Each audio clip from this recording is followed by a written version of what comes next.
When I saw the student about to get blamed, about to get hurt, I felt like that was my chance.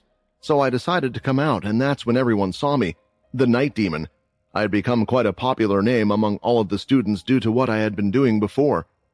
Many were interested in seeing what I could do. With the disguise, I was able to use my powers freely, and finally fight the Duke. He summoned 2 large stone snakes, but I blew them away with a single punch, and then with another punch, finishing the Duke off, Quinn shouted, as he imitated the punch that he had performed on the Duke. "Wow," Minnie said, clapping her hands proudly. "Dad, you really were always so cool. I can't believe it. I wish I was there, and when I grow up, I'm going to be known as the Night Assassin." Minnie quickly used the shadow travel skill, going across the floor, and then reappeared as she threw out a few quick kicks in succession. The 2 of them were in a dark bedroom, with only candles for light. It was a large room with a bed fit for a king and queen, and the decoration wasn't lacking either. However, there was no light coming into the room, as it looked dark out of the window.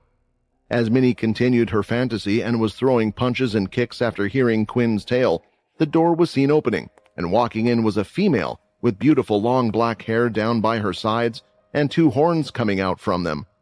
She was dressed in a tight-fitting black dress that had a slit down the side, similar to the traditional Chinese dresses that were worn by women. She hadn't entered the room alone, as there was a man by her side. "Mom! Uncle!" Minnie shouted, as she ran over and hugged the woman by her legs. Quinn quickly stood up and couldn't help but admire the figure that was in front of him from top to bottom. He was staring so intently that it caused the female to blush. "Is there something wrong?" the woman asked. "No, I just never thought I could see someone so beautiful in my lifetime," Quinn replied. "It's nice to see you, Layla." "Come on," Layla said, coughing and turning her face slightly away. "You said the same thing when you saw me yesterday."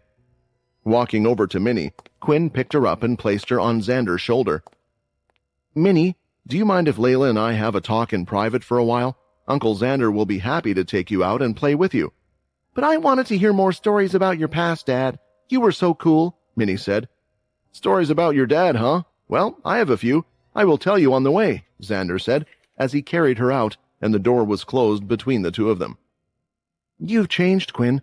I never knew you. Well, you used to be so awkward acting around me," Layla said. "I was even the one that had to make the first move and tell you that I liked you." But she liked this change in Quinn. The 2 of them walked up to the window as it was seemingly pushed open by an invisible force. Leaning out of it, the 2 of them looked at the city and the lights below. "I've changed?" Quinn said, looking off into the distance. "I guess I have just started to realize that I should enjoy the time I have now, not worry about what could happen in the future or what happened in the past, and enjoy what I'm doing right now. I don't want to waste a second and want to start enjoying the things that I am doing." There was a pause after that sentence, and Layla knew why. "But you can't. Can you? Is this because of what you told me? About what happened to Aaron? You can't stop thinking about Jack Truedream, can you?" Quinn didn't reply, but he didn't have to. It was clear that Aaron was weighing on his mind. Yesterday, when he had arrived, he had told Layla everything, and even then, Quinn looked so hurt about everything that had happened. "Quinn, I hate to say this, but I'm going to say it anyway. You have done a lot for the world. You have saved it time and time again. Right now, the world doesn't need saving. I know you want to find out the truth about Aaron. Honestly, I can't lie. I want to as well. But you don't have to go looking for him. The world is safe right now. If the time comes when you are needed again, then we will do it together. But for now, you should enjoy yourself. I'm asking you. And besides, you should think about the others that need you. I need you and want you beside me." Quinn thought about what Layla had said, and he thought about his life so far. It was true. Technically, Quinn was extremely old, but out of all of those years, how much had he actually lived? How many free days were there where he could just do as he wished, and he didn't have to train for the fights coming ahead? He had never been able to enjoy the days of peace that had occurred after defeating the Dalki, and now, after stopping Immortui, after stopping Pure, the world was at peace again. "You're right," Quinn said, as he turned and looked at Layla. "Layla, I want to spend my remaining years together. I want to know what it's like to grow old together. I think I finally understand Arthur and Vincent from back then, why they did what they did. Although I can't do the same as them, I want to live as normal a life as possible. Layla, I love you." Quinn said as he leaned in, grabbing her from her back and pulling her in. Layla was accepting as the two of them pushed their lips against each other and closed their eyes, feeling the sensation. For both of them, this was the feeling that they wanted to last forever, their hearts beating together and no problems in the world, and just for them two to enjoy. As they pulled away, Quinn looked into Layla's eyes once more. "I want to have a family. Let's have a baby," Quinn said. A moment ago, Layla's eyes were half open, enjoying the kiss that they had shared. It was the second kiss she was able to enjoy from Quinn, which was why now her eyes were wide open, as she couldn't believe what she had just heard. "Have a baby?" Many different thoughts were running through Layla's mind right now, but the main one was the deed that needed to be done to have a baby in the first place. During the entire time Quinn was away, she had refused to be with anyone and refused to date, so to her, everything was new. The fact was, even though she and Quinn had been through a lot in the past, they hadn't dated, and the most they had ever done together was a simple kiss, which was why she was wondering, just where in the world did Quinn get the confidence to say those words?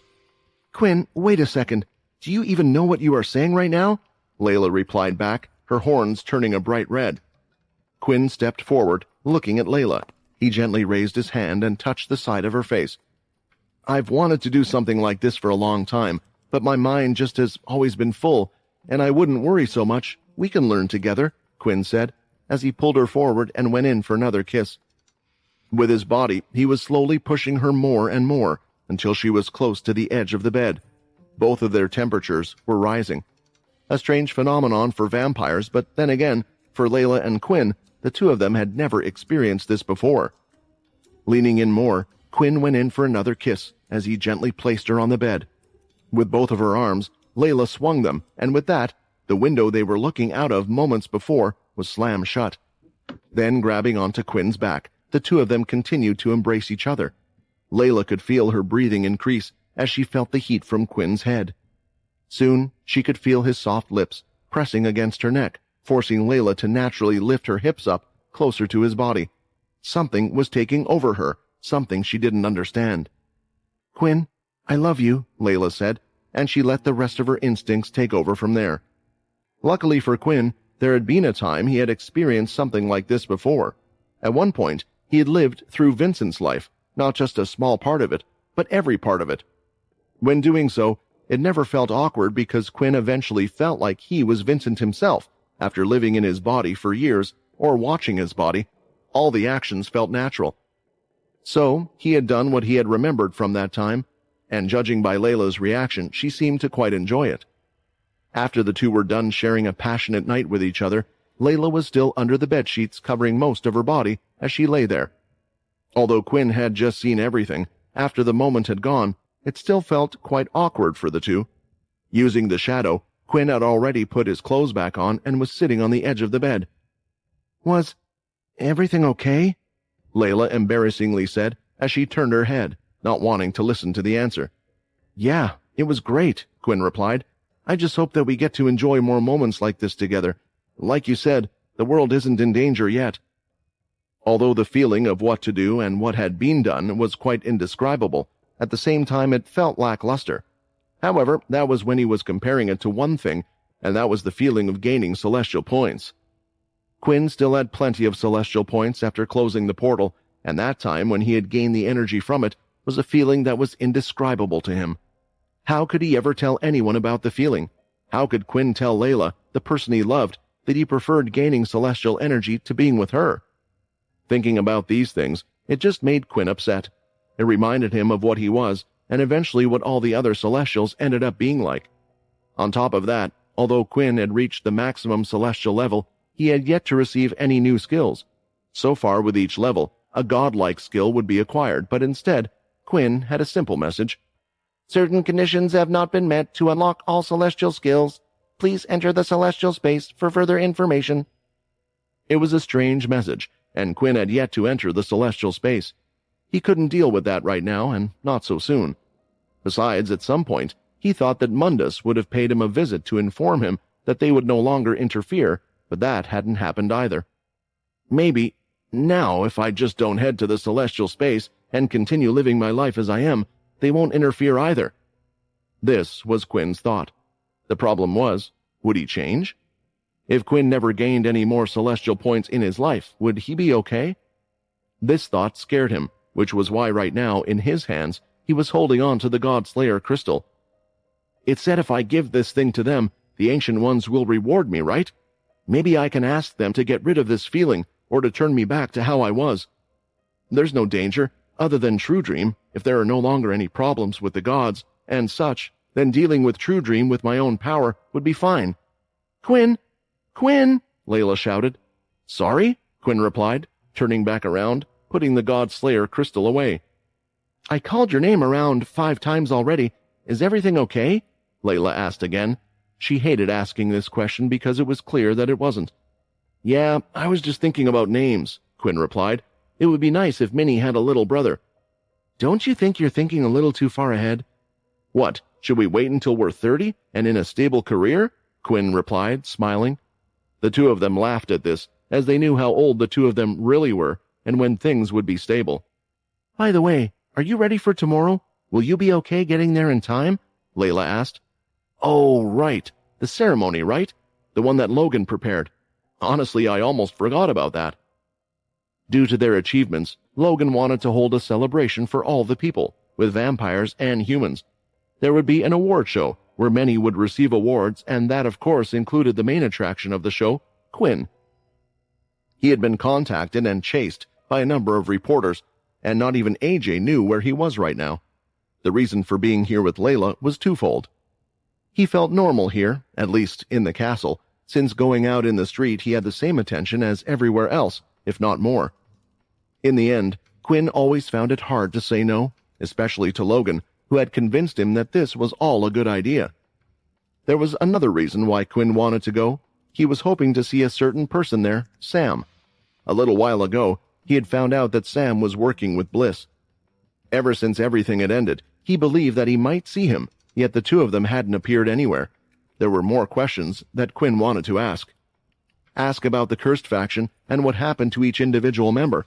They were the people that Quinn had brought in after all.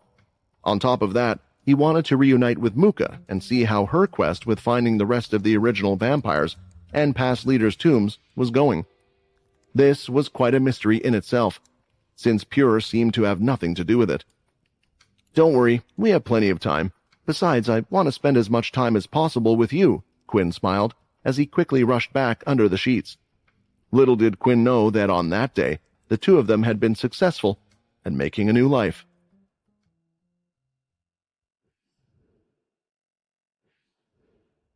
The big day had arrived, at least for the whole world.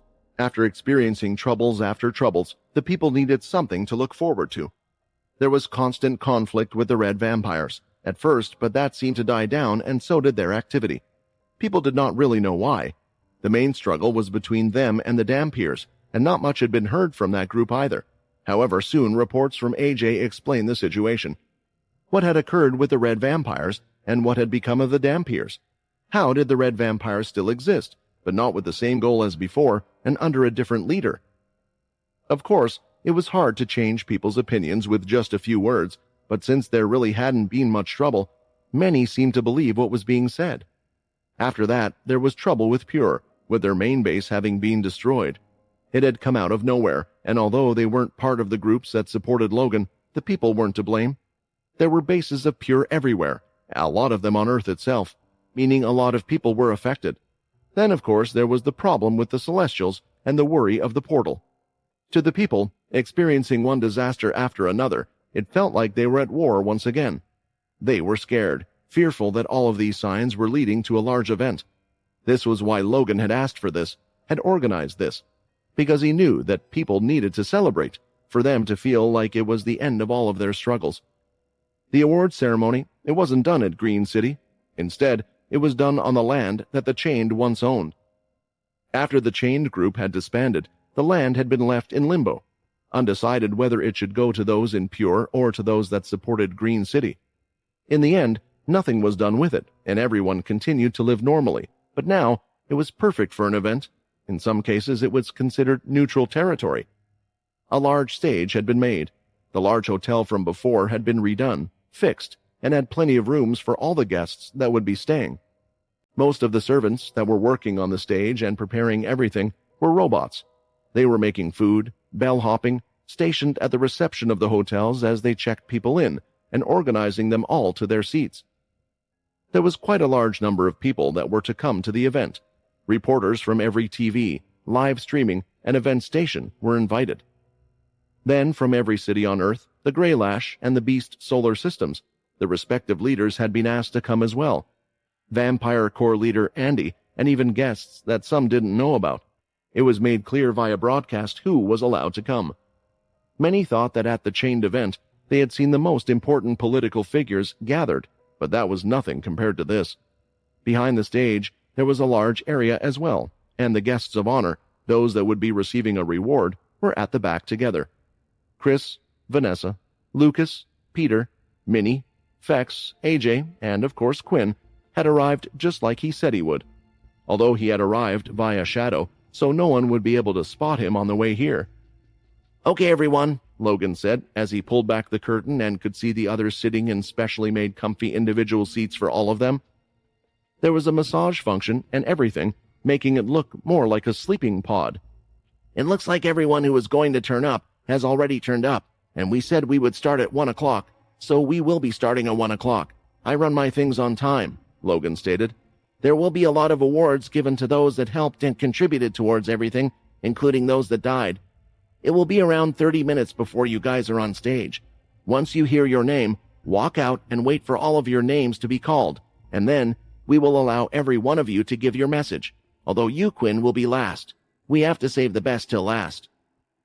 It was a bit embarrassing to hear that, but at the same time, if he was honest, it was good to be appreciated for his work.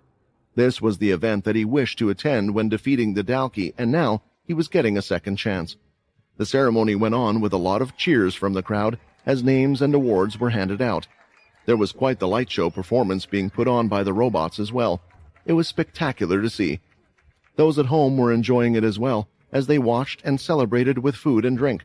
After that, though, it was time for the main cast to have their names read out.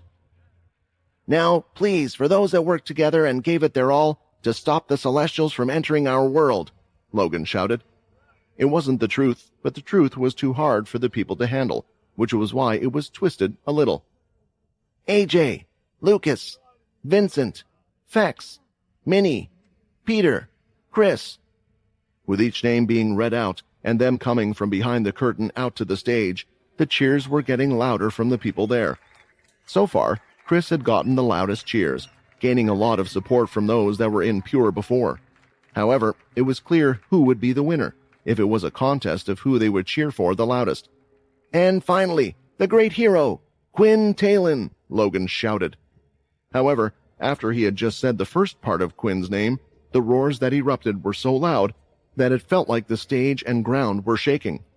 Quinn walked out, and he was blown away by all the cheering as he went over and stood in front of the stage, bowing to them all. He looked at all the people, the large smiles on their faces, everything they had done and were doing. It felt like, for the first time, he was being appreciated for everything that he had done. When looking into the crowd, Quinn did try to search for a few people. Unfortunately, he was unable to see Sam. Muka was present, and Layla was there as well. When their two eyes met, he gave out a big smile, but there were a few more empty seats. "Those from the Blade family didn't arrive? I understand Syl might be busy, but I thought Vorden, Shiro, or some others would have been here." It was strange, but the Blade family was treated as separate for these types of things. Maybe they just didn't feel welcome. Xynon from the Greylash family couldn't be seen as well, so it didn't seem strange. At the end of the day, Quinn would just have to check it out later. Thinking this, the whole place had suddenly fallen silent. The loud cheers that were heard before, they had just stopped. Quinn was wondering what had happened and whether he had suddenly gone deaf. No, that wasn't it, because there was something more strange. The people in front of him, the cameras, everything. It looked as if it was frozen in place. Their eyes, their smiles, all of them stayed the same, and Quinn was unable to hear the sound of their heartbeat or their breath. Worse, he couldn't even hear the sound of the wind. As Quinn turned to his left and his right, he looked at the others, but it seemed like he was the only one that could move for some reason. "It's as if time has stopped," Quinn thought. He was getting ready to touch Peter, who was closest to him, until sound entered his ears, and he could hear the sound of footsteps. Turning his head, it was someone who was not invited to the event. "Quinn, I think it's time for us to talk," Mundus smiled. Time had completely stopped, but it wasn't the first time Quinn had experienced this. Once, when traveling with Andy to find Fex, the very same person that was now in front of him had appeared, and that was when the request had been made. "Is this an ability? I guess it is more so a godlike power. Now that I think about it, humans aren't the only ones with abilities. The mermarial race was able to control water as well. Still, for one to have a power like stopping time, they have to be quite powerful. Not just that, but he has stopped everything in a large area as well," Quinn thought. Mundus continued to walk. He was already past the crowds of people and had walked past the barriers that had been put up to stop others from getting too close to the stage. Eventually, though, Mundus had stopped just short of the stage and looked up at Quinn. Unlike before, there were no rash actions. He wasn't going to panic and just start a fight, especially since he should be in the Celestials' good books, at least for now. There was always a feeling that this would come. He just didn't expect that it would be this day and right now. "It looks like you are in the middle of a celebration," Mundus smiled. "You're right," Quinn replied, staying confident.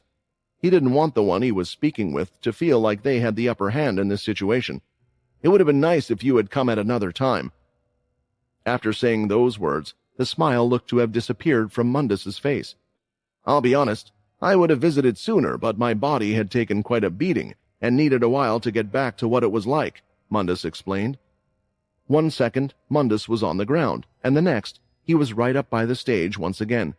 It was as if he had teleported, but that couldn't be the case. Because even when ability users used teleportation, Quinn would be able to witness their body blinking away, or a warping of some kind, but there was none of that, which led Quinn to come to one conclusion. He stopped time for me as well and then moved here. There was a small thought or hope that this ability of Mundus couldn't be used on other Celestials, but it wouldn't make sense if it couldn't, because Quinn could still use his powers, and the Shadow as well. Honestly, when getting the massive amount of Celestial points, Quinn had hoped that even the other Celestials wouldn't be a match for him, but in this situation, right here and now, it wouldn't help much. The only thing that was going through Quinn's head was the hope that he didn't have to fight him. "I have come here as a messenger, of course. You have done very well, Celestial BB, or should I say, Quinn Talon.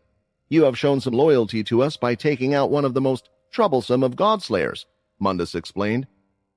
There was always a thought for Quinn. Why was Erin considered troublesome for them? According to Bliss, she was something that would help to fight Imortui. If Imortui and the Ancient Ones were going to do battle, then wouldn't it make sense for them to keep Erin? While thinking of this, the thought popped into Quinn's head. It had to be the reason why the system stated he would get a reward for handing over the Godslayer crystal. Just how Quinn had the Godslayer shadow power, other Celestials should also be able to have the same. Maybe there is some rule that the Ancient Ones set up, so Celestials don't use them, Quinn thought. As promised, the Celestials will no longer intervene with Earth, as long as the trouble doesn't reach us anyway. If the Earthlings are all to kill each other, or the Godslayers are to battle against each other, we shall leave things be. It was a relief for Quinn to hear this. There was enough trouble going on with the planet. "Wait, I know this wasn't part of the deal, but will you be trying to use me more to eliminate other Godslayers from other universes?" Quinn asked. There was a pause from Mundus for a little bit before answering. "I know you wish to solve the problems with the Earthlings. Although you are having this big celebration, there are always problems in this area. From time to time, yes, I would have liked to call you to help us. That was the original plan anyway."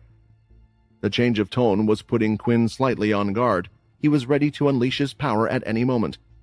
"Let me explain," Mundus said, as he once again did the same trick as before, moving and now was standing right next to old Fex.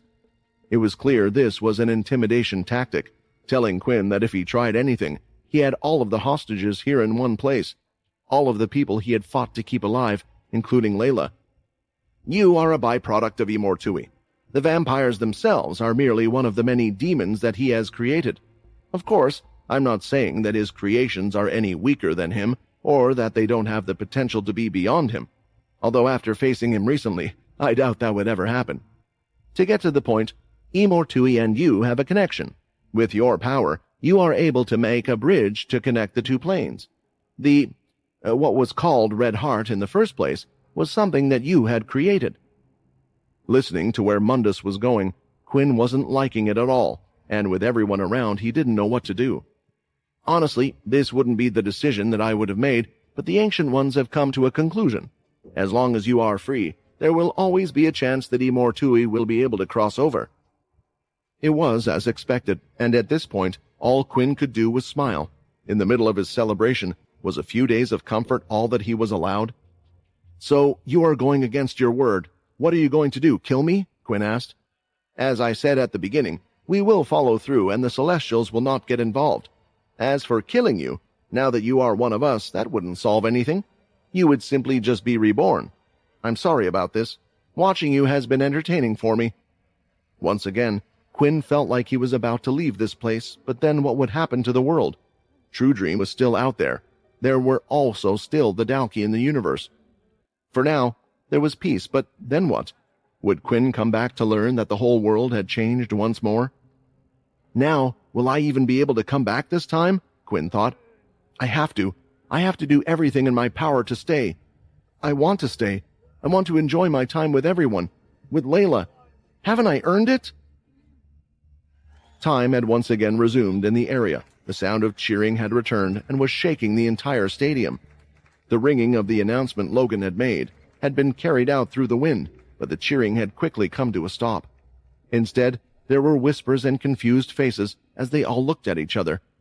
Where is he? I can't see him anywhere. I'm sure he was here just a second ago. Another rubbed their eyes. Where is the hero Quinn? As panic started to settle in, those on stage turned their heads in order to look for him. He wasn't on stage, and with a few more announcements made for Quinn to come out, there was still no sight of him. I've sent out the robots to search if he's in the area, Logan stated. I'll check with the reporters to see if anything was caught on camera, AJ added. Upon checking the live stream, though, all they could see was Quinn was there 1 second, and he was gone the next. It wasn't making a lot of sense to them. The world was left puzzled. In a panic, Layla jumped to the stage and stood by Minnie. Minnie, can you connect to your father with your shadow? Closing her eyes, she was just going to see if there was a connection, rather than head to where he was. However, she soon shook her head as tears were filling her eyes, because even Minnie knew that this was bad. Quinn, not again. Are you really doing this after coming back to us? After all that time? What happened to you? Layla said.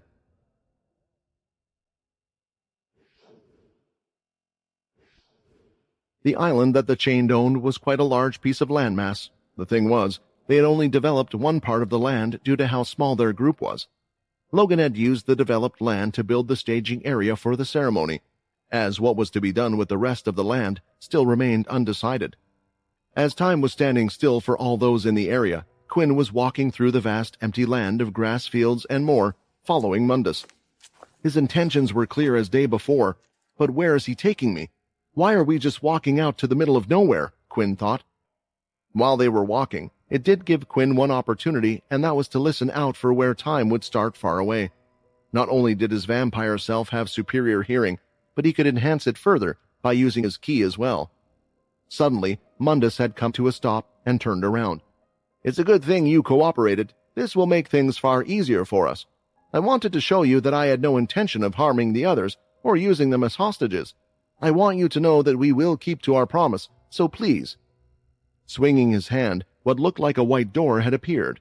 It didn't have a solid form. Instead, it looked like it was made from celestial energy or the same substance as the celestial space. What is on the other side of that door? Is it the Ancient Ones? Quinn asked. Maybe he could still complete the quest and ask them not to do this. How powerful were the Ancient Ones anyway? If he asked them to remove his vampire powers and such, wouldn't that be another solution to the problem? But then, how would he fight True Dream? Not quite. Think of this place as similar to your eternal slumber. I promise you one thing, if we ever manage to solve the matter with Imortui, then we will let you out, Mundus smiled, as if he was talking about something casual rather than permanent exile for Quinn. Looking back, still not hearing a sound from the crowd, Quinn was starting to think, what would the consequences be for disobeying? Would they attack the others? No, for some reason, although the Celestials do get involved, they don't like taking out mass amounts of lives unless it benefits them. I have more celestial energy right now, right? I can't be so weak compared to the one in front of me. There has to be a trick to his enhanced speed. Quinn walked forward as if he was complying, heading to the door while thinking about all of these thoughts. Now that he was enjoying life, was he going to give it up for the Celestials? What had he been fighting for this whole time then? As Quinn got right next to the door, he reached out as if to push it, and in that moment, activated a skill. Nitro Accelerate activated. With the speed boost allowing Quinn to move at his fastest, he swung his hand toward Mundus. He could see it ready to touch his face until he had disappeared. Not only had Mundus disappeared, but everything around Quinn had turned white. There were no fields, just an endless area of white. That was a close call, but I expected you to do something like this. I won't hold it against you, as it's a natural reaction. A voice echoed as if in a tunnel, making it hard to pinpoint where it was coming from, but there was no person in sight.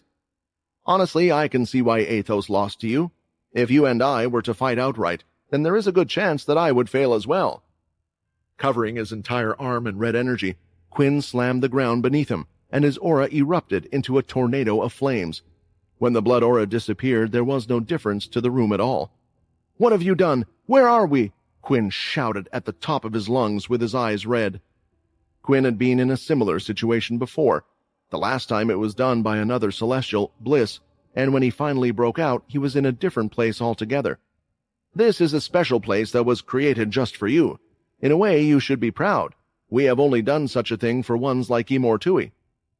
For a second, a strange thought came into Quinn's head. What if this wasn't a type of celestial space? What if it was another plane, one that was just completely void of life? I broke out of one of these the last time. I can break out again. Quinn started to gather all of his celestial energy. White light seemed to be growing all around him. His eyes glowed white once more. "Ah!" he screamed at the top of his lungs. The energy shot out from him and hit in all directions. It seemed endless as it covered the entire area. However, unlike the last time, it had done nothing. "I don't understand. I have a lot more energy compared to before. Why hasn't it worked? Unless what I thought was true." This was a place prepared by the Ancient Ones. These areas are made to be inescapable. The Ancient Ones, we don't just listen to them because they are old, but because they have the power to put restrictions on and control the other Celestials, Mundus explained. If I was you, I would just accept where you are right now. The quicker the better, and don't waste your energy. "Wait, come back!" Quinn shouted as the voice faded, fearing that his only way out was Mundus. There was no reply, and no voice was heard, no matter how much Quinn shouted, so he decided to resort to other methods. Using the shadow was useless. He was unable to link to Minnie for some reason. Pulling out his guns, Quinn fired out every different type of bullet he had. When the Nitro Accelerate cooldown had ended, he reactivated the skill and gathered his celestial energy and his blood aura, creating the most powerful attack he could hitting the floor, but it still did next to nothing. It can't be that I'm stuck here. I wanted a life. I wanted to spend time with Layla," Quinn shouted in fear that he was going mad as he ran through the space, trying to look for anything that was different in the area. Maybe he could spot a weak point or see something other than all of this white space. In the end, Quinn found nothing, and nothing in his arsenal of powers could help him. Using his shadow, Quinn pulled out the Godslayer crystal. "Are you listening, Ancient Ones? Take this crystal. I'll give you this crystal if we can make a deal. You want it, right?" Quinn lifted it up, but there was no response. Out of all the things he tried, he thought this would succeed. He didn't want to reward the ones that trapped him here or give them something they were looking for, but what choice did he have? Yet they seemed to have truly abandoned him here. For a second, it made Quinn think. Maybe this was how an Imortui was born. Perhaps the Celestials had done something as cruel as this. It would explain his hatred of the Celestials and his efforts in trying to come back. He could understand Imortui's reasons, though he would never agree with the methods. If he had to fight through the Celestials, he'd do it with his own power. Because right now, Quinn was happy to go against them. He was already having thoughts of wanting to give up his fate of being a Celestial, and he had seen things that didn't put them in a good light in the first place. As he sat on the ground, Quinn had put away the crystal. He was trying to rack his brain to see if there was any way out of here at all. anything else he could use. It's been a few hours. I wonder if time has been restored back on Earth. I wonder what everyone is thinking, how worried they must be. Faces of everyone were appearing in his mind. A devastated Layla, a crying Minnie, a Peter that would attempt to destroy the heavens just to get to this place. Who knew? Maybe Syl, Chris, and the other god-slayers of Earth would be able to do something. Thinking of them, it made Quinn smile, a brief happy moment that just reassured him even more that he needed to get back. While sitting on the ground, a ping was heard, one that sounded as if it had come from his system, but it wasn't his system. It was the celestial system, and was a message he didn't expect to see right now of all times. "Let me help you," from Bliss.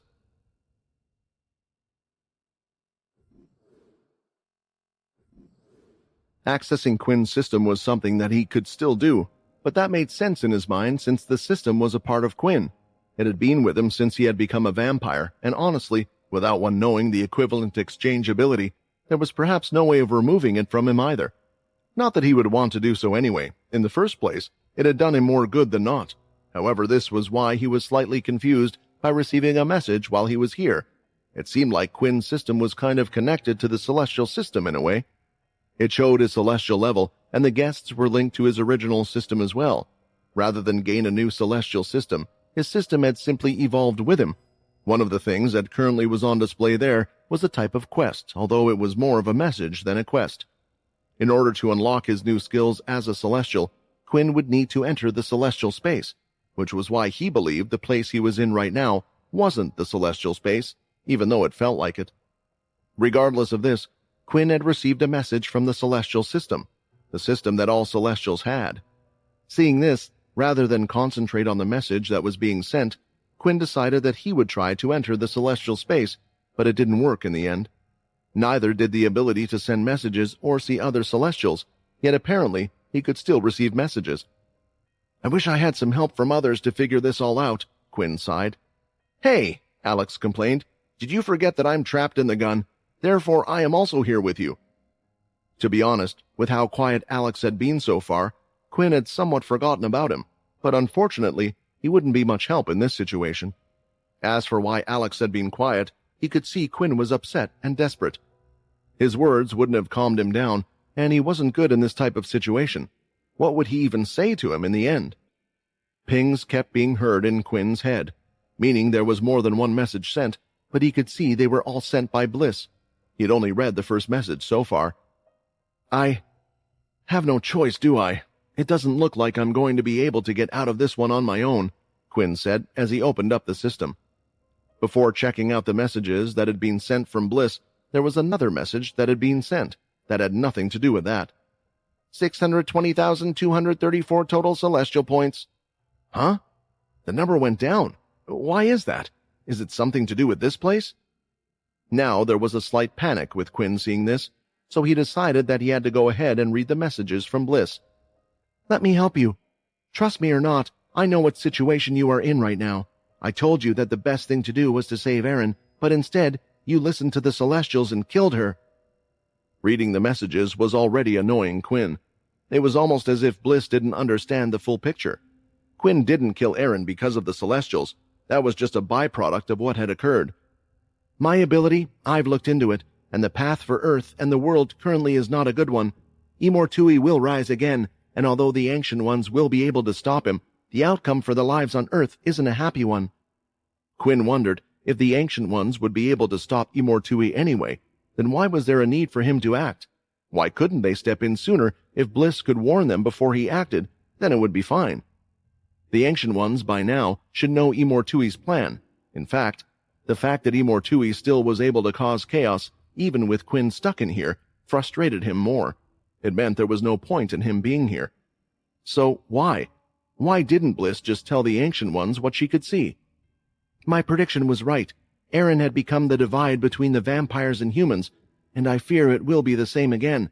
Immortui is not the only one going after Earth. Before he is unleashed, there will be chaos." Another threat? One other than Immortui? Is it Jack True-Dream? More than anything right now, Quinn wanted to ask questions, but there was no reply button on this message. "Right now, you are in a place that was created by the Ancient Ones. It is a prison for Celestials. Inside it, they can restrict a lot of your celestial powers.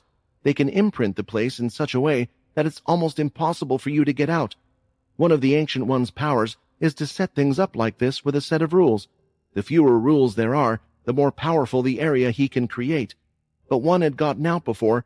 Imortui had been placed in one before. Due to his powers, he was able to create a demon from his own blood. In the end, by training and giving that demon power, Imortui was able to break out, and Imortui is now where he is because of it. I'm not sure how you can use this information to help you, but I believe that you can do it. That's it. She didn't tell me a way to break out or a method. All she practically told me was a story. How is this help? Does she just want to make me feel worse by being stuck in here? By telling me the world is screwed, even though I did everything I could? Quinn thought, frustrated, and unleashed his powers again, and went to punch the ground and the air. Each time, the energy was dispersing in the area. It wasn't building up or hitting anything. Watching this, Alex certainly did think the whole thing was strange. Calm down, Quinn, Alex said. What we need to do is look at the facts that she has given us. Someone has broken out before, so there has to be a way. This Imortui guy, she said he created a demon. There has to be a reason why the demon could break out and he couldn't.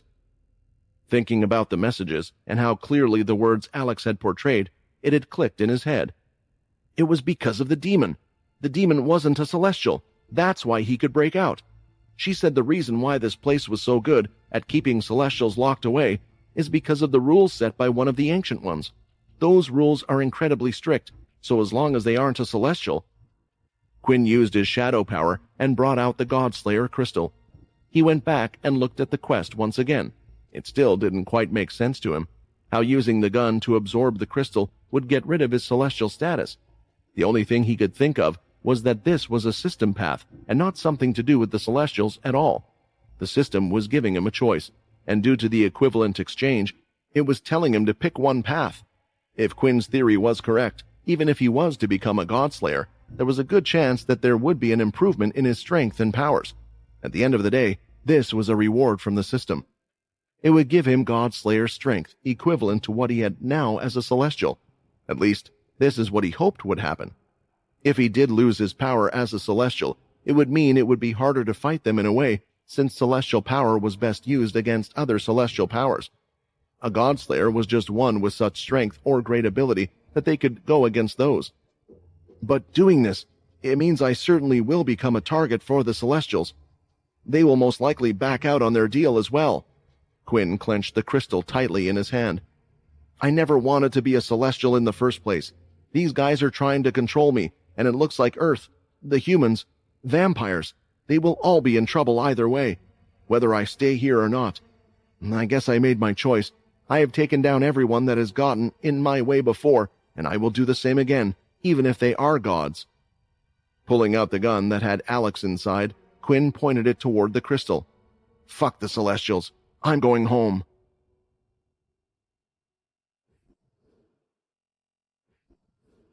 It was a tough decision to make, and although Quinn had practically convinced himself it was the correct and the only option, thoughts started to flow through his mind. If he lost his celestial status, what would become of Fex and the others, and of the celestial items he had given them? Would they disappear? Would they lose their abilities? He wanted to know the answer to this dilemma. It was because of this very thing that he was kicking himself in the foot, because there was something that he could have done before. Quinn's shadow space allowed him to keep people inside. He had kept 2 Dampiers in there for a while, but had let them out after meeting Chris. The thought of getting rid of them had crossed his mind, but whatever Ray had put them through when they were in the shadow together had scared them out of doing anything bad. However, there was another person in Quinn's shadow, Russ, the leader of the Chained, and one with a God-Slayer ability, according to Bliss. Due to the way his power worked, though, he was unable to escape the shadow space. In a situation like this, maybe Russ could have helped them out of there. The problem was that Russ was no longer with Quinn because he was a God-Slayer. The previous day, before the grand event was about to begin, Quinn was still enjoying his time with Layla. Unfortunately, he would have to leave early to meet with Logan and go through a few things. Logan had stated he wanted things to go perfectly, so he wanted a practice run of sorts. Covering his face and body with a cloak, Quinn walked out of the castle and was now in the street between houses. While walking, He couldn't help but feel worried about Layla as he thought about her. Before I left, it might have just been in my head, but I could have sworn I saw another energy source that didn't belong to Layla inside her. But how could that be possible, and so quick as well? Whatever the case or reason, Quinn felt uneasy leaving her, even if it was just for a moment, so he had to do something. As he stepped into an alleyway, he transported himself into his own world of shadows. Appearing inside it, Quinn came face to face with Russ. "You've finally shown up. How long has it been outside?" Russ asked immediately. He looked a bit desperate, but then again, someone trapped in a place like this, with no one else to talk to, might end up going insane. "Are you not going to say anything? Did you just come in here to toy with me?" Russ got frustrated upon hearing no response from Quinn. The latter looked Russ up and down. Even though Russ was a strong individual, and his powers might be suitable for the future, he himself wasn't a good person. However, judging from his character from before, it was quite likely that he would still attempt to go after the Blades in one way or another. Being good friends with Syl, there was no way Quinn could do that. Besides, he had other things in mind. Walking forward, Quinn got within arm's distance of Russ, who hadn't attempted to do anything. The shadow space was strange, and Russ feared that Quinn might actually be stronger in an area like this. "I will let you out of here, but there are a few conditions. First, you are not to harm people unless it is to protect your own life," Quinn stated. Looking somewhat annoyed, Russ folded his arms. "Okay." Right now, he would agree to anything just to get out of here, but he would see about keeping such a promise later. Reading him like a book, Quinn could tell his thoughts, but it wouldn't matter what the former had planned. The second task is to look after the current leader of the Red Vampires, Layla Monroe. You have to use all your strength to ensure her safety. Use everything at your disposal if you face life-threatening danger, but you must keep her safe. From Quinn's words, it seemed like this Layla person was important to him. Russ felt like he had, now, found a weakness in Quinn and replied once again, "Okay, deal. I will do these two things for you." In that instant, Quinn grabbed Russ's head and pushed him to the ground so his knees were on the floor, and he started to control his ki, which then seeped into Russ's body. As for where the ki was going, it was heading straight to his head, and a large amount of it as well. "What I'm doing right now is something called ki command," Quinn stated. "Honestly, it was never something that I wanted to do to somebody, but since my influence skill hasn't been as effective as I want it to be, I thought something like this might come in handy to learn. I removed the ki protecting your brain, and now it is enveloped by my ki. Most importantly, I have given it a simple order, and that is, if you decide not to obey the two conditions I have set, you will instantly lose everything. This technique permanently depletes ki from my body, but that's the least of my worries because I have a large amount of it. Oh, and I wouldn't bother trying to get someone else to remove it. I have placed quite a lot of my ki in this ki command. Right now, no single person in the world other than me can remove this. You might think I'm lying, and to that I will say go ahead and try." Russ knew he had been beaten. Whether it was true or not, he would never risk it. The easiest thing to do, at least for now, was to comply and stay low. Quinn could judge Russ's thoughts and knew that he would try to find a way, and maybe he would be able to in the future, but by then, Quinn would stay by Layla's side forever. With that, Quinn decided to let Russ out of the space and threw some cloaks and other clothes at him. "Put these on, and keep a low profile." "I guess I have no choice now," Quinn said with the gun pointed at the crystal. "Alex, absorb the crystal." Strange, blood-like tentacles appeared from the top of the gun, the bottom, and from where the barrel of the weapon was. They shot out and instantly swirled around the crystal. "Oh, these things are pretty cool. I can control each of them individually like my fingers," Alex muttered. For the next part, there wasn't much for Alex to do on his end. As the blood tentacles touched the crystal, they immediately started to absorb it. Right in front of Quinn's eyes, the crystal was getting smaller and smaller until it had completely disappeared. "The Godslayer crystal has been absorbed. A new permanent bullet has been created. A Dampier bullet can now be used. The Demon Tier weapon, all Tandermite Celestial Dual Blood Guns, have been upgraded to Godslayer Tier. New effects to the weapons have been added." So far, the first set of system prompts was good news. Usually he would have checked the description of every gun effect and ability he had just received, but there were more messages and more important matters to see first. "Quest completed. Create a Godslayer weapon. Reward, ultimate upgrading crystal. It has the ability to upgrade a piece of demon tier equipment to Godslayer status. Quinn had forgotten about this quest. When thinking about absorbing the crystal, this hadn't even crossed his mind, and the reward was a big one. But once again, he didn't have time to think about what to use the upgrading crystal on, because the next step was what was most important. Path quest complete. You have chosen the path of a Godslayer. You have decided your reward, and the system and universe will now reward you. The system and the universe? Wait, what does that even mean? You are no longer a celestial. You will no longer be able to reincarnate. Your condition has been removed. Celestial points have been removed. You no longer have access to the celestial space. When the last message appeared, the area around him looked as if it was shifting or moving, as if something that was inside didn't belong. Quinn could feel his body shifting out of the area he was in, but the messages didn't stop there. Celestial weapons created by the Celestial will remain as is. Dedicated followers will keep current points. You will no longer be able to add or remove those points as the ex-Celestial. This is good news, but it's calling me an ex-Celestial already? Quinn smiled. Dedicated followers will no longer die due to no current link with Celestial. Those with Celestial energy but no one to follow may follow a new Celestial. Quinn didn't mind the last few messages. He had expected the worst, so the result was everything he had been hoping for. The system will now reward you. Reward. Your Godslayer ability, Shadow, will now evolve.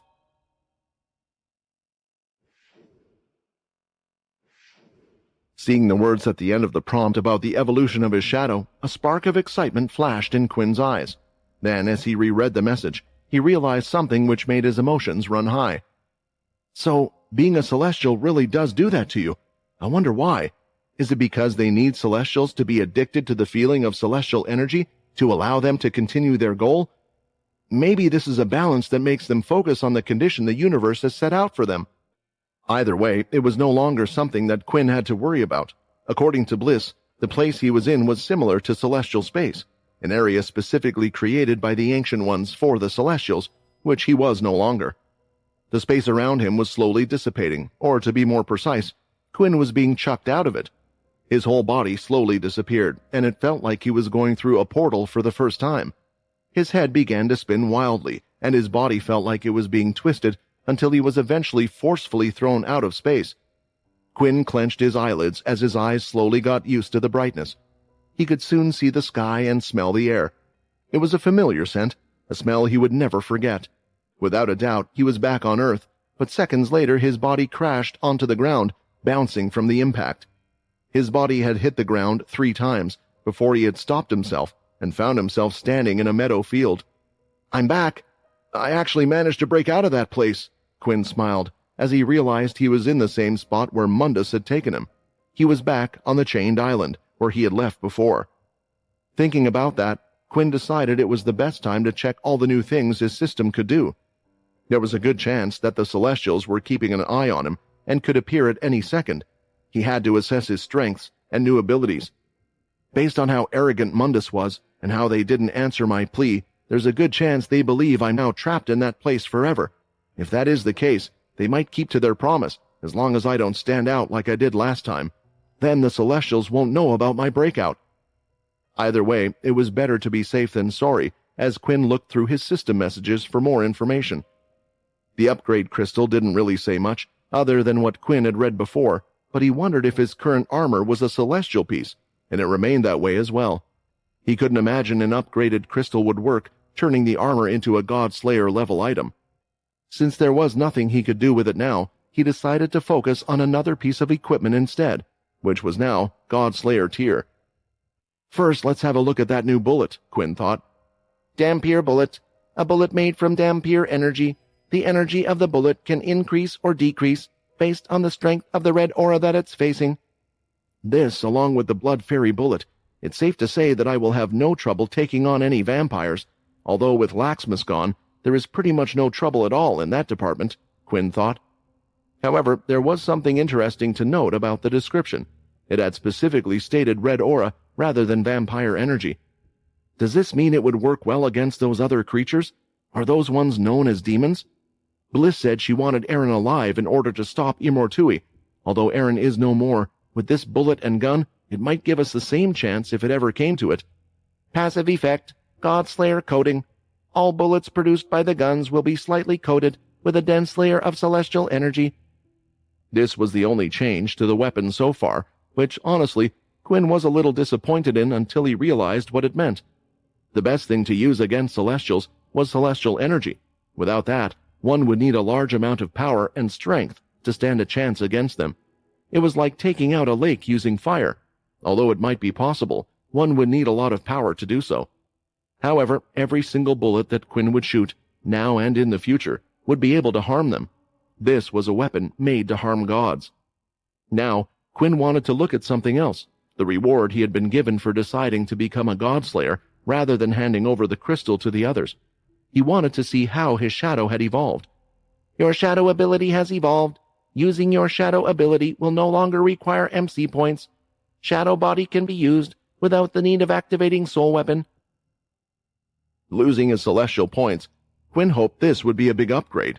After all, he had given up a lot, even more than he knew, since the other celestial skills had never activated, but the fact that his normal shadow was the same as when he was using shadow overload was a blessing. The strongest trait of the shadow was blocking attacks, but against strong opponents, it would take up huge amounts of MC cells. Using Ki could stop the shadow from hurting and give it a solid form, but if the attack got through, Quinn would suffer. At the same time, whenever Quinn used shadow overload, he would face the backlash of the skill, losing a huge amount of his MC points.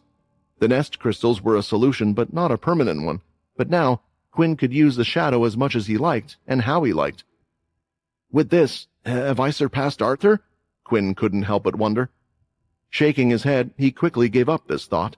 Although Quinn's shadow may have become more convenient to use, the skills and everything about the shadow were created by him, and if he put Arthur in his situation, Quinn believed that the former would be able to make better use of it, but he would still try his best. New skill, Shadow Infect, has been granted. This skill has a higher chance of working the weaker the target is. If successful, Shadow will infect others, giving them stronger physical powers. Those infected also have a chance to infect others. Those that are infected, unless given commands from the user, will have a naturally aggressive nature. The skill sounded similar to how Shadow Eater worked. However, one would have to be near death for it to work, but sometimes it just wouldn't work at all.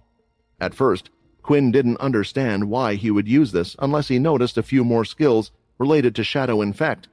Shadow Mind. This allows the user to see through the eyes and memories of those infected. It can also give tasks or goals to those that are infected. Shadow Switch.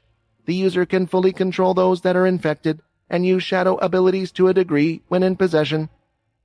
Upon looking at the skills, two things came to mind as he went through them again. The first was the Demon Tier tree. The way the skills and abilities worked were quite similar. The only thing was, 1, the beings infected would get stronger, and 2, it was all related to his shadow. As for the other thing, it reminded Quinn of the stories of the others. For instance, how Laxmus was able to control the shadow beast. Perhaps this was what he had done. He had infected the beasts, which was why they were much stronger than they should have been. However, Quinn had never encountered an infected person with the shadow, so it made him wonder if it was even possible. Shadow Overload no longer exists. A new soul weapon has been granted. Quinn wanted to test the new soul weapon to see what it could do, so he could use it in battle when the time comes in the future. However, since there was no celestial energy, he couldn't create any more weapons, and since it didn't look like Mundus was coming to find him, he felt he should get a move on first. Upon running back in the direction he came from, it didn't take long for Quinn to reach the stage. It was still there, almost intact. A lot of things looked to have been put away as expected. Quinn had guessed he was in celestial space for at least 8 hours or so. The ceremony would have been done by then. Still, just in case, Quinn searched the area to see if he could find anything. Any sign of fighting, the smell or sight of blood, but there was none. All of this allowed Quinn's heart to settle for a second. Then, since no one was here, there was one thing he could do. The next moment, he activated his shadow link and began searching. Soon he sensed Minnie's presence. "Don't worry, Minnie. You must have been worried, but Daddy's coming," Quinn smiled as he sunk into the shadows.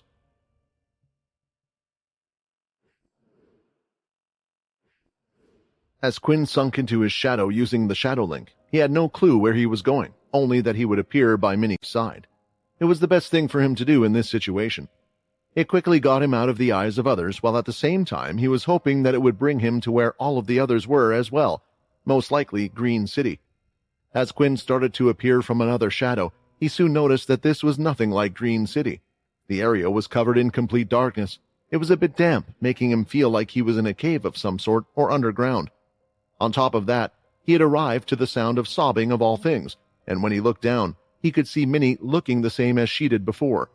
She was sitting on the ground, sniffling. There was no one around her. She was all on her own, in this dark place, crying. Immediately, Quinn felt a great pain in his heart. It struck so deep, he was welling up with tears already. This poor girl had already suffered the loss of her mother, of the vampire Sunny, and was trapped in the shadow for 1,000 years, and once again, he had failed her as she was all on her own once more.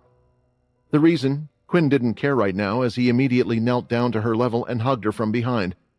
"I'm sorry. I'm so sorry, Minnie, but I'm here now. You're safe. I'm here," Quinn said, struggling to keep down his feelings as he gripped onto her tightly. Immediately, Minnie had recognized the voice and turned around.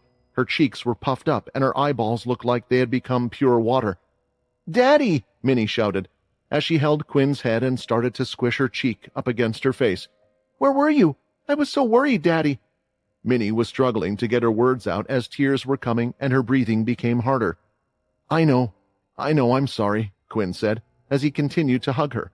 From the way she was reacting, this had only angered Quinn more. The Celestials, they weren't just ruining his life by taking him away. How much he would like to go against them, but the best thing, for now, was to lay low, if they were going to keep out of trouble. Both Minnie and Quinn continued to sob for about 10 minutes as they held each other tightly.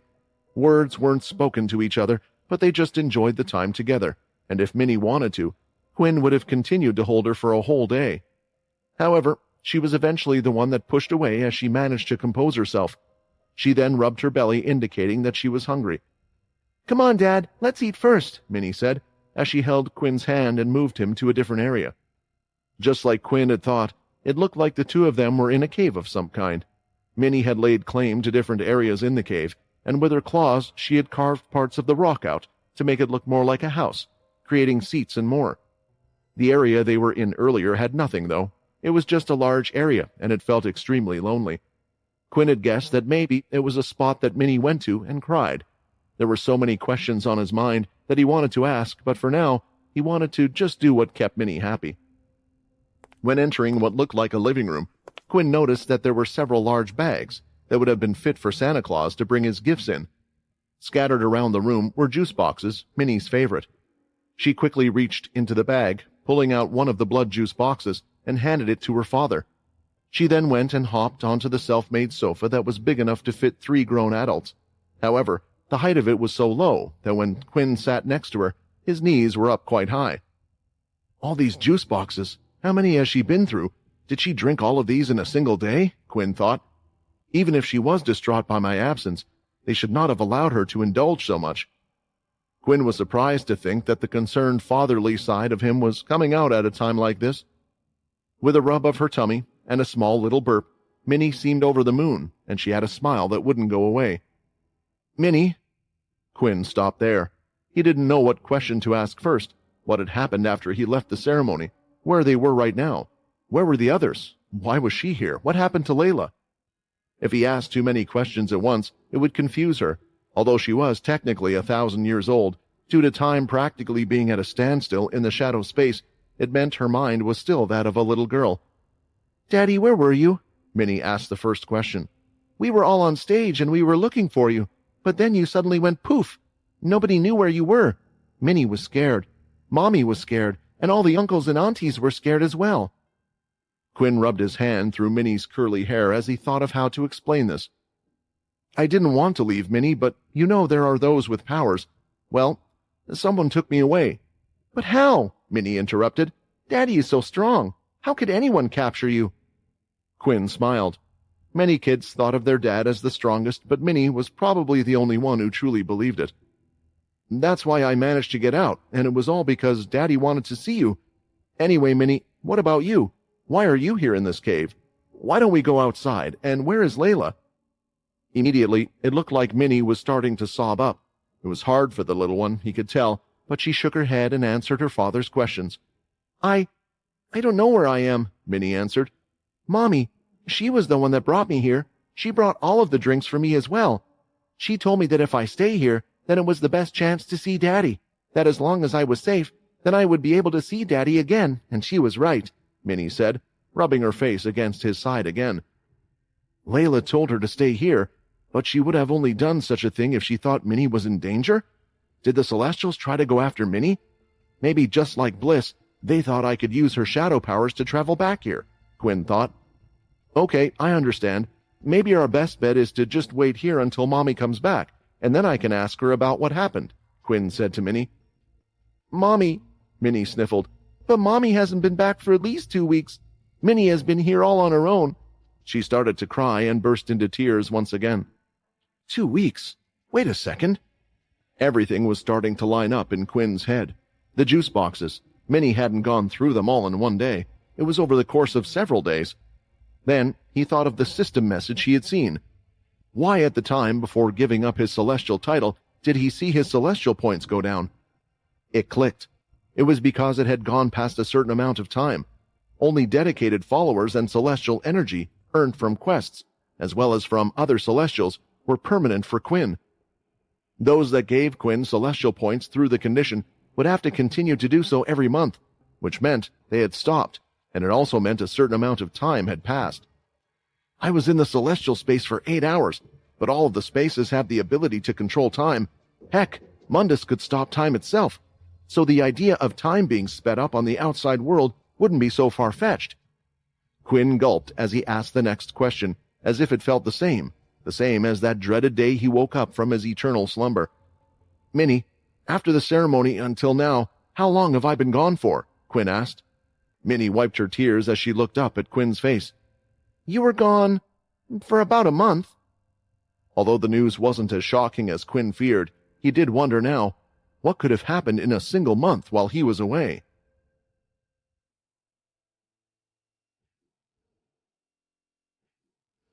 Only a month had passed, which made Quinn thankful that he didn't delay the time even more in deciding to become a godslayer.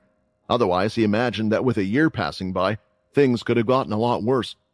However, one thing was clear. The situation wasn't normal, at least when concerning Minnie and Layla. Something very bad must have happened if Layla had decided to leave Minnie in a cave like this, especially since she had not come to even visit her once. Minnie, can you explain everything that happened between when I disappeared and now? Quinn asked. Minnie nodded her head as she was happy to reply.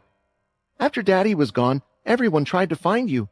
Not just on Earth, but everyone went back to where they were from to find you, but no one could. In the end, both Uncle Logan and Mommy Layla agreed to look after me. In the end, I chose Mommy Layla because Daddy seemed to be with her, and it felt like she was the one that was looking for Daddy the hardest. Just like how Quinn was trying his best to reach the others, they had all tried their hardest to reach him as well. This time, he was the cause of panic. Thinking about this, no one knew about Mundus coming to meet him, and it was perhaps something he should have informed the others about, to try and prepare for if they could. With Mommy, we went to see all of the vampires. We were in the castle for a couple of days, but not much happened until Auntie Muka came to visit, Minnie explained. I don't know why, but all of the vampires started to leave the place they were in. We landed on another planet. It had a lot of destroyed buildings, but it was filled with beautiful flowers as well. Hearing this, Quinn could only think of one thing. It was the vampire settlement. Originally, the vampires were on a planet in their own solar system, but Quinn had moved it to the Daisy planet. The new location of the vampire settlement had suffered greatly during his fight against Graham, but they had been able to rebuild after the war. However, from what Quinn had learned, the vampire settlement was mostly destroyed, and the tombs of the ancient vampires, the magic circles, and more were all useless. The resting places of the vampires who were sleeping were still missing as well. I wonder why the red vampires decided to move, Quinn thought. Did Muka finally discover something on this planet and wanted Layla's help? Minnie continued her story. It looked like everyone was building new homes on the planet where all the destroyed buildings were.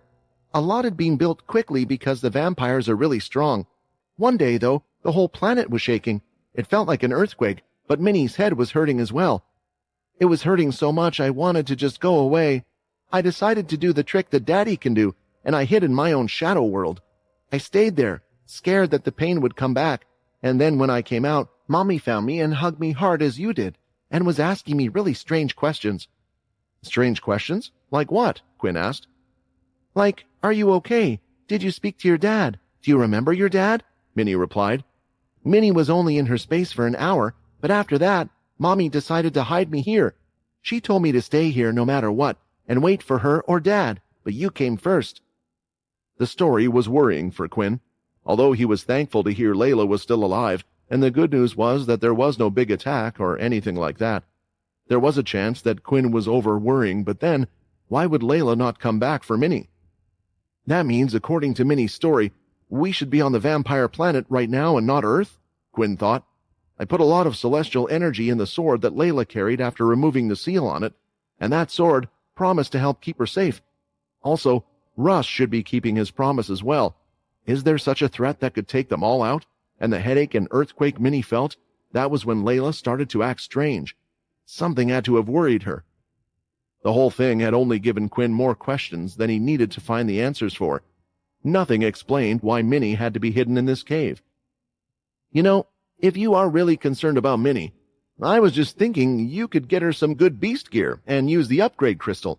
Won't that make her a powerful God-Slayer weapon to protect herself? Alex asked. I know you feel capable of protecting her, but as you've seen, even you can't promise to be around everyone all the time. Alex's words were true, and it made him think if Ray, his ancestor who gave the world his powers, thought the same thing. It was the best way to protect everyone by giving the people an ability to fend for themselves. There is a bit of a problem. One, I don't have my forger that will help me use my crystal. We need to get you out of the gun. Once we have solved this, I should try to find Syl and get him to get you out of here, Quinn replied. Please do. I mean, I like being by your side and all, but it feels cramped in here sometimes. All right, Quinn said, standing up. Now that I'm here, let's go out and find Layla. If we can't find her, then Logan or someone will be able to do something to help us, or find out what is happening. Minnie jumped up in enjoyment and quickly ran over to the sacks, grabbing a juice box. Let's drink some juice to celebrate, Minnie said, grabbing a box so fast and already piercing the top with the straw. Minnie, Quinn said with a look, you know the rules we set. It's important that you don't become reliant on blood, especially if you want to be strong like your dad.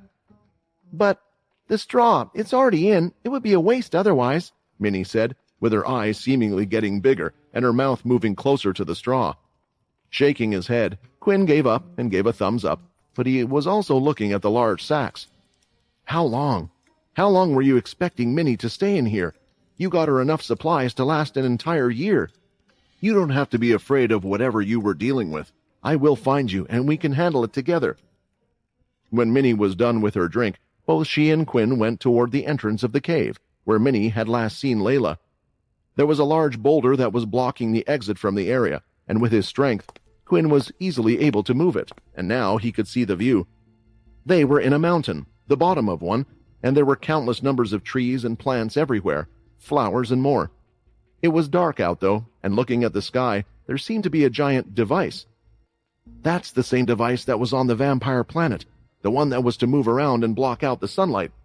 I guess they wanted to make this place a permanent home for the vampires again. This could be Muka's doing, Quinn thought.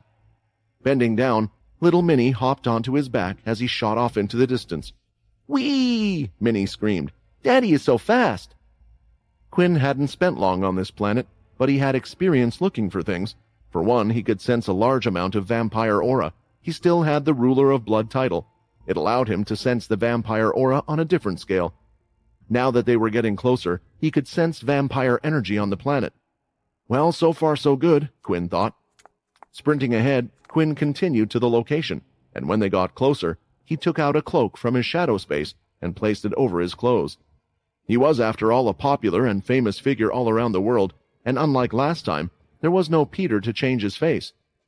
When they got within a close enough distance of the settlement, though, Quinn noticed something strange. To confirm his suspicions, he found the largest tree and hopped onto it, and now he could see it, the full view of the vampire settlement. It's been rebuilt. It looks the same as it did before. No, it's not exactly the same, Quinn said. 1, 2, 3. Why? Why has the vampire settlement been rebuilt like this? And why are there 9 castles? What does this mean?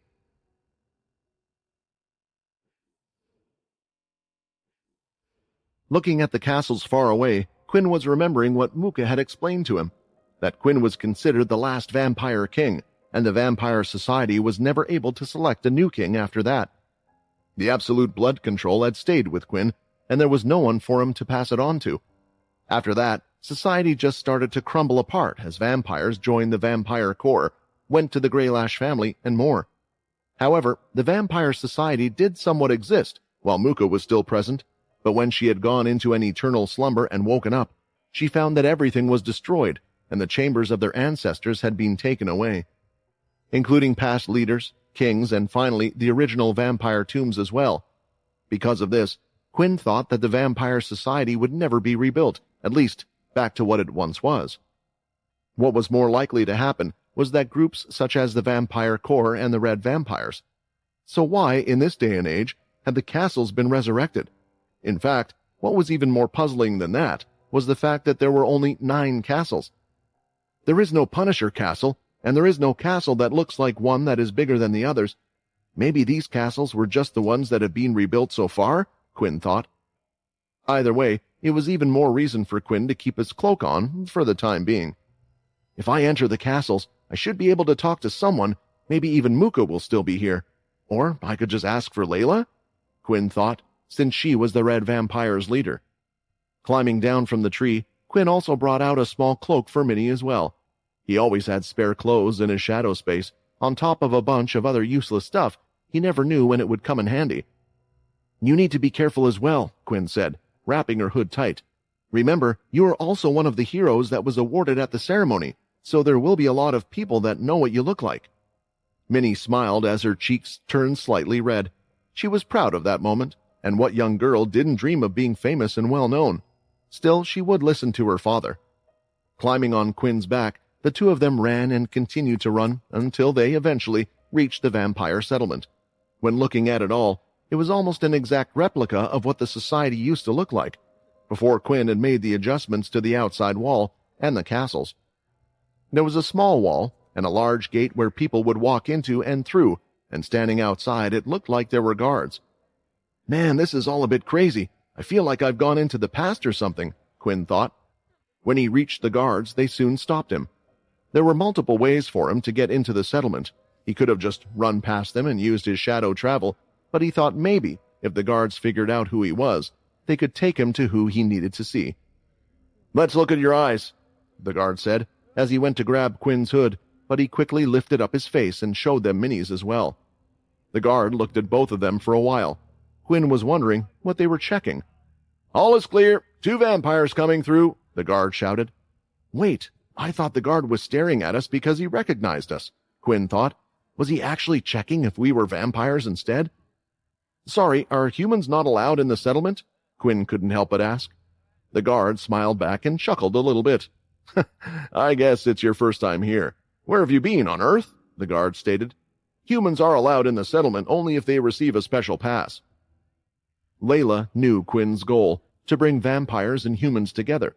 It was similar to what the Greylash family were doing now. However, the Red Vampires were still scared of humans, and some still disliked them, so it made sense for them to act this way. If you are new here, then you probably don't have a designated area to live in. You can stay in the pooling area. There are plenty of inns to stay for the night, but if you wish to become a permanent resident of this settlement, then you will need to take an assessment. One of the families will take you in based on your skills. Families? Quinn scratched his head. After 1,000 years, the lines had been blurred between families. Vampires had all sorts of different abilities, with the Vampire Corps teaching nearly every vampire the string ability. There's not much to it. Think of the area like a district. They are just controlled by the families who are also in charge of protecting them. For a second, Quinn had thought of something. Maybe Muka had found all of the chambers and tombs of the old vampires, and with it, she wished to rebuild the society, but had asked for Layla's help. In the middle of thinking, the guard had walked off, and Quinn thought it signaled for him to enter the settlement anyway. There was one surprise, though, and it was the fact that the man hadn't recognized Quinn. even though he had come so close to him. While walking through the settlement through the pooling area, the markets and the busy vampires, Quinn couldn't stop thinking about it. Maybe he thought I was a fake, or perhaps I'm not as famous as I thought I would be, Quinn thought. The two continued to walk and could see the happy smiles on the vampires' faces. That was one good thing. There wasn't a worry or danger that they were all subjected to. It didn't feel like the world was dealing with any problems with the Celestials or the return of the Dalki, at least not here. Dad, why don't we just go into one of the castles and ask to see Layla? Minnie asked, pointing to the one in the center. Because I have a feeling that there are a few people that have come back that might know Daddy. Quinn didn't know if Mooka had resurrected the old leaders to help establish order and the vampire society. If that was the case, there would be some faces that didn't recognize him, and if he got the wrong castle, he thought it would certainly be surprising for an uninvited guest to appear. Don't worry, you can see that there is no danger around us. I'm sure that Layla is safe, Quinn answered. Trust me, I would be the first person running around screaming my head off if she wasn't. Since Quinn had no interest in joining one of the families, he didn't head to the assessment area, and instead headed to one of the inns. While inside, he was focusing on all of the conversations that were happening around him, but there was nothing of interest. So, he decided to head up to the bar area and sat on a stool where Minnie hopped up towards him. With his head down, Quinn had ordered a type of whiskey while a juice box for Minnie. Alcohol was something vampires could still taste well, and although Quinn didn't like it before, he did want to give it a second try after enjoying a few beverages on the Marpo cruise. When the female staff member handed him his drinks, he raised his hand with his head held down, continuing to talk to her. Sorry, ma'am, but me and my daughter have just joined this place, and we don't hear a lot of news very often. We heard that the leader, Layla, is a very kind person and was wondering what family she belonged to, or if there was any way we could meet her, Quinn asked. Layla, the female vampire replied. I have heard of Laylas before, but I'm guessing the person you are talking about is well known. We don't have any leader that goes by the name Layla here. How is that possible? Minnie said as she stood up on the stool. Mother was the leader of the Red Vampires, leader of this whole place. Where is she? Quinn tried to comfort Minnie as he pulled her down slightly. Now Quinn was getting worried. I'm sorry, but I have been here since the settlement was rebuilt. I also hear a number of different things, but I have never heard of any Layla being a type of leader, or these red vampires. The reaction was strange. It would be impossible for them not to know her. All of the red vampires, the last time Quinn had visited, knew her face. Some cried when they saw her due to how much they felt like they were in debt to her. This feeling right now, it was similar to another feeling Quinn had before. With this and the guard, Quinn felt like something was drastically wrong, and pulled his hood down from his cloak and looked up, pointing to his own face. I have one more question. Do you recognize me? Quinn asked. It was a tense moment as the bartender looked Quinn up and down. She stared at his face for a few seconds, looking at all the features. His clean skin, strong eyebrows, and flowing hair that curled ever so slightly. In the end, her face started to gain a shade of bright red as she realized just how beautiful this person was in front of her, not to mention vampires tended to be images of perfection in the first place. I'm sorry, I've never seen you before, but if you would like, we could get to know each other better. The bartender tried her best to hide her emotions behind her voice. Quinn didn't answer, though. Instead, he was staring off as he clenched a fist. If he was holding on to the edge of the table right now, it would have surely crushed in that instant. With his hood down still, Quinn slowly stood up from his seat. It was clear from his expression that he was annoyed, and he was not trying to hide it. However, all this made the bartender wonder if she had offended him somehow. Not saying anything to Minnie, Quinn started to look at all of those that were talking. It was a busy inn with a lot of tables. There had to be around 100 vampires in this place alone. It was packed with those standing up and drinking as well, and not just limited to those that were sitting down at the seat. Walking through the room, Quinn skimmed through everyone, making eye contact with several people who had decided to just turn away as they saw him. Some of the females lingered longer looks or pretended that they weren't noticing Quinn, but were staring at him quite intently. How can this be? Is it the type of mass influence skill? No, influence skill could be used to this level, Quinn thought. In the end, standing there in the middle, not a single person recognized him, Sure, it made sense for the odd one or two, but if something like this were to happen in the past, he would be rushed with the horde of people, and the whole place would be crowded in seconds. Quinn Talon, the hero, was bigger than anyone in the whole world. Bigger than any movie star or celebrity, but right now, it didn't seem like the case at all. Noting that nothing was coming of it, Quinn headed back to his seat and pulled the hood down from Minnie, reassured that there was no reason for the two of them to hide their identity. With this, Quinn picked up the drink and started drinking away. Minnie did the same, imitating her dad while giving side glances towards him. She didn't want to say anything because he seemed to be in a bad mood. I don't understand how this could happen. I'm trying to put everything together, and right now, I can only think of a couple of things, Quinn thought. Either Minnie was in her shadow space for a lot longer than she thought. The time that had passed wasn't 1 month at all, and the time I spent in the space that I was in was a lot longer as well. However, would so much time have passed that people managed to forget about me? On top of that, you have Layla still returning and helping Minnie, at one point, with the juice cartons, which means my second theory is much more likely. Quinn didn't want his second theory to be true, because in his mind, it was a lot more dangerous. His head kept going back to Erin's words. She had a deep hatred for the Dalki, because they were the ones that had killed her parents.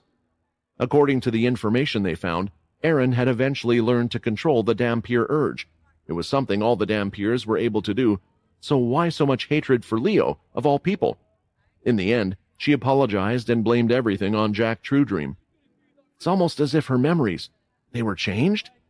Did she believe that the vampires were the ones that killed her parents rather than the Dalki?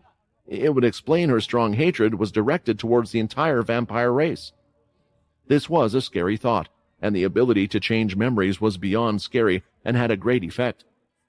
Jack Truedream never had a power like that, though, and at the same time, it wasn't one of the powers that Syl had, Quinn thought. Either way, there is a chance that what happened to Erin is the same thing that happened here. Everyone has forgotten about me. Quinn Talon and Layla by the looks of it. To be able to do something on that level, it has to be an incredibly strong power, a power on the Godslayer level. Quinn quickly finished his drink and ordered another one.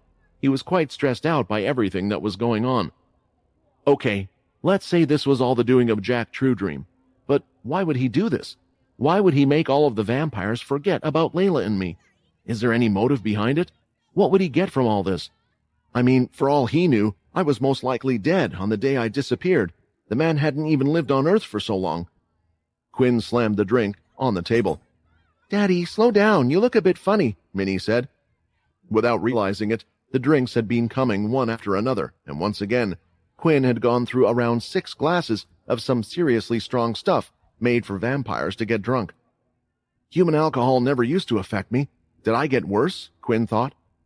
Either way, he was nowhere near as bad as he was the last time, and he thought he should stop himself before he talked about himself to anyone, or about how famous he once was. The one good thing out of all this was Quinn could, for the time being, live like a normal person. At least, it didn't seem like he would be walking around claiming to be a god to everyone around him. Not that he had been wrong about it the last time. There was no need to hide his face, and he could enjoy himself in the vampire settlement while trying to find out what had happened, and also about the current state of the vampire settlement. Just as Quinn was ready to leave, an older gentleman with a large trench coat came to sit right next to Quinn. I'll have the same as him and get another one for my good friend here, the man said, pointing towards Quinn. This was a first, a stranger buying him a drink. He had heard things like this would happen in the past, and he was showered with items from others when he was leader and king, but now that no one knew him, it felt a bit nice, which was why Quinn had accepted the drink. Thank you. Quinn raised the glass, and they clinked them together. I haven't seen you around before. My guess is you just entered the settlement. Let me guess, are you from one of the Grey Lash planets? I'm from the Earth, Quinn replied. Oh, I see. Perhaps you don't feel too at home anymore. Anyway, you will feel at home here, the man replied. Since you are new, my guess is that you will be taking the assessment at some point to join one of the families. Quinn honestly wasn't going to bother with some assessment. It was strange. He was not only one of the vampire leaders in the past, but the last king. Not that he had a big head or anything, but if he wanted to meet people, then he would just meet them directly. The man looked to his left and right and waited for the bartender to go around the corner. Then, from his large trench coat, He opened up one side, revealing a metal flask. There was more than one flask attached to the coat, and there were numbers on the flask, written in Roman numerals. On a particular one that the man pointed at, there were what looked like 3 large eyes on it, number 3. I'm sure you have heard about this before. For you, my friend, I am giving you an opportunity of a lifetime. If you take a sip of this just before you take the assessment, you will be sure to impress the families and get to a higher rank. Suddenly, Quinn's mood had gone sour. The man wasn't being friendly to him. He was just trying to sell him something. I really should just leave this place, but I wonder what it is that he has, Quinn thought. Inspect. Looking at the flask, Quinn used his inspection skill. Blood from a 3-spiked dalky.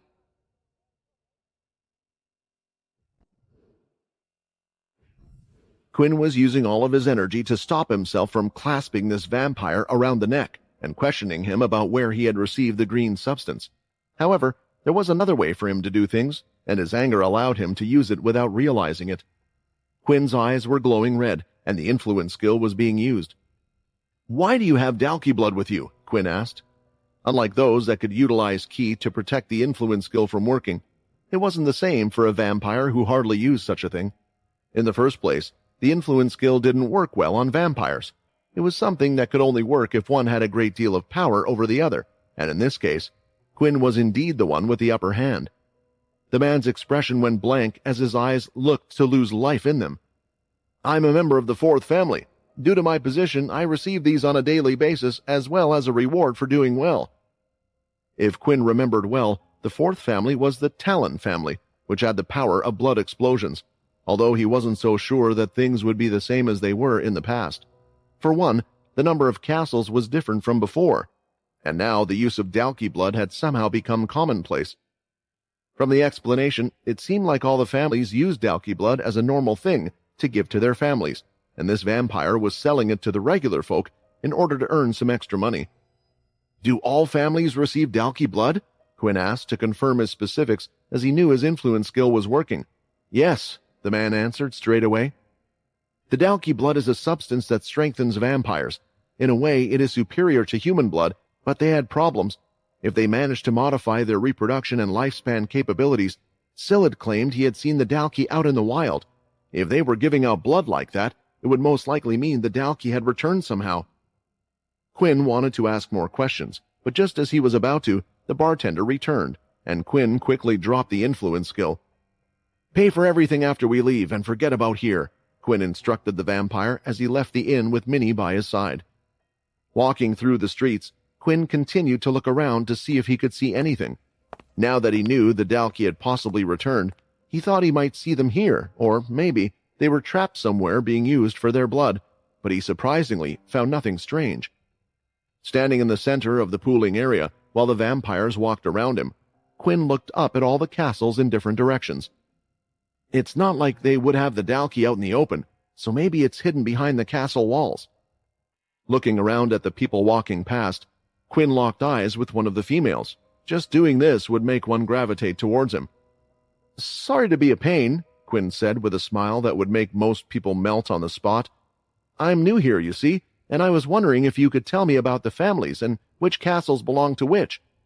The woman blushed as she pretended not to be paying any interest in Quinn, but continued to glance his way. I'd be happy to. The families have decided to keep the same number as they did in the past. Although many vampires are unfamiliar with it, it takes some time. The first castle belongs to the Toppy family. The second castle is the 4th family, the Talon family. After that, the 3rd castle belongs to the 5th family, the Kent family. The 4th castle belongs to the Musket family, the 6th family.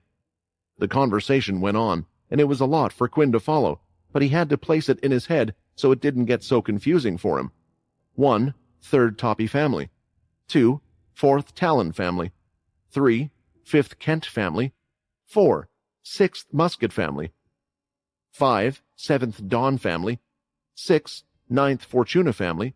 7. 11th Scudder family. 8. 12th Kilton family.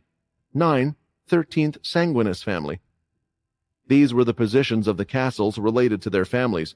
Now that Quinn remembered this, he would just remember the name of their families. Thank you so much for your help. If you see me and would like me to do anything that you need help with, please let me know, Quinn stated. The woman bowed down as she walked off, but not without getting a mean look from Minnie. "When we meet Mom, I'm going to tell her that you've been flirting with all kinds of women," she pouted. Quinn was surprised at Minnie's words, but he just laughed it off. He rustled Minnie's hair as she continued to pout for a while. Having looked at the list of families that had been rebuilt, Quinn was trying to find some sort of pattern behind them. The 10th family disappearing made sense. Most of the cursed was no longer present, and there was no leader's ability to pass down with Richard, now long gone too. The first family would almost be impossible to revive due to what had occurred with most of their powerful leaders, and the same could be said for the 8th family. The family names are still the same as they were before. Why keep the names from... Then it hit Quinn. His theory from before about the tombs having been found, it was most likely correct. The families that were here, right now, still had past leaders that were great and strong that could lead a family. The ones that hadn't had a castle built for them practically had none left to build them. The members they did have had been blurred out after 1,000 years, so they could only rely on those that were strong in the past. I guess it's decided then. Why don't we pay one of the family heads a visit? But the question is, which one? Thinking about it, Quinn was on good terms with the Talon family, the Fortuna family, and the Sanguinus family. However, it was unlikely that Fex would be the head. He was more likely to be on Earth, looking after the vampire core with his son. If it was a past leader, they wouldn't recognize Quinn, and it was the same for the Talon family, which left Quinn with one choice. "I'll head to the Fortuna family," Quinn smiled. "The current leader should be Muka, and she always had a smart head on her. Even if she forgot who I was, I'm sure I could convince her just like in the past." Using his shadow travel, he and Minnie quickly went through the ground, through the walls, and past all the guards. They eventually entered the castle. Now that they were in dangerous territory, Quinn had informed Minnie to hide in his shadow space for the time being, and promised not to make her wait for long. Even though she was still unhappy to have to hide, she agreed to do as her dad told her. Just like in the past, several of the doors and walls had the special combination lock that wouldn't allow anyone past unless they knew the combination. But Quinn didn't need that with his shadow travel. Eventually, he reached the top of the castle where the leader would stay, and Quinn could sense a presence. It felt familiar but off at the same time. As he rose through the shadow, he began to walk down a red carpet that led to a desk rather than a throne, which was a nice change. There were quite a few books at the desk, while the chair was spun the other way. "A visitor that managed to get past all of my walls with no problems, and your footsteps are incredibly light. You would think I would know every person possible that would be able to step foot in this place, yet I don't know you." As the chair turned around, Quinn was surprised that it wasn't a female sitting on it. Rather, it was a male instead. He could tell by the voice, but the male in front of him was someone he had never seen before. He had jet-black sunglasses that covered his eyes while also having curly hair. Who are you?" "That's what I would like to ask you as well." The vampire stood up. "It is polite to introduce yourself before you ask for someone's name, but I will lead by example. My name is Edvard Fortuna, and I am the creator of the 9th vampire family. Now tell me, who are you?" Edvard said, lifting his sunglasses to peek at the man in front of him.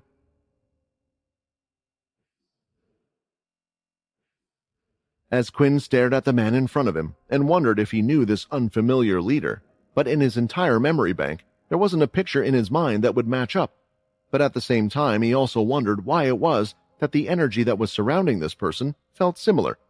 It wasn't just a vampire aura that he could feel from him, it was closer than that. "It's been a long time since I was asleep, so there were quite a few vampires. Did one of them become a leader? Maybe someone Muka mentioned, or is it like I thought? What I'm looking at right now is one of the past leaders in front of me. Whatever be the case, I should first try to calm things down." Quinn felt like he should still tiptoe around the situation. After all, just because the person in front of him was someone that he didn't know, didn't mean he was a bad person. And since the latter was part of the Fortuna family, he believed he had a better way of dealing with this. "I apologize for this sudden intrusion," Quinn said, bowing his head down slightly. Although this looked like it was out of respect, in truth, it was so the other person couldn't see his face so clearly. "I am a friend of one of your family members, Muka Fortuna. If you were to call her up here to verify, then I believe that we will have no problem. Just to assure you, I'm not looking for any trouble, and it would be better if we talk about this."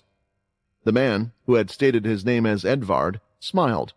He stood up from his seat and looked to be wearing quite modern clothing. He wasn't dressed like a typical vampire would, and even had what Quinn could only describe as a Hawaiian shirt on. The man looked like he was ready to go on holiday and relax on a nice beach at any second, especially with the sunglasses that were covering his eyes. "I know of Muka. In fact, many people do, but I'm not interested in your relationship with her or why you're looking for her. What I'm interested in is, who are you?" Edvard started to walk on the red carpet with both hands in his baggy short pockets. "You see, I've been awake for so long, so there are a lot of new people in this world that I still don't know. However, for a person to set foot in this room without making such a noise, and for one to be able to speak to the leader of a family, and to speak with me with no fear in his voice, no fear for his life, now that is a person that I would like to know." It seemed that Quinn's theory was right, judging by the sentence that was said a moment ago. If Minnie had been asleep for around a month, then this person in front of him, like he said, had not been awake for a long time, and was most likely one of the past leaders of the Fortuna family. "Ah," Quinn said, slapping his head. "Now I understand. You should have said it earlier. Not only are you the current leader of the ninth family, you are the creator. I apologize. I didn't realize that you were one of the original vampires." Quinn bowed even lower this time to show his respect. The originals would have no idea of who Quinn was, but he was hoping that if Muka was still part of the family, she would have at least updated this man, so he decided to give it a shot. "My name is Quinn Talon. Believe it or not, but I am the previous vampire king. I apologize for not recognizing you sooner, but I was not aware of the originals that were not around during my time," Quinn said. There wasn't an easy way to explain himself out of the situation, so Quinn thought about what better way to get out of it than by telling the truth. It would make sense, how he would personally know Muka, and also explain the strength he had to get into a place like this. That was until he saw that Edvard was now laughing. "Did you really think that I wouldn't have been updated on the current worlds going on? If you were going to pretend to be the king of the old vampire settlement, then you should have at least used his actual name. I have to admit you are a brave one, or maybe foolish, to think that such a plan would work." Hearing this for a second, it made Quinn think, even if he met Muka, would her memory of him have changed as well? Had she forgotten everything about him? If that were the case, then how would this person in front know him for who he was? If all memories of Quinn were erased, he would not be in the records that people had either. "In these new times I was warned that there are new vampires from all over that have great strength. Well, let's see how these new vampires will do." Edvard took his hand out of his pocket, and as he did, a single slash of aura came out of it. It was a powerful red strike. The condensed energy was more refined than Quinn had ever seen before. It was more impressive than any of the leaders that were alive during Quinn's time, even stronger than Bryce's with his sword. "So, it comes to this in the end," Quinn said, as his hand was covered in its own red aura, and when the slash came towards him, he swung his arms out, shattering the red slash into particles. They broke into thousands of pieces and fell to the floor, revealing Quinn standing there unmoved as they dissipated. The expression couldn't be clearly seen on Edvard's face, but never in his wildest dreams did he think this would happen. "So you don't believe that I was the previous king?" Quinn said, lifting both of his hands. "Then let me show you something that will make you believe."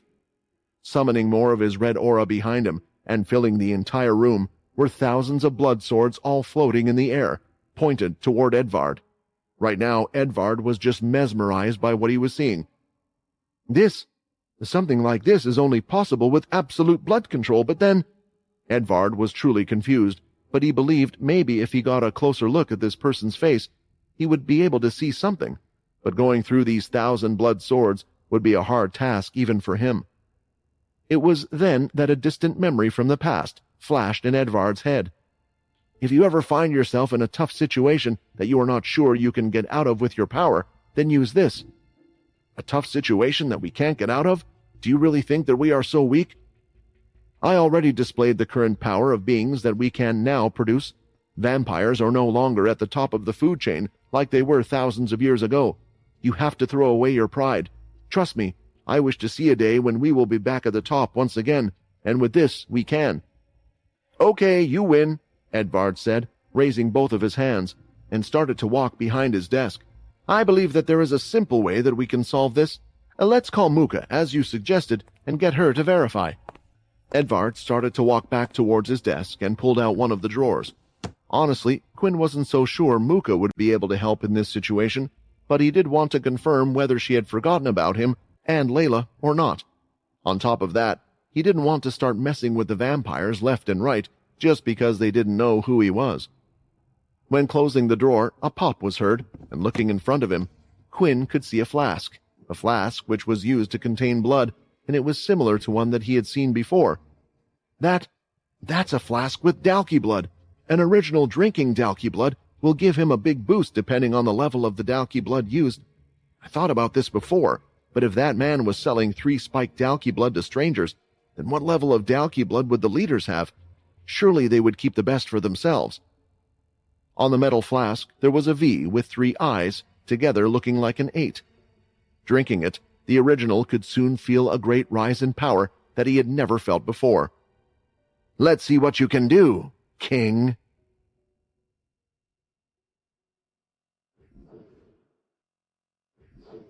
The Fortuna leader had consumed the liquid, and Quinn was left baffled. He hadn't acted when he should have, but it was because there was so much going through his mind. The number on the flask, after using the inspection skill, confirmed his suspicions. That's from the blood of an 8-spiked Dalki, but how is that even possible? I killed Graham with my own hands. The highest level Dalki that Quinn knew in existence, and until this day was one of his toughest opponents, was Graham.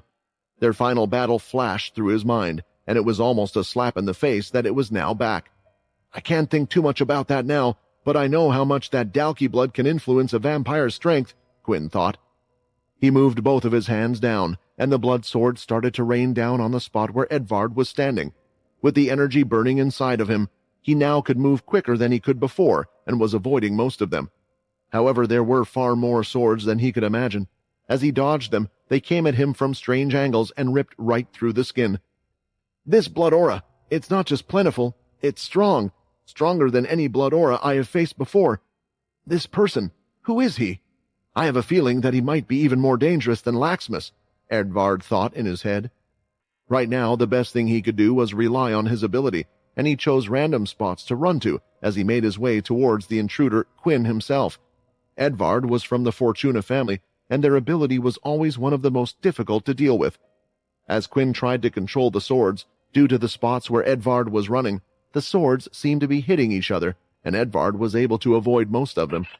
When he did get hit, it would be in a non-vital area and only skim across his shirt or slightly graze on his skin. When Edvard got close, he swung his hands out and had them raised by his side, his fingers covered in a red aura. He always preferred fighting close-quarter combat and not relying on his ability as much as other leaders. With the rise in strength due to the blood, he thought this was the ideal situation to use his experience and capabilities.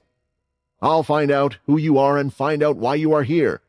Edvard swung both arms, ready to slash Quinn's chest and break through the armor he was wearing. With a single attack, he felt like he could tear the planet in half. The ground they were standing on cracked. The door behind them was dented as a loud bang hit them, and air currents blew everything in the room off its place. The attack would have been a devastating one, but his hands were stopped. They were stopped in the middle of the attack and were tightly held by the wrists. Edvard was trying to use his strength. The veins on his neck were showing, but he was unable to move them at all. How can I, an original, be put in a situation like this again?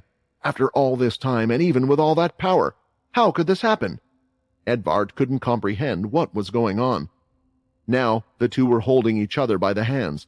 Edvard was able to get a good look at Quinn's face as it was close to him and found himself being stared at by the endless abyss-like red eyes. "I have been through a lot," Quinn said, "all to protect my friends and those that I care about. The world that you live in this castle, this vampire settlement that you care about, means nothing on the grand scale of things."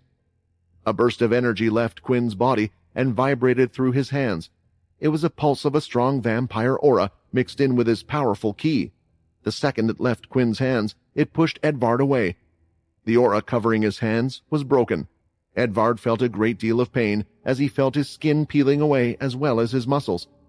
All the windows in the room shattered, and the red carpet was flung back. Edvard had crashed into his table. it instantly broke, and a large crack was left on the floor where he landed as well. He was in great pain, and blood was flowing out of his mouth. "Shit!" Edvard cried, getting up and wiping his mouth with his forearms, and then his hands because they were badly hurt. "Even with that power boost, I can see that I am nothing compared to you. Why did I, of all people, have to run into this monster?" he muttered as he coughed out blood. "And people say I'm the lucky one," he added with a smile, finding his sunglasses among the wreckage and placing them back on again. What Quinn had just used was a weaker version of his Tiger Pulse attack, a move that was originally created from his celestial powers. The thing was, although Quinn didn't have his celestial powers anymore, there was the advanced shadow, and on top of that, there was something else he had gained. His blood aura had been enhanced, mainly because of fighting against those demons and using his blood bullets. The power that he had received from them was enhanced blood. In a way, the effect that he gained was similar to what Edvard had gone through with the Dalki blood. The only difference was, Quinn's was a permanent gain in power. Amping up his blood power, he had pulsated an attack directed towards the original vampire that outmatched anything the latter could come up with. "Now do you believe me?" Quinn asked, sighing. "I was one of the kings of the settlement. I don't know if it's some weird power, mind control ability or what, but so far everyone in this vampire settlement at least has forgotten about me. I didn't come here to fight you. I came here for answers." Although Edvard still found it hard to believe the fact that he wasn't being outright killed by this person in front of him that could easily beat him, he was at least inclined to listen. The problem was, due to the commotion, Quinn could hear the sound of footsteps approaching the room from below. He could take the leader with him, but it would cause panic, so instead he decided to reorganize himself from now on. "It seems we still have to cut short this meeting," Quinn said, as he sunk into his shadow and disappeared completely.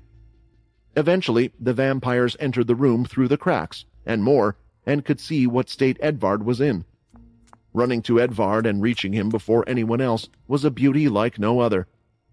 "Sir, is everything okay? Who did this all to you?" The person was none other than Muka.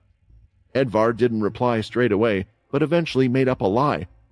"I was testing out a new experiment that a certain someone gave me. It seems that it is quite powerful. I'm sorry for worrying you all. Make sure that everyone in the castle is safe, and at the same time inform the people that there is nothing to worry about." Muka, who was closest, was looking at the wounds that were mainly on Edvard's hands. She wondered how one could get such a thing just from practicing with themselves.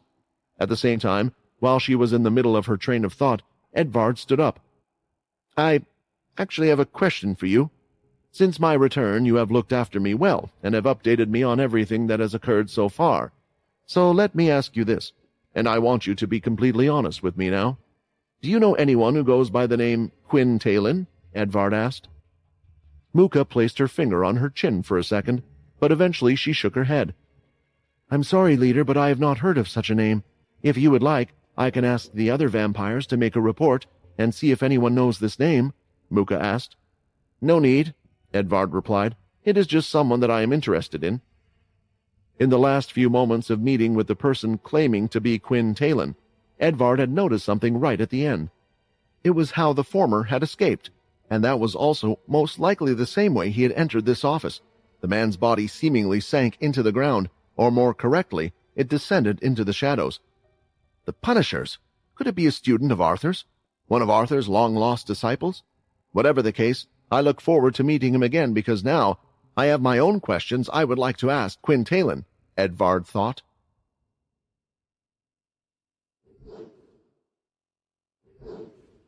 The office where Edvard was practicing by himself was now under repairs, so he was relaxing in his private room. While doing so, he looked in his wardrobe for a few new shirts. When he opened it, though, he found the whole wardrobe filled with dark leather-type clothing, something that really wasn't to Edvard's style. He noticed a bright orange shirt in a corner, which he eventually decided to wear instead, and switched out his clothes. He was happy he didn't have to go out in his shirt that had been ruined in the fight. The vampires should really learn a thing or two about fashion from the humans. Why are all my clothes so dark? A little bit of color in their attire won't change anything. It would only make them more cheerful. As he was done thinking this and getting his clothes on, Edvard looked at his hands. They had mostly healed up, but weren't looking as well as they were this morning. He speculated after an hour or so the wounds would heal, and his hands would be back to normal. We, the originals, have always had a faster self-healing rate than regular vampires. With that strange substance, the green liquid blood, the healing ability got even better, yet my hands haven't yet healed from the encounter against the red aura. Ever since the strange fight with the intruder, Edvard couldn't get the man known as Quinn out of his head. The vampire had been too strong to have just kept to themselves for so long, but then there was the shadow ability. I guess if he was a student of Arthur's, it would make sense for him to stay quiet while the vampire settlement was being rebuilt, because I think there would be quite a few that wouldn't be happy that there is still a Punisher around in these parts. But still, why would he claim that he was a king of all things? Closing the bedroom door behind him, it was a time for him to leave. Walking toward the exit of the castle, he noticed a beautiful lady waiting for him. Muka, and along with her, was an old man with a goatee beard who went by the name Milner. Muka nodded at Edvard before placing on her large helmet, covering her entire face as they left the castle. "You have such a pretty face. It's a shame that you have to hide it," Edvard said. After exiting the castle, rather than walking toward the city, they took a path that led them behind the castle. "It's better this way. It isn't right for me to attract so much attention. You are our leader, who is trying so hard to stand out," Muka replied. The comment was most certainly about his bright orange shirt and sunglasses, but Edvard didn't care and just laughed it off. "You know, I think it's worth just being woken up every 1,000 years or so to see how the world has changed. You know, these shirts were pretty popular back in my time," he chuckled while replying. Milner also smiled, albeit not because of the same reason, because he thought it was impossible what the leader said was true. Even during my time, no one would wear such atrocious things. While talking and teasing each other, they finally arrived at their destination. Behind the castles, there was a very large joint garden. It was filled with all sorts of different plants, hedges, and more, and was beautifully laid out. When building the settlement, they felt it was too beautiful to destroy. Whoever had created such a thing must have put a lot of effort into it, and the strangest thing was how the plantation here was still robust, despite the vampires using a special device to block out the sun. Not only did the vampires decide to keep it, but they had decided to make it their meeting place as well. The garden center was paved with stone and surrounded by large hedges. On the stone was a round table with 10 seats, and the other vampires had already arrived, each with 2 other associates. "You're late, Edvard," one of the youngest-looking men at the table said. Unlike the others, who were dressed mostly in black, he stood out due to his thin white clothing. The man also had a well-defined jawline and swept-back hair, but let a single strand drop down on his forehead. "Did you not hear the news about the state of my castle, Hickel?" Edvard replied back as he casually pulled a seat and sat down. Hickel Talon was the current leader of the 4th family. "What happened? Was there an attack?" one of the others asked. "No attack," Edvard quickly said, and moved his fingers, checking if they were okay, but they were still slightly damaged, moving slower than they would have. "I was testing the new blood that person gave to us. I wanted to see how well it truly improved our abilities," Edvard answered. "The liquid is strong. I think everyone would do well to keep it on them, if need be for emergencies." The others started to laugh at the table as they heard us. "Do you think of us as weak? We are the originals, the ones that created this whole race in the first place. And don't forget that vampires exist even today, which is a sign of our power in itself." "But we are not all here, are we?" Edvard replied. "Where are the other originals? I'm sure you heard the tales that have been told to us by our ancestors, of the constant infighting, laxness being raised back, and the troubles they caused. The fact that not every original is on this table proves something, that even we can die." There was silence from everyone at the moment until one eventually spoke up. "I still think our current state is at its strongest. Unlike before, the originals are more united. On top of that, the past kings, leaders, and the strongest vampires who ruled during our entire time are awake." "That person showed us the threat, though," Hickel said. "We all saw what they could do." "I don't think that man was trying to trick us when he gave us this blood. I believe he wishes to see the vampires grow stronger than ever." Hearing this, Edvard had a thought. The person he faced was certainly a vampire, and it didn't look like he had even attempted to use all of his power. If there was a vampire like them on their side, he doubted they needed anything to worry about. Exiting the castle, Quinn had taken Minnie out of the shadow and grabbed her hand as they walked around the settlement. It was safe to say that he was worried. He had caused a commotion and shown his powers, and he was pretty sure that the leader had seen his face. Now there's going to be a manhunt for me all over the settlement. If I'm with Minnie, though, no one will suspect a thing, right? I hope I didn't hurt him too much either. Some of these vampire leaders can be pretty unforgiving, Quinn thought. However, the strange thing was, there was no panic. The guards didn't seem to be on high alert, and there was no search team as such.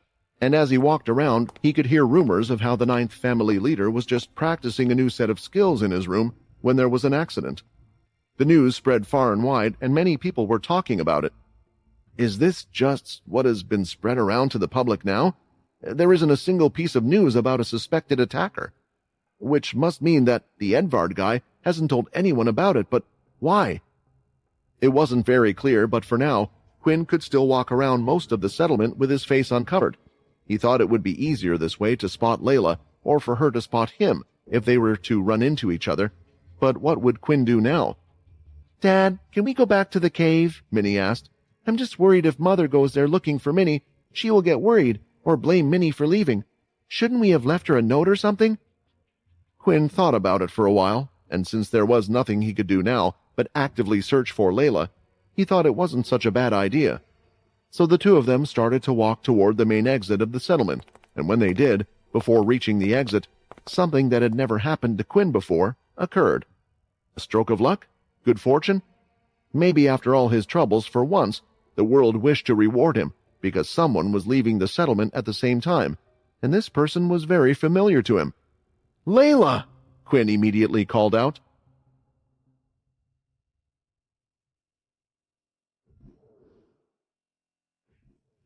Quinn had good eyes, and he could easily track things even if they were moving at a fast speed, and notice minor differences in people that even they wouldn't, perhaps, see themselves. Even if Layla was in a crowded place with people walking past and moving about between each other, he could have easily spotted her. And now, he did not need to do anything of the sort because he had met the person he was looking for as she exited from the gate. "Layla!" Quinn called out. Hearing the name being called out, she turned around. The woman was wearing a curved hat obscuring the top of her head. Her hair was parted from the two sides of the hat, and she had fastened a very particular sword around her waist. She was, without a doubt, the Layla that Quinn knew, even if she had concealed her appearance slightly. The moment Layla heard her name being called out, there was a reaction. Her eyes started to moisten up, and an overwhelming amount of emotions began to build up that Quinn believed he could see the glow from her horns, even with the hat. It didn't matter, though, as Layla started to run over and hugged Quinn tightly, squeezing him hard. Then, with her head resting on his chest, her shoulders quivered as she began to sob and release the sudden rush of emotions.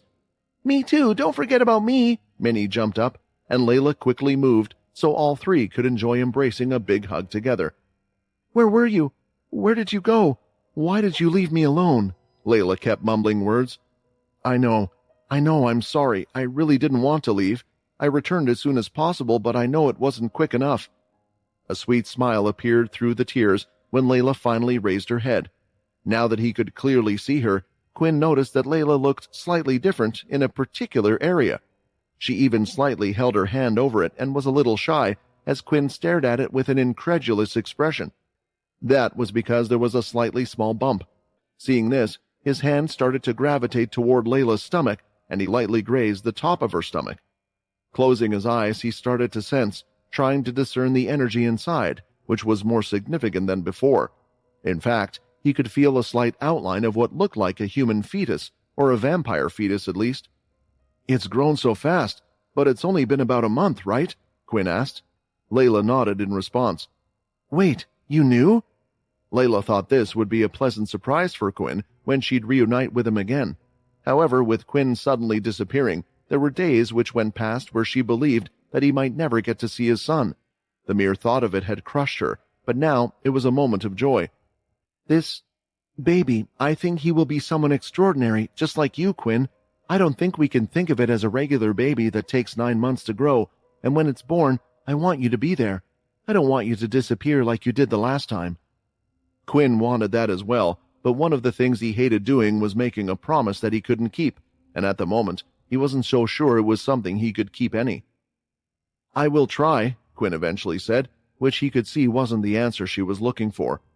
She shook her head, though, and thought it was more important for them to get to the point. Quinn, since you returned, have you noticed anything different around here? Quinn almost laughed. You mean apart from the fact that the 9 castles have new leaders, and everyone has forgotten who you and I are? Nothing is different. I thought... Layla stopped herself there for a few seconds while she was left to think. I thought things might have changed when you returned, so what's the cause of all of this? As the former lifted his hand off her belly, Layla quickly grabbed him and Minnie by the wrist as they walked back into the settlement. I will take you to where I have been staying for a while, and we can talk there, she added. Although the 3 of them didn't say anything as they walked through the settlement, Quinn had decided to go on the other side of Minnie, holding her other hand. Quinn felt like he truly had his own family for the first time, and this was one of the most joyous moments in his life as he walked through the streets of the settlement. There was no need for him to cover his face or get surrounded by others. At this moment, they felt a sense of privacy. It was odd, but they liked it. Eventually, the 3 arrived at an inn in a quieter part of the settlement. It was away from the busy main marketplace, and few people inside were having a drink. A small bell chimed as they opened the door, and a relatively large yet still gorgeous woman was standing behind the bar. Ah, you have returned, miss, and it looks like you brought back a few guests with you, the inn owner said, but her smile lit up even larger when she saw the handsome man standing next to a child. Is this your husband? I don't think I have ever seen a vampire more handsome than him in my life. Layla was embarrassed, but she still replied, Yes, this is my partner, and this child is our daughter.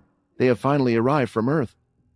The inn owner quickly came out from behind the counter and walked up to Quinn to get a closer look at him, then soon went down to Minnie as she pulled her cheeks and patted her. If you ever need a job, I know quite a few that would pay a lot of money for a face and a body like yours. Thank you. I will let you know if I'm ever in need of a job like that, Quinn replied, as they walked past the inner keeper and up the stairs heading to their room.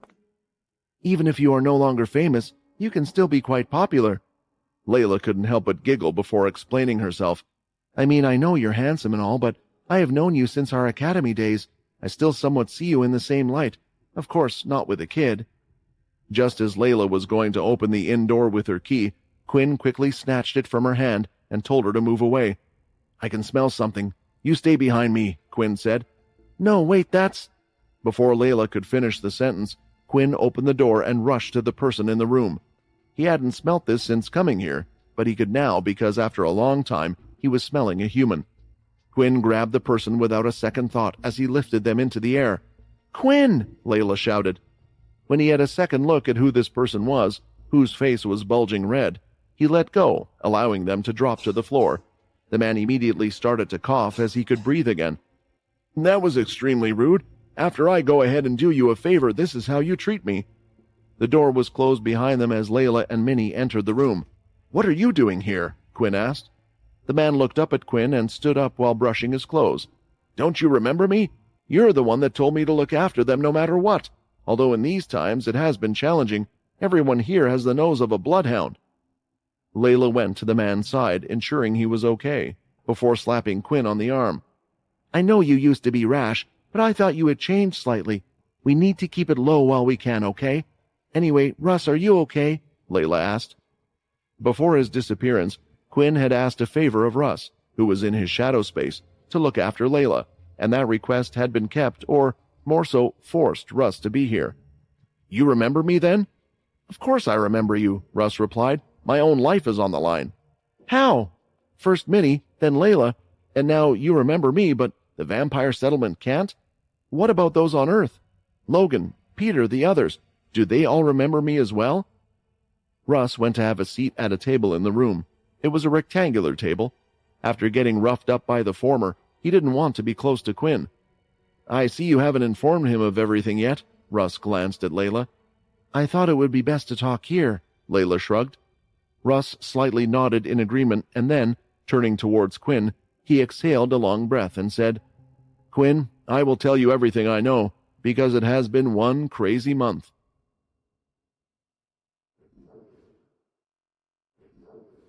After Quinn had suddenly disappeared, everyone was looking for the great hero. News reports were spread by AJ and his stations. Logan had tried to implement a face recognition software in his city, and others that would identify his face if they saw it, but there was nothing. The world felt like they had lost someone great, and it had become a great mystery. In the end, everyone still needed to live their lives and get to work. This included Layla, who was in charge of the newly reformed red vampires. After taking Minnie with her, the two of them, including Xander, were running the red vampires as they had been doing all along. Although there wasn't as much infighting, there were still vampires that were scared of humans, and the same was true the other way around. Layla had decided that she would create a place where vampires felt safe, and she was sticking to that goal, but it was hard to keep her mind off a certain somebody, especially since she had felt something in her stomach. Currently, her belly wasn't any larger, and there were no signs of anything different about it, but almost as an instinct, she knew there was a life growing inside of her. As she stood on the balcony of the tower looking out into the settlement, tears started to roll down her cheeks.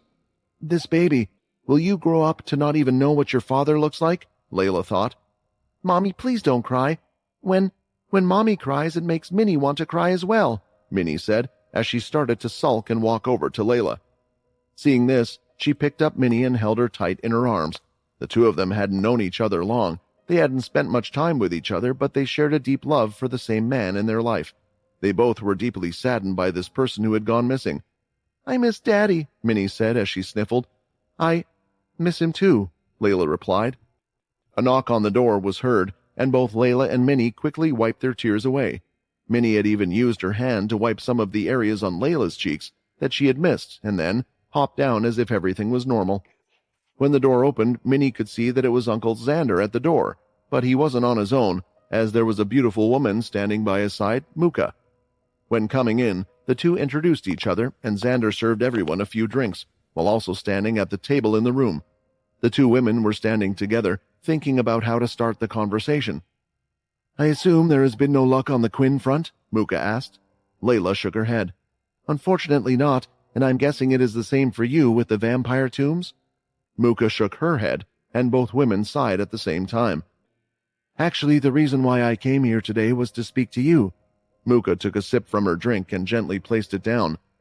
"I have a feeling that during whatever time I have left to live, I might never find the tombs, but I do believe they will be found, one at a time, somewhere out there, just as I was woken up, and the same with the blood fairy Alex, which is why I wanted to do something for our ancestors if they ever did wake up."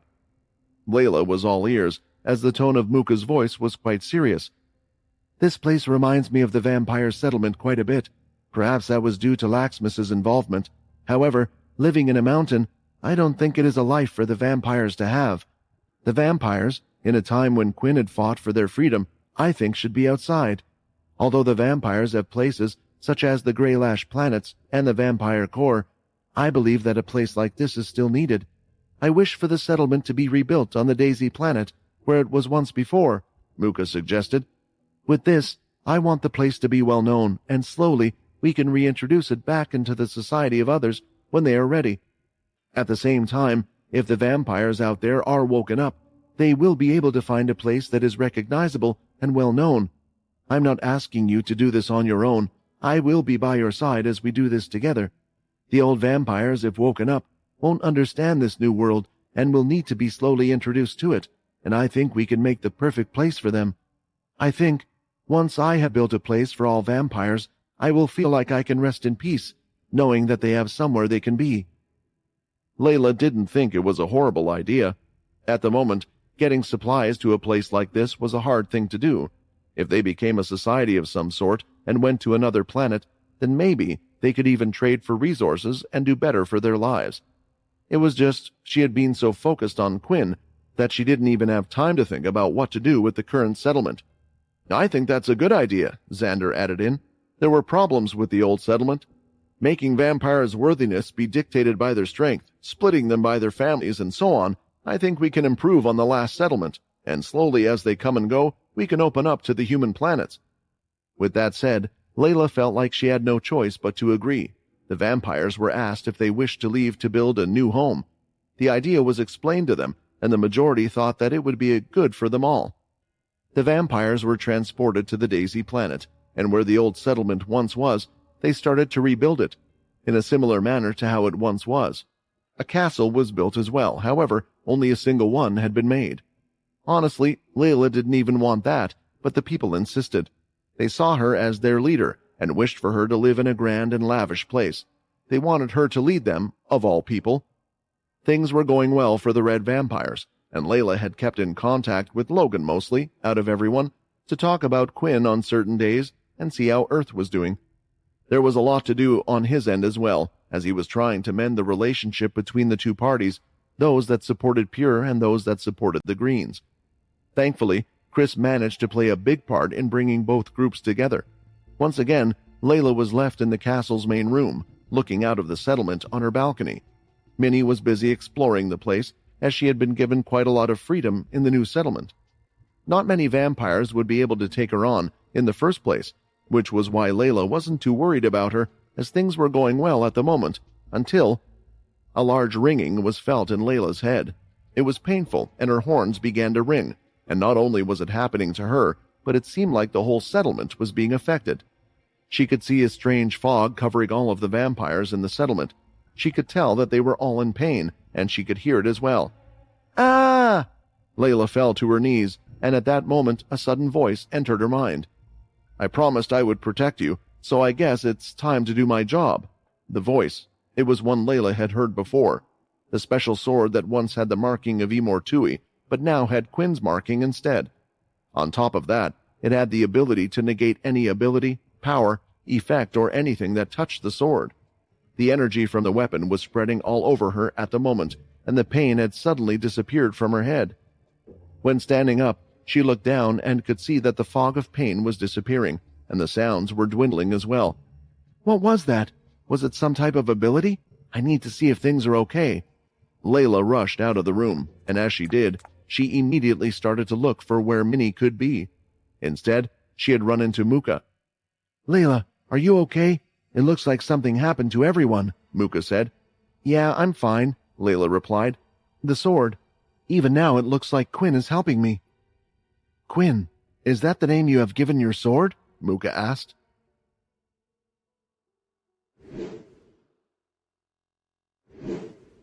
At first, Layla thought it was an off comment made by Muka. Perhaps it was meant as a joke, but from the time the two had known each other, Muka had never cracked a joke, especially about something like this. Another thing that she knew how important Quinn was to the latter, which was the main reason why Layla was taken aback. After all, to her, to even think about making a joke like that in the current situation was not only bewildering and confusing, it was heartbreaking as well. "Come on, Muka. Quinn hasn't been gone that long for you to have forgotten about him," Layla asked. "I have seen the sword by your side for a long time, but I have never heard you say its name before."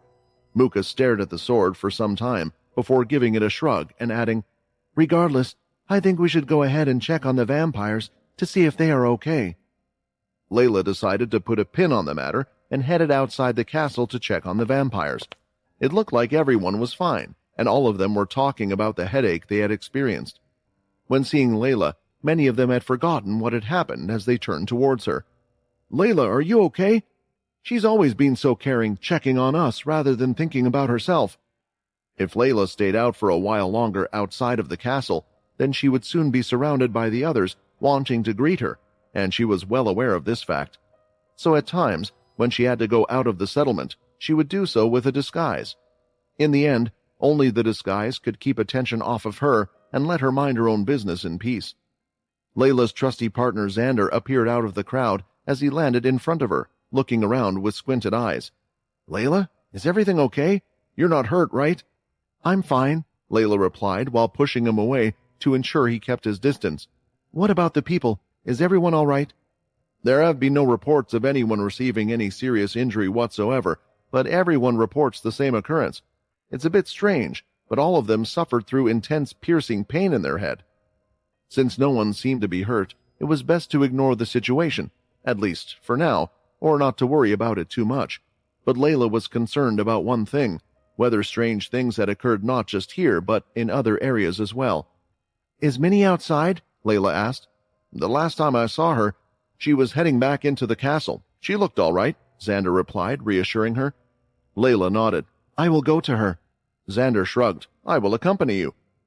Waving goodbye to the people, Layla headed back inside with Xander, and while doing so, there was still something bugging her. A strange thought at the back of her mind. "Quinn Talon," Layla suddenly said, using his full name just to be sure. "Have there been any reports or sightings of him at all?" "Quinn Talon?" Xander repeated the name. I'm sorry, but did you ask me to look for such a person? Layla had stopped dead in her tracks. Her heart started to beat louder. This was impossible. Turning her head, she looked Xander straight in the eye. Are you playing a joke with me right now, Xander? Please say you are playing a joke right now, Layla asked. Quinn Talon, the Vampire King? The one who saved us from the Dalki? The one that helped us 1,000,000 times? The one I... Layla's shoulder quivered. She fell on her knees as a thought of what was happening around her flashed in her mind. Layla, I'm so sorry, Xander said as he went to her side. Usually I don't forget things, but if such a being had done all these things, don't you think I would know? Besides, I think you got all your facts wrong. After the first few words, Layla didn't hear what Xander had said. One might have been a coincidence, but for two people close to her to completely forget such a person right after a strange event, it gave her a good idea of what that ring had done. Waving off Xander, Layla wanted to speak to others at this moment in time, those that would know Quinn Talon. She asked the staff working cleaning the castle about him, but they all shook their heads. As Layla asked more people in the castle, she started to wonder if she was the one who was crazy. Had she made up everything in her head? But no, that was impossible because of what was inside her and the sword to her right. Layla noticed a few shadows when walking through the hallways, and eventually a small Minnie was there. Layla's eyes lit up as there was hope. Surely this person could never forget Quinn Talon. Minnie, you know who your dad is, right? You remember your dad, right? Layla asked as she grabbed both of her shoulders. Of course I remember Dad, Minnie said. Is he back?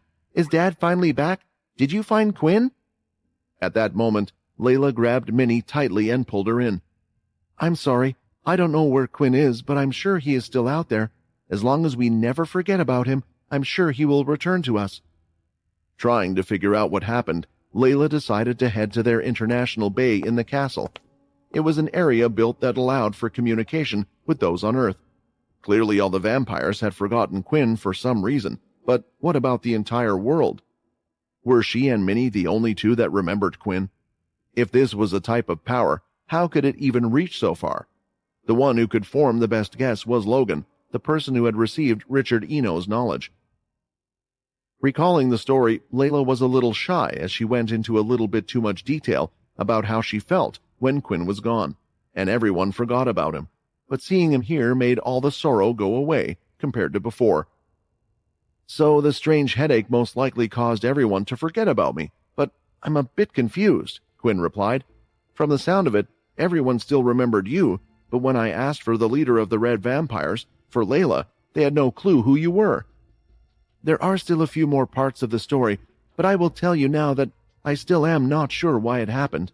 For example, we can theorize that the sword had blocked the ability, leaving my memory intact, and Minnie was in her shadow due to the headache. Yet, Russ still had his memories, and he is the only person in the vampire settlement at the time that I know still remembers both you and me, Layla explained. Thinking about it, Quinn had two guesses. It was either something that conflicted with his God Slayer ability. After all, Russ's ability seemed to be mind-related as well, or due to the specific key commands that Quinn had given beforehand.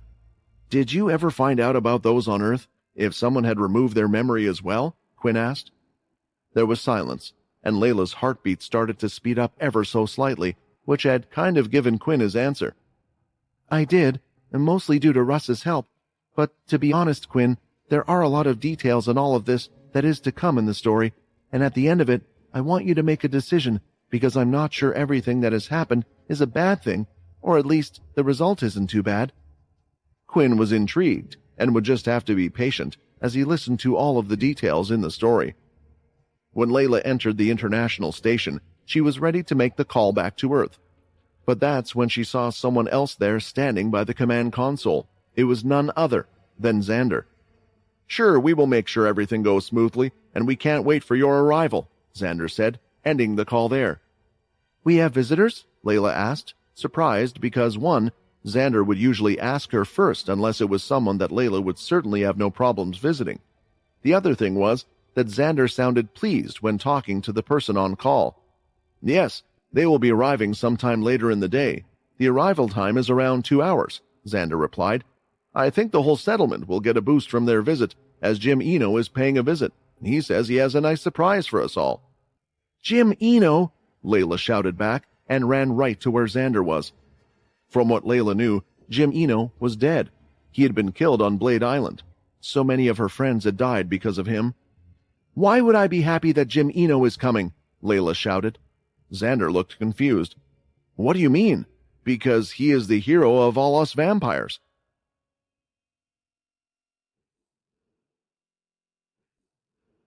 Lately, Layla had been hearing words coming out from others' mouths that she never thought she would hear.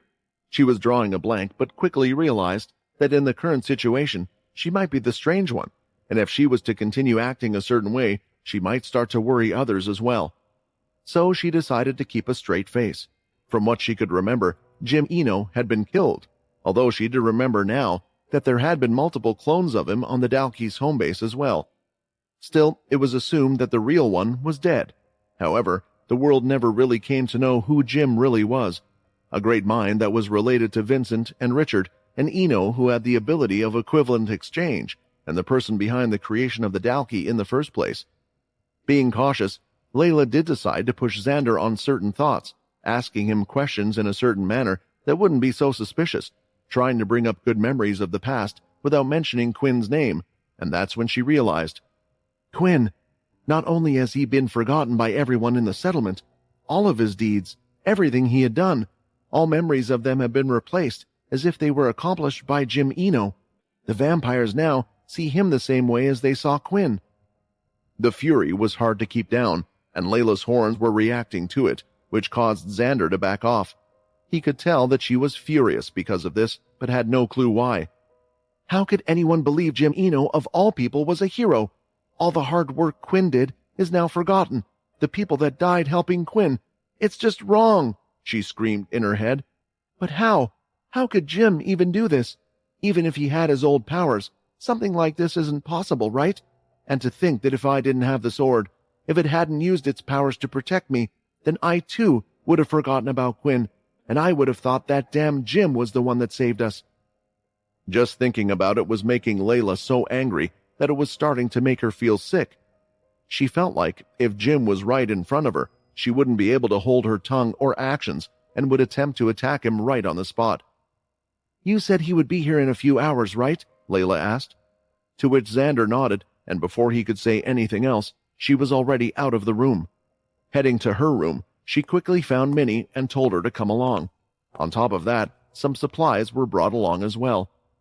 After that, with a large sack on her back, Minnie and Layla had decided to leave the settlement and find a nice place for Minnie to hide. She didn't know how Jim Eno would react if he saw Minnie, or found out that the two of them had not lost their memories. Minnie, I can't really explain much to you now, but there is most likely going to be some big trouble. I don't know how long I will be, but I need you to stay put and stay hiding, okay? Mommy, Minnie is strong. I can help you as well, Minnie said as she showed her talents, running ahead, climbing on some trees and quickly landing on the floor and shooting off again. She certainly was a talented vampire, one that would be able to face the old leaders. She had that much power and talent. Minnie, I understand you are very strong. In a lot of cases, I think you may be stronger than me, Layla explained. However, you are the only link with your father at the moment. If he comes back, the first person that he's going to go to is you, through your shadow powers. So no matter what, you need to stay safe. After finding a safe location, Layla looked around the area to try and remember where she had left Minnie, and at the same time, due to her over-worrying nature, she believed that she might not have provided enough supplies or food for Minnie. Rushing back, as soon as Layla got there, she headed back with more supplies and gave a big kiss to Minnie on the forehead, saying that she would be back. When Layla returned to the settlement this time, she had brought along a cloak as well as a hat with her. The cloak covered the top half of her face, having slits that allowed her to see. There were also holes in the cloak for her horns to stick out of, which was what the hat was for. This was a disguise that Layla regularly used when she wanted to get out of the settlement and not be seen. This time she wanted to enter it unknown. I don't know what is going to happen when Jim arrives, but if they all think of him as they do Quinn, they will be treating him as a hero. The others, they might not even listen to my words, so if I need to do something, I need to do it while hidden. Inside the settlement, Xander had already made everyone aware of the arrival of the great hero, Jim Eno. Many were pleased that he would be paying a visit, wished to see him, and thank him personally for everything he had done. That was why, when they could see a relatively large vessel approaching the planet in the distance, the vampires started to point and gossip in excitement. A landing area had been created for ships that were off to the side of the main castle. At the back was a relatively large garden, full of life and plants, which neither Muka nor Layla wanted to destroy and had left in place. It was where a large tablet once used to be as well. When the ship landed, Muka and Xander were standing side by side as they waited and were ready to greet the guest. "Where is Layla? I thought she would have been the first person to be here," Muka asked. "She has been feeling unwell recently. She said to not worry about her and to continue running things without her for now," Xander replied. When the ship finally landed, a ramp descended from the ship, and coming out of it was Jim Eno, a vampire who looked to be in his mid-30s with black stubble around his face, neatly cut, which matched his hairstyle that was stuck upright and off to the side slightly. He was also wearing finely crafted clothes as he walked down the ramp. The other vampires had been cordoned off, so they were unable to head to the ship docking area. They had been ordered not to get too close, but some could spot him and started to shout as they saw his face. "This is a great welcome," Jim said, with a smile so wide that the sides of his mouth almost touched his cheeks. "It is good to see you again, Jim. Thank you for coming here," Muka said, as she bowed down and lifted her head, and Xander had done the same. "It looks like the place is being rebuilt, but it looks quite different from the last time," Jim stated. "It is a shame that it is not as great and large as the past." "Yes," Muka replied. "Yes, we talked it over with Layla, and we decided for the place not to be the same as before. There is no king or separate families. We hope it's to your liking." As soon as Jim heard those words, his face had dropped. The smile was wiped away from it. He only knew so much about this place from the others, but it had drastically changed. And who was this Layla person in the first place? If she was someone important in the hierarchy, he needed to be cautious. "Worry not, I will make this place great again. In fact, I will make it even greater than it once was before. I have a gift for you all. On board the ship we have our vision for the future. I have done a great task once again, and I have found the tombs of our ancestors. We shall wake them up, and with it, we will recreate the strongest vampire society that has ever existed," Jim stated, as he smiled to himself. Right by the ramp, toward the back, there was what looked like a young human, a young adult that seemed to be around 21 years of age, and had slightly tanned skin, which was strange for a vampire, but that was because the boy wasn't a vampire at all. He was a human named Malik.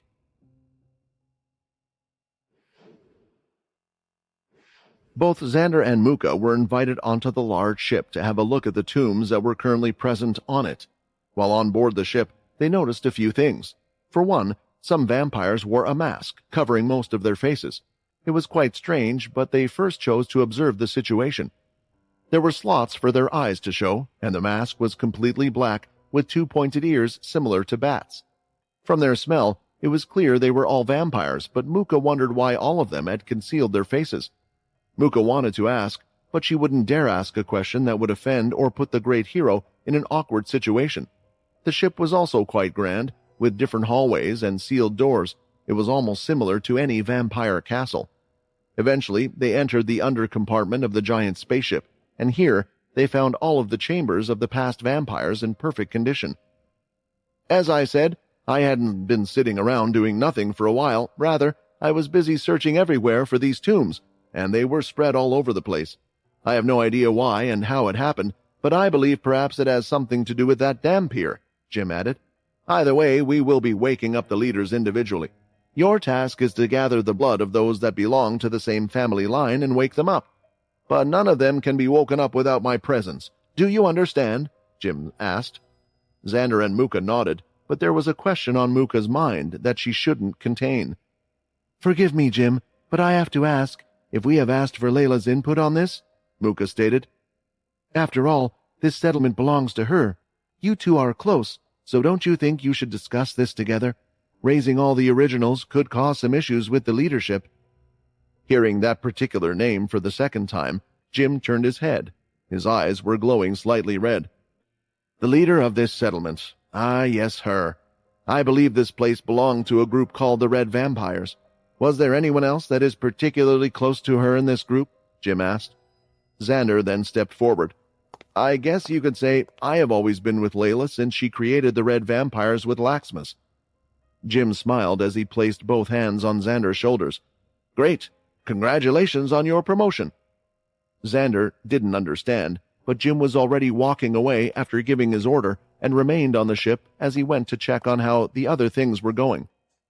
Don't you think that Jim was acting strange? Xander asked. You're right. Let's try and find Layla before we go ahead and wake up the other leaders, Muka suggested. The two of them were off, and when exiting from the ship, they entered the settlement in search of Layla, while at the same time, Layla kept an eye on them from the shadows with her cloak and disguise, wondering what they had just been ordered to do. A few moments later, as they twisted and turned their heads, everyone felt a familiar sensation throughout the entire settlement. It was a severe headache. The vampires were holding on to their heads as they felt great pain, but the headache only increased in intensity, and they were forced on their knees as they tried to bear it. However, this time Layla was feeling nothing at all. What is happening again? Is it the ability? Is it the same thing again? Are they going to lose another memory? Thinking this, Layla thought it might be best if she went out. Maybe with the power of her sword, if she made a small cut on Muka and Xander, they wouldn't be affected. But as she stepped out and stood in front of the two of them, the ringing soon stopped. When they looked up, Muka and Xander both stared Layla right in the face. The cloak was blocking most of what she looked like, but if one person had known this disguise well, it would have been Xander. Standing up, they ignored her as they walked around her. Come on, we should be quick with the task and wake up the others. Maybe then we can solve this headache issue, Xander stated. After walking a few yards, though, some of the vampires noticed them. Xander, it's so good to see you. Please take this trinket as an appreciation for helping us, a vampire said.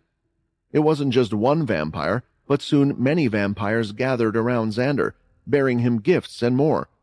Layla, standing off to the side, had realized what had happened. She pulled her hood down and took off her hat, yet not a single soul went up to her. Everyone had forgotten about Layla, the leader of the Red Vampires, and now it was Xander who had once led the vampires. Putting her disguise back on, Layla knew what she would do next. I have to confront him. I have to find out what the cause of this is. Particular vampires had soon been gathered and were lined up as they got ready to enter the ship. Those on the inside had been informed. She saw Muka and Xander leading the vampires up the ramp into the large vessel, and there were several guards in the area and two standing right by the ship. With her skills, she could sneak in easily and wait for all of the vampires to walk up the ramp, and when it started to close, she knew it was her chance. So she quickly ran forward and gripped the back of the vampire's neck with the strange mask, breaking it in a single snap. Then, going straight to the next vampire, she had done the same before they could even react.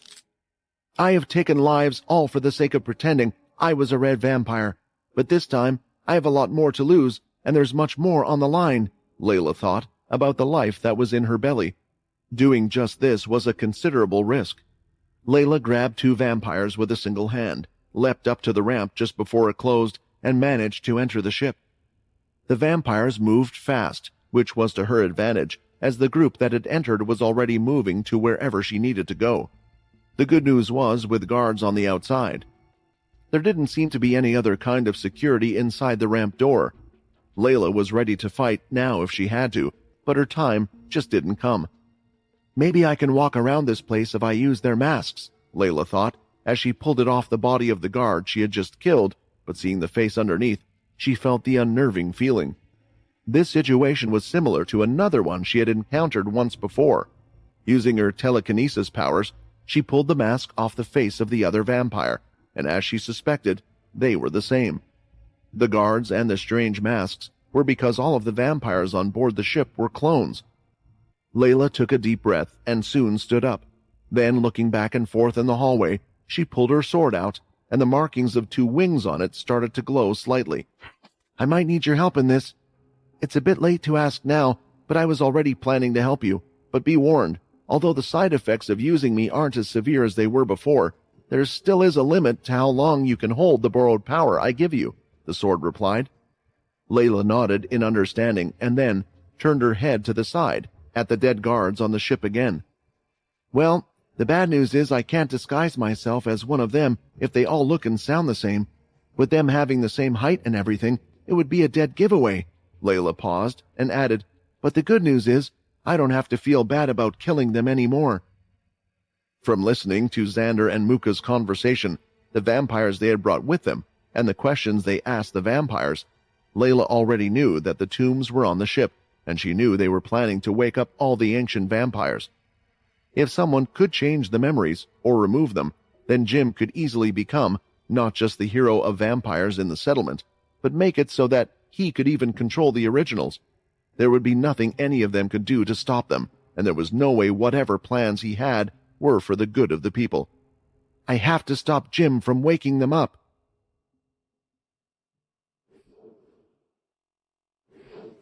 How strong was Jim Eno? If his clones were anything to go by, Layla didn't think she had much to worry about taking him out in a fight. However, Jim Eno was once classified as quite a strong vampire, and it had been over 1,000 years since she had last seen him. At the same time, he had a great mind, and she was sure he would have multiple tricks up his sleeve to protect himself. Perhaps the Jim Eno that was giving orders here wasn't even the real one, and that was the frightening thing about the person. Which was why she wasn't outright going after Jim Eno, but trying to find out what the trick was to this mind business. Exploring the large ship, she had to wait for the right moment to run across the halls as quickly and quietly as she could. With my telekinesis ability, I can float myself over them and make my footsteps not touch the ground, but it's harder to keep up with my natural speed that way, Layla thought. The annoying thing is, the longer I stay here, the more likely I am to get caught. Rather than continuing to run through the halls of the ship, in one of the many halls, Layla had levitated herself to the ceiling and was among the pipes and electric wires that would go through the entire place. It was the safest way for her to travel, but she had no clue where the vampires went or where they were being hidden. Eventually, she had seen 2 masked vampires walk in a certain direction, and she did her best to follow them from above until they had finally reached a sealed door. The vampires used their fingerprints to enter the place, which meant one thing, that only Jim Eno could enter into such a place.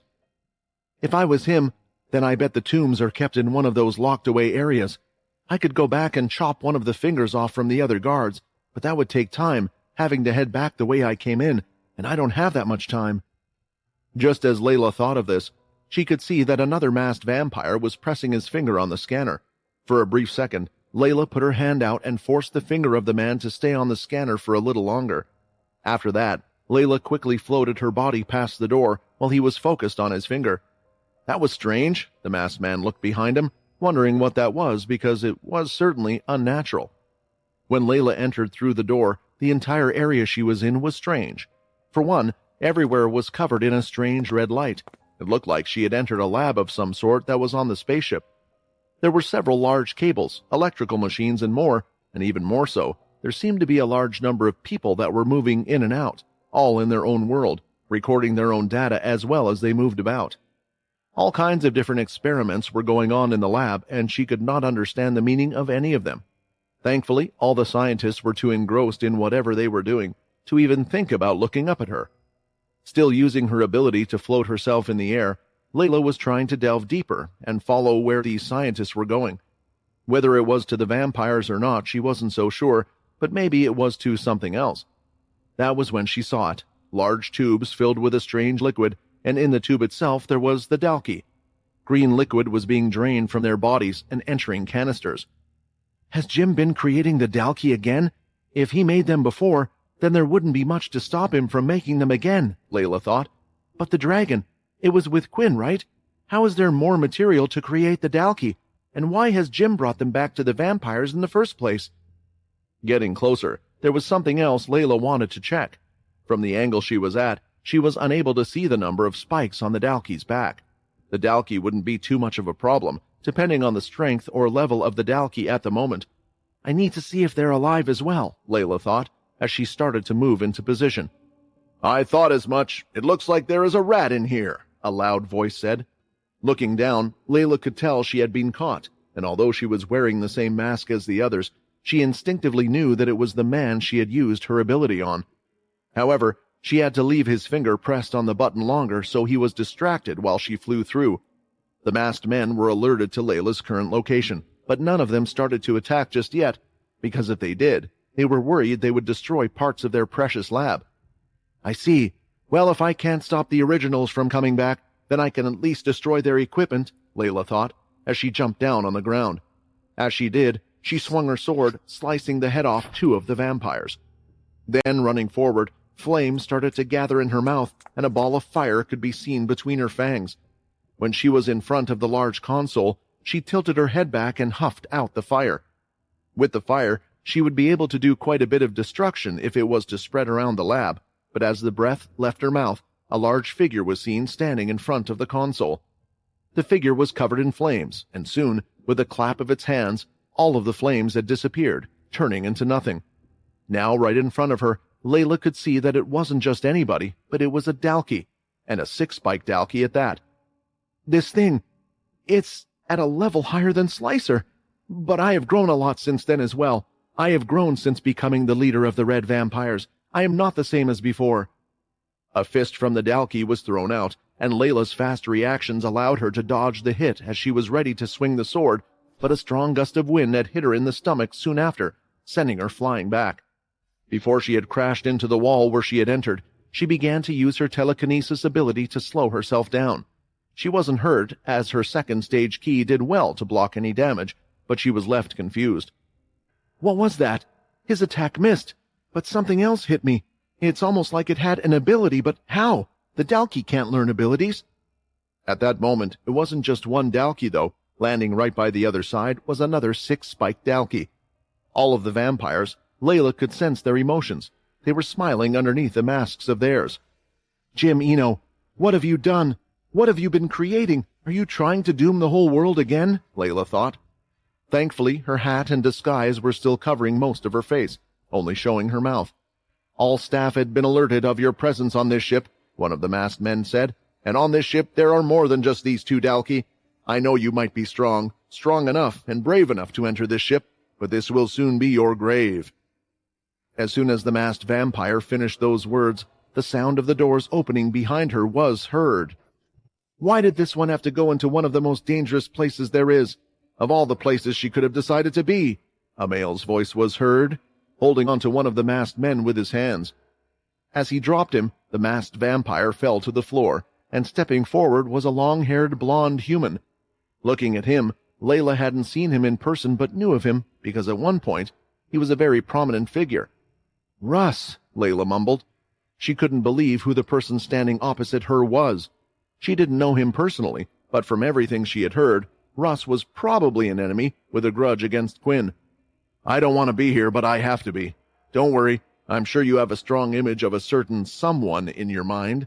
Just keep thinking about him. With him, it will be easy to get out of this place, Russ smiled.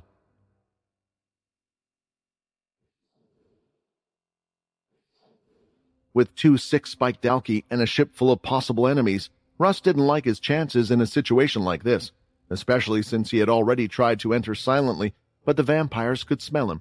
Even if he tried to hide, they would surely sniff him out. However, he was thankful that Layla, the one he had been asked to protect, would indeed have a good image of one of the strongest people he had ever met. All I need to do is summon him, and we can get out of here. So Russ thought as he reached his hand towards her head and activated his ability.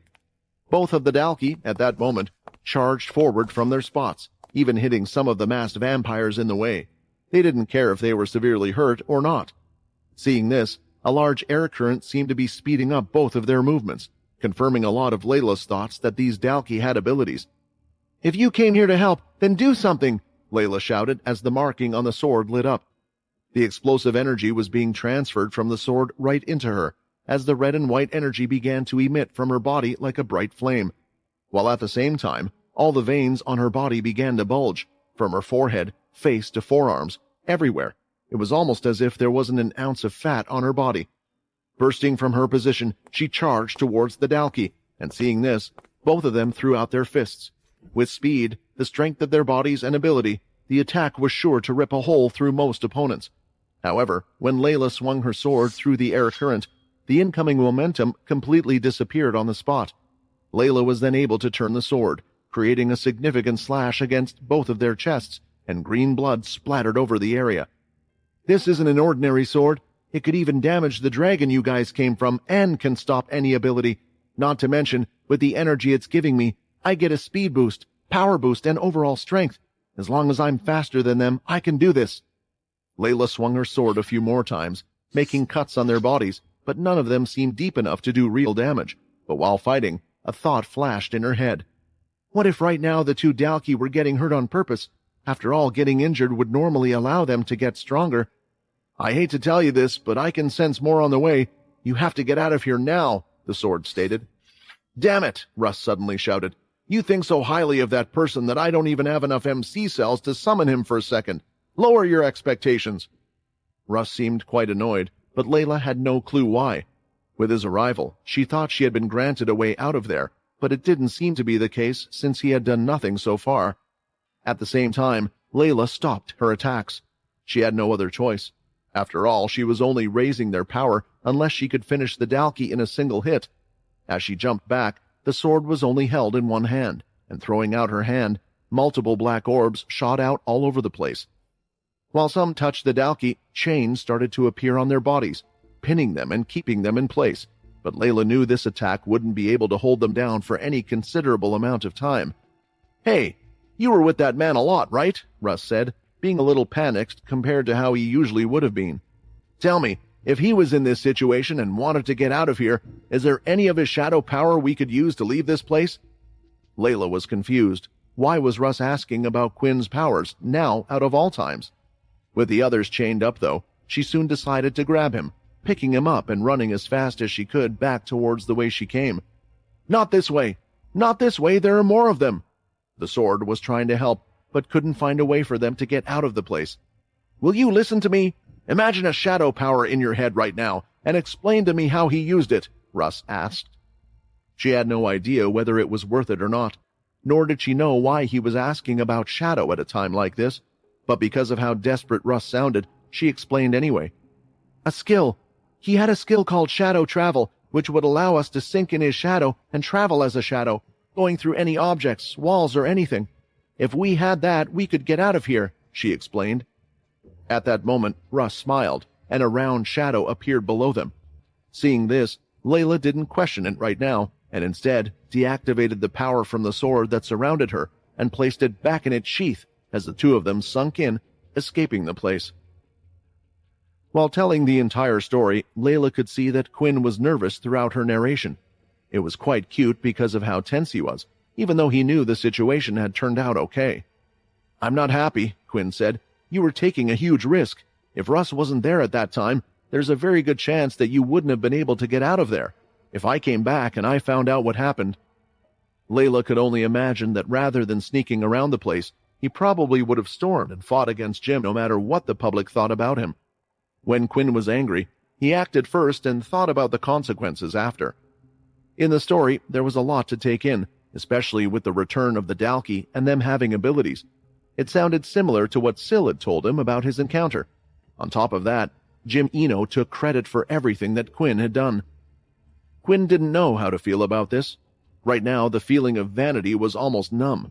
He had been through so much, done so much at this point, it was almost more than what he could do. Not to mention, it wasn't as if he had done those things for recognition. In the first place, it was amusing that someone wanted to take recognition for the things that he had done while not being able to do it themselves.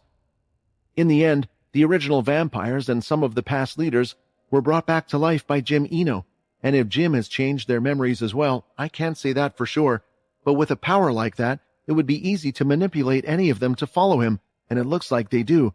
I didn't try to enter the ship again. As you said, it felt too dangerous, and I had another life to look after," Layla said, rubbing her stomach. "They built the castles, and the king system was brought back, with Jim Eno being leader. It seems like this was something Jim always wanted, and now that he has all the originals and past leaders working for him, he has achieved everything he wished for. And from what I have heard, Jim wishes to make the vampires stronger than they currently are. He feels that the vampire strength is weakened, which is why he has started to distribute the Dalki blood, but I have no idea how many Dalki he has, their level, or anything related to them." The two explained more about what happened during the month in the vampire settlement while Quinn was away. For one, the attack or break-in that Layla and Russ had been a part of didn't really result in much. There was no search for the two of them, nor was there any announcement or news of a manhunt. In fact, after a few days of letting the heat cool down, the two of them decided to let go of their disguises a little. Layla still kept her hat on to cover her horns, as Hanyas were rare in general, and with the vampires not remembering what she looked like, she believed that her class would make it up for that, so she attracted some attention. It was the same with Russ. Since he was a human, it was a similar deal. However, there was a solution to his problem.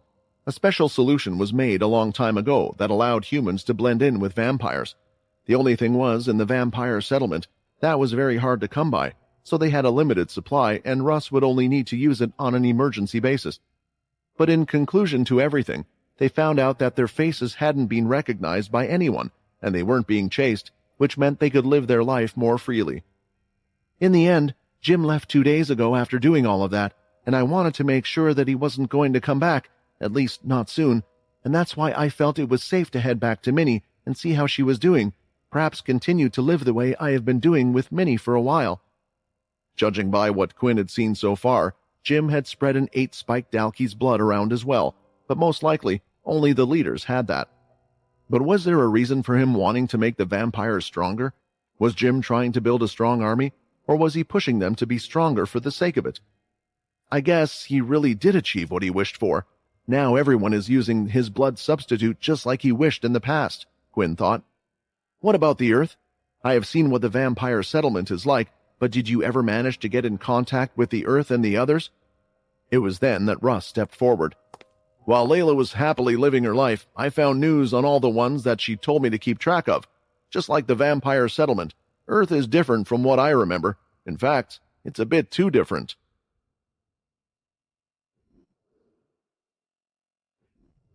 While Layla wanted to still keep an eye on the castles, vampires, and Jim to see what would occur, the two of them had agreed for Russ to find out what was going on Earth.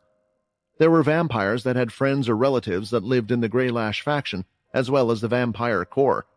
Many of them tried to convince them to come to the settlement, and in some cases, it worked, as there was quite a large amount of immigration into the settlement. But all this meant Russ could gather as to what had happened on Earth. Most of what occurred on Earth is still true. What happened at the chained event that you ruined has been replaced with Jim Eno arriving at the time, the Dampier that had gone on a rampage, and Zero, the leader of Pure, trying to open a portal to the world of the Celestial, is all still there. However, two major things have changed with the people that don't make sense to me. The first, the Dalki are living on Earth and are living on planets across Earth. In fact, there are large cruise ships like vessels all over the solar system with Dalki on board. The humans are all accepting of this because of one person, a man named Jack Truedream. Your friends gave him the green light, Logan Green, Chris, Peter, and so on. You see, Jack Truedream to the humans is known to have worked together with Jim to not only defeat the Dalki during the war, but have also brought peace to both races and allow them to live side by side. I don't know how or why, but with everyone's support, especially Jim Eno's, Jack Truedream is now the leader of Earth. It was expected that Russ didn't know much of Jack Truedream. So much had happened that many forgot his influence. A man who tried to attack the Blade family just because he thought he could get his hands on the shadow power. At the same time, the one who originally would steal powers from students from different academies every year. Due to his power, even in the past, he had great control over the military, and his disappearance was one of the major factors that contributed to the Civil War. Quinn, I want you to pay a lot of attention to what Russ just said, Layla added, as she could see he was in the middle of thoughts and getting angrier by the second. Jack Truedream may have become the leader of Earth, but I confirmed it as well. Everyone is safe. Maybe it's not right for him and Jim to change the memories of everything that happened, but the truth is, humans are banding together and there is less infighting compared to before. It's the same with the vampires as well. In a way, because they all see Jim as a hero, all of the vampires, including the leaders, listen to what he says, and due to there being one direction, the vampires are happy as well. Thinking about it, both Jim and Truedream wanted to be leaders, and they had managed to become leaders without spilling blood and changing everyone's views. The sad part was, it was after Quinn had cleared all of the troubles, and now everyone had forgotten his name. But if Quinn were to fight against them now, to disrupt the peace and fight against someone who everyone believed were heroes, and take them out, It would be an incredibly selfish thing to do. Or worse, infighting could break out and the lives of others would be in free fall once again. It looks like the Celestials have stuck to their promise as well and haven't gotten involved. If I lay low, then I can just live my life, Quinn thought. There were still others he didn't know were okay. What about Vincent? What about Sam, who was meant to be with Bliss? What about both of them? Vincent had said he had lived a full life a long time ago, but Sam? Well, there is one group, and I'll be honest, I'm not too pleased about this myself. There has been no sign or word about the Blade family, Russ explained. What about the memories of them? Quinn asked. People still remember them, but in the first place, the Blade family had become mercenaries of the galaxy, taking on troubles and tasks by being hired, and one day they just suddenly vanished. There was no doubt in Quinn's mind that most likely this had something to do with True Dream. He would have the biggest grudge against the Blade family, and if Syl returned, that would be devastating for him as well. For a second, Quinn felt Layla grab one of his hands, with both of hers, and place it on top of her belly. Quinn, I don't want you to miss the birth of your child. I really mean that. I know you care about your friends, but everything is peaceful right now. With no one remembering our faces, can't we live a happy life and begin from scratch? At least until the baby is born and the child is older, can't we put the great hero Quinn to the side? Layla pleaded. The Dalki weren't causing trouble, the vampires weren't causing trouble, the Celestials were minding their own business, and the humans were developing themselves and working with the Dalki of all things. How important was it for the people to know the truth, and for Quinn to get revenge on those that had been hurt? His fist was tightening as he asked himself this question. He wanted to just punch the head off both True Dream and Jim. I know you. I'm not asking you to do this forever, Layla said. I'm sure one day the world will need you to act again.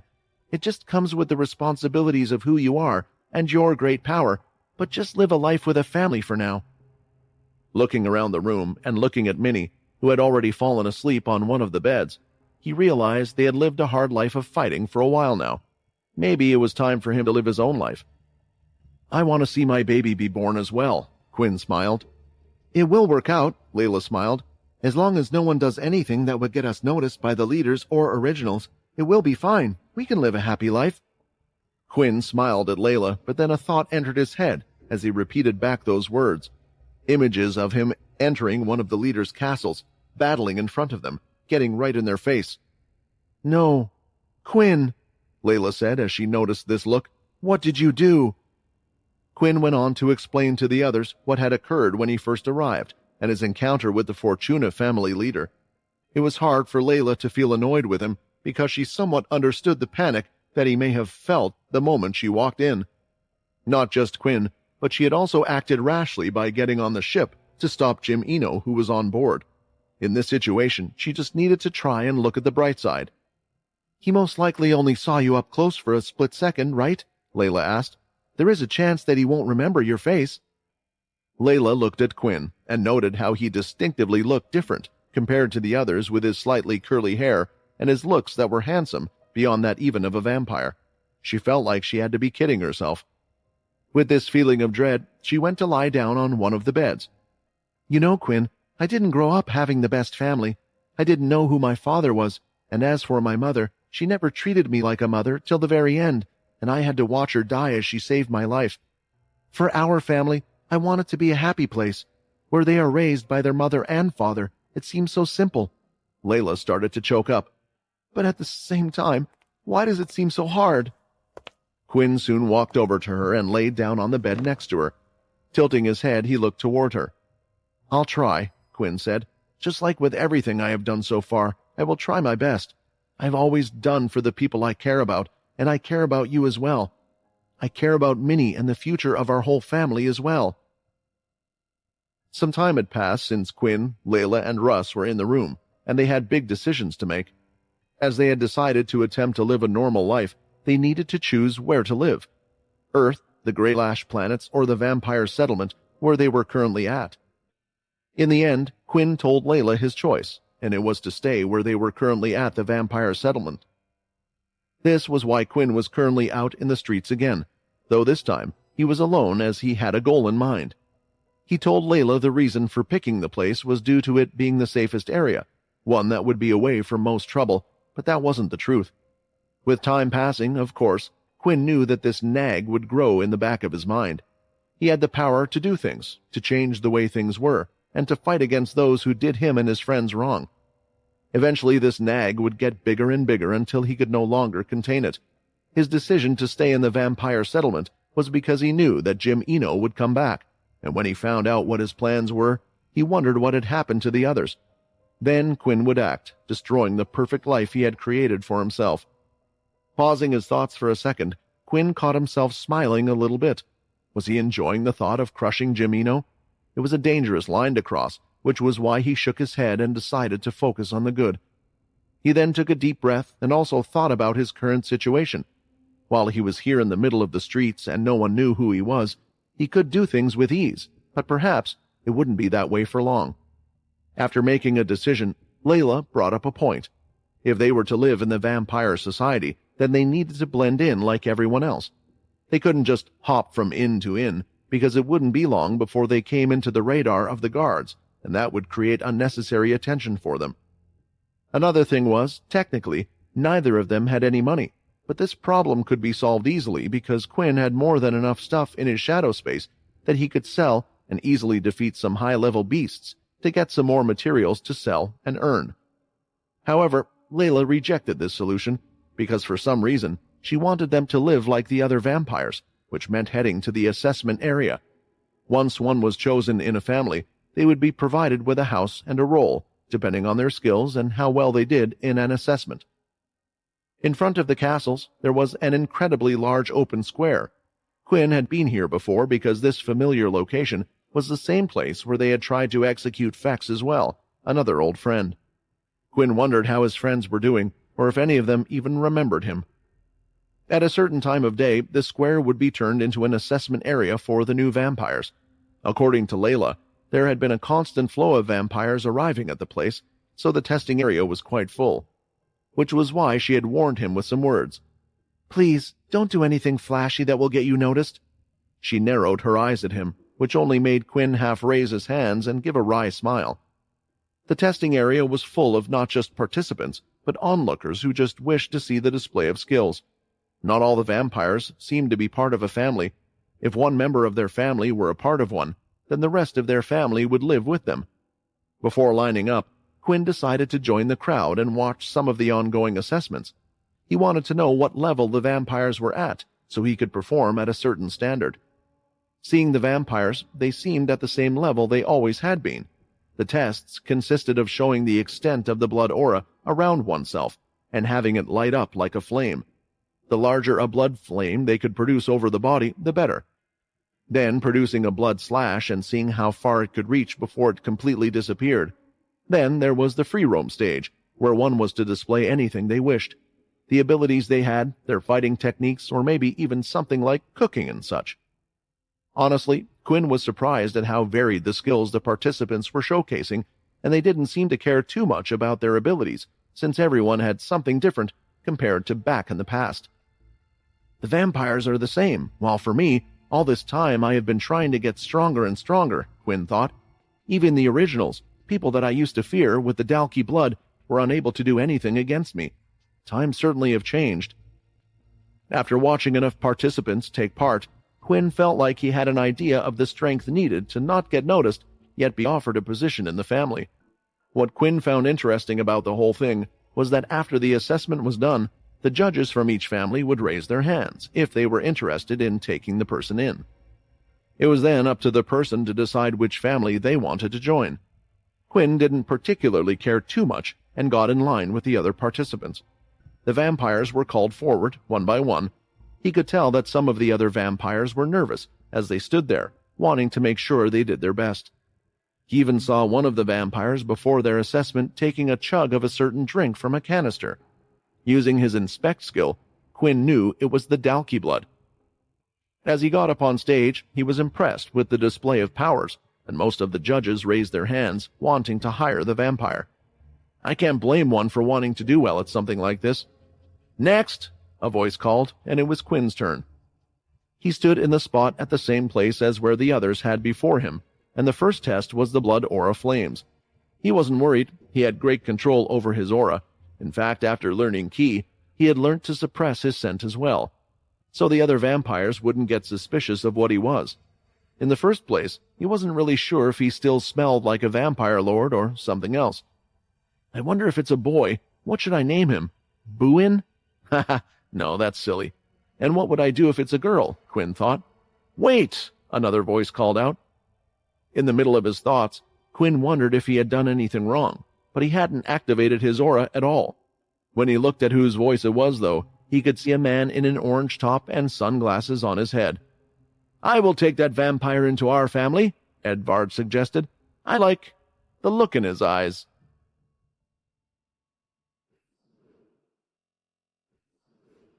Being an original and the leader of one of the 9 vampire families, Edvard had spent a lot of his time awake in the castle. At the same time, he had been called to countless meetings between the others. Going through them really didn't put the nicest smile on his face, as he also never had the fondest memories of them. After learning what had happened to the others, though, the originals seemed more inclined to fall in line. However, it had been a strange day for Edvard, to say the least. In the last month or so that he had been awake, the most interesting thing had happened to him. Because of it, he felt restless in his castle, and in the end, he had decided to leave and walk in the streets. Due to his particular choice of clothing and style, he was easy to spot. In a lot of cases, it was safe to say that Edvard was one of the more well-known originals, so being out for a few seconds would bring a lot of attention to him, but today, he just felt like he had to, which was why he had been brought to a particular place, to the vampire assessments. He had come here thinking that there might be a chance to meet a particular person, but he didn't count on it, as he imagined the chances were low, yet here he was. I guess my luck is going well today, Edvard smiled. It's Sir Fortuna, the judges said, as they stood up from their seats and started to bow down. The rest of the public that was watching had bowed down and was ready to get on their knees in front of the original. Please don't, that's an order, Edvard said in a normal voice, but it carried to everyone relatively easily. I rarely come out, and this is a part of the reason why. I would much rather you all just act normally, as if I'm not here. The rest of the judges sat down and tried their best to continue the assessment, and that's when they realized that the person from before was still here. Ah, yes, one of the judges cleared his throat. The Fortuna family wishes to welcome you into their family. Do you accept? Quinn hadn't even shown any of his skills, and yet this man had wished to still invite him. In his mind, it meant one thing. Edvard definitely remembered his face. Still, Edvard hadn't made the others aware of what happened, nor was he acting rash now of all times, which made Quinn think the situation still wasn't as bad as it could be, but he wanted options at least. Are there not any offers from any of the other families? Quinn asked with a smile. One of the female judges was tempted to put her hand up after seeing Quinn's smile, but how could she go against an original? All the rest of the judges had the same thought. If Edvard wanted him, then they wouldn't get in the way. Their own leaders would understand. It was unlikely that a vampire was so special that they needed to be brought into their own family at all costs. Excellent, Edvard clapped. Well, let's welcome you into the family and get away from here.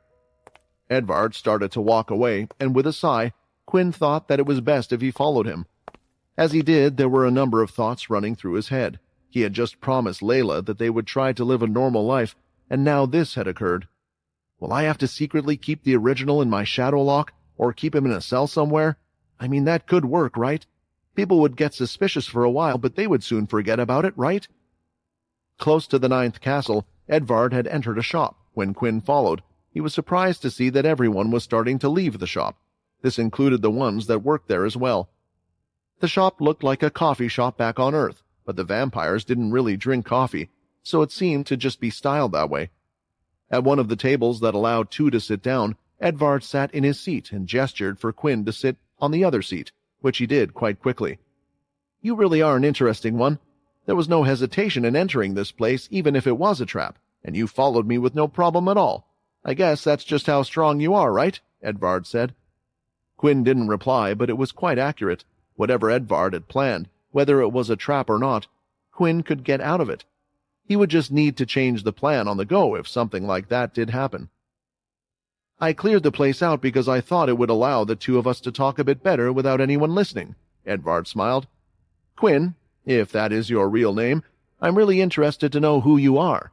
I asked Muka whether she had heard about you, but she had no recollection at all. She was a vampire that has been awake during this time, yet she doesn't know a vampire as powerful as you, and when you asked me to ask her, you were very sure of yourself, which is why I am asking now. Who are you?" Quinn scoffed at the question and looked away with his eyes. "Even if I told you the truth, you wouldn't believe me anyway, and it could make the situation worse for me. It would be best if you just forgot the incident. It was my mistake anyway." Edvard wasn't happy with that answer, so he decided to push for more. "You know, I wasn't like the other originals," Edvard started to explain. "Believe it or not, in the past, I ran quite a big organization myself. I never got involved with things to do with the originals. I lived my own life, but there was one person I always got on with, Arthur. The two of us fought side by side against the werewolves back in the day." Hearing that name did get a slight reaction out of Quinn, making him realize that he must have seen the shadow travel skill. "Are you a Punisher or a student of Arthur's?" Edvard asked. Quinn chuckled. "A Punisher, a student of Arthur's? I guess you could say I was those things. I already told you the truth when we first met, and like I said, if I told you everything, you wouldn't believe me anyway." "Try me," Edvard replied as he tilted back. The persistence of the original was annoying Quinn a bit, and he thought he wasn't going to let up any time soon. One thing that Quinn couldn't get out of his head was why he hadn't reported their interaction from before. "Your current leader, Jim Eno, is a sham. He was a vampire that was ousted from the 10th family a long time ago. I know this because I am part of the 10th family as well. At some point, I became a Punisher due to my involvement with Arthur, and after that, I became the king of the settlement. I was in eternal slumber for a long time. When I came back, the vampire settlement was no more, and I went missing for a while and have come back to this. Everyone seems to have forgotten about me. They have no memory of me ever existing, and Jim Eno is suddenly the leader and taking credit for everything I did. So, do you think I'm crazy? Do you believe that wild story?" Edvard was thinking about it for a while as he had a finger on his chin. "So, almost like a mass influence skill was used on everyone. One would have to be incredibly powerful to do that, and a Punisher as well as king." "As I thought, you don't believe me," Quinn replied. "Whether I believe you or not is not important," Edvard replied. "But let me say this. I don't completely not believe you. A vampire as strong as you, stronger than the originals, what you say makes sense. You have the shadow power, the ability of the Punishers, and the absolute blood control. If anything, you have the credentials to back up what you are saying. Whereas Jim Eno, to us, originals, he is someone who wasn't even part of our life back then. However, what I do think is important is what you want to do from now on. I want to know your answer to that," Edvard asked. Quinn paused for a second and thought about it for a while. "I have a family. I want to look after them and protect them. As long as I can do that, then I will be fine." After hearing Quinn's answer, Edvard stood up and headed toward the door. He turned around before leaving. "I will grant you your wish, Quinn Talon. The event from before I will disregard, and I only have one more thing to say. Welcome to the family."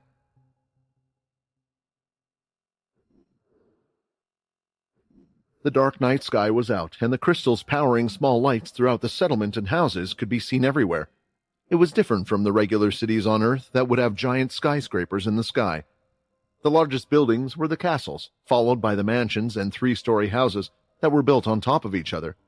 It looked more like what a village would have looked like in the olden times, instead of one with modern technology and materials. It was a beautiful sight to see in its own way, to say the least, and walking through it, Quinn had a straight face as he took his steps carefully, glancing around the area. "This job is so boring," Ronak complained. "There's never any exciting happening in the vampire settlement. Why is there even a position like this in the first place?" Walking right now by Quinn's side was a regular vampire. He was middle-aged, or at least looked like it. There wasn't much that stood out about him, having a regular vampire hairstyle, not having overly good looks or large muscles, and the same could be said for his skills, which was why he was given the task as a guard for the 9th family. "It's good that it's safe. There's less chance for the people to get hurt," Quinn replied as he continued to walk in his guard boots. They were tight around his legs and in all black. They were made of beast gear, but were at the intermediate level. It was the same for the rest of the equipment Quinn was wearing as well. A few shoulder pads with a belt wrapped around some trousers and a shirt. This was the uniform for the guards of the 9th family. It had been a while since Quinn had joined the Fortuna family, and as promised, Edvard was going to give him what he asked for, which was why the position that was assigned to him was as a guard. something every family had but wasn't used very often. There were vampires that went out on hunts on local planets, those that went out on joint hunts with the humans on other planets, and the castle vampires and more. On top of that, if one had a particular skill such as cooking, crafting, and marking out maps, they could also be invited to these teams, which meant that a guard was simply someone who wasn't strong enough or had no skills whatsoever to do anything. They would patrol the pooling area with the other guards from other families trying to solve disputes. However, in the vampire settlement, there were rarely any arguments to begin with. Perhaps once in a while someone needed help with moving some equipment, or another felt like they had slandered their name or tried to cheat them out of money from a stall. Yet it never got into a confrontation where they needed to use their fists. The most excitement they got was that sometimes the guards from one family would tease the other, and even fight from time to time, but it was all in good fun rather than due to arguments. "If only I didn't do so bad on that assessment," Ronak sighed.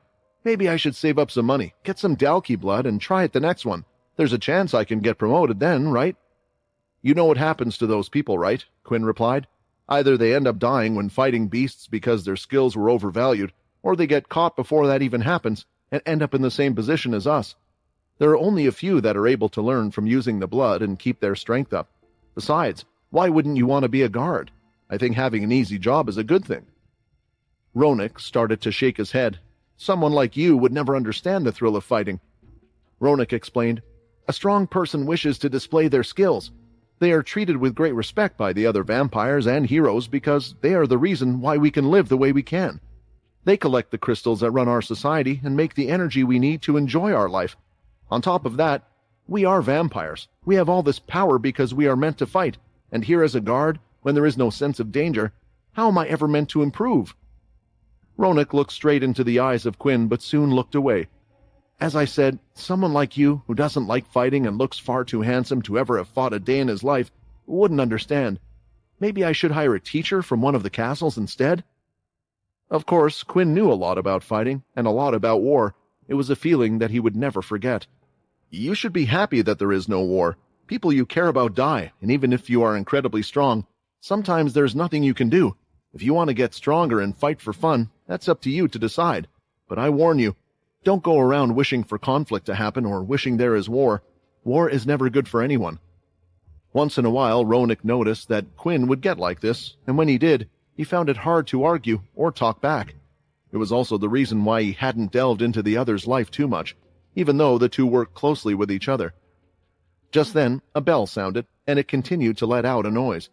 The second Ronak turned around, he already knew Quinn would no longer be by his side. "Always when his shift ends, he leaves on the dot," Ronak smiled. "Still, I can't help but like the guy for some reason, even if the two of us are nothing alike. Maybe we can do some training together next time, or I'll teach him a move or two." As the bell rang, Quinn had already rushed off to head home at the end of his shift. The house was in a pooling area, but it was based quite close to the Counts and more that lived in the ninth family. He had always assumed that there was a reason why Edvard did this, maybe so he could keep an eye on him, but outside of meetings and such, the two never did meet. Bursting into his house, which was relatively small, but detached from any other homes, Quinn had a large smile on his face as he could see Layla sitting down knitting.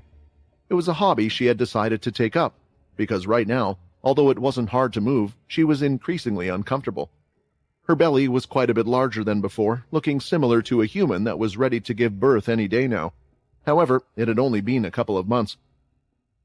"I know you like being with me, but you should really spend a bit more time with your friends at work. It's been 2 months, and I don't think you have gone out with any of them once," Layla said, as she received a kiss on the cheek from Quinn, and he placed his head on her belly, trying to listen to see if he could hear anything inside. "I know, but it's an important time. I think the baby could pop out at any moment. Then after I take care of you and the baby for a while, I promise I will go out with the others and try to socialize like you asked," Quinn said with a smile. In the time that Quinn had been here, Jim Eno still hadn't returned. On top of that, there were no big events. The world was just running as it had been doing. The only slightly strange thing was the competition of gathering crystals for the family. In the past, Quinn understood because factions and other families were competing with each other for better equipment. It also made sense because they were at war, but the basic crystals were enough to power the settlement. Was it just for the sake of getting stronger if a problem occurred? Even the humans used to do that on Earth, so it made some sense. Still, there wasn't much to go on or any trouble, and Quinn wouldn't try to find out what happened elsewhere until Layla felt comfortable as well. Just then, Minnie opened the door from her room, rubbing her eyes as if she had just been asleep, but soon ran over to Quinn and jumped up to him. He lifted her up in the air, and the big, cheeky smile he was used to appeared. "So, tell me, are you excited about tomorrow?" Quinn asked. "Of course I am. It's my first day of school," Minnie said. It was a worrying matter for Minnie to be going to school, but it was something that was required from vampires of a certain age, and it was hard to explain that Minnie was far older than them. Mentally, still, she was young, so in the end, they thought it would be good for her. However, she was a vampire that had, perhaps, the equivalent strength to a low-level vampire lord, so they just hoped that she wouldn't cause any trouble.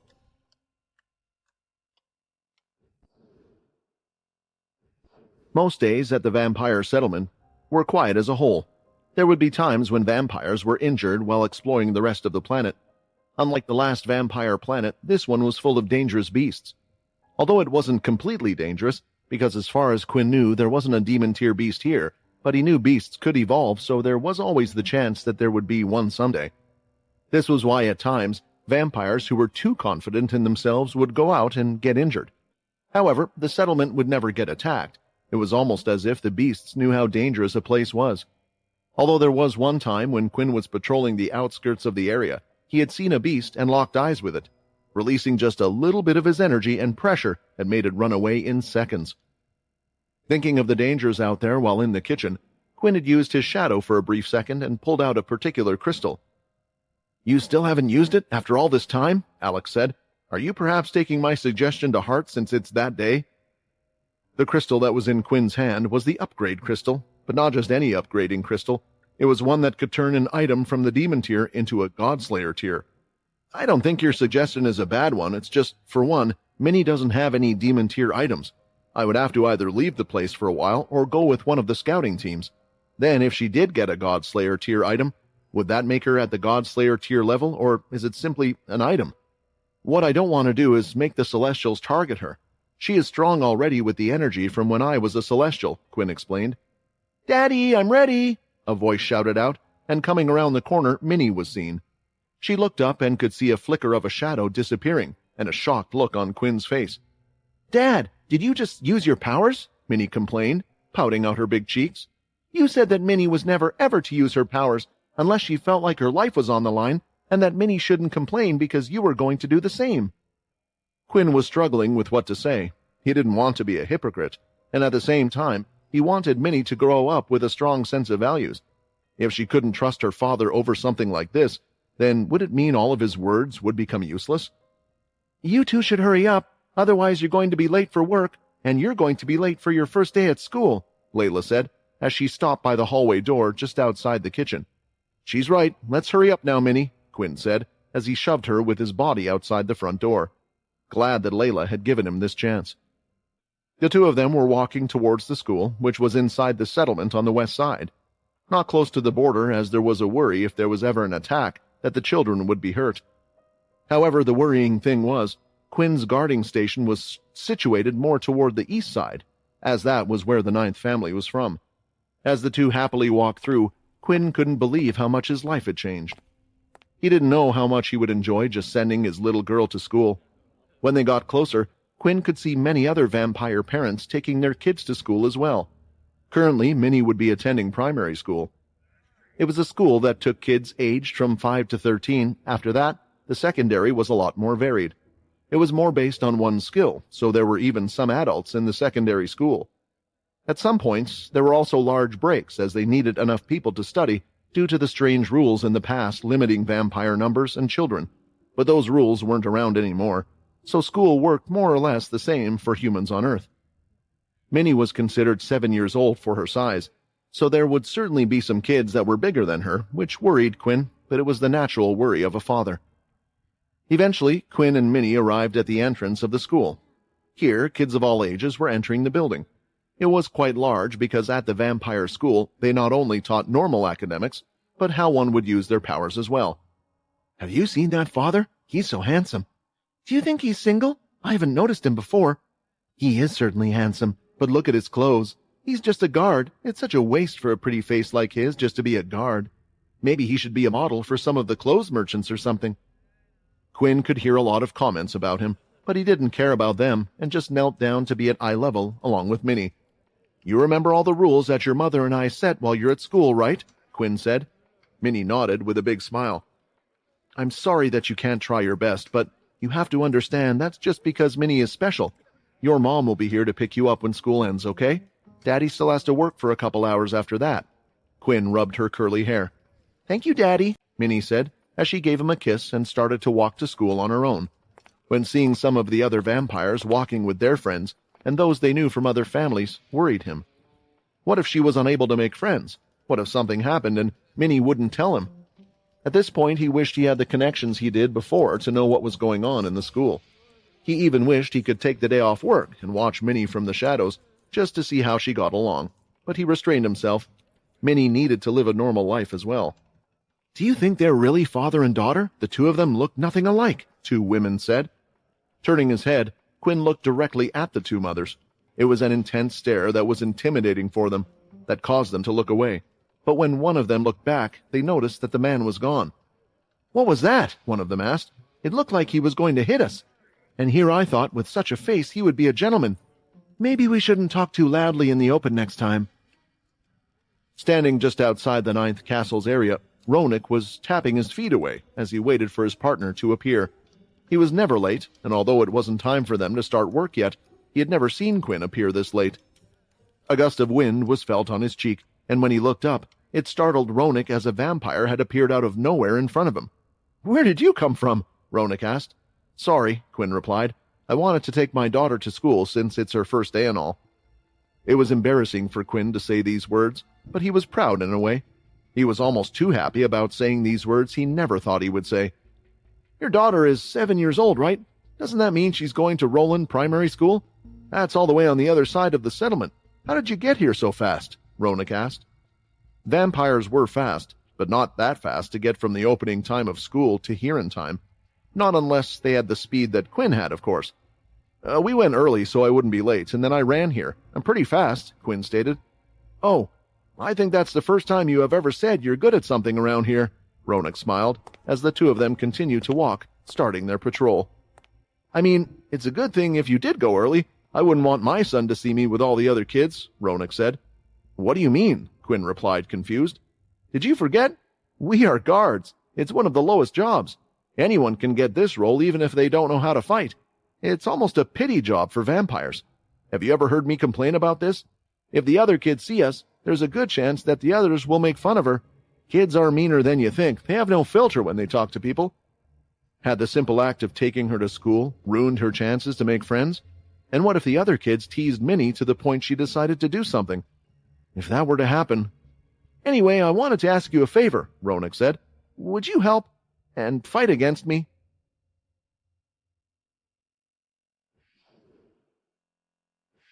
In the time the two had known each other, Ronak had never asked Quinn for any type of favor.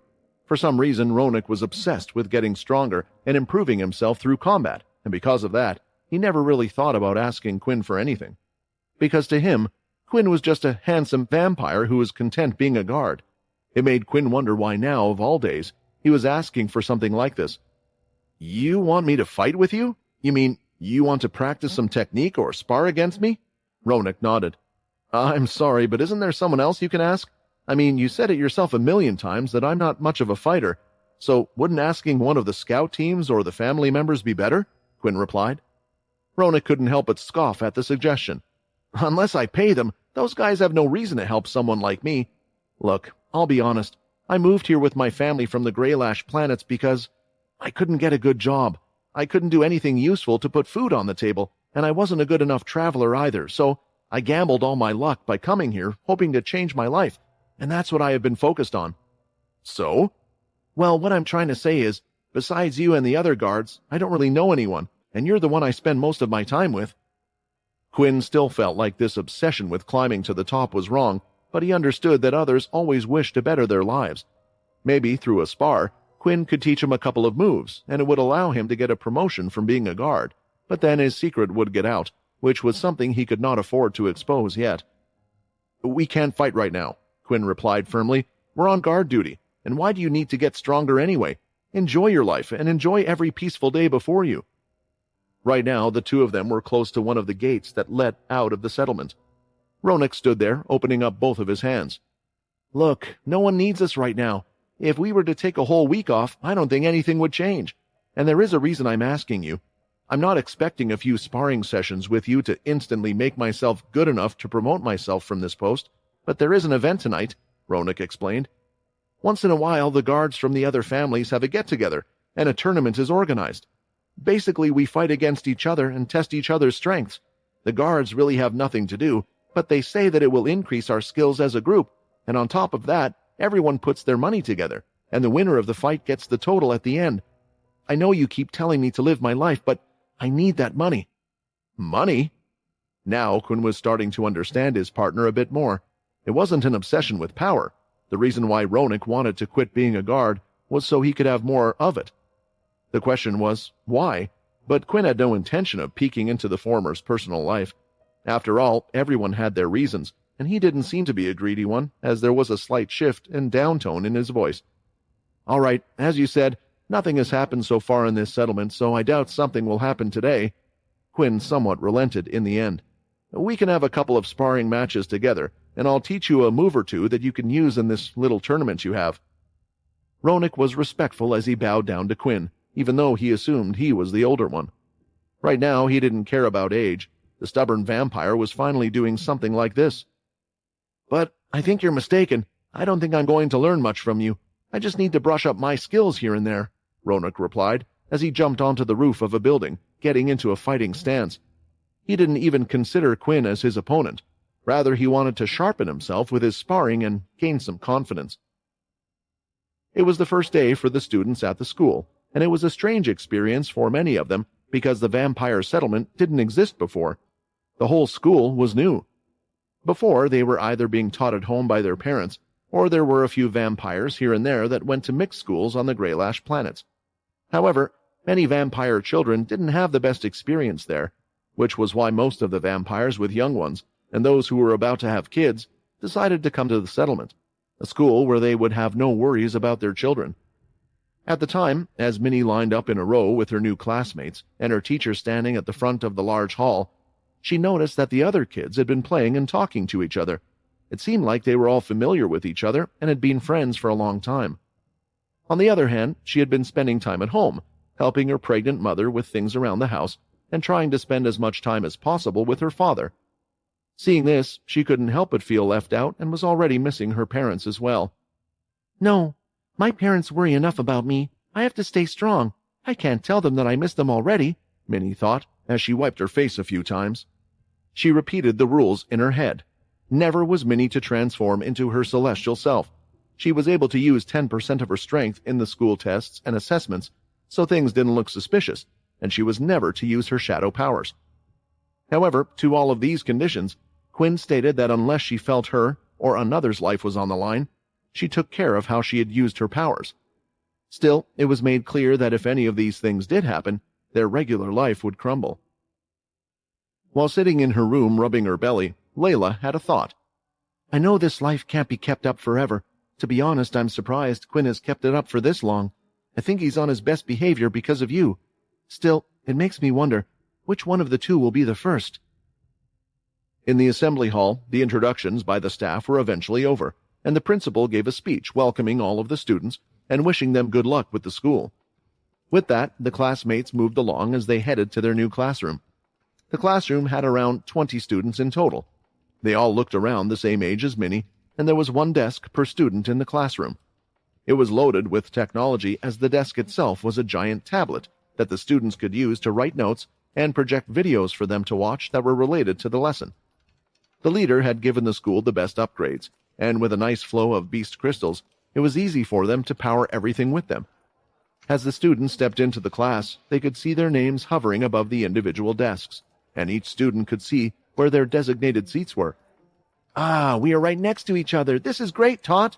"Yeah, we're not only in the same class, but are next to each other as well." Most of the students were already chatting to those next to them excitedly, apart from Minnie, who was seated in the center of the room, in the middle row, neither talking to the one in front, behind, to the left nor right. Okay, everyone, sit in your seat and quiet down, the female teacher said. The teacher had long black hair tied up in a ponytail down to her waist. This person was someone Minnie hadn't seen around before, but she had a friendly smile that made her feel a bit more comfortable. As the class calmed down, the female teacher began to introduce herself.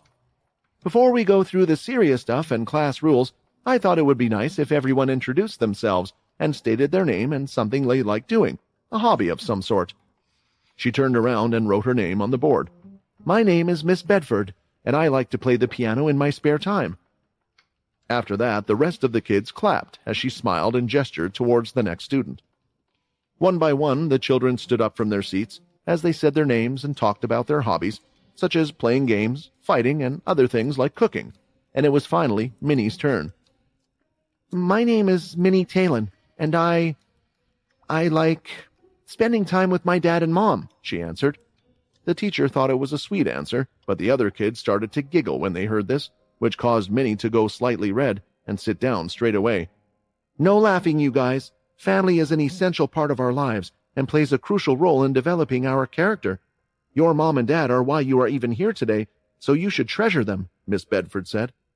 Minnie was happy that the teacher stuck up for her, and she thought the next student would quickly say their name, so everyone would forget about what she had said, until a boy from before spoke up, one named Toby. Isn't your dad a guard? Toby's words were loud and directed at Minnie. I saw him this morning, and my parents were talking about it as well. Man, if I had a father as weak as yours, I would be embarrassed even to say I have a father. My dad is strong, Minnie shouted immediately in response, banging the table. The group of children next to Toby started to laugh. Come on, I know you're like us, but how can you be that stupid?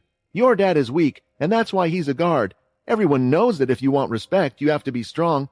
Toby, stop it now, the teacher instructed him to stop, afraid things might go out of hand. Come on, miss, it's true. Even to be a teacher, a vampire must have a certain level of strength, and everyone knows a guard is just a job that anyone can have. Miss Bedford narrowed her eyes and stared straight at Toby. For not listening to me and being disobedient, someone will have to clean the classroom after school. Toby immediately stopped. He hated cleaning, and it was something his parents didn't even make him do. So he just kissed his teeth and looked at Minnie, who was staring him down with daggers in her eyes. Okay, class, let's continue with the introductions, Miss Bedford said.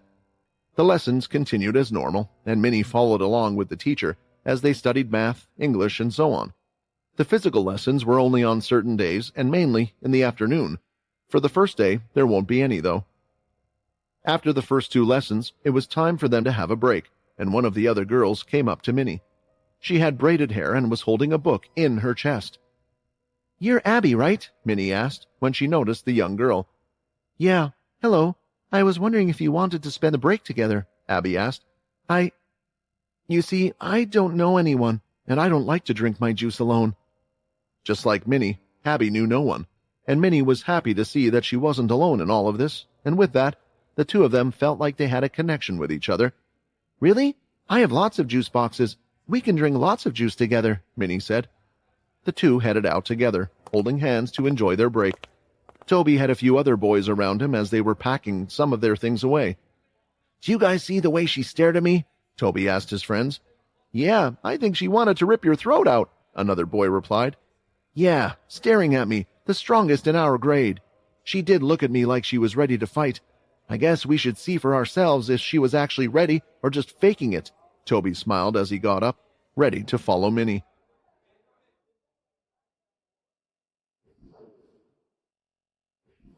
On the rooftop of one of the houses in the settlement, one of the vampires was panting and trying to catch his breath, while the other didn't seem tired at all. His breathing was steady, and there wasn't a single strand of sweat on his body. The situation seemed quite ridiculous, especially to the man standing before him. What is going on? Ronak shouted as he pointed at Quinn, who was standing there with his hands behind his back. I can't even touch you. This sparring match was supposed to give me some confidence, and now I feel like absolute crap. Have I lost all my ability to fight or something? Quinn gave out a big sigh as he walked over. You said you wanted me to help you, right? You want to win this tournament to get money, right? Quinn asked. So, I shouldn't just let you hit me. Do you think your opponent is just going to stand there or wait for you to attack? Although this was right, what was annoying Ronak more was despite him giving his 100%, he hadn't managed to hit Quinn even once. Although it was the same for the latter, he felt it was because Quinn was pulling back and not hitting him on purpose. The two of us have both been assessed as guards, so that means the judges thought that we were at the same level. Do I really just suck so much? Ronak thought, while stomping his feet on the roof out of frustration. Calm down, or we will have to pay for the repairs to the house. Quinn shook his head at the former's antics. You're trying to earn money, not to lose it. Look, let me give you some advice. During our fight just then, not once did I use any vampire aura. I simply looked at the movement of your arms and could see where you were planning to strike. You're too obsessed with making your blood aura and your strikes more powerful and your moves faster. Your power itself is not weak, but the way you utilize its potential is where you lose. It's these skills, and let me remind you, using your vampire aura is not the only way to fight. Attack me again, and this time don't use any aura at all, Quinn suggested. Upon considering what Quinn had just said, Ronak realized the former was right. He noticed that he was moving before he even released a blood slash. It didn't look like Quinn was moving fast either, at least not any faster than Ronak could move. Quinn had done and said all of this on purpose, of course, because he thought the best way to teach the fellow vampire guard was to use power equivalent to him. After seeing Ronak's aura and skills, Quinn had a good grasp of the latter's strength. So he limited himself to move, to have the same strength and aura as the other, and use just his skill and experience in fighting. In a sense, the Quinn Ronak was fighting right now was Ronak's best version of himself. Running forward, Ronak did as Quinn said, and instead of using his aura, he simply threw a punch straight at Quinn's face. But it was blocked with the palm moving it to punch the side. Then when he threw out a flurry of punches, each one of Ronak's hits was moved to the side, and it felt like he was hitting nothing but air, because that was exactly what he was doing. You need to focus, Quinn said, as he went to throw a punch back, but just before it hit Ronak's head, he pulled back. The force was pushing Ronak, and out of fear, Ronak lifted his hands to protect himself from the hit. Then, shifting forward with his legs, Quinn pushed him back bit by bit. You said you were bored, right? You said you wanted to fight out there with the others? Quinn shouted as he continued to shift forward, slightly knocking the arms and legs of Ronak, stopping any attempt that Ronak had of defending himself. Out there, you fight with your life on the line. Every movement you make should count because any of them could be your last, Quinn said, as he went for a thigh kick, but stopped just short. However, the power in the kick caused a little force in the wind to hit Ronak on his thigh, and he fell on the floor immediately in pain. Ah, shit, Ronak groaned as he found himself on the ground. I understand what you're saying. I was an idiot to think all of those things. Pushing himself off the ground, Ronak got off the ground and got back into a fighting stance, his eyes wide open, ready to observe everything Quinn was doing. I can tell Ronak is a vampire that has never fought before, not against a beast or had the danger of having his life on the line. His power isn't bad, but if there is one thing, he has determination. It looks like this person has a reason to fight, and if that is the case, then this is definitely one I can teach, Quinn smiled. I wonder, Arthur, is this what you felt like when you were teaching me? We never really got to talk about those feelings, did we? Because of this, Quinn decided to say something before they went for the next round. Ronak, you have determination. With that, as long as you have a good teacher, you can get to where you want to be. Quinn spoke his mind. For a second, Ronak let down his guard.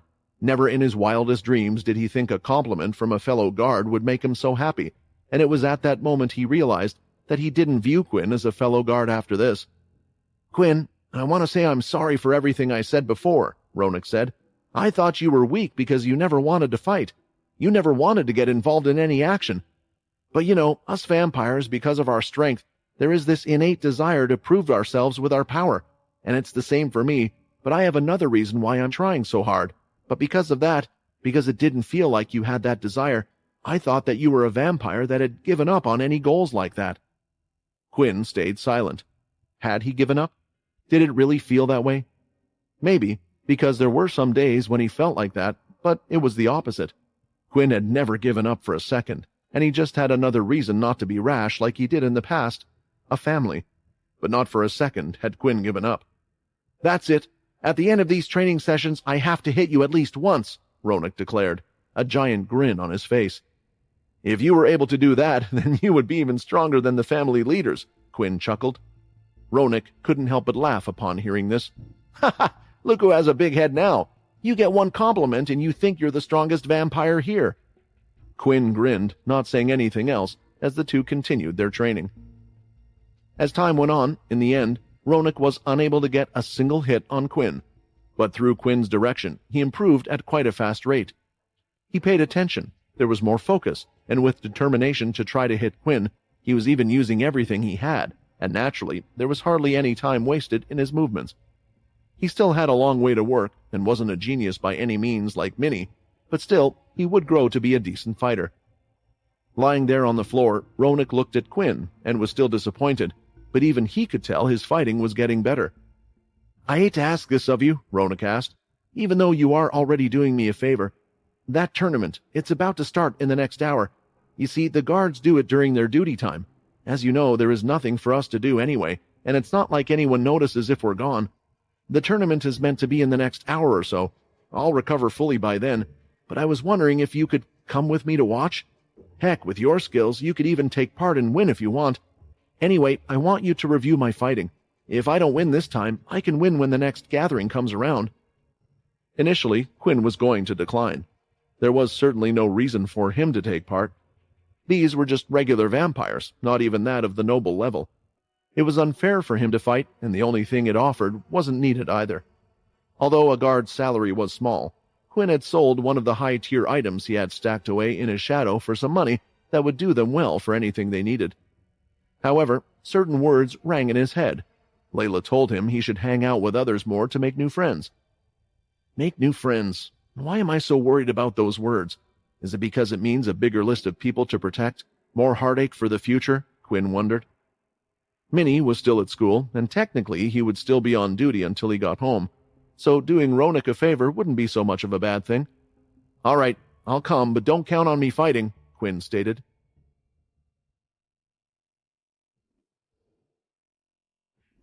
A school full of vampires was bound to be different from a school for regular children. For one, there was a big focus on making the vampires understand how to utilize their strength. The vampire settlement never wanted the kids to shy away from doing so, which was why the playground wasn't a simple place either. There were advanced climbing frames that were built high up in the air. Monkey bars had a great distance between each bar. At the same time, there were even fake dolls that were on poles for the students to practice hitting and targeting precision. The dolls were quite resilient, and also had a strange self-healing mechanism, so if they were scratched or attacked with vampire aura, they would survive and eventually return back to normal. Right now, it was a simple break rather than lunch, so the kids weren't being served a meal, but they were free to eat any snacks they had brought from them. Minnie and her new friend Abby were both sitting on what looked like a large log. It was sturdy and could fit around 50 students on it based on how large it was. They were sitting on the end, away from the other kids, watching all the others as they drank their juice boxes. Unlike Abby, who was drinking her juice slowly, bit by bit, Minnie was already down to the bottom as the straw was making a slurping noise. "Ah!" Minnie exclaimed with a big smile. "You must have been really hungry. You can have some of mine if you want," Abby smiled, as she offered her juice box. Straight away, Minnie's eyes were sparkling. She knew that Abby would be a kind-hearted soul the second she had met her. For a kid to offer their juice to another was not easy. "It's okay." Minnie, however, shook her head and looked away from the juice box, but taking a peek now and then, she continued, "My dad, he limits how many of these I can have." "Oh, I see. That's the dad you said you like being with, right?" Abby asked, as she continued to sip her juice slowly. "Yeah, I miss my parents, because I don't know anyone at the school, but now I have met you. I think maybe we can enjoy school together." Minnie let out a sweet laugh at the end. The two of them got to talking, and apparently Abby didn't know anyone because her family had only just decided to move to the settlement. It was a sudden decision, but Abby didn't mind too much because she didn't know any vampires her age anyway. Just like Minnie, it was hard for her to approach a group of kids that were already friends and knew each other, but she had promised that if she met others her age, she would try to make friends, and that was why she had approached Minnie in the first place. "I see," Minnie said. "It's the same for me. I don't know anyone my age either. Anyway, now that we have drunk our juice, is there anything you want to play with?" The two of them looked around. The playground was mixed with kids of all sorts of ages, so there were some bigger vampires using a lot of the equipment, and Abby also noticed that Minnie's eyes were more focused on the combat equipment. She was watching a group of boys who were showing each other a set of moves, punching the doll and making it rock back and forth. A bunch of kids had even gathered around one that was using his vampire aura to surround his arm. Are you interested in fighting? Abby asked. Minnie turned around at quite a speed and scratched the back of her head. Not really. It's just sometimes I've had to fight here and there, so I have seen quite a few things. You know, I heard the school plans to have a monthly assessment, Abby explained. All the kids are to show what they have learned, and the leaders of the family will visit us. If the leaders think you are strong enough or have potential, they will take you under their wing and train you. Gone were the days when families cared about their own blood. Now they just cared about raising talented vampires to be loyal to their families. It's okay, Minnie replied. I already have a really good teacher if I need to learn to fight. You have a teacher? Who's that? Abby asked. My dad, of course.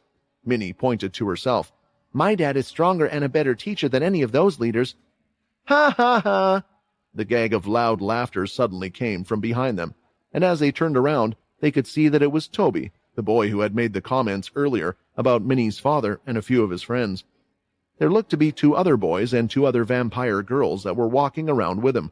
For some reason, Toby looked to be a popular boy. It looks like we really met a delusional one, right, guys? Toby asked, and the others couldn't stop laughing. Did you really say that your father, the one that is a guard, is a better teacher and stronger than the leaders? You know, if the leaders heard that, they might chop off not just your head, but also your father's as well. Then we would really see who is stronger and who isn't. Minnie was angry at first, because of course Toby was making fun of her, but then an image appeared in her head. Suppose the leaders did attempt that. She could just imagine her father doing the exact opposite to them, and then a smile appeared on her face. Hey, what do you think is so funny? Toby asked. Do you like the thought of your family dying? Are you some type of sick freak? Hearing these words, it had a set of images in Minnie's head. Because she had a family that had died, her mother, her real mother that she never was able to see again, was dead, and now she had a new family thanks to Quinn, who was looking after her. Who was this person, and who were they to say such mean things to her? Minnie clenched both of her fists behind her, and Abby could hear a slight cracking noise. When she looked at the large wooden log they were on, Minnie's nails were ripping it to shreds. I haven't said anything about your family, so why? Why do you keep saying stuff about mine? Minnie said, as she got off the log and looked up at Toby. She was staring him in the eye, and her eyes were starting to glow slightly red, which usually meant a vampire aura was starting to burn from within. You're looking at me with those eyes, Toby shouted back. At this point, the shouting match between the two was catching the attention of the others, in the higher grades and the lower grades. Fights happened on the playground all the time, and kids were always excited to see the outcome and what would come of them. You really want to hit me, don't you? Go on then, show me what your useless father has taught you, Toby shouted, trying to look strong upon seeing everyone's attention on him, while also feeling somewhat confident about taking on Minnie. An enormous rage was burning inside of Minnie, one that was almost impossible to contain. She knew that she could finish off this vampire in front of her with a single hit. There was no need for her to even transform, but the words of her mother were going through her mind. Minnie, I know Quinn said for you to use only 10% of your strength, but I think that's because he is comparing your strength to his own, Layla said, as she was helping Minnie get ready for school, making sure her uniform was on properly. At your school, I doubt there is a vampire that would even be stronger than you, even at your 10%. So instead, I have a special request. Try your best not to get into any fights, and when you are really angry, just think about how happy you will be when you finally come home. That distinct memory, and not wanting to upset her mother, had caused Minnie to take a deep breath, and the red glow from her eyes had disappeared. Phew, Abby thought, breathing out as well. She was nervous for Minnie because of who had approached her. If there was a vampire like Toby that had people surrounding him, it meant one of two things. His family was in high positions, and he himself was a strong vampire for his age. Even at this age, the vampires were taught by their parents to get close to those that were strong, and it would help them out in the future. I'm happy that Minnie managed to calm herself down. I understand why she's angry, but getting into a fight with these guys would just bring more trouble to her family, and from the sounds of it, Minnie loves her family. What's this? Toby said. I was giving you a free hit, and what? You still won't touch me. Toby looked away for a second and smiled. If I let little brats like you badmouth the leaders and look down on me, that's what starts rebellions.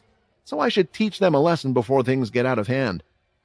Turning his head, immediately using all his speed, Toby went to grab Minnie's hair, but as he clenched his fist, he grabbed nothing but air. Minnie had bent down, and his move had completely missed. Did she expect me to do that? Toby thought. Come on, Toby. You said you would teach her a lesson. She just made you look like a fool, one of the friends shouted. Toby chuckled a bit. Don't worry, I'll get her.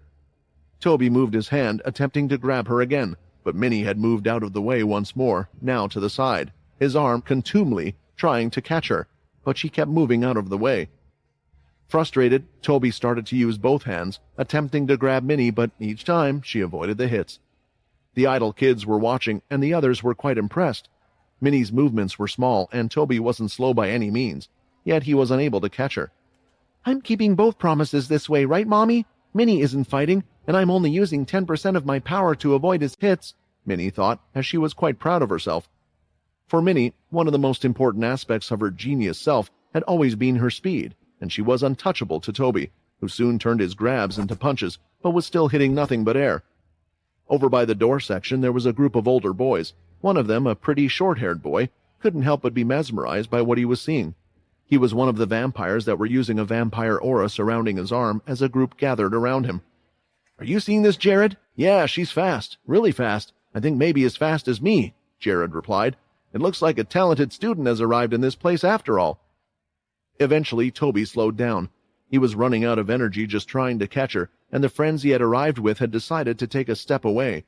There were some giggles from other students, and even they thought it was embarrassing after his confidence and bragging, which was why they didn't want to be seen with Toby right now. Ah, you bitch, Toby shouted, as he launched with a boost from his legs and went for a grab, but Minnie had moved away again, only this time there was a scream shortly after. Ah! Minnie turned to look, and her heart started to beat wildly as she saw what was taking place. You don't look so confident now. All you can do is run about, and my guess is you can't really fight right. You're just fast and weak. So maybe if I hold your friend here, you'll stop running away, Toby claimed as he held Abby up by her pigtails. Let her go, Minnie shouted. Come at me then, Toby shouted back. He pulled down her hair tightly, which caused pain and tears to fall down. Abby could feel a tinge of pain on her scalp as Toby was pulling quite hard. If you won't come to me, then I'll just have to hit your friend, Toby said, as he made a fist and punched her right in the stomach. All the air was knocked out of Abby, and spit came out of her mouth. Her eyes felt like they were trying to bulge out of her head. Abby was trying to cry. She was so scared, but she was unable to, due to the pain and shock. Minnie was shaking her head, holding her fists so hard that blood was dripping from her hands. Why? Abby is now hurt just because she wanted to become my friend. Why is there someone so mean in the world like this? Minnie thought. What did us two do? We were just talking to each other. All I want to do is keep my promise to Daddy and Mommy. Minnie wants to be a good girl.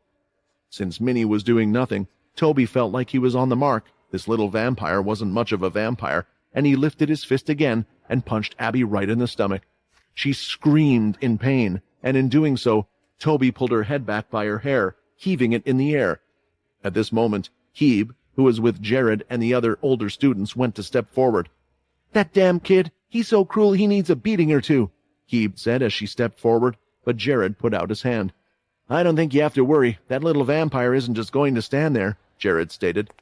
Minnie slowly started to walk towards her friend and Toby, stopping just short of arm's distance. Abby, I'm sorry. You got hurt because of me. I want to help you. So please, just say yes to what I'm about to ask you. Abby could hear the words from Minnie. She was frightened for her life at the moment and didn't want to be hit any more, but still for some reason she was clinging to the words of Minnie. Do you feel like your life is in danger right now? Minnie asked. Listening to Minnie's words from before, she was shocked for a moment, but immediately gave an answer the next moment. Yes! Her scream resounded through the hall.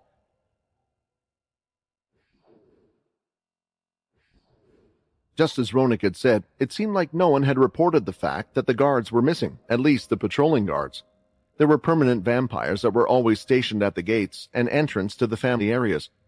These were higher positions and were given to those quite skillful. If Quinn were to compare it to the Earth of the past, they would be like patrolling policemen, with no crimes to stop the only disputes to solve. While in the present situation, guards were more like the military of the vampires that the civilians respected. This also meant that the two could walk wherever they wished without being questioned because no one would bother them.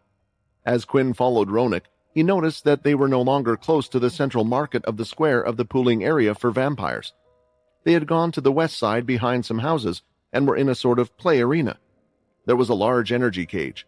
Using the power of the crystal, barriers would be put up and allow the children who lived in the area to play sports. The barriers themselves were, of course, powered by the beast crystals, only this time it looked like it was being used by the other guards as well. Every one of them was standing next to a console that could change the energy barrier to whatever they wished. The guards all had similar clothing styles. The only difference was a slight variation in color. A slight black here or there, or maybe the shoulder pads were slightly different, being a little spiked.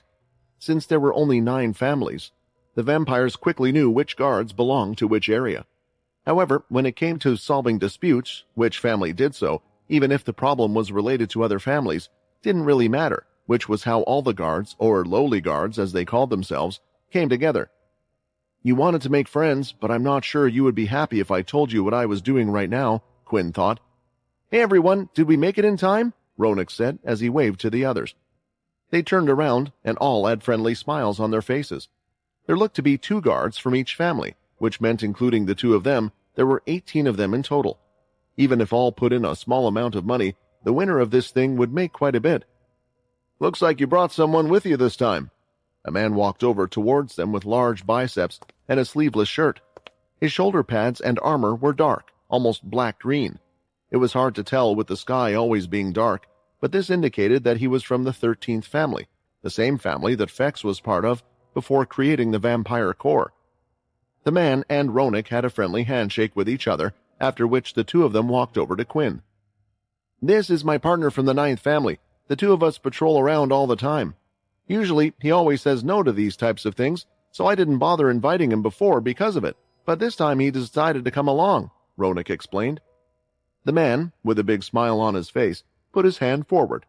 Now close to each other, Quinn noticed that he had a bit of a square head, which reminded him of a certain someone, a good friend he had in the past. My name is Nell. The man had a cherry deep voice, and the smile looked to never go away, making his eyes quite small. It's always good to have a fellow guard come to one of these events. The more the merrier. Besides, it makes the pot bigger as well. The man started to laugh, but that's when Ronak started to look a bit nervous. Actually, Nell, Quinn isn't taking part. He's just here to watch. It's okay, Quinn said, and thanks for letting me watch. I'm happy to put in the same amount of money as you guys. I just won't be taking part. Quinn couldn't believe it, but it looked like the smile on Nell's face had gotten even bigger, and the next second, he wrapped his hand around Quinn's neck, bringing him close. I like people like you. You know how to show respect without ever needing to. For a young one, you certainly have manners. Come on, let me introduce you to the rest and explain the rules, Nell said. If only Nell knew, Quinn was much older than all of them here. Still, that was only in terms of numbers and not mentally, of course, which was why those sorts of things never bothered him. Nearly all the guards seemed friendly and around the same age as Nell and Ronak. They were family men. Nearly all of them were fathers trying to look after their families. After the introductions were over, Nell went on to explain the rules. It was a simple knockout tournament that was set up in the machine. After he put everyone's names in, the machine would come up with 2 names. Those 2 contestants would fight, and the loser would be knocked out. After that, the winner had time to recover, and as it got closer to the finale, the winners of the fights were also able to drink a bit of blood to replenish themselves and heal up before they were to go into the next battle. All right, so everyone who is spectating for the match must watch from behind the barrier. Also, try not to attack the barrier too much on purpose, all right? Nell explained. Last time it broke, we all had to pay out of our own pockets to have it fixed. He then pressed the little console to the side, and the machine randomly jumped through all of the names. It was at a crazy speed that one could not keep up with it, apart from Quinn. Was my name still inputted into the system? I guess that makes sense. If someone gets teamed up with me, they will get a free win, and since the numbers are even that way, they are just lucky. Surprisingly, the first 2 names that appeared were Ronak and a man named Button. Well, I didn't think I would be up this fast, but here we go, I guess. Quinn, could you keep an eye on me and give me pointers on where I go wrong? Ronak asked. As the 2 participants walked forward, some of the other guards cheered for Ronak and others for his opponent Button. It seems that Ronak believes you are quite a skilled fighter, Nell said, with his arms folded. It's a shame that we won't see you participate in this fight. Quinn didn't say anything as the barrier was lifted in a circle shape, giving a ring for the 2 to fight in, and the match started. As soon as it had done, Button charged in, and in the past Ronak would have done the same, but this time he stayed still. He could see the aura gathering on the other hand as he unleashed a blood slash. Ronak moved to the side and gathered his own aura, throwing out an attack of his own. Button moved out of the way, but when he did, Ronak had already grabbed him by his shoulder and pulled him forward, kneeing him right in the stomach. "Oh, what's this?" Usually Ronak would charge in headfirst against his opponent. In fact, nearly all of these guys just try to clash their aura together. I'm happy to see that he's finally trying something different. Could this be your influence? Nell asked. Although it was the influence of Quinn, he was surprised by how well Ronak had taken his advice and training. They had only been training for a few hours for something which one usually needs more time to absorb and see any improvements. In a panicked situation, they would just revert back to what they usually did, but Ronak was calm as he usually was. Button wasn't quick to give up there, though, as he kicked Ronak's leg, which was slightly off balance, causing his body to topple and for him to fall to the ground. Soon after, a fistful of red aura came down right towards Ronak's face, but was caught with both hands before hitting him. The two were now in a fierce battle of strength as they pushed at each other. "There is Ronak's determination. That's why, even though he isn't the most skilled, he always at least made it midway in these little skirmishes we have," Nell commented. "That guy really does care about his family." "Family?" Quinn repeated. "Oh, I thought with the two of you working together all the time that you would have known. There is a reason why Ronak always tries to win these fights. He needs the money to help out his family," Nell explained. Nell didn't say anything else after that. It wasn't his place to, because it wasn't his information either, but it struck a chord with Quinn. Because he had told a certain leader his reason for doing what he was doing was the same. It was because of his family. "We have a winner!" "I did it, Quinn! Look at that!" Ronak smiled, his face somewhat swollen from being hit, and he had a large cut on his hand. "You still got hit way too much," Quinn replied with a smile.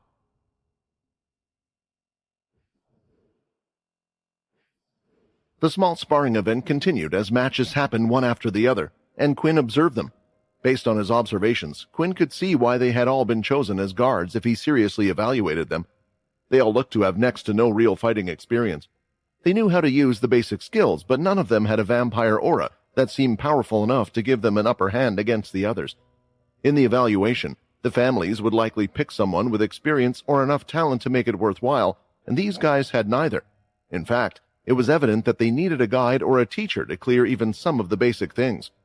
However, barring that, a few of the people had somewhat caught his eye. One of them was Nell, the one who had organized this tournament.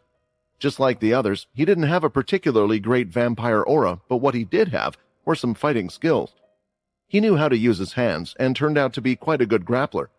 If the others would get close and throw a few missed punches here or there, or even take a hit or two, the match was over because he would lock them up in specific ways, so they were unable to use their fists or legs, then push and pull at certain joints until one heard them pop. Luckily, a vampire could quickly heal from these wounds with a bit of blood, so injuries of this level were common in the matches. "You know, now that I think about it, I think Nell has won most of these tournaments, and he was the one that had come up with the idea in the first place," Ronak commented, standing next to Quinn watching the match. "Is he scamming us?" "Ha ha ha!" Quinn couldn't help but laugh. "I'm sure that's not the case. The amount of money is small, but when put together is quite large. On top of that, any of you could have stopped coming to these matches after seeing his skills. If it were a scam after winning the first tournament, he would have stopped and not invited you guys." Quinn looked at Ronak, who had his eyes glued to the match, and eventually he said something. "Is there a way I can beat him? I am sure you must have a way, so if I may, I want to ask, what would you do if you were in there?" Ronak was talking so loud that the others watching could hear. They found it weird that he was putting so much hope into the newcomer, who was also a guard like them. Quinn looked around at the eyes of others, and he could tell that he was catching attention, which was something he didn't want to do, so he decided to keep quiet. "If I told you, that wouldn't be fair on the others, so all I can say is, do your best." Ronak felt a little down at hearing that answer, and the sadness soon turned into frustration as he clenched his fist. "Quinn, I have to start winning these fights. I told you before, I have to get better, and I have to improve my rank in the next evaluation. I need the money for my family. I didn't tell you this before because there was no point in you knowing, but now I feel like you can help me. My son, he's sick. It's a disease that is rare for vampires. In the first place, vampires don't even usually get sick, and because of this disease, he's bedridden and can't even go to school like the other kids. So I need a vampire to look over him, or go to someone with a strong ability to cure him, but to do that, I need the money. So please, if you know, help me win this tournament." Now, Quinn understood why Ronak fought so hard. It wasn't a selfish reason like most. If he was put in the same situation, Quinn would have done the same. The thing was, with Ronak's skills right now, without more training, Quinn didn't really have an answer for him to win this tournament. Maybe the next one in a week's time, but with this one, he would just have to go as far as he could. "If you get to the point where you match up with him, then I'll tell you," Quinn said. A smile grew on Ronak's face. Winning the next match would mean he would soon catch up with Nell, and maybe they would even meet in the finals. But he would only have to win one more match to get into the final four. But there was a chance he could be the lucky one since there were 8 left in the tournament. Unfortunately, it looked like Ronak wasn't so lucky, and he was to fight once again. When entering the fighting area, Quinn was a little concerned because the opponent he was going up against was one of the other 2 that he had had his eye on, one of the other decent fighters. It wasn't because of skill, though, like Nell, nor was it to do with vampire aura. Instead, it was because his speed, strength, and reflexes were all a notch above the others. Unless Ronak is at the top of his game, he won't be able to win this one, Quinn thought. The 2 were standing opposite each other. From the cheers from the side, Quinn learned that Ronak's opponent's name was Dice. Once they were ready, everyone heard a beeping sound, indicating it was time for the 2 to fight, and almost the same scene had played out. Dice had charged in, throwing out a blood swipe. Looking at Dice's arm carefully, Ronak moved to the side, dodging it, throwing out a slash of his own while running in for the attack. Dice had moved out of the way, and Ronak's hand was about to grab him when he stopped it. "Nice try, but this is as far as you get," Dice said, as he used his strength to bend the fingers of Ronak, snapping them, then kicking him right in the stomach. Bearing through the pain, Ronak wasn't going to let being unable to breathe slow him down, and he swung both hands, throwing out 2 lines of aura. It was unexpected, and both of them had slashed right across Dice's chest. A light mark was made, but it wasn't deep enough. Seeing this, Dice charged in again, and when he did, he suddenly disappeared from Ronak's view and grabbed him right behind the head. "That hurt," Dice said as he slammed Ronak's face right into the ground. He then lifted him and ran right into the end barrier, smashing his face into the energy barrier. "Stop!" Nell shouted. "There is a clear winner, even if Ronak is still concussed and can't say it himself. This is a friendly fight, and there is no need to go to the death." Once he let down the energy barrier, and with a weak walk, Ronak made his way to where Quinn was. He had just made it before collapsing, but Quinn had caught him mid-air before he did. "I'm such an idiot," Ronak said. "I really thought I could win this time. I didn't even think about the others in this tournament, and only thought about Nell when I wasn't ready to reach him yet. I am so embarrassed." Watching the fight go on, there was something strange, Quinn thought. He wasn't good at comforting others, so he didn't say much to Ronak, but he was also an adult, so it was best for him to let his emotions out for the time being. Instead, he was still thinking about the fight and was looking toward Dice. He still had been hurt from the wound Ronak inflicted in a desperate moment. "Inspect." "It's as I thought. He was drinking Dalki blood in a place like this, where the guards are just trying to have a bit of fun. Well, I guess I should give him a taste of his own medicine." "Now, is it okay if I change my mind slightly? Would it be okay to join the tournament?" Quinn asked. Nell had a large smile on his face. Usually he would have said no, but he was interested in Quinn. "Sure, go on ahead." The next match had mainly been changed, so Quinn would go up against the other guards, and since Ronak had talked to him so much, they were pretty interested to see what he could do. The beeper sounded for the match to begin, and it started with the other vampire rushing in. Quinn did the same since most of the other vampires did this. When a blood slash was sent out, off by less than a second, Quinn threw his own blood slash so they would clash against each other. It was almost like they were looking in a mirror. It seemed like an accident until it happened again, and when they were finally close to each other, Quinn parried away the hit and hit the vampire right in the face, flinging his head back. The vampire took the blow well, though, and threw out another punch, which Quinn blocked as well, and there was another solid blow to the face. Ronak, watching this, knew all of this well because at some point he had been on the receiving end, and eventually the vampire's head was hit back, and he was knocked out, no longer in the state to get back up. It was a strange sight for all of them to see. Nothing overly impressive happened. There was no big blow or one person overpowering the other, just a display of skill and nothing else. As the match ended, Quinn looked over to Dice. He wanted to teach the latter a lesson in this match, and he was sure, with the Dalki blood powering him, that Dice wouldn't fall so early, allowing him to get a few more hits in as well. That was until Quinn felt a slight vibration on his wrist. Pressing a small button on his watch, he was patched through. It turned out someone was trying to call him. "Is this Quinn Talon I'm talking to?" the voice asked. "Yes, speaking. I'm calling from Roland Primary School. Unfortunately, there has been an incident involving your daughter, Minnie."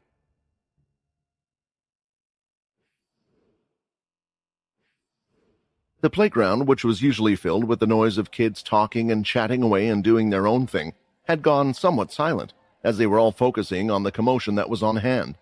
They didn't try to make it too obvious by crowding around the scene, but all heads were turned in a certain direction.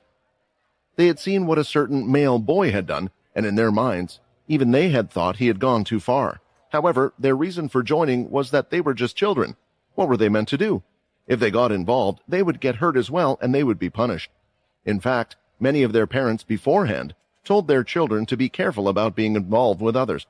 Unlike in the past, there was no longer a different school for talented students. Everyone was in one place, which meant one didn't know who they were to go up against. At the end of the day, a lot of them thought there was nothing to worry about. Vampires were very resilient compared to humans. They could take a fair bit of extra punishment and still come out alive. They could also live a long life that humans could only dream of. There was, though, something that vampires felt on an equal level to that of humans, and that was pain. The pain that Abby was going through was real. She was unable to breathe. Her innards felt like they had been partly ruptured from the hit, and the hair was being pulled out from her scalp, some of it slightly bleeding. All she wanted was for the pain to stop. She just wanted it all to stop hurting, which was why she had easily listened to Minnie's words a few moments ago. "Yes!" she screamed. After hearing those words, Minnie started to walk over to where Toby was. She didn't run, she wasn't sprinting, but was carefully taking one step at a time. Her head face down toward the ground. Seeing how this worked, Toby had a smile on her face. "Ha ha, what an idiot. If she tries to hit me, then I'll just pull her friend in front of me. Then when she's startled, she can get the beating of a lifetime," Toby thought. The thing was, Minnie was already in striking distance, yet she still hadn't thrown a hit out yet. Toby was watching her carefully, but she had yet to move. What is she doing? Does she think, I can't hit her even this close? Toby swung out a punch with all his strength and hit her right across the face. It was a solid hit. He could feel it, and her whole face swung to the side. However, Minnie just stood there in place, her body hadn't moved, and eventually she spat out a bit of blood from her mouth onto the floor. Lifting her head up, her eyes were glowing red, and a deep frown could be seen on her face, as her eyebrows were furrowed. Seeing this, Toby nearly took a step back, due to the intense heat. He had tried to until he heard a cracking noise. His legs suddenly collapsed, and he fell to his knees, or more correctly, he had fallen on his legs. What happened? Why am I suddenly at eye level with her? There was no pain, so Toby didn't even realize it, but when he looked down, both of his legs, they were twisted in a strange direction. One bent toward Minnie, the other one out to the other side, and part of the bone could be seen sticking out from it. "Ah! Ah! Ah!" Toby couldn't think straight as he screamed, trying to find words. There was no pain. He couldn't feel anything in his legs, but the horrendous sight in front of him was clear. Those that had been watching from the side could clearly see what had happened. Minnie had kicked one leg and then the other straight away. It was a quick, fast, and powerful blow that had broken both of Toby's legs in an instant. It was a speed that most of the children vampires had only seen adults use. Minnie's eyes were still glowing. Her anger hadn't been satisfied, because even now, Toby was still holding on to Abby's hair with his hand. Seeing this, she went ahead and grabbed onto Toby's hair, pulling it. "Didn't anyone ever teach you? You should never touch a girl's hair without her permission," Minnie shouted. The cries from Toby continued. "Call the teacher! Someone help me before she kills me!" Toby shouted.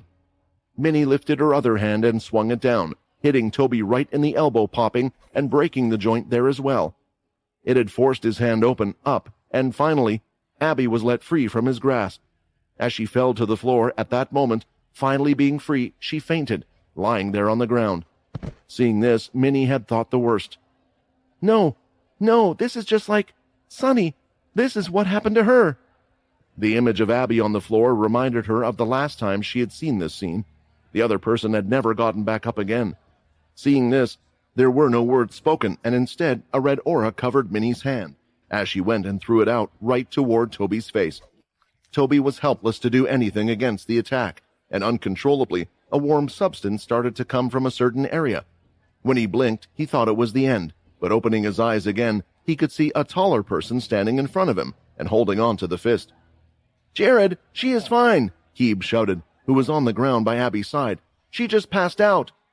One of the older students, who had been getting the attention of many of the kids in the playground, was holding on to Minnie's punch, but it had taken him 2 hands to stop the attack. "Did you hear that?" Jared said. "Your friend is okay. You don't have to worry anymore. You don't have to get revenge, okay? If you go any further than this, then your family will get in trouble. Do you understand?"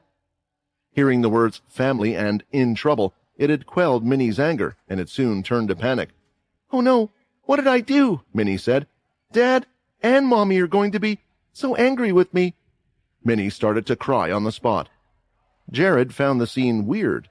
There was this little vampire, clearly young and immature, yet she had great strength. Originally, he thought to block the hit with one hand, but getting close, he could sense the aura was too much, and there was the need to use both his hands. Little did Jared know, Minnie was still sticking to the rules that her father had set out for her, of using a maximum of 10% of her strength. A few moments later, it looked like 3 of the teachers had come running out onto the playground, looking at the scene in front of them. Jared had asked one of the older students in his class to call the teacher, just in case things got out of hand. When the teachers arrived, though, they were a bit perplexed at what they could see. One of the boys looked to have gotten seriously injured, beyond what would be expected of a playground scuffle. One of the teachers, a male who went by the name Mr. Kripe, was in charge of the older students and was head of the teachers, one of the higher positions in the school. He had gray hair, which was colored, but he seemed to like the older look, even though his facial appearance put him in his late 30s. "For something like this to happen on the first day, the parents aren't going to be pleased about this," Mr. Kripe mumbled. "Quickly, take the student to the infirmary. Also, all students that are involved in this will be taken out of lessons and are to report what happened immediately. We will get to the bottom of this, and for those of you who think this is a small matter and are thinking of doing the same, we will be informing your families." Minnie had stopped crying and instead gulped because she was more afraid of what her parents would do than what the school would. The students that had been declared involved in the event were Abby, Minnie, Toby, Hebe, and lastly Jared as well. They had all been brought to the head teacher's office. It was stationed in a section of the school where only the teachers were meant to be. It was where their offices were located and where they planned lessons and so on. The word had spread around quite fast since it was the first day. At the same time, there was quite a panic because before an investigation had even begun, the teachers were background checking the students, trying to figure out who belonged to which family and who their parents were.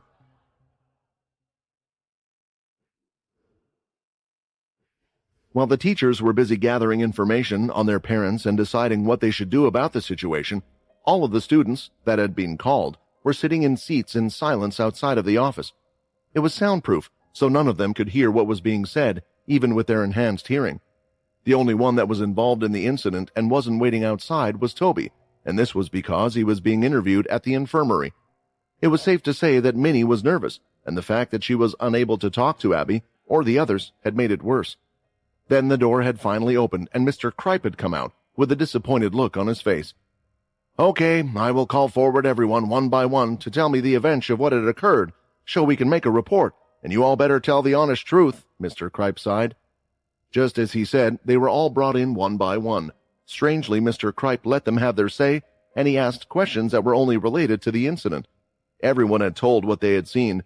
Jared and Hebe were honest as well, stating that it looked like the kid called Toby had started it first, and how hurt Abby was in all of this. For Abby, she was unable to recall a lot of events, so she didn't mention anything that Minnie had done, because she had only seen the aftermath and told the story like so. Then, when it was finally Minnie's turn, she explained the reason for her actions and what she had done. "Thank you, Minnie. Please stay behind and wait while we decide how to sort things out," Mr. Kripe asked. After waiting a while, Mr. Kripe had gathered all of the reports, including from Toby, but at the same time, he had received their background reports as well. "On the first day of all things, the best thing to do is to involve as few people as possible. Abby, Hebe, and Jared shouldn't be involved in this. Although Abby was hurt, her wounds will heal with a bit of blood before she is sent home. We can inform her parents she was involved in a playground accident, but nothing too much to worry her or get her involved. The problem is Minnie and Toby. One of the parents is a simple guard, while the others are viscounts of a family. They will likely not take too kindly to someone hurting their son, even if I try to explain to them the situation that had occurred. If only she hadn't gone so far. In the end, the head teacher had no choice. He was going to have to call her parents, because when it was an incident involving those this young, parents always seemed to get involved. On the contact form, Quinn's number had been put down rather than Layla's. Quinn had stated that he would solve anything that was to come their way because he didn't want Layla to stress about things while she was pregnant. At the same time, when the baby was born, she would have to fulfill the duties of looking after a young child. In the first place, Quinn's job wasn't exactly stressful, but he never expected to get a call, and when he heard that Minnie was in trouble, he immediately left what he was doing and started to run straight toward the school. All sorts of thoughts were running through his head. Is Minnie hurt? Is what Ronak said true, where people were making fun of her because they found out I'm a guard? Or did someone hit her? Maybe she used her powers? No, Minnie is a good girl. She would keep her promises no matter what. Something had to have happened to her. Nitro Accelerate activated. Changing his armor, Quinn ran through the settlement in a quick burst of speed, and even if a vampire was to see him, he was traveling far too fast for them to even notice anything other than a breeze. When he was finally close, he switched out in the alleyway and made his way toward the school. Not wasting any time, Quinn arrived at the classroom that Minnie was part of and swung the door open. He didn't even look at the teacher and looked at all of the children that were there. Minnie, she's not here. Sorry, can I help you? Miss Bedford said, with a red face, as she looked upon a man that was the definition of perfection. I'm sorry, but I'm looking for my daughter. Where is Minnie? Quinn asked with a serious face. Oh, please, if you could follow me, I'll take you there, Miss Bedford answered. When the two had left the classroom, a lot of the children immediately started talking. That was Minnie's dad, the one that is a guard. I guess it's true. He was wearing a guard uniform. Who cares about that? Did you see how handsome he was? He looked like an actor. Miss Bedford had only led the way a little, but she soon saw Quinn rushing off ahead, and eventually he turned a corner and could see Minnie sitting on her own in the hallway. Minnie, Quinn said, as he rushed over and hugged her tightly. Daddy, Minnie said, as she started to tear up and choke up. I'm so sorry, Daddy. Minnie is so sorry. It's okay, Minnie, you don't have to cry, Quinn said, as he pushed her away and checked to see if she was hurt anywhere. There was a slight mark on her face, but it looked to be healing up already. He was thankful that it wasn't anything worse. I assume you are Minnie's father? A deep voice from behind asked, which was Mr. Kripe, who had exited his office. Please, sir, come in. We have something to talk about. When the two had entered, Minnie sat in one chair and Quinn on the other. They sat across a desk in front of Mr. Kripe as he explained what had occurred. Mr. Kripe was quite honest about what had occurred, stating that Minnie had acted to try and help her friend, but the problem was the extent of the damage that she had done to the other boy. I guess she really does take after me, Quinn thought. He wanted to smile as he looked at her for protecting and sticking up for her friends, but he could tell it wasn't the time to do that. The air hanging over Mr. Kripe looked tense. I see now why you decided to call me. What is the next course of action? Quinn asked. I assume that there will be a punishment for both of the children. In Quinn's mind, the boy Toby was to be punished along with Minnie for taking it too far. Mr. Kripe looked nervous before he answered. You see, we think the best thing to do is for Toby to apologize to Abby for hurting her, and at the same time, it would be for Minnie to apologize to Toby for her actions. But if I'm being honest, I don't think that will be enough. You see, it seems that Toby's parents have already gotten word of what had occurred, and they are out for blood. They wish for Minnie to not just be left off with an apology, but for her to be hurt in the same way their son was. Quinn took a deep breath because he was a second away from destroying everything in the room. If it wasn't for the fact that Minnie had quickly grabbed his hand to calm him down, perhaps he would have done so. Are they mad? Quinn asked. This is a children's problem, a problem within the school. For just saying words like that, they should be locked up. I understand your frustration, Mr. Kripe replied. However, both of his parents are Viscounts. I think the best thing would be for your family to directly apologize to theirs. If you were to give them a gift, I can imagine it would quell their anger. In Quinn's mind, not in a million years would he give these people, who said such words about his daughter, a gift. If I don't do that, what would be the punishment for Minnie? Quinn asked. There would be no punishment from our end as long as Minnie shows regret and this doesn't happen again. Mr. Kripe said. That isn't my worry, though. To be honest, I am looking out for you and your family. I can protect Minnie in the school, but whatever is to happen to you outside of here, there is nothing I can do to stop that. Quinn then stood up and grabbed Minnie by the hand. He walked towards the door before turning to the head teacher with red glowing eyes. Then let them come.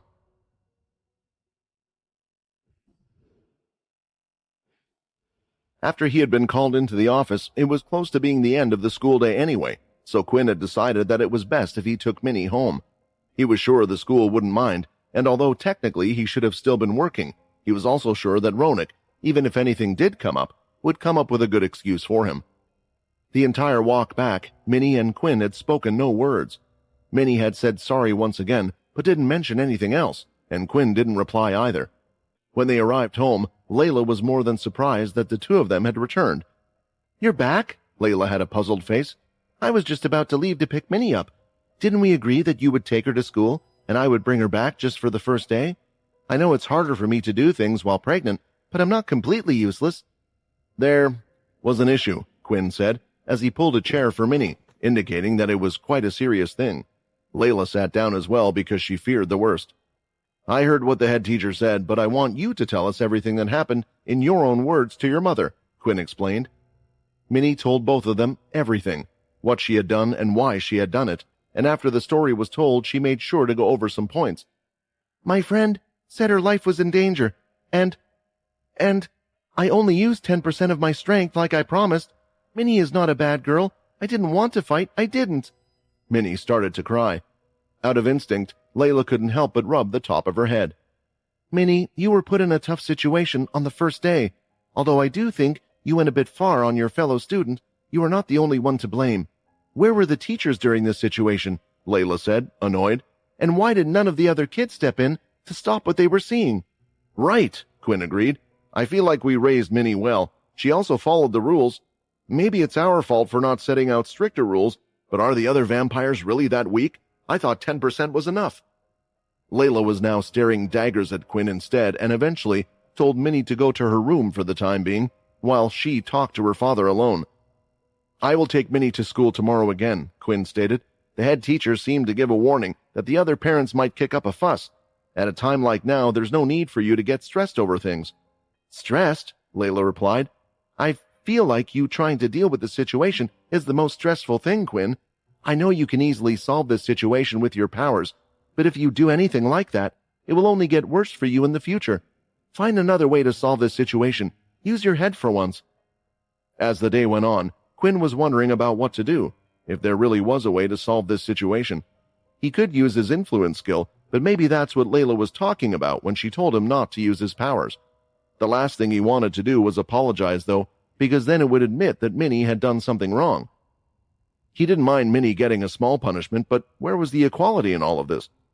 Thinking about children, Quinn was soon thinking about Ronak's matter. He wondered how the tournament had gone. Did Nell end up winning again, or had the cheat been caught? He could already imagine being asked 1,000 questions tomorrow about why he had left so suddenly. Maybe there is something I can do to help, Quinn thought. Late that night, moving through the shadows and using his ability, Quinn traveled through the settlement without being seen, and eventually he found himself at a place he had entered once before. Using the shadow travel, he had gone up to the very top of the tower, and was now standing on a red runway he had once before. "Oh, I didn't think you would ever face me again, at least not like this," Edvard said with a smile on his face. It looked like he had been doing some annoying paperwork, so he was happy to see the stranger visit him. In fact, there were several days that went past where Edvard would think about this particular visit, but as promised, he allowed him to live the life he wished to live. "I'm sorry, but I didn't know where to turn, and you are one of the few people that I know," Quinn stated. "It sounds like someone is struggling to make friends, or perhaps you are purposely staying away from them, so they don't learn the truth," Edvard said. Using his shadow power, Quinn brought out a weapon. It was a hammer, and not just any hammer, but a demigod-tier weapon. There were plenty of weapons that Quinn would store in his space from time to time, even if he wasn't going to use them. Before leaving, Alex had found all his weapons. Alex had informed him to take a few with him as well. However, he hadn't found a use for them, apart from selling them when in need of some money now and then. "Have you brought me a gift after all this time?" Edvard asked. His eyes were lighting up as he witnessed the shadow power once more. During his time, there were many with it, but right now, it was a power that struck deep fear within the vampires, but not for Edvard. If that was the case, I would have liked it better if you had brought me something better. You know, I once had the best armor in the whole land. It was made of dragons, believe it or not, but I had to give that away. Quinn didn't care for his ramblings and soon threw the hammer over to Edvard, who managed to catch it with a single hand. There is a guard who goes by the name Ronik.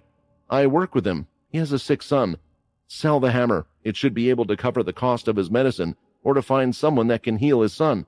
He works for the Ninth family, so it will not just be a benefit to me, but a benefit to you as well. It was strange to see a vampire of this caliber carrying about another, a guard of all things, but it was a relatively easy thing for Edvard to do. I'll do what I can, Edvard said. While you are here, is there anything else you want to talk about? Anything else that is troubling you that I can help with? A thought had crossed Quinn's mind as he opened his mouth and almost said the words, school. He quickly stopped himself, though. Quinn had already asked for a favor and didn't want to be in debt to this person. In this current world, he needed to solve problems himself. Before Edvard could say anything else, he started to sink into his shadow and disappear. That was more of an order rather than a request, but you don't ask for much, do you? Edvard smiled as he called a certain person in. A few moments later, entering the door was a heavily helmeted masked vampire. Muka! Edvard shouted with joy. Another person I get to enjoy and see. Have you been doing as I asked? Yes, Muka bowed. I have been gathering information about Quinn Talon and about his day-to-day life. Have there been any recent incidents? He seems to be troubled by something. Yes, Muka answered. At the school's opening, it seems his daughter was involved in an incident. The other vampire boy that was involved ended up being badly injured, and he had been called in. At first, Edvard thought that only Quinn was a special case, but perhaps it wasn't just limited to him, but his whole family was of special and strong vampires. He wondered why he didn't think about it before. Very well. He is someone that we have to have on our side, and I believe we must not be upset, Edvard said.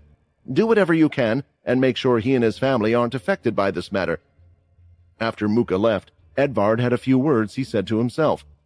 What kind of life did that person live, to just enjoy being a simple guard now? Even now, troubles are following you, and I will do my best to help from the shadows. The next day had arrived, and Quinn was ready to take Minnie to school once again. She wasn't as upbeat as she was last time. She was sure that rumors would have spread about what she had done, and she wasn't even sure that Abby would still be her friend after what had happened. Minnie, we are in this together. Whatever happens, we will deal with it. Trust me, Quinn said, as he smiled, and they walked to school, feeling like they were walking into a pit of fire.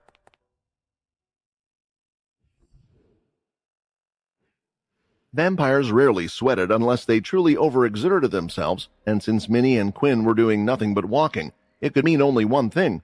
She was nervous. So nervous that the palms of her hands were getting slightly sticky. Despite Quinn's words, Minnie was feeling quite sick as they were getting closer and closer to the school. When they eventually reached the gate, the other children were looking towards the two, including the other parents.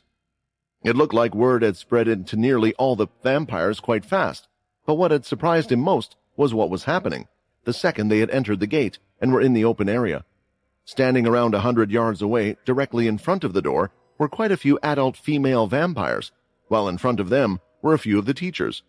Mr. Kripe, the head teacher, Miss Bedford, and a few others as well. The students had yet to enter the school as they stood outside off to the side, wondering what was going on, and it was the same with the parents that had come to drop off their kids at school.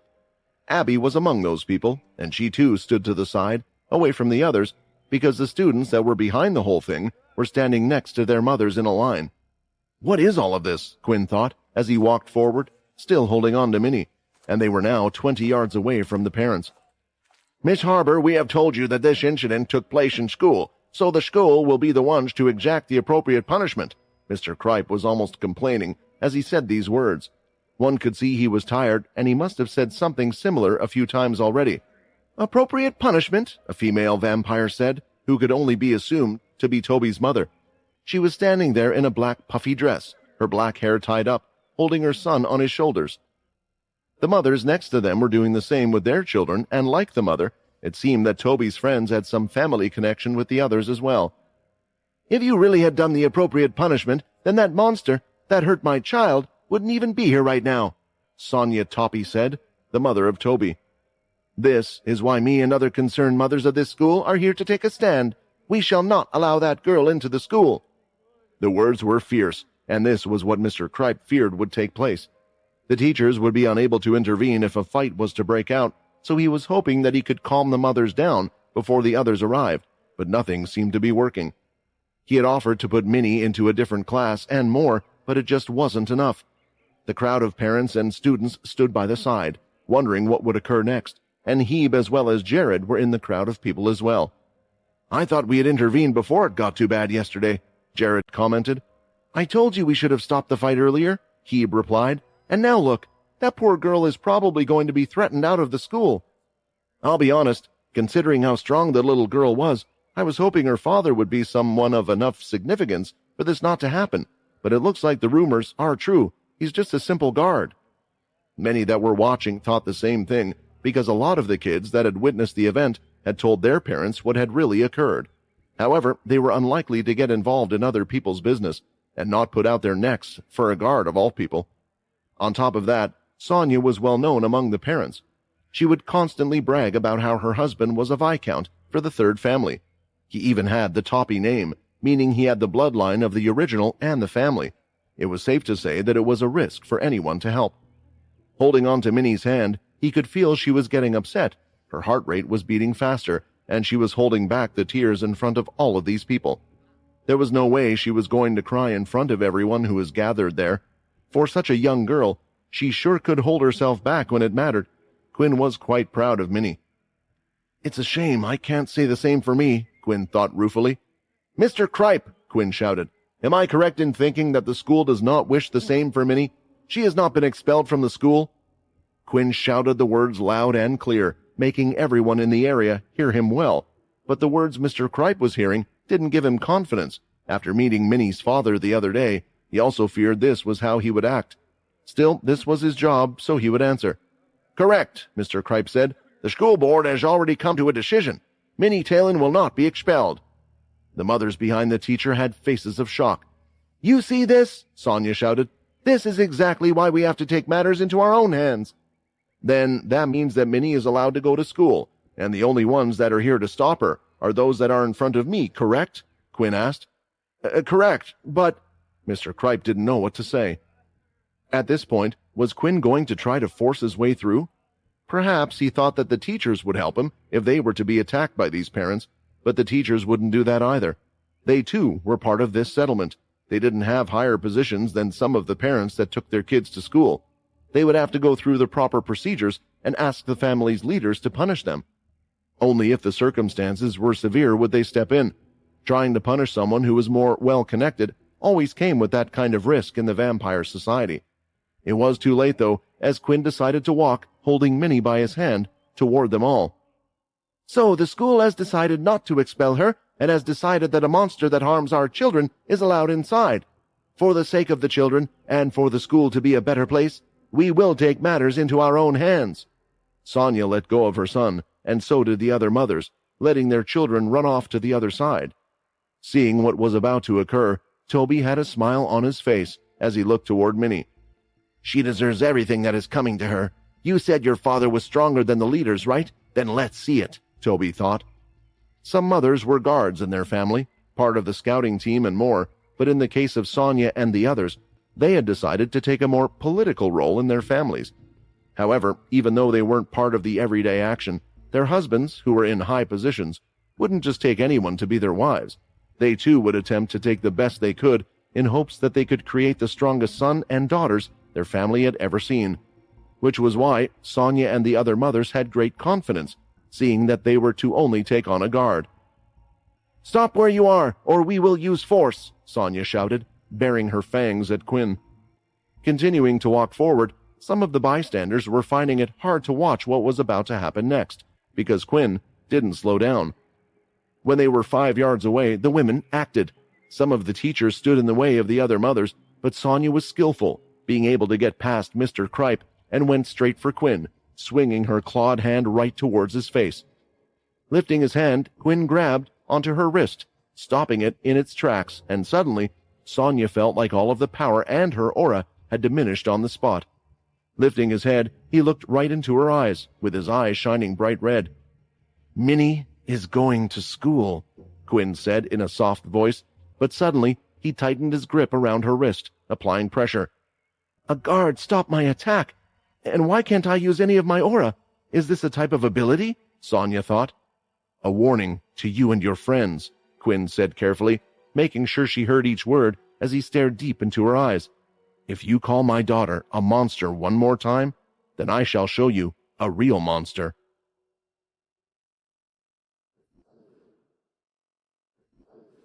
They were simple words that were said by someone who should have been a simple guard, yet it shook Sonya to her very core. Her whole body was weak, and her legs felt like they were about to buckle any second. When Quinn did let go of her wrist, that was exactly what had occurred. Sonya fell to the floor there and then, with her head held down. The other mothers who had seen this had stopped causing a fuss. The teachers had managed to hold them back quite well, but seeing Sonya in the state she was in, they were more concerned for her, which allowed Quinn and Minnie to walk directly to the entrance door of the school. He then pushed the door with one hand and finally let go, allowing her to walk into school on her own 2 feet. Turning to the others, Quinn had one more thing to say. "From today onwards, I will always be here to open the door for my daughter." It was clear he was telling everyone that he would protect her. And although many still didn't see him as a strong vampire, since he was wearing the guard uniform, they felt the pride of a father, someone who would do anything, even risk his life, for his daughter. Miss Bedford quickly rushed to the door and held it open in place for Quinn. Now that she was next to his daughter, he looked at her before heading off.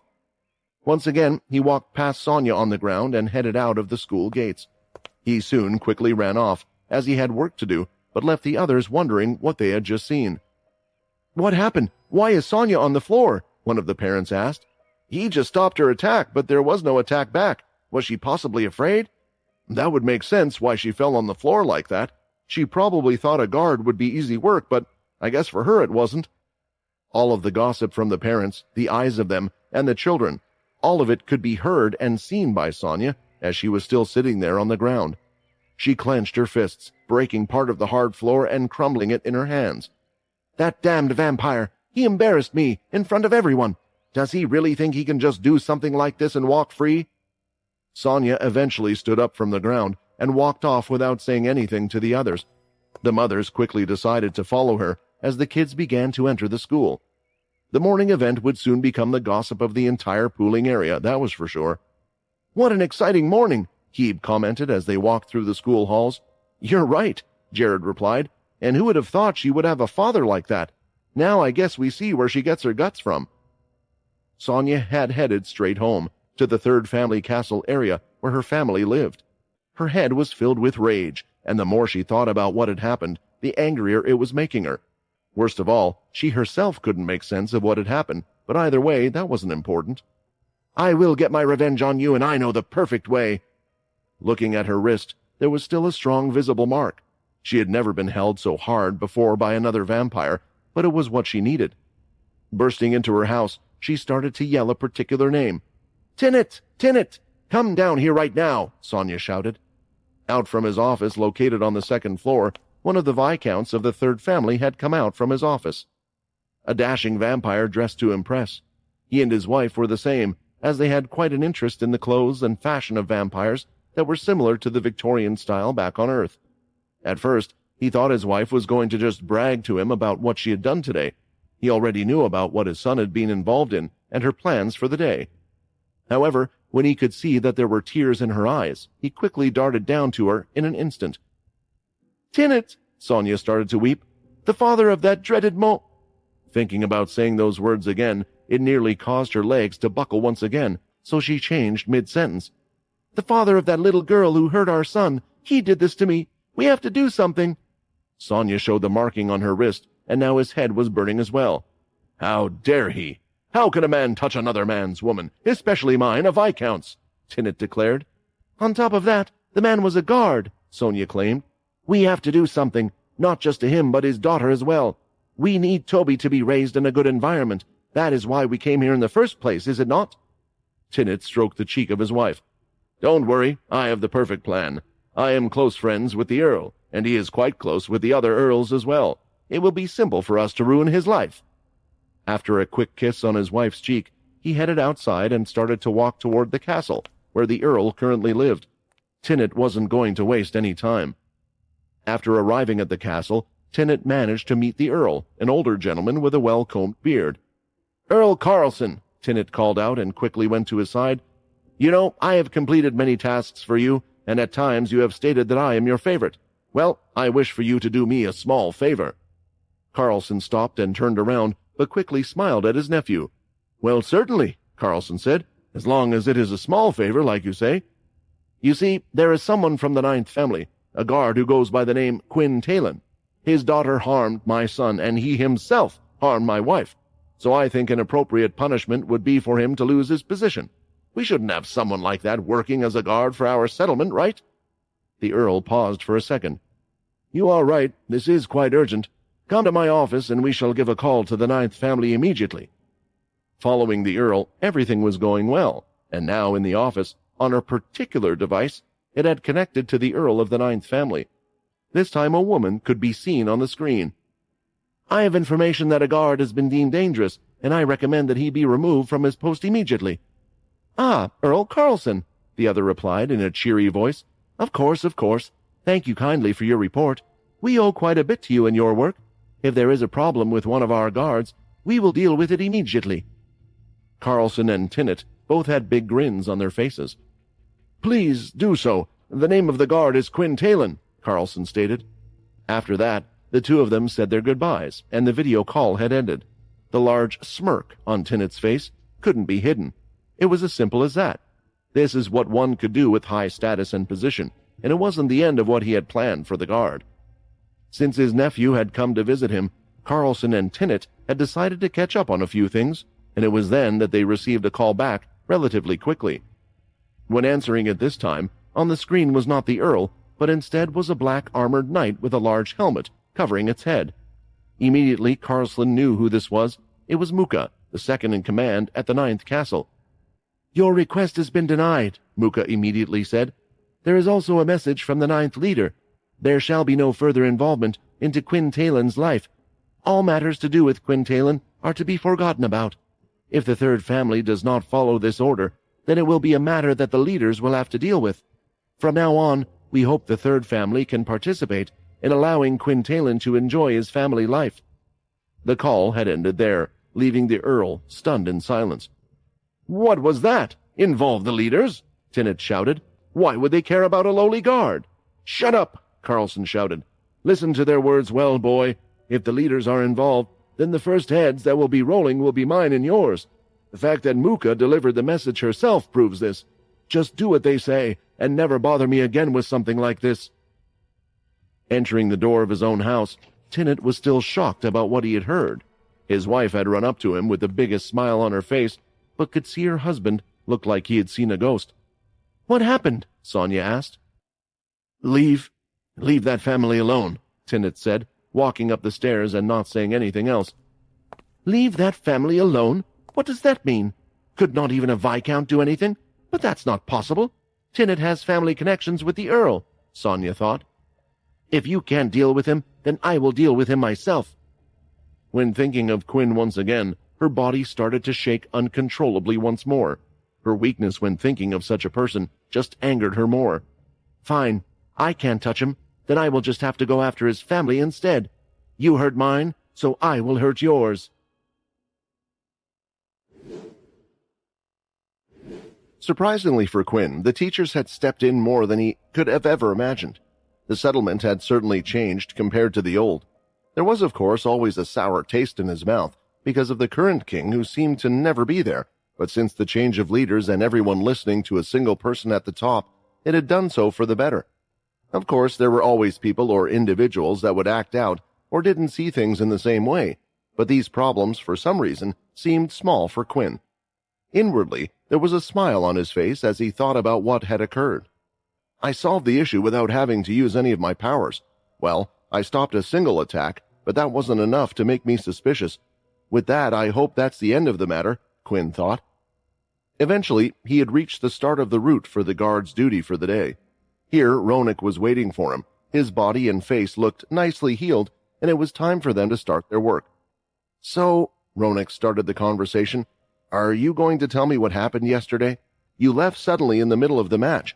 After seeing you take part, I thought you were going to win that little tournament of ours. I was excited to see someone else win for a change." Quinn had honestly almost forgotten about the tournament yesterday. He was far too focused on the events that had transpired today. There was still a worry in the back of his mind about whether Minnie was going to be okay. The only thing that made him somewhat relieved was the fact that the teachers cared, and he felt like this little act was good enough to scare others away. "Right, I'm sorry. There was a problem at the school that I had to attend to," Quinn replied. "What happened at the tournament yesterday after I left? Did Nell win again?" The tournament wasn't a serious event, but he still didn't like the fact that one of the guards was drinking the Dalkey blood as an unfair advantage, so he was hoping that at least he didn't win the prize. With the blood, the others would never win. It was an uneven playing field. "Your daughter?" Ronak was surprised. "I hope she's okay. When I got home, I heard that a big incident had happened at the school as well. A kid had been beaten until his bones could be seen sticking out of his leg." It looked like the rumor had already spread around the settlement. Only it wasn't a rumor, and Quinn's daughter was the one that had caused the problem.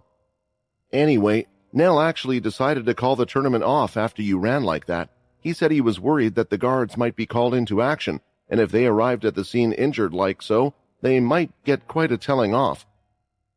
While continuing their rounds at work, there was a commotion at one of the markets.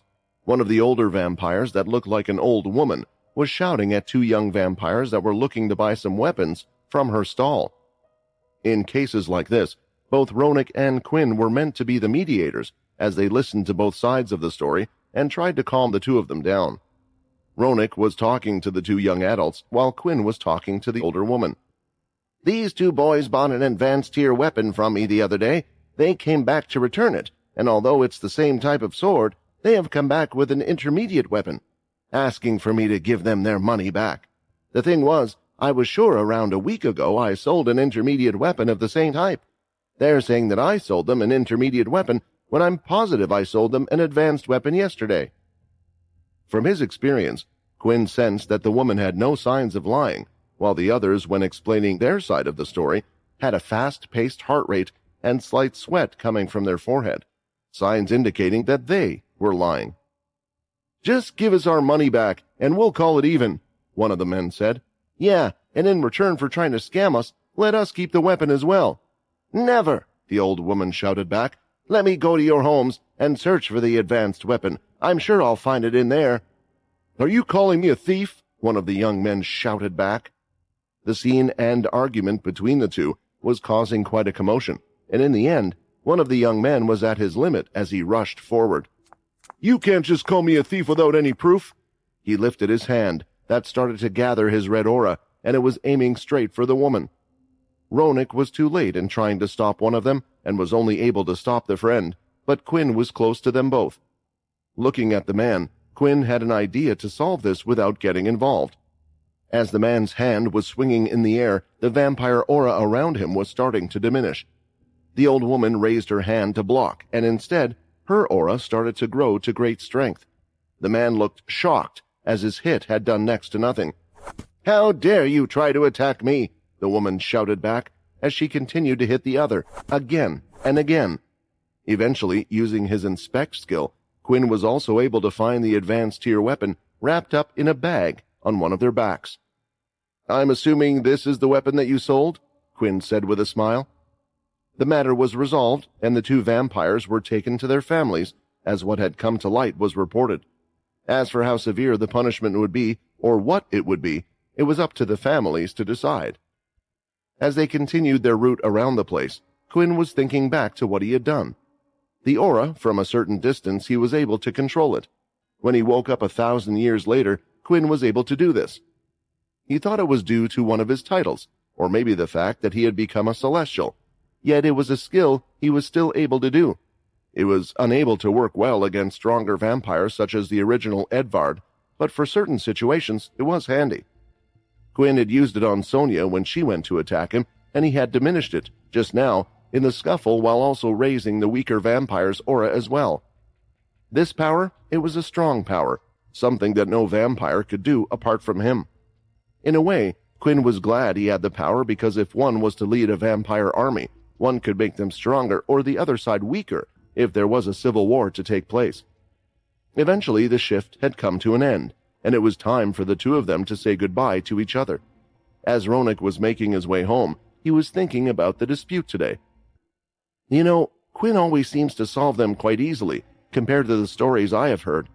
There was that time when one of the angry customers just backed down for no reason. When that kid fell out of the building, he landed perfectly fine on the floor, and even then, he was able to tell what weapon was advanced and intermediate. I couldn't tell the difference at all between the two.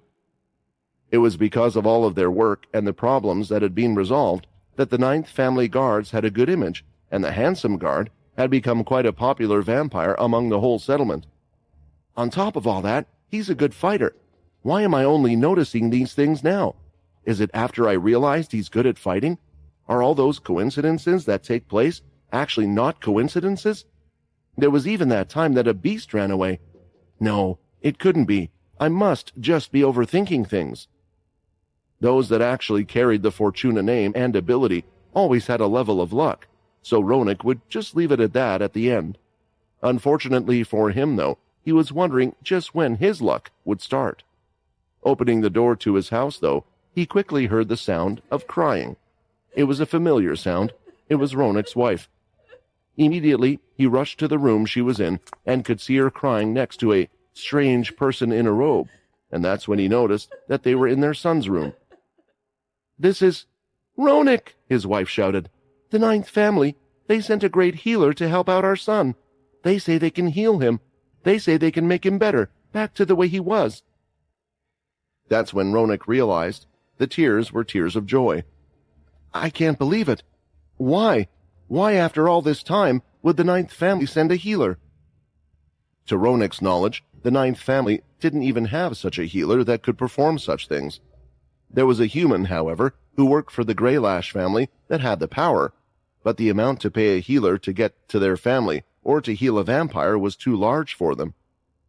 It was one of the options that Ronak was saving up for, and what he didn't know was this was the very healer.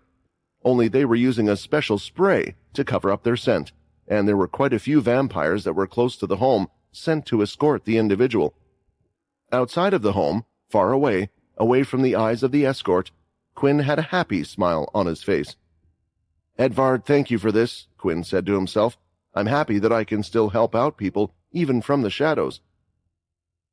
Inside the Ninth Castle, Muka had just arrived with some urgent news. "Jim Eno sends a message to all. A new supply of blood is being sent. They have been improved upon compared to the last. He hopes all leaders will continue to distribute the blood supply to those they feel are worthy. The vampire settlement must continue to grow." Edvard couldn't help but smile at the message that had been sent. "We must continue to grow. I guess he will soon ask for some of us to join his expeditions. Before then, it would be great if I could figure it out.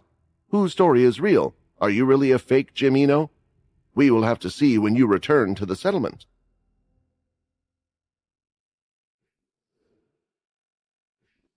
The second day of school had started for Minnie, and it was safe to say all eyes were on her, and nearly everything the kids talked about was her father. However, she didn't mind hearing these words about her father because they weren't talked about in a bad light, and instead only good words could be heard. In the middle of the lessons, every time she heard someone talk about her father, about how cool he was, even repeating a few of his lines, she had to force herself to put her head down and smile. "Does anyone know the answer to this question?" Miss Bedford asked. One of the boys was waving his hands in the air, and as his name was picked, he stood up from his seat and cleared his throat. "Miss Bedford, from today on, I will always open the door." The others in the classroom laughed, as it was clear that he was putting on a voice and imitating what Quinn had said about always opening the door for Minnie. Miss Bedford couldn't help but shake her head as she was concerned. Toby was still in the classroom. He didn't seem to be bothering Minnie or the others anymore, and was actually quiet during the lesson for a change. The thing was, he was only a child, and such a large event may have affected his life from now on.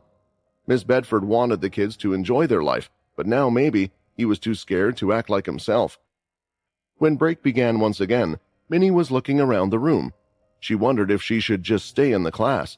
If she went out, she was afraid that others would make fun of her, but that was when she felt a presence by her side. Minnie, do you want to go out on break again today? Abby shyly asked. Really? Minnie asked back, over the moon. After what had occurred, she wouldn't have been surprised if Abby never talked to her again. Not only did she get hurt because of Minnie, but she had also seen quite a cruel side to this little vampire. You help me. My family says to always stick to those that help you, and you should stick to them when they need you as well. That's what makes good friends, Abby replied. Minnie couldn't help but give Abby a big hug. She felt like, outside of all of the adults that she would constantly meet, that for the first time she had truly made a real friend. It looked like school would go pretty well for her and her new friends in the playground, and without noticing it, Minnie had made quite a few fans. Jared and Hebe looked to always be watching in their direction. Are you worried? Hebe asked. Of course not, Jared replied. All the leaders are present at the event, which means there are a total of 9 direct positions. Do you really think none of them will take someone like me up? Oh, so that's your only aim? Hebe replied. Because I thought you would have liked to get first place at that little event, but it seems after taking just one punch of hers, you have given up. You took the hit. You shouldn't give up so easily. Jared looked at his own fist. He was by the practice dolls in the playground once again. He didn't gather any aura and threw a punch out, hitting it in the head, causing it to bend so far back that the doll touched the floor before swinging back upright again. What if I told you I think she was holding back when she hurt that child? Hebe couldn't help but laugh, but there was no smile on Jared's face. That's impossible. I mean, how can a vampire like that even exist? Who even is she? The next day it arrived, and as promised, Quinn had taken her to school. What had come as a surprise, or no surprise at all, to some, was Toby hadn't gone in that day, which meant there was no sight of Sonia anywhere. Still, Quinn opened the door like he said he would, and continued his job as normal. While doing the rounds with Ronak this time, there was a slight commotion at the gate. Ronak had wanted to tell Quinn the good news of what had happened yesterday, but the commotion had stopped him from doing so. A group of local scouts, one that would hunt beasts on the very planet they were on, had returned, but they had been quite injured. They were a group of 10. One of them was missing an arm, others were badly bleeding, and 2 at the back looked to be carrying a lifeless body into the settlement. "Will someone come help us?" one of the men shouted at the front. Quinn, Ronak, as well as other guards quickly came to their side to give them a shoulder.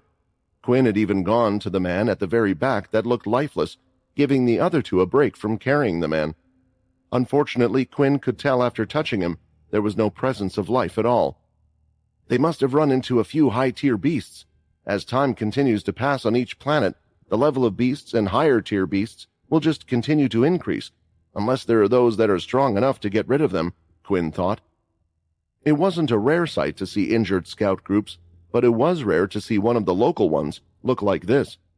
The news and the scene had worried the local vampires, making them think that the settlement wasn't so safe after all.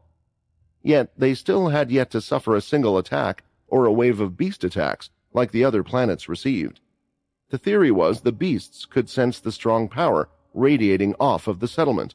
After all, they were beasts with some level of intelligence. A short while after, one of the scout teams had returned, and all of the guards had been called in for a meeting to head in front of the 9th castle. Quinn and Ronak had arrived, and there were around 50 of them all wearing the same uniform. What surprised them, though, was that Muka and the leader himself, Edvard, were out during this meeting. "I have a message for you all," Edvard stated. "I am sure you have all heard about the recent scout team being hurt on their last hunt. Unfortunately, this has been happening more regularly than I would like to admit. The families are worried that the current beast situation on the planet our very settlement is based on is getting out of hand, which is why, soon, a strong force will be sent out on an expedition. While they are away, you guards will have to do more than just patrol the area. There may be some of you that will be called out to even join the others on hunts as well. I want you all to be prepared no matter what position you take, but please bear in mind that this will be a temporary measure. In return, you shall be given 2 level 3 flasks for the task. If they do not need to be used during this time, then you may keep them." Rather than sad news, many of the guards looked pleased. They were not only happy to receive the Dalkey flasks, but happy that they would be doing something different for a change. While Quinn was wondering, why didn't the leaders just leave the place and solve the matter themselves? Were they truly that lazy, or did they think the second they left, someone would attack the settlement? When everyone was ready to leave, one of the permanent guards had come up to Quinn. "Sorry, but the leaders asked you to stay." Ronak was wondering what it was about and wanted to stay as well, but everyone was soon moved out of the area, and now it was only the permanent guards, Muka, and Edvard in the area. "Please, let's head inside for a talk," Edvard suggested. Quinn shook his head, thinking that all of this special treatment might eventually get the two caught, but he was in a slightly good mood ever since Edvard had done what he had asked. Entering the castle, the two of them went into a quiet room, and not even Muka was allowed. It looked like a study room, an office with several books on the side. "I will cut to the chase," Edvard said. "I would like you to go with the next scout hunting team and join them on their expedition. You and I both know your strength, and I am afraid that the level of the beast might be one that not even they can handle with the boost of the flasks." "No," Quinn replied instantly. "I'm sorry," Edvard said, raising an eyebrow, not expecting to hear that answer yet. "But you haven't even heard what I am proposing."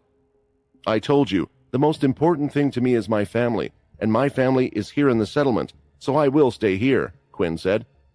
"You know, recently there was someone that aimed to cause some trouble for your family, and I had put a stop to them," Edvard stated. "I am quite the capable person when it comes to protecting your family. I have done so for the last couple of months. I will continue to do so from the shadows like I have been doing. If you are worried about your daughter, I will have people watching her." "Ah, perhaps the one you are worried about is not her but your wife." Quinn smiled at this comment, worried about his wife. Just like him, she could perhaps take out nearly every leader, including the originals, as long as they didn't take any Dalkey blood to make themselves stronger. "I don't think she will need looking after, but I would still like to stay by her side," Quinn answered. Edvard sighed, as he knew this was going to be a tough one, but maybe there was a way. "The leaders can't leave the settlement to solve this matter. There is something stirring up that I can't quite talk to you about, not unless you wish to reveal yourself to everyone, of course. But you see, I truly think that something will disturb the lives of those in the settlement.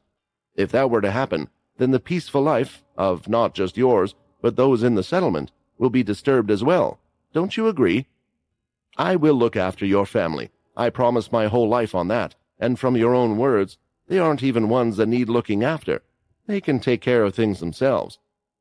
I am a fair person, Quinn. I promise, if you do me this favor now, then I will return the favor back to you, even if it involves me finding out more information about a certain someone." A link. A link to Jim Eno. This was perhaps what Quinn needed. A safe way to gather information.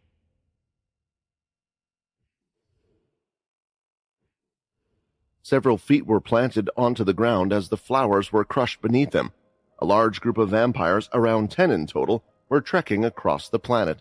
The place where the vampire settlement was currently located was a beast planet in the past, one where a faction known as the Daisy faction, who were working for the Cursed faction, was based.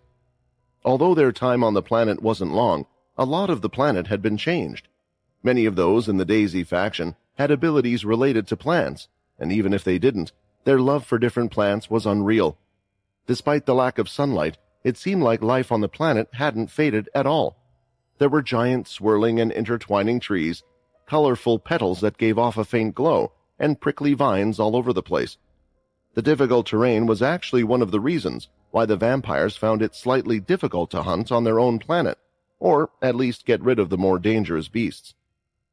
Right now, the group was walking through a brightly lit and colored forest. All of the plants were giving off a strange glow, and there were even giant plants with thick bottoms that loomed over them, blocking the sky with their big leaves. In some ways, it was like a jungle. In others, it was more like a forest. As for the group of vampires, they weren't just any vampires, they were talented ones. Fighters that were a mix of strong vampires, and some were even at the noble evolution level. Since the last few scout teams had suffered a few losses, a strong team had been sent out this time, heading to the same location as they had done last. Remember, everyone, we are to save our energy. The vampire at the front, who was a noble, wearing black gear with his hair slightly spiked up and looked middle-aged with a few stripes on his shoulder, was leading the group. His name was Anton. He carried a rapier as his weapon of choice, but even though his weapon was thin like a needle, he swung it and cut through some of the tricky plants they had encountered so far. We are to come back to the settlement with good news, but more importantly, we will come back to them in one piece. I don't wish to lose anyone on this trip, Anton exclaimed. Some of the vampires toward the back chuckled as they heard this. This scout team was a little overkill in their mind. They were stronger vampires in a slightly bigger group. To top it off, they weren't alone, as there were an additional 3 members with them, although they weren't part of the hunting group. I need something to drink. Can you guys stay next to us? One of the hunters shouted and asked. A thick set of vines were being pulled apart by a pair of hands, and soon a vampire wearing the guard uniform pushed through with a large bag on his back. Sorry, we were having a little trouble back there, Ronak said, as he pulled a flask out of his pack and handed it over to the vampire. This flask didn't have any numbers on the side. Shortly afterwards, coming out through the opening that Ronak had made was Quinn, who also had a large bag on his back, as well as one more person, Nell. The 3 of them had been asked to help out with a scouting mission. The vampire hunting group honestly didn't know why, but there was more than just one vampire hunting group that was out there searching the planet right now, and they had been given a few guards to help them as well. Still, due to their 2 positions and the difference in strength, the guards were basically being used as bag holders, holding the supply of the others and marking their route while writing a report. The good news was the 3 guards weren't alone in this, and at least they had each other. Hey, I've never seen you this upset, Ronak said, looking at Quinn. Do you miss the settlement that much? It hasn't even been a full day yet. We are going to be here for days, they said, Quinn replied. Days. Do you really think I want to be away from my family for days? To do what? To carry things? Quinn was never like this when they were on guard duty, and he wasn't the type to moan either, but he soon realized that he was missing his family life that he was enjoying quite a lot. At the same time, he was worried about Minnie. She had just started school, got into a commotion, and Quinn had said to her he would take her to school every day, and now he was out here on a hunt for a few days. Of course, he wasn't too worried, because for one, Minnie was strong enough to fight nearly anyone, and she had her shadow ability that he could use to connect the two. But there was also the worry about his newborn. It was close, and that was something he certainly didn't want to miss. This should be quite a short task, Nell added. Besides, maybe this task can change our positions. Ronak was nodding along as well. That's right. We are in the hunting team right now, even if we are guards. There could be a situation where we need to step in, and when that happens, if we prove ourselves, when they get back, maybe Anton will recommend us for better positions. This is a life-changing situation for us. Quinn looked up into the sky as he imagined Minnie's face and squeezing her cheeks. He just was hoping that she was doing better at school now. Minnie had been dropped off at school by her mother. After Quinn had explained it was a request from the leader, Layla was insistent that he went on ahead and that she could look after Minnie. After all, even with a big belly, the weight of a child didn't really affect her, and she was able to move just fine.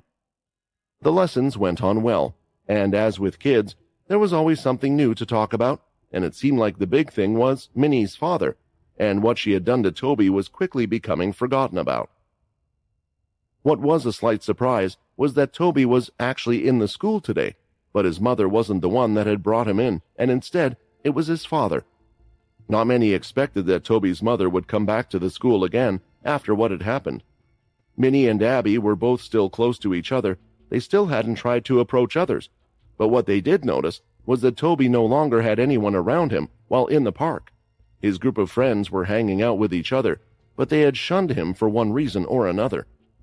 Others were also afraid to get close to him. They had seen he had a cruel side and were worried that maybe Minnie would act out as well. There was one thing about today that the students were looking forward to, and that was the fact that it would be the first practical lesson they were taking part in. After the break, all students in the same grade as Minnie had been gathered in the outside training area. There were multiple dummies this time, just like they had out on the playground. Now, as this is your first lesson, I just want you guys to go out there and have some fun. a man with a potato-looking head, said, swinging his arms, "Use your physical abilities as a vampire to swing your fists. Kick, bite, or do what you want." The instructor simply wanted to see what the little vampires could do, and since everyone was the same age, he didn't want them to worry about competition so much. The kids were excited as they hit the doll, whacking it, but it was more sturdy than it looked. The doll was sturdy, making it hard to be pushed all the way back before it would rise again. However, the same couldn't be said for Minnie. She punched it in the chest, using her power to the limit that her father had set, and the doll bent backward, hitting the bottom of the floor before heading back up again. "Wow, did you see that?" The other kids pointed and started to talk about Minnie more and more. Shortly after the lesson had ended, many of the students were surrounding Minnie, asking her how she had managed to get so strong, but Minnie decided to ignore most of them and walk with Abby. They weren't interested in her before, so why would she be interested in them now? When lunch finally arrived and they were outside in the playground again, both Abby and Minnie were talking on the large log they sat on, as usual, and that was when a certain someone started to walk toward them. Abby pulled in closer to Minnie, grabbing onto her shirt. "What are you doing here?" Minnie asked, almost baring her teeth. Toby stood there in front of the two of them. "I hope Mother's plan will work," Toby thought. He got on his knees and bowed his head down. "I'm sorry for everything I did. I'm so sorry. Please forgive me. And please, if it is possible, can we be friends?" Toby asked.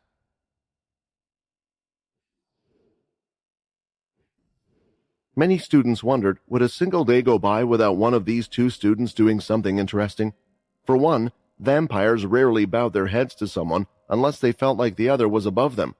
For them to get down on their knees as well, this was a big gesture, and here, Toby was doing both to the two girls in front of him. "I'm sorry. I am sorry for hitting both of you," Toby said again and again, and it sounded like his voice was on the verge of tears. "I'm just an idiot. I'm sorry for hurting your friend and both of you, but right now no one will talk to me," Toby said. "I hate it. And you, Minnie, you're so strong. I didn't even realize it. I deserved to be beaten that day. I deserved everything that happened to me." There was little sympathy coming from Minnie. The one in front of her was young. She felt like he had made a big mistake, and even now, Abby was still shaking because of his actions. However, Abby was slowly letting go of Minnie's arm, because the Toby she was looking at now looked so fragile. Maybe this was all an act, but she could tell that a lot of the words he said and the feelings that were coming through were true. "Maybe we should forgive him, or give him a chance and just let him hang out with us," Abby suggested. "Are you crazy?" Minnie shouted back. "Did you forget what he did to you?" Abby shook her head. "I haven't, and I think he can pay us back this way by being nice to us from now on. Besides, as long as you're next to me, you can protect me, right?" Abby smiled. Abby was such a sweet girl, one that was full of innocence and fluff, that it was incredibly hard for Minnie to disagree with her, and Toby hadn't stopped his ramblings. "Please," Toby cried, "be friends with me. I don't want to be alone." The last words, being alone, had struck a chord with Minnie. In this world, if one had no friends and no family, no one to talk to about anything, it was truly one of the most painful things, and living could be a miserable experience. "Okay," Minnie said. "I'm not saying that you are our friend. Friends don't hurt each other, and you tried to hurt both of us. But you can hang out near us. The first thing is to get off the floor. Everyone is staring at us, and it's embarrassing." Toby lifted his head and wiped away his tears. He looked back at his group of old friends before standing up. "It worked, just like Mom said it would." Toby smiled. "Thank you." The terrain for the hunting group wasn't getting any easier. The beautiful plants that were under their feet had now turned into thick vines, and they weren't sure whether they were imagining it or not, but it seemed like they were moving slightly, alive like a snake. As a test, one of the vampires cut one of the vines, and it snapped just like any other vine. There was no blood or black blood, so it didn't seem to be a type of beast of any kind. The good thing was that the area had opened up more and wasn't so condensed with trees, so there was free movement. "Everyone be careful. According to the last report, the other hunters had chased a beast into an area where the terrain changed, and the ground was made of vines. If I was to take a guess, we are close to where we need to be." There was a nervous chuckle from Ronak, and he was sweating visibly from his face. "You should relax," Nell stated. "Look at you, a vampire sweating buckets from a simple hike. Your nerves are making your body act before you are even in the heat of battle. You should take more from Quinn. Look at him. He is as calm as a needle." "A needle?" Ronak replied when looking at Quinn. It did seem like he was acting just the same as he would have done if they were walking around the city as if it was a simple scouting job. "Beep, beep. Everyone ready," Anton shouted. One of the beast scanners he was using had picked up on beasts in the area, but when looking around, all they could see was plants, trees, and the vines on the ground. The strange trees started to bulge up from the bottom. They were bulging up like they were about to give birth when they suddenly exploded, shooting out strange bark and a purple substance. The beasts that came out were human-sized, but looked nothing like a human. They had 4 legs on each side, similar to that of a spider, and were red in color. Then there were 2 smaller appendages that could only be described as hands that were on the sides of the beasts' heads. Their body was covered in strange white fur, which was patchy in areas, and as usual with beasts, they had their razor-sharp teeth. There were multiple of them bursting from the trees. One tree seemed to have at least 3 of the beasts burst from it, and they immediately began to attack the vampires, leaping towards them. The hunting team used their vampire aura to try to slash through the beasts, and it had hit the beasts, clearly hurting them, but they weren't able to kill them in one hit. "Emperor tier beast." At this level, the hunting team should be fine. Just as Quinn said that, he saw Anton thrust forward. His rapier had energy condensed to the tip of his weapon, and it stabbed right through the head of one. "The ones I'm concerned about are the others," Quinn thought. "Don't use your flasks. We are strong enough to deal with this. Save them," Anton shouted. Each member had been given a flask with Dalki blood, but Anton knew that these creatures weren't enough to take down the powerful vampires. Still, there were more of the beasts than there were vampires, and naturally, as more creatures burst out of the trees, they started to run towards the guards. Quinn was standing ahead of the other 2, but that's when he noticed something. When running on their long legs, they were avoiding eye contact with Quinn. That's when all 3 of the beasts had run right past Quinn, as if he wasn't even there. "What is this? Have even the beasts forgotten about who I am?" Quinn thought, a little annoyed. "Hey, should we take the flasks?" Ronak added. "The order from Anton wasn't for us as well, right?" Nell had his hands held out wide, and when the beast leapt up to him, he moved and avoided the attack, and managed to climb on top of the beast and was punching away. For someone who didn't have much aura or strength as a vampire, he certainly was skillful, but the same couldn't be said for Ronak, who had panicked. The beast leapt up and jumped, landing on top of Ronak and pinning him to the ground. The 2 small hands by the side of its mouth held on to his shoulders. When it opened its mouth wide, Ronak had no choice but to shove his hands into the beast's mouth. The teeth had sunk into his hands, but he had no choice as he was using his strength to pull its mouth apart. From the corner of his eye, Ronak could see another creature was heading towards him. As for Nell, after gathering his vampire aura and forming it as a type of blade in his hand, he hit the back of the beast's head and neck, stabbing right through it and killing it in one go. Now he could see that Ronak was in trouble. "That idiot! You can't die here, you have a family!" Nell shouted. The creature continued to scurry across the floor until... "Stop!" a voice was heard, and the beast had done just that. Not only the one running towards Ronak, but the one on top of him as well. Ronak wasn't sure, but it almost felt like the beast on top of him was shaking. It slowly turned its head towards the voice that had spoken earlier. "Get off him," Quinn said. Both of the beasts quickly obeyed, running deep into the strange forest, no longer taking part in the fight. Ronak finally got up on his feet and could see that the other vampires were still dealing with the creatures, but more were coming, yet none of them were coming towards the 3 guards anymore. Nell, who was a little to the side, was watching it all, and seeing it, he remembered a tale that Ronak once told. After the tournament battles they would face, Ronak would often talk about the partner that he had, and there was one story that Nell believed he had exaggerated. "Come on, that couldn't have happened. You're saying that a large beast had run up to the gates of the settlement, but when your partner stared at it, it decided to just run back away? It's a mere coincidence, my friend. The beast most likely could sense the leader's power and the power of all the vampires in here, knowing that if it attacked, it would meet its end. Beasts have quite good instincts." Nell remembered his own words while he looked at Quinn.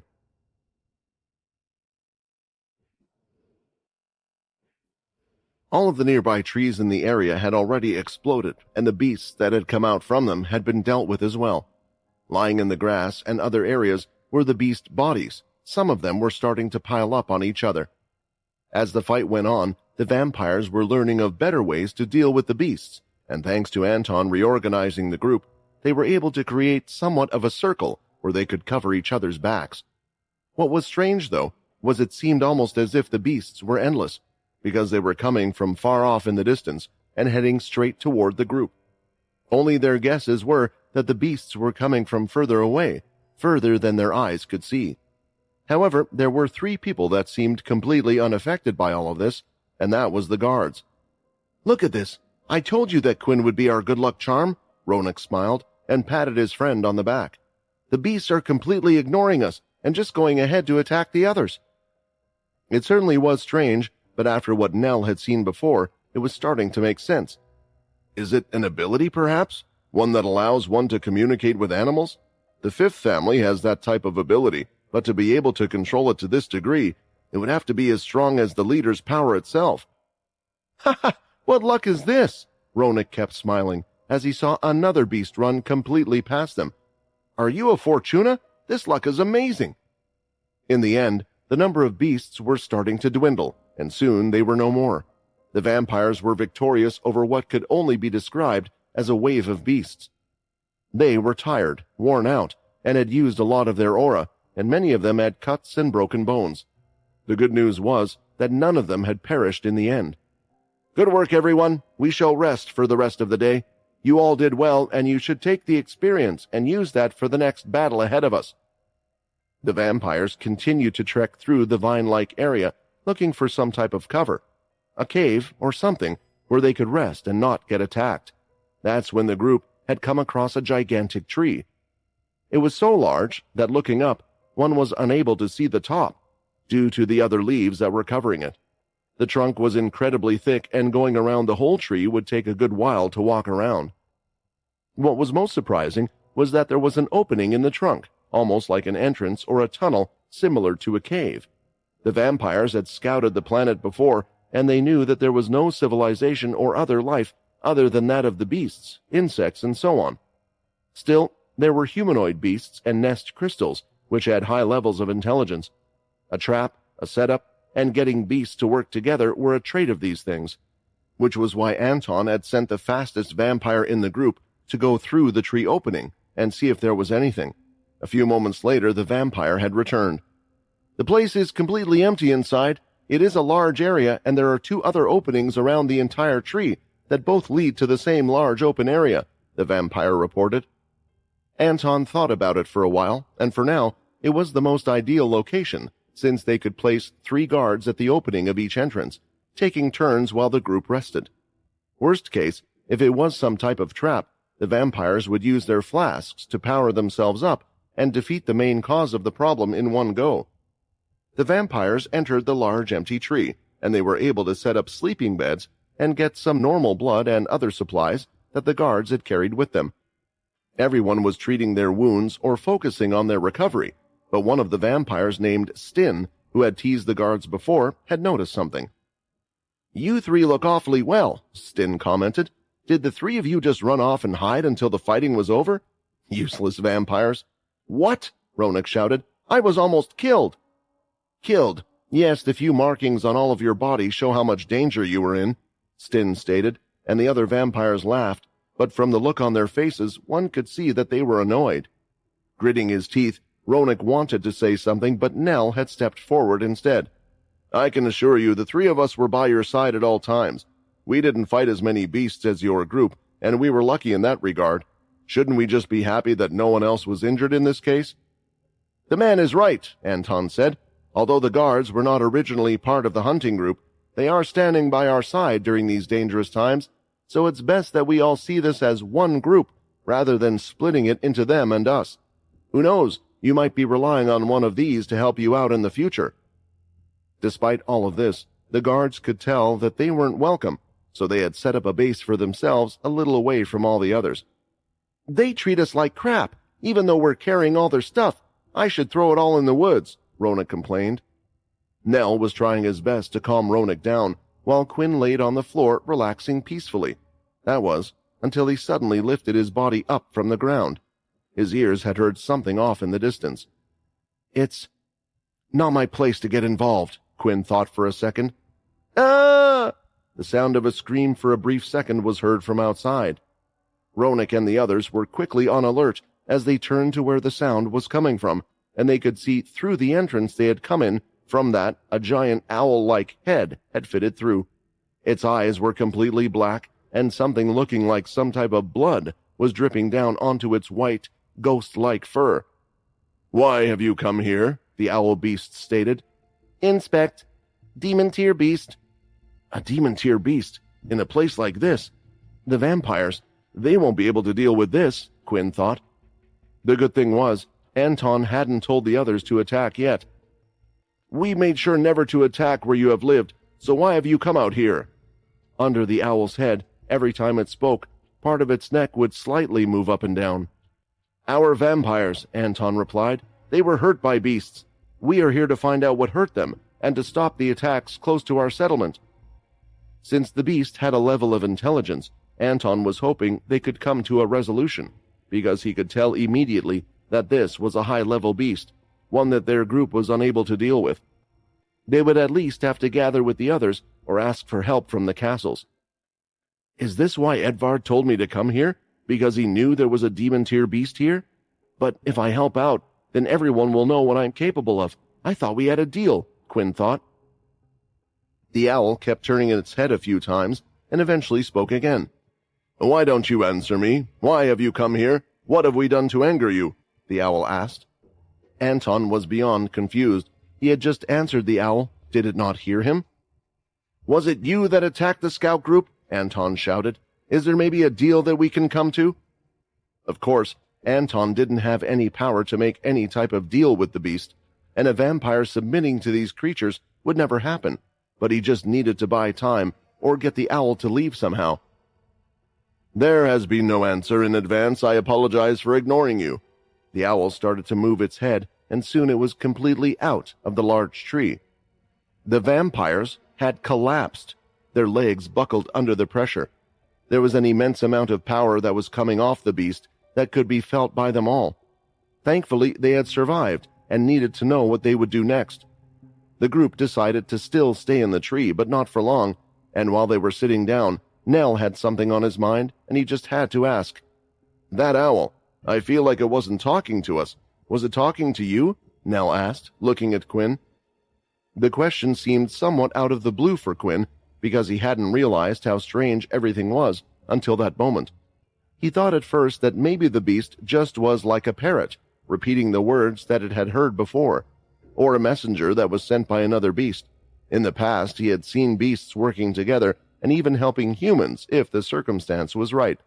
Whatever answer they ended up giving the creature, it just wouldn't reply, and if the owl had stayed longer or tried to attack the others, Quinn had decided he would just have to try to act in a way that the others were unable to see him. With his shadow powers, he could sneak outside, and possibly with the gun, kill the demon-tier beast with a few shots, where things wouldn't look so suspicious. The annoying thing was that Quinn had no way to fully gauge his strength. Since his shadow had upgraded and he had become a godslayer, there were no extremely dangerous enemies for him to use the full extent of his powers on. Not that it was a bad thing. Yet now that Nell had asked this question, he was putting things together a little bit in his mind. The beasts were certainly acting strange. The beasts, they weren't attacking me at the time. I didn't tell them not to attack me. I only told them to go away when they were harming Ronak, Quinn thought. Then what did that owl mean if it was speaking to me? Why did I come here? Does that even matter? In the end, Quinn couldn't quite figure it out, and the best way to resolve it, knowing what had happened, was to speak to the beasts themselves. The most likely case is that the mission is aborted. Maybe I should come back and visit the beasts myself afterward, Quinn thought. Nell had been waiting for an answer, and since Quinn hadn't answered in a while, Ronak was now looking at him as well, putting the same things together as Nell was. Please, Quinn replied. Do you really think a vampire like me would have the attention of beasts? I'm just a guard like you guys. The answer had satisfied Ronak. After all, he had known Quinn for a while, and he had just been a guard and nothing else. There were a few strange things now and then, but that could all easily be put down to luck. Nell wasn't so convinced, though. The skills he had seen Quinn display at the time of the fighting tournament. It was most likely because he was much more than a simple guard, but the question was, what and why? Whatever situation Nell could think of, nothing seemed to fit. If Quinn was a powerful vampire, the leaders, or someone else, would have recognized him. Okay, everyone, I have an important message for you all, Anton declared to the vampires. Their nervous energy from meeting the beast had disappeared, and they were nearly back in the top shape they were in before. I have decided that we will head back to the settlement, Anton stated. Immediately there were a few groans here and there. Vampires were quite prideful, and not being able to complete this would be a knock on their record, and to them as a person. The beast, the reader indicated that it was the demon tier level, Anton went to explain. In the report, the last group had never run into such a beast, not one at that level, which means there might be even bigger dangers than the owl that we met. I have already passed on the message, and the settlement has asked for the other groups to return as well. This was the expected result, and Quinn didn't mind too much because now it meant he could be with Minnie and his family, although there was one strange thing. Did the leaders really not know about the situation? Edvard stated that there was a danger to the whole vampire settlement, and if there were a few demon-tier beasts, that certainly would be a danger. It would make sense why Quinn, of all people, was sent along. An entire day had already passed since the group had rested in the large tree and waited for a decision from the others. One of the vampires that was on guard duty had also been killed, bringing the group down to 9+3, including the guards. Exiting from the tree, Anton walked out in front, following the way they had arrived from, and at the same time there was another vampire by his side with a type of reader hovering over the scenery to check if there were any beasts in the area. However, it became quite apparent that something was wrong. Are we going the right way? Stin asked. It was the question on everyone's mind, including Anton's.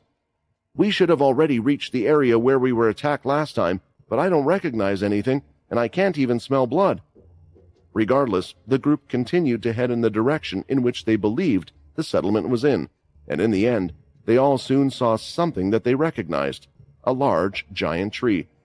Shit! Stin shouted, and the vampires started to talk among themselves, second-guessing whether they should have turned here or there. Before moving any further, the group decided to have a discussion with each other about what they should do next. What do you think this is about? Ronak asked. I don't know, Nell replied. Maybe that beast had infected us all with something, or this entire part of the land is shifting as we move, but I think we would hear or sense it if that were to happen. In the end, both of them looked at Quinn as if he would have the answer. Placing his hand on his face, Quinn seemed incredibly frustrated. I just want to go home and see my family, Quinn complained.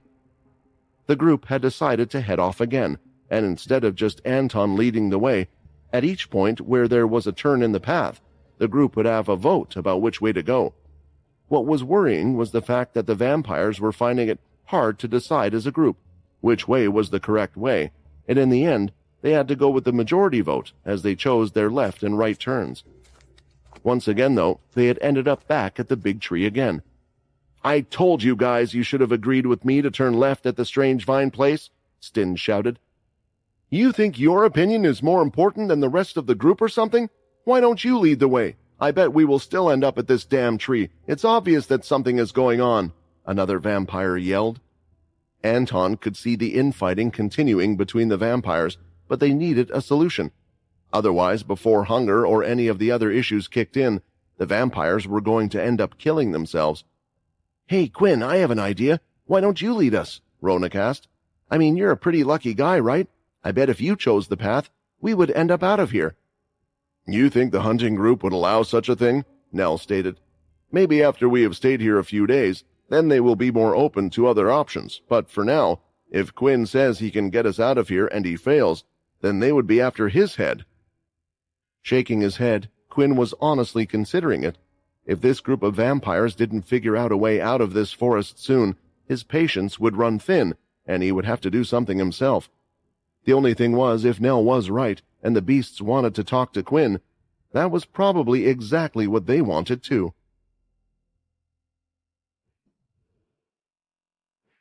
The two girls had agreed to let Toby hang out with them, and that was pretty much what they were doing out at the moment.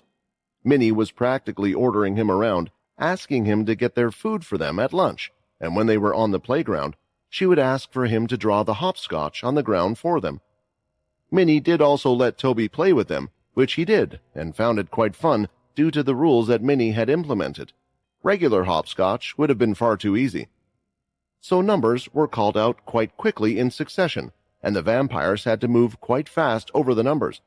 They also played it twice as long, allowing them to go over the numbers at an incredibly fast speed. While playing, Toby was having more fun than he would have liked to admit, and in some way, he felt like it was training his skills as he heard Minnie call out numbers.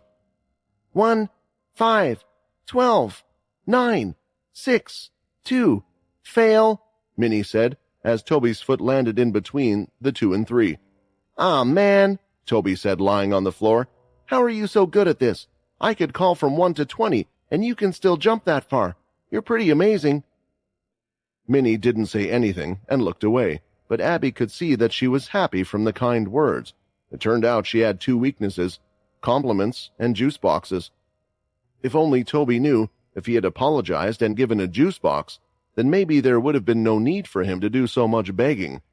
"Ha ha, look at him. He was talking so much trash about them before, and now he's complimenting them. Yeah, what a flip-flopper. I can't believe we looked up to that guy." The comments weren't made loudly, but the group of kids that were speaking were quite close. When looking at who was saying such things, it could be seen that it was the group that Toby had originally hung out with. "It's none of my business what they say about him, and besides, he deserves everything that is happening to him," Minnie thought. She took a peek at Toby, who could clearly hear the words as well, and he was clenching his fist while looking at the ground in the distance. It was normal for such words to affect young people.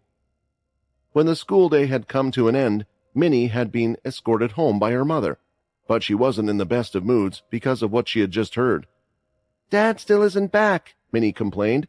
"What is taking him so long? If it's Dad, can't he just deal with the problem and come back? I wish he had the ability to teleport, then he could see Minnie and head back." "It's only been a day," Layla stated, stroking Minnie's hair. "You know your dad's strong. There's nothing to worry about. Just keep on enjoying school. As long as there are no problems for him to come back to, I'm sure he will be over the moon." Minnie nodded and understood. This time she would do whatever she could to stay out of trouble. Unless she felt like her life was truly on the line, then she would fight back. Unlike the loophole she had used last time. The next day, school had begun, and lessons were going as they normally would, apart from the fact that the group of friends that Toby had originally made were continuing to tease him. They had written words such as flip-flopper on his desk, as well as suck-up, and a few other things. There was no proof of who did it, but from the laughing and giggles it was clear who had done such a thing. After the morning lessons were complete, the three were playing during their break once again. "Hey, look! Toby is hanging out with the two princesses again. Maybe his dick will fall off soon." The kids were more confident with their teasing, and spoke even louder as they said this. They were playing the same game as they had yesterday, and it was Toby's turn, but after hearing this, he looked at the two girls and smiled. "I don't feel too well. I think I'm going to sit this one out this time," Toby said as he started to walk away. Both of the girls felt strange about this, and could hear the others still laughing as Toby walked away. "Hey, shut up!" Minnie shouted at the group, and it made them flinch slightly, as Minnie the Monster had become quite the nickname that had been spread around since that day. "If you say more stupid things like that, then you will all get beaten up by a girl," Minnie shouted as she turned away. The children were frightened out of their boots, because Minnie's eyes were glowing red. The images of what she had done to Toby had popped up in their heads, and it made them wonder. She had done that to Toby, and now she was sticking up for him. What happened? As for Toby, although he had walked away, behind a wall he had heard it all. He had heard Minnie stick up for him. After the break had ended, It was time for them to participate in another practical lesson. They were out on the field again, only this time, the lesson wasn't about their physical strength, and instead, it was about using the vampire aura they had within them. The teacher displayed the vampire aura covering his hand, and then soon displayed the first basic strike that nearly every vampire knew, which was the blood slash. The truth is, a blood slash is easier for vampires to do than to constantly control it around their arm like so, the teacher explained. For every vampire, they harness their blood aura in different ways, and there can be a trigger which is different from person to person. For example, one person's aura might form due to different emotions. I wish to protect this person, I want to hurt them, even sadness. Of course, once you become experienced in blood aura, you no longer need to rely on these triggers, but discovering which of these emotions will bring out the strongest in you is a good way to perform your first blood swipe. After that, you just need to try and remember the feeling of the aura when producing the swipe. For children, concentrating on their emotions was quite difficult, so the teacher never expected any of them to be able to do a blood swipe on their first day. But that's when he noticed, sitting there among the students, all the kids were staring at a little girl who had blood aura covering her entire hand. She's a genius, the teacher thought. I have to know who she is and who her parents are. All of the kids were beyond amazed. However, because they saw Minnie doing it so easily, they quickly thought it would be the same for them as the lesson had started. Each of them was trying to gather their blood aura, swinging their arms to create the blood swipe, but not a single vampire from Minnie's class had managed to succeed. At the end of the lesson, the teacher named Mr. Dean asked to speak to Minnie. The teacher, Miss Bedford, took the others to class as this occurred. Minnie, I have to ask, you have incredible control over your vampire aura. Have you ever had a teacher of some sort? Mr. Dean asked. Teacher? Minnie thought about it, and she had her father as a teacher, but thought that was a strange answer. My father taught me sometimes. He says Minnie is very talented. I bet he does. Mr. Dean had a large grin on his face. With your skills, any one of the leaders would snatch you up to become one of their disciples. This class is a bit too easy for you, so we might have you join the other classes for your practical lessons. How do you feel about that?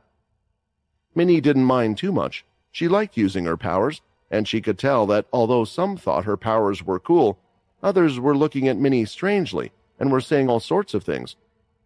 It was jealousy.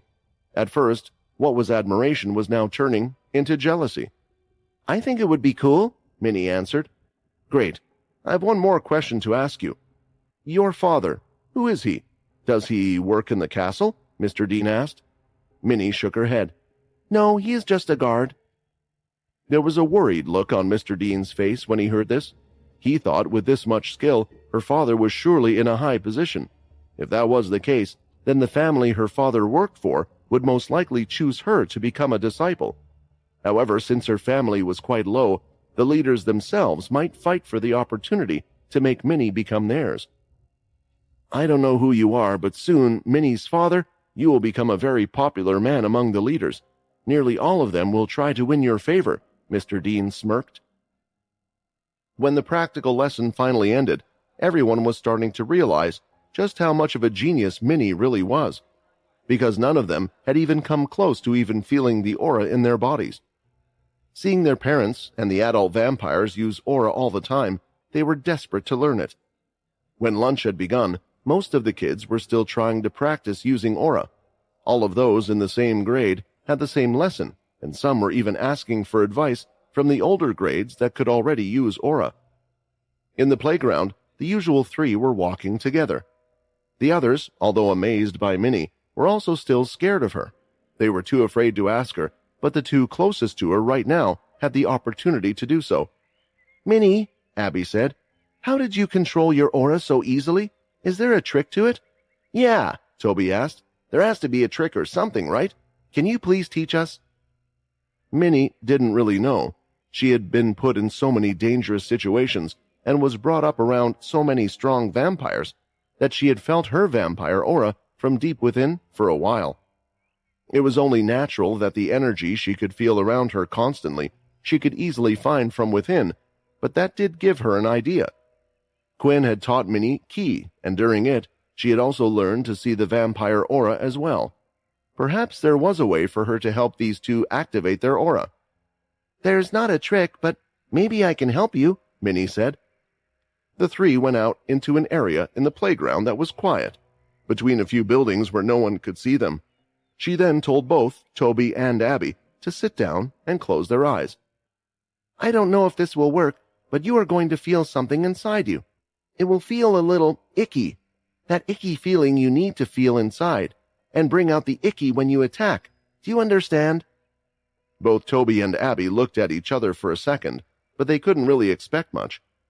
"We understand," they both said, not really understanding. As Minnie did her thing, it didn't take them too long to understand, because they could really feel the aura inside their body moving about. Because they could feel Minnie moving it about, they now knew what to search for from within. "I don't know if that helped," Minnie said, "but that is the only thing I can do." Immediately, the two of them tried to search for the same feeling they had just felt. It was easiest to do it right after, and it was the best thing for them to do. For both of them, they felt like they were at the tip of the iceberg. They were nearly there, but just couldn't latch onto it. Then Abby swung her arm forward, but nothing came out. "Don't worry too much, Abby," Minnie said. "Keep trying, and if you forget the feeling, I can do the same thing again for you." Abby quickly went to try again. She knew it wasn't going to be easy, but she felt like it was close. For Toby, it felt like he could feel the feeling, but something was missing. He wasn't drawing enough of it out. "If I listened to what the teacher said, anger, sadness, fear, or—" The image of Minnie shouting at the guys from earlier had appeared in his head, and his heart had thumped slightly. At that moment, Toby could feel the energy grow. This was his chance. He swung his arm out, and a red slash was seen through the air for a slight second. It didn't go anywhere, but it was there in the air. "Did you see that? Did you see that?" Toby said. "That was amazing," Minnie shouted. "You did it. I must be a really good teacher."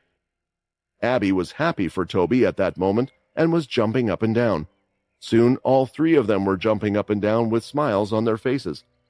Looking at this, feeling this moment, Toby was wondering what this was, and he was wondering just what was the feeling he had felt before, the feeling that allowed him to draw out his powers.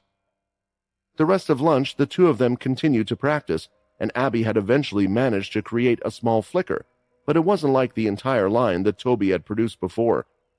However, Toby never did manage to create anything again. For some reason, he kept thinking of all sorts of things, and he was unable to produce any aura. Still, he was proud. When back in the classroom, he could hear all the students talking about how they found it impossible to summon their aura, that they could feel absolutely nothing, but it wasn't the same for Toby.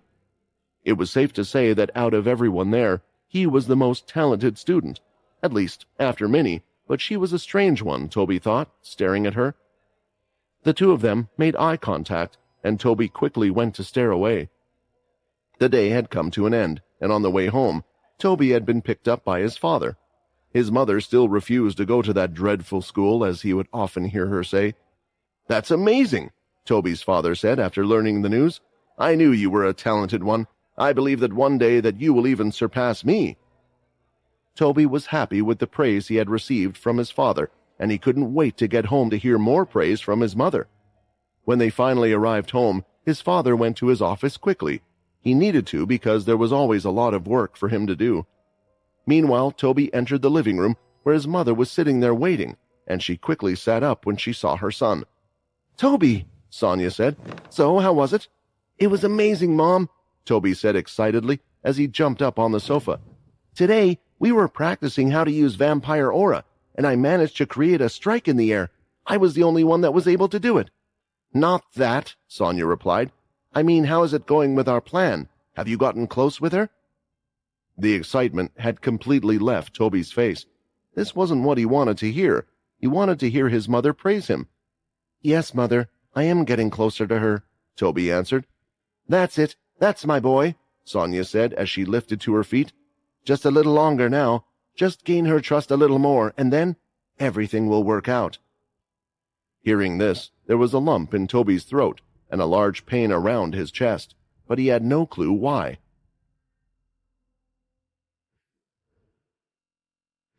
An unusual situation was occurring at the vampire settlement, so much so that there had been a meeting called between the 9 leaders. Just like before, they were meeting in the large garden that was placed behind the castles and linked all of the castles together. I believe we all know why we are here.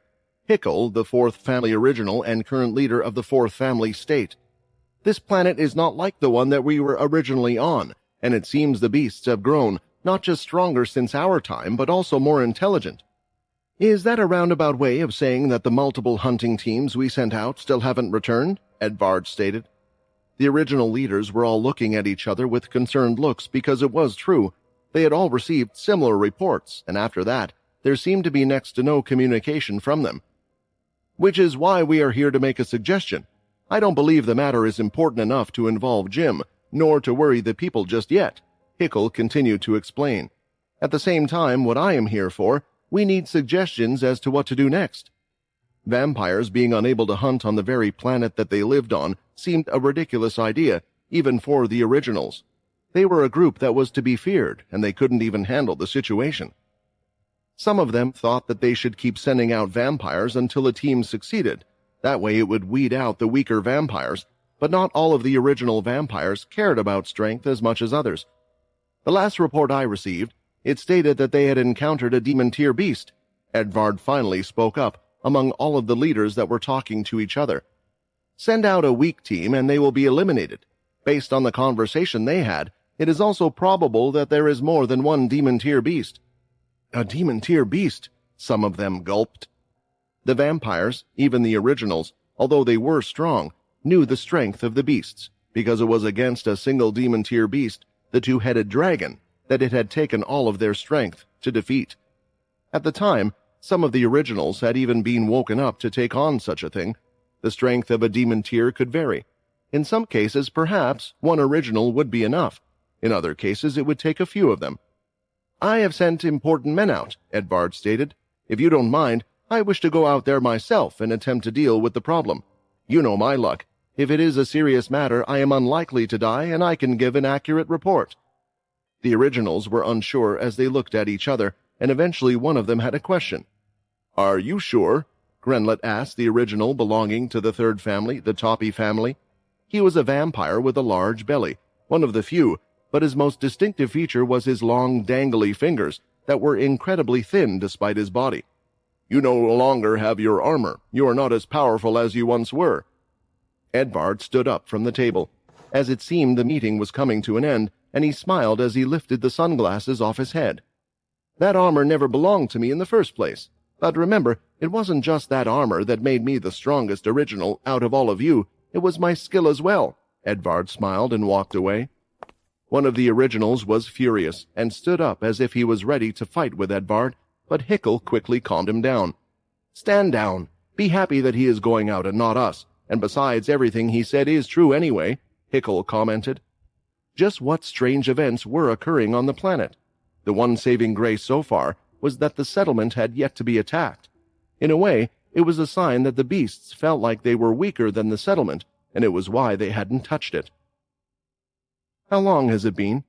Was the question that was running through Quinn's head. Had it now been 2 days since they had left the settlement? It was hard to keep track of time with the sky always being dark, but Quinn was sure of it. His family had spent 2 days without him, and they were still stuck in this forest. The group of vampires was sitting outside the large tree, taking a rest. Anton had declared it so after there was already a scuffle between the 2 vampires over directions. In the end, they had asked each vampire to lead the way out of there with their instincts. No one would distract or say what they were thinking. Every single one of them in the group had tried leading their way out, but they always ended up back at the tree. Frustrated, it caused a large argument between the group. "Are we going to die here?" Ronak asked. Hearing those words, Quinn finally stood up and started to walk towards the leader of the group, Anton. "Hey, is he actually doing what I think he is?" Ronak asked. "I think so." Anton saw who was approaching him, and honestly, he was fed up as well. The last thing he wanted was one of the guards to complain to him. "Sir Anton, I have a suggestion. Why don't you let me lead the group next time?" Quinn suggested. "You lead the group? Do you think the rest of us are incompetent?" Stin shouted out after hearing these words. "We are all tired. Are you that stupid To not know that something is controlling this forest and forcing us to be here? No, Quinn replied. I figured it out the first time we arrived back here. Only a fool would realize it after the 12th time. The other vampires laughed at this. Stin had been so confident before that he could lead the way, and he was one of the last vampires to get a turn. In the end, after leading them back to the same place, he was embarrassed and was one of the vampires that were involved in a scuffle from before. Hearing the others laughing at him had caused Stin to stand up in frustration. You think this is a joke? Stin ran forward as fast as he could from his position and threw a punch right at Quinn, but moving his head, Quinn avoided the punch and grabbed onto his wrist. I want to go home, so shut up, Quinn said. Anton quickly got in between the two, so no more fighting could occur, but he and the others were quite impressed with what Quinn had done. A guard would never be able to match the speed of someone from the hunting squad, yet that was exactly what had happened. Quickly rushing over were both Nell and Ronak. Please, sir, I think you should give him a chance, Nell stated. It seems like Quinn has the luck of the Fortuna family, and I believe we can use it. Nell winked at Ronak when saying this, because neither of them believed such a thing. It was just something that Ronak blurted out now and then. Besides, what else are we to do? To just sit here and wait? Every vampire has tried to walk through the forest path, so you should at least let us try. Wasn't it you who said that we were part of the group as well? Anton certainly remembered saying those words. In this situation, he probably would have said no, but after seeing what Quinn had just done, maybe he did really have the luck of the Fortuna family. Otherwise, how was he able to stop the attack from before? Okay, everyone. Quinn, the guard, will be our guide for this, Anton shouted. Get ready to move out. The vampires got up, as they had been asked, but none of them had much hope. All of them had failed, and they doubted that it would be much different this time. Walking ahead of the rest was Quinn, and by his side were the other two guards. Quinn had told the two of them to stay close to him, just in case anything was to occur. The thought of what Nell had asked earlier was still very much in his head. If things did change with him leading the way, then it meant the beast from before certainly was talking to him. So, do you have any idea of where you're going? Ronak asked, fearful that if they ended up back at the tree again, their heads would be rolling on the floor. No, I'm just going to go the way that I remembered, Quinn stated. Just be ready for anything. Remember, the beasts attacking us last time, it's the only attack we have experienced so far, and I doubt the other hunting team failed because of them.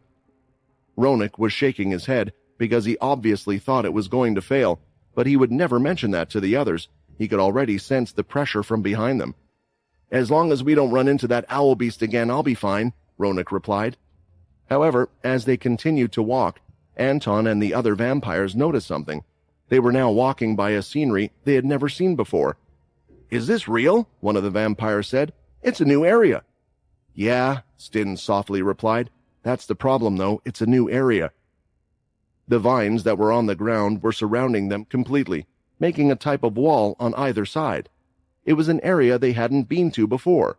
When turning around as well, it looked like it was the same thing. The forest they recognized was no longer there. Pulling out his rapier, Anton tried to cut the vines that were covering the sides. His red aura, along with the weapon, had easily ripped through them, just like they had before. But there were even more vines behind, and he could see that the vines he had cut were reattaching themselves. Keep moving forward. We have no choice now, Anton stated. Be prepared for anything. Anton thought this would eventually happen. There had to be a reason why this part of the forest was acting a certain way, and now it looked like they would get their answers. Eventually, as they continued walking forward, the vines had somewhat stopped, and they could be seen walking up a path. It almost looked like they were walking up the side of a mountain. They could see the forest off to the side of the mountain, but there was no sign of the settlement, making them wonder just how far they were. Maybe we should try jumping off the mountain and into the forest from here, one of the vampires suggested. The vampire wasn't the only one that thought about it. It looked like a good way to escape, but on the very edge, where the strange vines were, it was quite obvious what would happen. If one was to jump off into the forest, it would lead them back to where it wanted them. We should stick together. We don't know what will happen if one of you were to test it out, Anton replied. I don't want any more of us dying, not for a useless test like that. We could always just push one of the guards off and see what happens, Stin commented. His comment received a stern look from Anton, and he quickly shut up. Going up the side of the mountain for a while, they eventually reached a large platform, where one could see nearly the entire plant-like jungle, but in front of them, there were 3 large beings out on the edge. "It's the owl from before," Stin said, a bit of fear in his voice. "And it looks like it's not alone. This situation, it's looking extremely bad for us," Anton said. That was because right next to the owl, there were 2 other large beasts of significant size. Now the entire body of the owl could be seen. Its feathers were mostly white, but blackened towards the end. Its deep black eyes were visible, and one could see that it had long muscular arms and legs on its body as well. As for the creature next to it, it was equal in size, with 2 heads on its body. Sticking out from the top of its heads were large antlers that curved and pointed out towards the direction of the vampires. Then, finally, in the center, was a beast that had a human-shaped body and stood up on its 2 legs. It had a green-colored body, and even now, its body was constantly moving, shifting about all over. That's when they noticed that its body looked similar to the vines itself. As for its head, there was a single horn sticking out from where its nose was. It had razor-sharp teeth, and its eyes were mystical, almost a blend of colors swirling around in its place.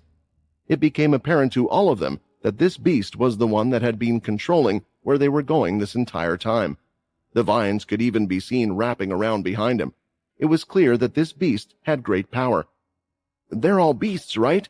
Ronak said as he gulped, never witnessing such frightening beasts in his life. The strange thing was, these beasts weren't even the same type, yet they were working together for some reason. "They are. All 3 of them are demon-tier beasts," Quinn answered.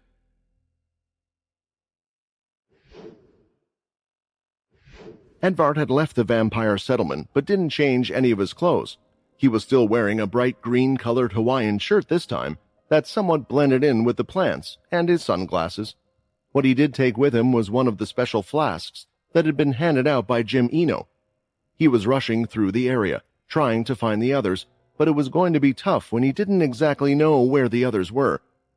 "Quinn, I know you're a strong vampire, and you are hiding your identity, but I was hoping to know what your character is like," Edvard thought. "When your colleagues, your fellow vampires' lives are on the line, would you just stand by and do nothing, or help them?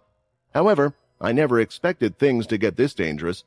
I feel guilty for sending you, and I never wished to send my own group of vampires to their death. So, while I'm not there, all I can do is rely on you." The 3 beasts were standing on the edge, side by side with each other. It was quite an intimidating sight to see, because unlike the beasts the group was used to facing, none of them were moving forward. A sound was soon heard from behind them, nothing drastic or loud, just a few rocks moved, and when they turned their heads to look reluctantly because they didn't want to look away from the beasts in front of them, they could see that they had been trapped. The pathway behind them was filled with vines once again. The group was quite high up on the mountain, so they imagined that even if they tried to jump off, they would suffer a bit of damage. On top of that, there was the owl with the strange wings, and they were unsure whether or not it could fly, so the vampires were reluctant to test it out. In the air, most of them were at a disadvantage, entering the large, rocky-like ground. Ever since they had entered the open area, the vampires hadn't moved from their positions. In the end, Anton, the leader of the group, decided it was his duty to act. He walked ahead, the beasts still not moving, and he was practically sweating already. Still, he went in front of the 3 guards and was now in front of the entire group. "What are we going to do?" Stin asked, his voice cracking as he spoke. The confident, cocky vampire wasn't cocky anymore in front of these 3. "Are we going to move, fight for our lives, or just stay in a staring match all day?" There were a lot of thoughts going through the vampires' heads, some of them for a brief moment even blaming Quinn for leading them here, but they quickly disregarded that idea as it was clear he had no control as to where they were heading. "Attack?" The green-headed humanoid beast had spoken. One thing was clear now, that it could speak and understand them as well. "I don't think that will be in your best interest. You see, you're not the first group that has arrived here, and, well, they had the same thoughts as you, but it didn't end well for them."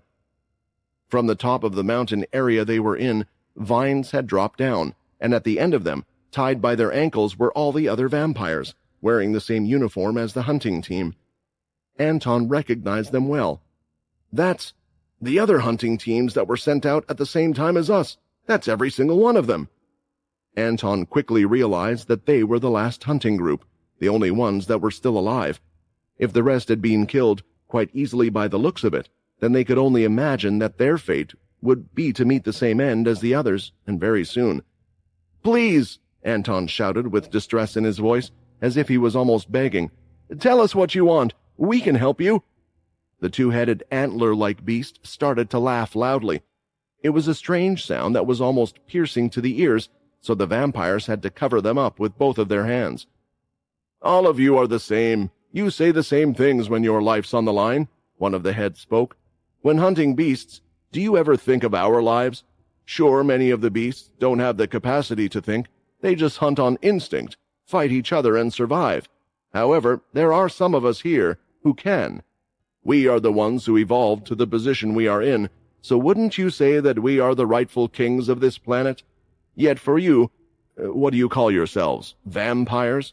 You come here and start taking us out without even thinking about any of this. You didn't try to speak to us first, so why should we listen to you?" Quinn looked at Ronik to his right. His lips were quivering and his legs were shaking. He could hear Nell's heartbeat also raise slightly as well. "We can talk," Anton declared, and all of the vampires were nodding their heads. "We will stay out of the area. We can respect each other's territories."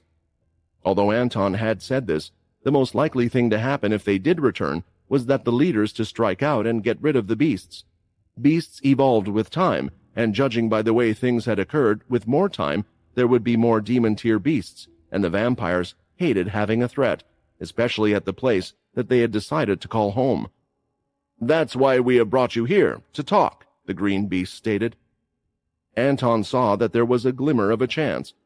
If you let us go back to our settlement, then we can pass on your message to our leaders or talk." "Your leaders?" the green beast replied. "So there is nothing you can do yourselves? I guess your lives are meaningless then." Turning his head again, Quinn could see that Ronik was praying under his breath. "I'm sorry, Lund, that I won't be there to see you grow up. I'm sorry that this happened right after you just got better. Please, Betty, look after him well." "Please," Anton shouted. "If you kill us, then there will be no chance for us to talk. Our leaders will be angry and come here to try to battle. I know you're strong, but our leaders are strong as well." The two-headed antler started to laugh once again.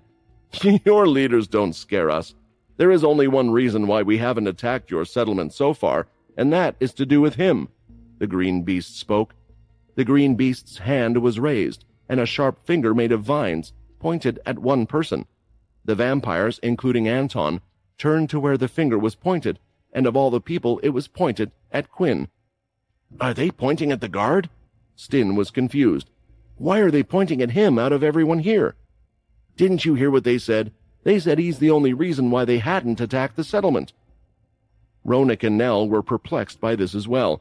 Even if Quinn was lucky, or could communicate with beasts, why would they pick him? Why would they not attack such a place because of an unknown vampire? At that moment, Quinn decided to drop the bag of supplies that was on his back on the floor. Before he walked over, he went to Ronik of all the people that were there. "Don't worry, Ronik. I will make sure you get to see your family," Quinn said. They were confident words, and they weren't shaky at all, and it was those words that made Ronik realize, out of everyone there, Quinn wasn't afraid at all. With the supplies off his back and him wearing the guard uniform, he confidently walked past Nell. Finally, he walked past Anton as well, and stood in front of the beasts. "You wanted to speak to me, I'm guessing?" Quinn said, with his hands raised. "So speak, and I warn you, I'm not in the best of moods right now." With everything that had happened, how he was going to explain himself out of this one, it would basically be impossible. "Why the hell is that guard talking to demon-tier beasts like that?" Stin said in a shaky voice. After everything that Anton had done to calm them down, he thought this guard was going to blow it all. "Why did you leave?" the owl asked in the same dreaded voice it had before. "Why did you come here?" Nell realized that he was right. The questions the owl was asking before were directed at Quinn. For some reason, these beasts had a great interest in him. "I am a simple guard that works for the leaders of the vampire families. Due to the recent killings of several groups that have gone hunting for beasts, these scout teams were sent here, and I am sent here to carry their bags," Quinn answered while pointing at his back. "You seem to have a sense of humor," the green beast stated. "I am able to sense energy on this entire planet, and there is no energy that is greater than what is at that settlement. We never attacked the settlement. We stayed away because we knew you were there. An energy that is so large that it engulfed the entirety of that settlement, but then the energy moved away. You left the settlement for some reason. You say you are a simple guard. That is ridiculous." Have the beasts made some type of mistake? Anton thought. The energy from the settlement has to be coming from the vampire leaders. Do they think it is coming from this guard for some reason? Maybe the guard has realized this. The beasts aren't attacking because they can sense great power, and they think it's coming from the guard. If all things fall right, he can bluff his way out of this. Anton saw a ray of hope. While Quinn was thinking about what the beasts had said, they had sensed his energy. Maybe this beast was just more sensitive than others because he was sure he was keeping it in, but it did explain one thing, why waves of beasts hadn't attacked the settlement as they had done on the other planets. "I gave you my answer," Quinn said. "If you didn't attack the settlement because of me, then that's fine. So let us go, and we will go back to the settlement, just like that man over there said. Maybe we can strike a deal as to where the vampires can hunt and a place for you guys to stay." The three beasts turned their heads at that moment, and when they looked at each other, there was a big smile on their faces. "A deal? You don't seem to understand the situation," the green beast replied. "Your power is strong, but there are also strong powers at the settlement. The truth is, we never thought that you would leave this place, and because of it, we never thought of attacking it either. Now that you are here, there is no one to protect the settlement. We will keep you here. You will be trapped and killed, and we will take over and become rulers of what should have been ours to begin with." The negotiations seemed to have failed, and Anton could see this. "Everyone get ready to fight for your lives!" Hearing these words, one of the vampires tried to run back and began to throw his red aura at the vines. They broke, but there were just more vines underneath. He swung his hands, firing out blood swipe after blood swipe, but the vines kept regenerating, and there was no sign of them being able to break free. "An attack on the settlement?" Quinn smirked. "You are greatly underestimating the vampires that live there. I assume the three of you are the strongest this forest has to offer. If that's the case, I'll tell you now, your beasts won't even be able to make it in the settlement." The two-headed antler beast laughed once more. "You are awfully cocky for someone who can't even get out of this place." The vampires were all trapped, and the three demon-tier beasts looked as if they were ready to pounce on them at any second. The vampires' lives were flashing before their eyes as they thought about their loved ones and the mistakes they had made in their life. On top of that, Ronik started to pray once more. "Hey!" Quinn called out as he lifted his hand in the air. Red aura was gathering in the palm of his hand. It was condensed, and a large amount of it was going all to one place. Soon, the shape of the blood was forming and turning into something large. "I've never seen so much blood aura, and such powerful blood aura," Nell said. His eyes were amazed. This was something he never thought he would witness in his lifetime. "I told you there's no need to pray. You will get to see your family." Quinn turned around and held onto the pure blood-formed spear and hurled it as hard as he could behind him. It went past all of the vampires, and the second it touched the vines, it ripped them apart. Unlike the blood attack from the vampires, Quinn's spear continued to break through all the vines, ripping them apart and burning all of the vines, even though the spear wasn't touching them. The spear continued until it eventually reached the bottom of the path they were on and crashed into the ground, shaking the entire mountain. The pathway back was now clear, and the vampires could escape, but Quinn had no intention of escaping as he turned his head around to look at the beasts. "You should have listened to your instincts to not mess with me." The new vampire settlement was practically a baby. It hadn't been long since it was fully formed, and that included the vampires living their lives under the families. However, due to how vampires were, as if it was in their nature, they found it relatively easy to follow the originals. The vampires that had created them, and of course, those that were much more powerful than them. The final nail in the coffin was the fact that the originals were working under Jim Eno, the vampire hero that had saved them all. For many of them, in their eyes, there was nothing bad he could do, so they would trust his judgment, and so far, life had been good for them. After all, there hadn't been a single attack, and a threat had yet to make it into the settlement. Which was why, when vampires were around the school, walking around the marketplace, in the shops, and in their houses, they found it strange when they heard a large alarm. It was one long, loud beep that would pause for a second or so and then beep again. In the school, the teacher, Miss Bedford, was in the middle of class when she could hear the strange alarm going off. As a teacher, she was more informed of particular drills compared to the rest of the settlement. "Everyone, please listen to my instructions and remain calm," Miss Bedford said to them all as she stopped dead with what she was doing. "No one is to leave this room until the alarm stops. Everyone is to stay clear of the windows and the doors and be on alert." The alarm, along with Miss Bedford explaining things, was making them nervous. They hadn't gone through any drills yet. They hadn't had any time to go through practice drills, but Miss Bedford knew that the sound of the alarm was a warning, stating that the settlement was under attack. When something passed one of the gates without the guard's permission, the sound would go off. Whether it was from above, how big the attack force was, or any of that information, they were unsure. "When the alarm has stopped, we will wait until a different noise is played afterwards. Does everyone understand?" Miss Bedford asked. "What is happening, miss? Can we go home and see our parents?" one of the kids asked. His eyes were already watering up. This is what Miss Bedford feared, because these children were incredibly young. The older kids would be able to follow orders a little more clearly, but as for the rest, "Your parents will be fine. We are doing this to make sure everyone is safe. So please, just listen to what I say, and you and your family will be okay," Miss Bedford reassured the student and the rest of the class. Since the lesson had been put on pause, the kids had moved about in the classroom, changing seats and sitting next to their friends. It was more comforting for them this way. "Minnie, do you think we will be okay?" Abby asked. "The teacher, she seems worried." "Of course she is," Toby said as he pulled up a chair, joining the two girls. "That sound, we were told about it when we first arrived. It's the alarm that the settlement is under attack, but I don't think we have to worry about anything. This is just a school. Whoever or whatever is attacking us, there's no reason for them to attack the school. The only thing that we would have to worry about is if a wild beast entered the place." At the front gate, where the alarm was triggered, there were a couple of vampire deaths from the side of the guards. There weren't many, but there were plenty of beast bodies that had appeared by the gate. The guards were in a panic, as they had never had an attack of this large of a scale from beasts at the settlement before. In fact, whenever the guards did see beasts as they ran towards the settlement, they would usually run away before entering. "Have you informed the leaders?" one of the permanent outside guards shouted. "Yes, they said they should be here any moment."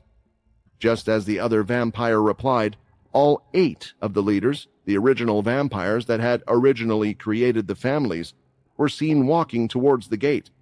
It looked like they had arrived at the exact same time, and that was because they had. Moments ago, they were in the middle of a meeting discussing what was the best thing to do. "From the information we received, this is a beast horde, a wave or something?" Grenlet asked.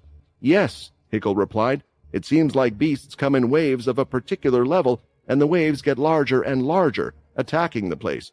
I fear that this is not merely a coincidence after we had sent out Edvard." "You believe Edvard failed?" another leader asked. "No," Hickle replied. "He hasn't been gone long enough, but maybe this is a reaction to our actions." The original leaders could see the dead beasts the permanent guards had managed to slay. They then walked ahead in front of the gate and stood a few yards apart from each other. "Did everyone bring their flasks?" Hickle asked. "Yes," they replied, "but do you really think we will need it just against beasts?" "You're right," Hickle said, as he could hear running, growling, and grunting coming from over the meadows in the distance. Another wave was coming their way. He lifted his hand and bit his thumb, soon forming it into a ball. "This will be our first battle together after returning, the first battle of the original vampires to defend their new home." Hickle threw the ball of red aura high up in the air.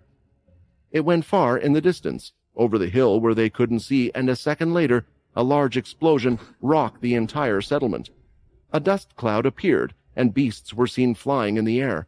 This was the power of the 4th original, Hickle Talon.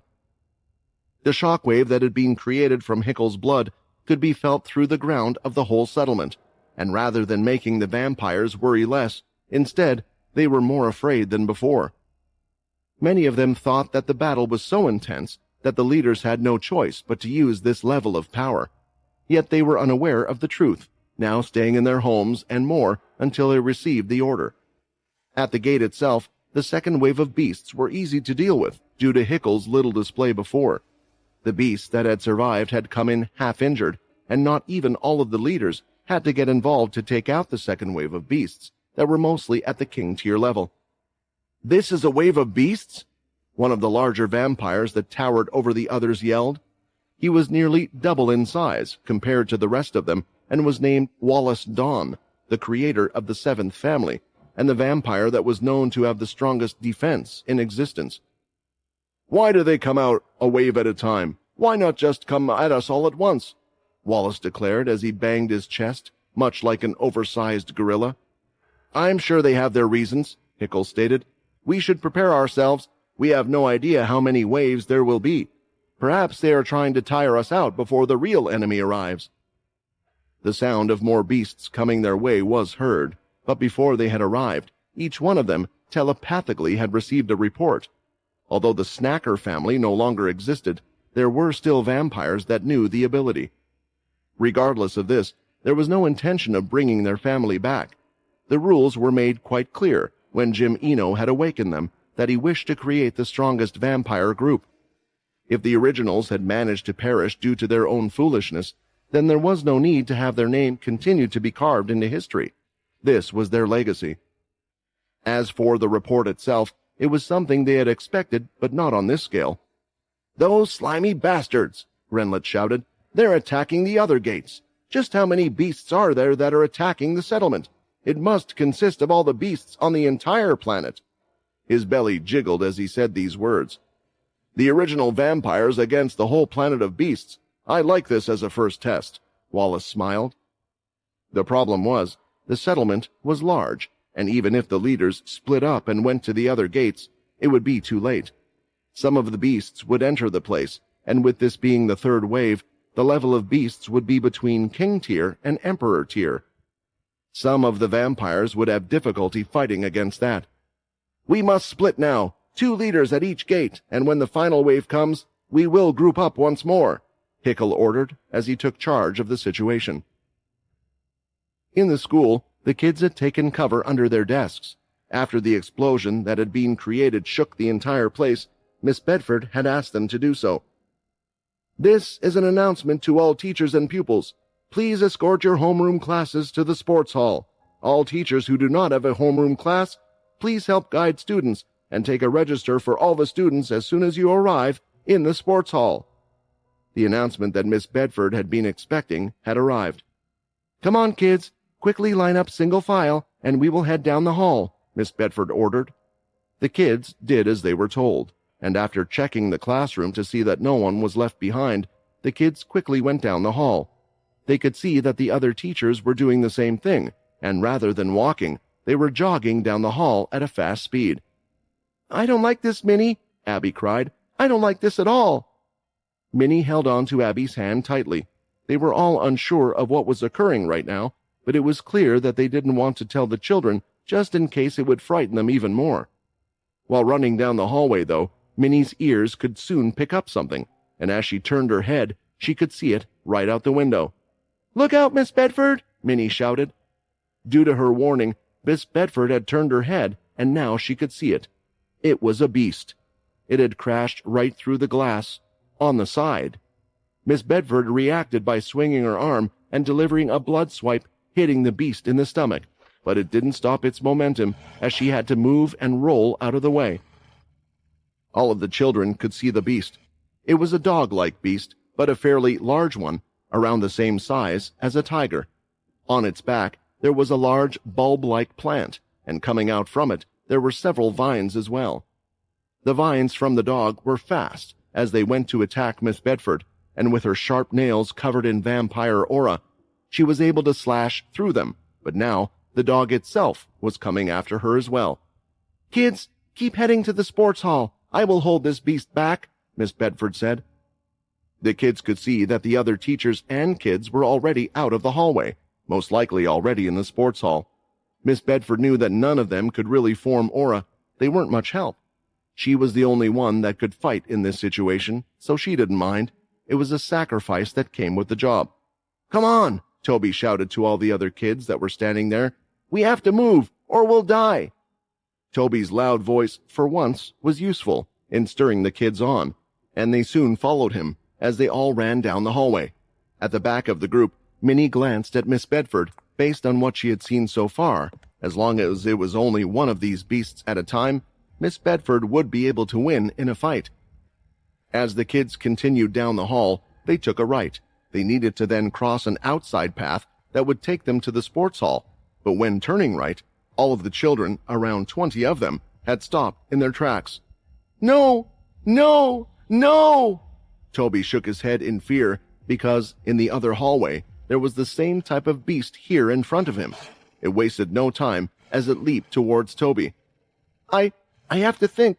How did I summon that aura before? Otherwise I'll die here," Toby thought. The beast opened its mouth, and Toby started to swing his hand, but there was no red aura that had come out of it. His hand would hit the beast and simply do nothing. Until a fist came out from the side, whacking it right on the side of the face, causing the beast to go crashing into the wall. "Keep moving," Minnie said, standing in front of the other students. Toby was unable to use vampire aura in the best of conditions, with no one around him or any distractions. Sure, sometimes, based on what emotional outlet the vampire was best at, they would be able to perform something in this type of tense situation, but that wasn't the case for most, and that was the same way for Toby. Minnie knew this as she sprinted forward after seeing the startled students and threw a punch, hitting the beast right in the jaw and sending it crashing into the wall of the hallway. "Minnie, you saved me," Toby said, as his heart started to beat harder again. It was a similar feeling to what he had felt before. "It's not dead, so get out of here," Minnie shouted, as the vines were coming toward her, and they started to wrap around her arms and legs. It was pulling her in towards itself. I have to keep my promise, but I also don't want anyone to die," Minnie thought. "Please get out of here. And Toby," Minnie shouted, "you owe Abby a favor, so look after her." "Minnie!" Abby shouted and went toward her, but Toby quickly grabbed her hand. "We have to leave. You know Minnie is strong." Just then, the beast pulled Minnie in the air toward it, but she shoved her hands right on its upper and bottom jaw, using her strength to stop it from biting her. Toby wanted to help, but knew he was useless as he ran off, leading Abby away, and at the same time, the rest of the kids had left as well.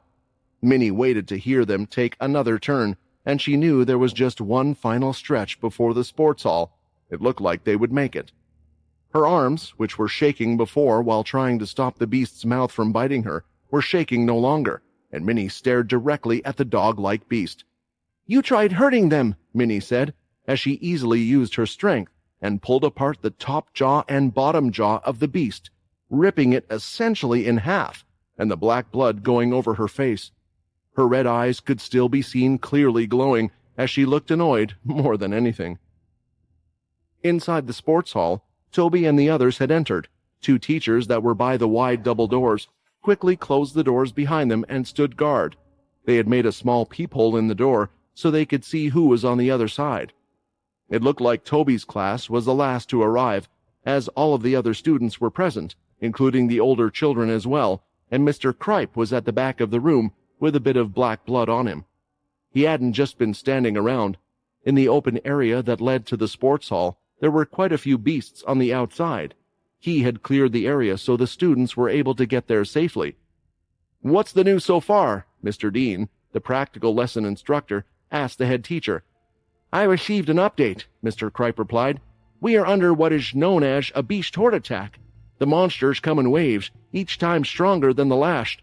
After receiving this information, I thought it was best that the teachers band together." "Can the leaders not handle this, even with their strength?" Mr. Dean asked, frightened at the thought if that was the case. "No, the news I have gotten is that the leaders are doing quite well. The problem in itself is the number of beasts. The waves are getting stronger, and from the looks of it, their numbers are getting larger as well." When speaking to someone who was knowledgeable at these events, they stated it was like the settlement was facing 3 separate horde waves at once. These numbers are large, Mr. Kripe explained. The doors to the sports hall opened again, and this time, entering the room was Miss Bedford. She had a few cuts on her body here and there, but they would heal quickly with a bit of blood. She had managed to deal with the beast, and she was happy to see her students there sitting down on the floor. Quickly, she rushed over, and the first thing she did was a register call to see if all the students were there. 22. 22? Miss Bedford had a dreaded thought, and she soon realized who was missing out from all the students. Where is Minnie? Is she not with the class? Is she somewhere else? Hearing this, both Abby and Toby stood up. Did you see her, miss? Abby asked. But, Minnie, she was fighting a beast ahead of you. You should have seen her. You didn't see her? Once again, Abby was on the verge of tears, and Miss Bedford nearly was as well, but she quickly remembered what she had seen on the way there. Minnie stayed to fight the beast. She was protecting us. We have to go help her, Toby shouted. Miss Bedford started to think. There was another dead beast in the hallway. I assumed it was one of the other teachers, but what if it wasn't? Is Minnie really strong enough to take out a beast like that? Even if I struggled greatly, and if she did kill it, where is Minnie right now? Miss Bedford had done as she asked, and reported the missing children, and Minnie wasn't the only one missing either. What do we do? Mr. Kripe thought as he placed his hand on his chin. There are quite a few missing children. It is our responsibility to keep them safe, but if another big attack were to occur, we might need all of the teachers to help protect the students. Sending a big task force won't help. Yet it is calmer now. Maybe sending someone out before the next wave of beasts is the best thing to do. That was when a particular student had called out. Mr. Kripe, Jared shouted, I have a proposal. Me and he will go looking for the missing students. You know our strength. We can deal with these beasts. We might be the only students that can. If it looks too hard, then we will quickly come back, Jared declared. Jared was the top student of the school, and the most skillful based on the assessments and information the school had gotten. Mr. Kripe, as well as Mr. Dean, had seen his skills firsthand.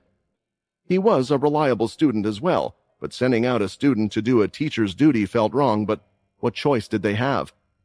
Fine, but do as you said. The next second you see any beast or any sign of trouble beyond your capabilities, you are to return here immediately, Mr. Kripe ordered. After Minnie had defeated the beast that had infiltrated the school, she was wondering just what the next best thing to do would be. She stayed there looking at the beast, and with her senses, she could hear there were more around the school. What do I do? If I leave, I can join the others, Minnie thought. The teachers will try to protect us, but if there are stronger beasts, will they be able to? If I have to protect them, then everyone will know my secret. Without Dad here, if dangerous beasts come, then only Minnie can help the ones in the school. With this in her head, she thought it was best if she roamed around the school getting rid of the beasts, and that's exactly what she did. Out from the broken glass window, Minnie quickly climbed up onto the next few floors. From here, she hung from the side and could see that in the other hallways there were beasts roaming around. Let's clear out the school first of all, Minnie thought, as she leapt right across from one hallway to another. The school was shaped in a rectangle, so she had leapt from one edge of the building to another and quickly pulled herself up through the broken glass. In the hallway, there were 3 of the same dog-like beasts that there were on the lower floor. If there are other students in the school, they will still be in trouble if they try to leave from their hiding place. Minnie ran forward. The strange vines that came out from the dogs' backs moved like whips. They were incredibly fast and would hit most vampires, but not Minnie. The claws on her entire hand were red, and swinging them, they sliced right through the beast's head, killing it in one go. She didn't stop there as she continued forward, seeing the next beast. Minnie leapt up to the side of the wall, and then pushed off with both her hands in front of her. Her fists had crushed the skull of the beast, and finally, with the last one, she swung her arm, releasing a large blood swipe that grazed the top of the ceiling as well as the floor. A large indent was left as the blood swipe tore the beast completely in half. I have to keep going, and maybe I can do the next floor a bit faster, Minnie thought to herself, enjoying the situation a little. After being restricted all this time, This was a situation she didn't think would occur often. Jared and Hebe had been given a list of the students that currently weren't present in the hall.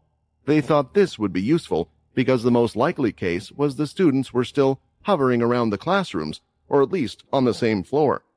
There were students who were always on a toilet break or had been taken out, maybe even late to class or lost on the way. In total, they numbered 5, including Minnie. "Can you hear anything?" Hebe asked, as they scouted the ground floor first. "No, it's quiet. A lot quieter compared to before," Jared stated. "Does that mean it's near the end of the beast wave? We should probably try and find the students as quickly as possible before the next wave of beasts comes." The two of them had found one of the students crying, hiding out in their classroom locker. They escorted him back to the sports hall with lightning speed. Another student had been found, just wandering in the hallway of the second floor, saying they had come out after they no longer heard any scary noises. Unfortunately, it wasn't all good news, as they had found one student in the grade below theirs with his neck ripped out. For now, they had placed his body in a classroom and locked the door shut, hoping that the beasts wouldn't come for it and they could get it back later. Bringing a dead body back to the sports hall wouldn't be good for morale, nor was it something the students should see. Honestly, even Jared and Hebe were struggling with it, but they forced themselves to continue as there were still 2 students out there who needed to come back. The good news was, as they searched through the floors, they could see that on each one, all of the beasts had been taken care of. They were killed. "Who did all of this?" Hebe asked. "All of our grades had already reached the sports hall before the attack, including the teachers." "You're right. It's almost as if someone had been cleaning the floor of beasts one by one," Jared commented. "Jared!"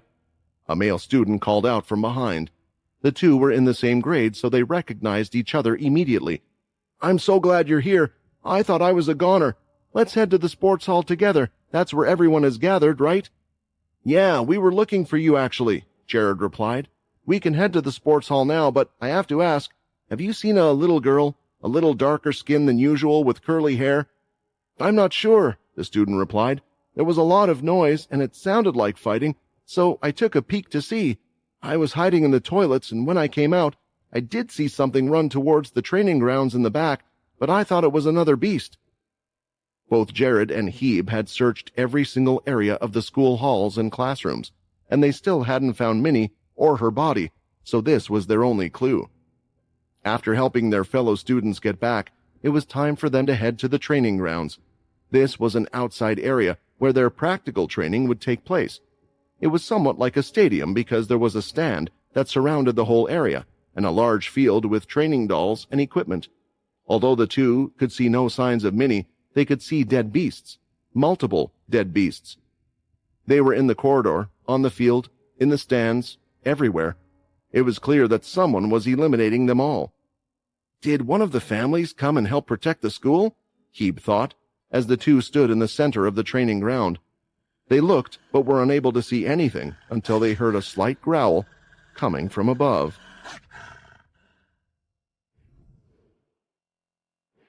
The two quickly jumped out of the way, diving to opposite sides, and a big object landed right where they were standing, crashing down. It skidded across the floor, uprooting the grass and eventually coming to a halt. When the two looked at what it was, it appeared to be a winged beast with white fur and looking somewhat like a giant owl, but there was something else that was on top of it with 2 black, bloody fists. "Minnie," Jared said. Minnie was standing there on top of the beast. She wasn't next to it, by its side, or even underneath it. It was clear that she was standing on top of it, but there was a large hole through its chest. At the same time, there was black blood that covered the entirety of her hand, and a lot of it had gotten on her clothes as well. Just moments ago, before the dust had settled, Jared had seen it as well. He had seen her red-colored eyes, a trait that only occurs when one was using their aura, whether it was within themselves or they were projecting their aura outwards. It took Minnie a few seconds to look at her surroundings. Honestly, she was searching to see if there were any more beasts in the area that needed to be taken care of, and when glancing around she saw 2 figures. "I see no beasts, but I see 2 vampires," Minnie thought, as she continued to move her head towards the right, but soon stopped right there. "Wait a second. 2 vampires? Did I just see 2 vampires? She soon turned her head again, and now her eyes were locked with Jared's, and soon locked with Hebe's as well. Minnie's eyes were moving back and forth between the two. She then eventually looked down at the dead beast under her, then at her hands as well. Both Jared and Hebe felt like they were witnessing a kid getting caught in the act of something that they were not supposed to be doing. Usually, it would be taking food or copying someone else's homework, not being caught having defeated a strong beast. Is this for real? Jared thought. She had to have taken out that beast in the sky, but then that means that all the fighting the other students heard, all the beasts in school, and all the beasts here were also killed by her. Looking around, the number of beasts around the school, in total, had to come close to around 30 or maybe even close to 40. It was hard for Jared to believe that such a small vampire was able to do all of that. He doubted even the head teacher, Mr. Kripe, could do such a thing. He was so amazed that Jared had let his thoughts slip out of his mouth. "Did you do all of this? Did you kill all of these beasts?" he asked, while his tone was one of surprise. To Minnie, it sounded like she was being reprimanded for her actions. All it did was make her even more aware of the promise that she had broken. All the cogwheels in Minnie's head were turning. She was trying to think of a way out of the situation. She hadn't used her powers in front of them, and they hadn't seen her kill all of the beasts, so surely she could come up with some kind of excuse, some way to not make it seem like she was the one responsible for this and still be able to hide her power. She wanted to speak, she really did, but she started to break down and panic about the type of situation she was in. Minnie started to cry. "Wah!" Minnie cried, tears flowing out of her eyes. "Wah! Minnie is a bad girl. Daddy and Mommy are going to hate Minnie." She started to sniffle, panicking and taking quick breaths.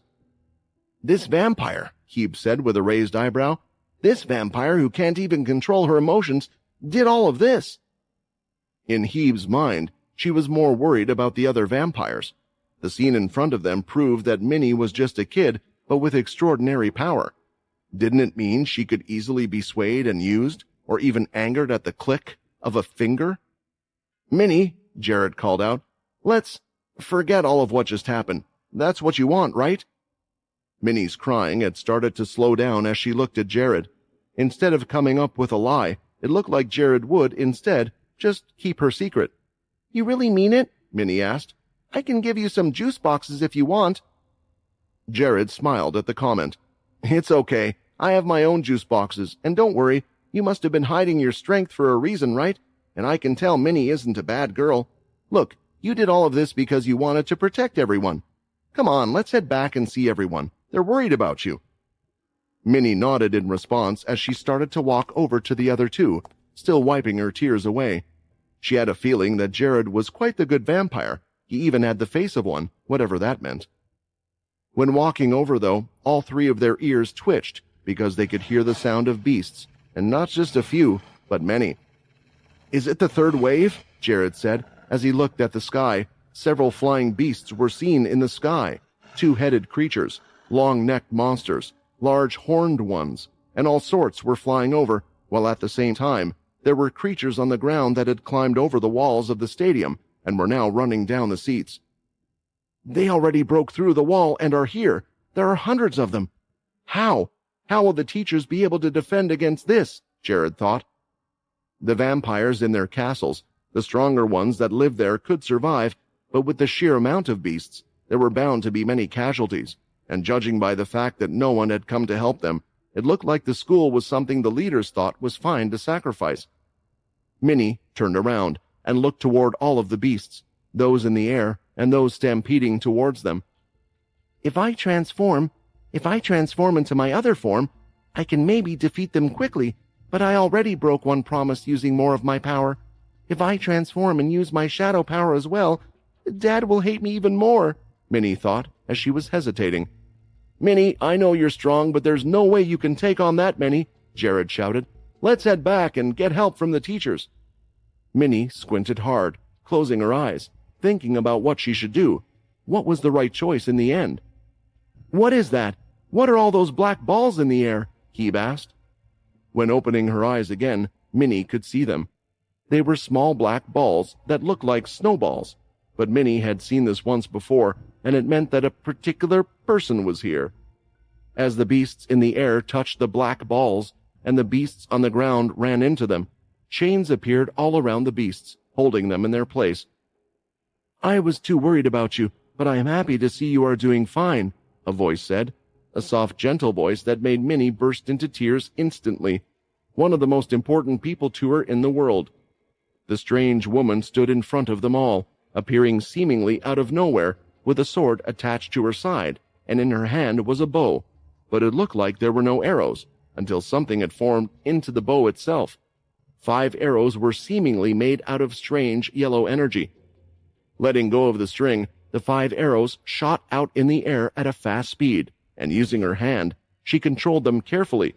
The arrows pierced the heads of beasts, and not just one, but an arrow would easily go through each of them easily as it killed them on the spot. These arrows were made of ki, and they were incredibly strong. At the same time, using the ability of telekinesis, they could be controlled to go through every single one of the beasts, while they were chained up like sitting ducks.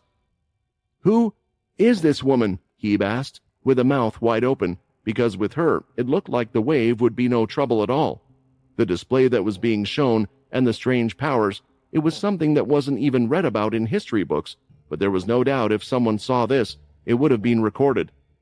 Minnie ran up to her and grabbed the woman on the leg, holding tight. "Mommy, I missed you," Minnie cried. "Mommy?" Both Jared and Hebe looked at each other and stated in unison.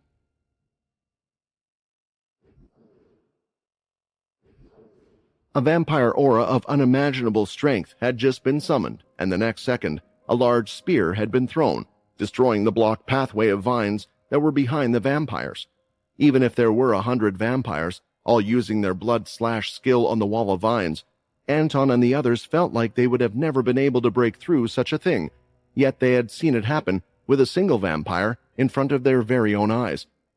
"What are you guys waiting for?" Quinn said. "You were complaining the whole time that you had no way of escaping this place. Now you can escape, so leave."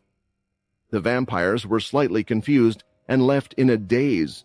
They were worried moments ago that if they moved, their lives would be lost to the dangerous beasts, and now that the exit was open in front of them, they wondered if it was true or all an illusion. "You are strong, but we demon-tier beasts are on a level that you can't even understand. Just because you destroyed some vines, you think you can beat us?" the green beast declared. The owl beast was the first to make a move, as it flapped its wings. It was a strong, powerful flap that moved the wind, creating a gust that blew towards them and rustled their hair. If they were a regular human, they were sure some would be taken off of their feet by this. Opening its wide mouth, though, it looked like a large gust of wind was gathering in its mouth, and it had taken the form of a strange, dark, grayish wind. The next moment, a large tornado shot out from the owl's mouth. "I have to block this, so for now let's match power for power." Quinn lifted his hand, and the red aura started to gather again. As he swung out his hand, a vortex of blood came out and crashed into the tornado. The two powers were colliding, but the blood wasn't done just yet. It seemed to have somewhat consumed the tornado, as red strikes were breaking it apart. Both attacks seemed to have joined together in size and created an even larger attack. With blood control, Quinn swung his hands, moving them, and aimed them right back at the owl. It was inches away from the owl beast. The two-headed antler beast stood in its way, and its body started to glow with a slight blue energy around it. When the tornado hit the beast, it started to disappear bit by bit, causing the attack to vanish. "I can see why these beasts were confident. They are stronger than the typical demon tier," Quinn thought. "The vampire aura I am using isn't just a regular aura. It was enhanced by the demons from the other world. That was how my blood was able to outmatch even the originals with the Dalki enhancement. With 3 of them, it would be easier if I took them all out at once." The vampires were amazed at what they had just seen, a large vortex of blood. Was this power something that the leaders could even perform? They were unsure, but they were certain now that Quinn wasn't just an ordinary guard. "This is the last time I'm telling you to get out of here, otherwise I will no longer care about your life," Quinn said. There was something about the words that shook Anton, because he felt like there was some truth to it. With this much power, Why didn't Quinn just defeat the beast when it came to the tree trunk that time? Also, he could have volunteered to have been the guard and saved one of their vampires' life. Yes, he was saving their lives now, but it didn't feel like he truly cared about what happened to them. If they overstayed to watch this battle, Anton had a feeling Quinn wouldn't protect them from an attack. "Let's get out of here! This is our chance! We can't do anything to help him anyway!" Anton shouted, and he was the first one to lead the way. When the other vampires saw this, it allowed them to move as well, and they were soon running down the side of the mountain at a fast speed. The only thing was, not all of them had run away. "Quinn, we can't leave you alone. You should come with us and we should escape," Ronak shouted. "He's right. You are a strong guard, the strongest I have seen, but with the leaders we can win this fight with 100% certainty," Nell added as well. Quinn smiled, of all things. He never thought after displaying some of his powers that he would still be referred to as a guard, and they stayed back because they were concerned about him as well. "Although, through my journeys, I have met very bad people in the world, I have also met many good ones as well. You don't have to worry about me. If I can't get rid of these beasts, then there is no chance that the leaders would be able to do anything," Quinn stated. "Then we're staying," Ronak shouted. "We can't just abandon you here. You said you were strong, right? You said we have nothing to worry about, right? Then it would be fine if we stayed here." Quinn took a quick glance at the two. They were quite far away from him, and there were only two of them. He tried to eye up the strength of the beasts in front of him as well. One thing was for sure, after taking one of their attacks, Quinn was sure he could deal with the three beasts. They were not at the level of the two-headed dragon. If they were, and all three of them had that level of strength, it would be a large issue for him. "I'm excited about this. Maybe we can absorb all three of the demon tier crystals and make some more bullets. Or I can start teaching you how to forge weapons and create a new set of demon tier weapons," Alex said excitedly in Quinn's mind. He had been quiet for a while now, but seeing the demon tier beasts had given a very different kind of reaction from the rest of the vampires, even Quinn. This was because he was inside one of Quinn's weapons and could not really be hurt. "I'm sorry," Quinn replied, "but I have another idea for them."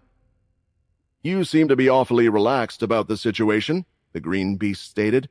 "You are that confident that you allow your friends to just watch? If we had known you were this foolish, we would have attacked the settlement a long time ago. And those vampires you saved, you have just delayed their fate. While you are here, your settlement, as you call it, is being attacked. I'm sure you have those you care about that live there, and now you are stuck here." The smile on Quinn's face continued as he looked up. "You beasts have it all wrong. My daughter, her mother, they could both deal with you. It's just unfortunate that the one you have to deal with right now is me." The beast seemed angered, and they hadn't just been talking for no reason. They were gathering their energy. The two-headed antler beast charged up its mystic glowing blue light, and all that energy was stored in its antlers. Around the green beast's hand, pink energy was swirling in his palm, and the owl was creating the same attack as before. The three demon tier beasts were using a lot of their energy and were ready to combine their attack into one. "I know Quinn told us not to worry, but I can't help but worry when I see that," Ronak stated. Nell felt the same way, but Quinn stood there, still confident, and it was at that moment a strange shadow rose over his body. It covered him from head to toe, and when it vanished, his armor had completely changed to a darkened red. "Did you see that?" Nell asked, his eyes almost popping out of his head. "See what?" Ronak replied. "I'm worried about the beasts right now." All three of their attacks left their bodies and combined with each other. They were aimed at one point and started to swirl around each other. Quinn lifted both of his hands that were by his side, and as he moved them, instead of a red aura, the shadow was seen instead. The shadow grew in front of Quinn, creating a large wall, and as the attack hit it, it was unable to go through the shadow at all, and soon the shadow started to grow as it slightly wrapped around the energy. Then the shadow had disappeared, and so had the attack. Shadow then appeared in both of Quinn's hands, and two guns soon appeared. "I'll say it again, you should have trusted your instincts." In the vampire settlement, the incoming wave after wave of beasts was still somewhat bearable. The leaders were doing an excellent job as they took care of a bulk of them at once. But the only problem was just a large number of enemies, so large that they couldn't even see the end of the beast wave. Hickle, the leader of the fourth family, was defending the front gate along with one of the other leaders and had just shoved his hand right through the chest of a beast as humongous as a dinosaur. He had a small cut on his hand, and the next moment, the entire beast's body exploded on the spot, causing its blood and parts of it to scatter everywhere. "Can't you find a cleaner way to kill the beast?" the other leader asked out of frustration, as the blood from the beast had covered half of his face. "I am finishing them off the quickest way, you see, but even then, more and more beasts are getting into the settlement with each wave." Hickle let out a sigh while staring at the endless wave of beasts. "Just when is this going to stop?" "I've been thinking about something for a while, and I believe we should change tactics," the other leader replied. "Don't you see this is a different case from the waves that occurred on Earth?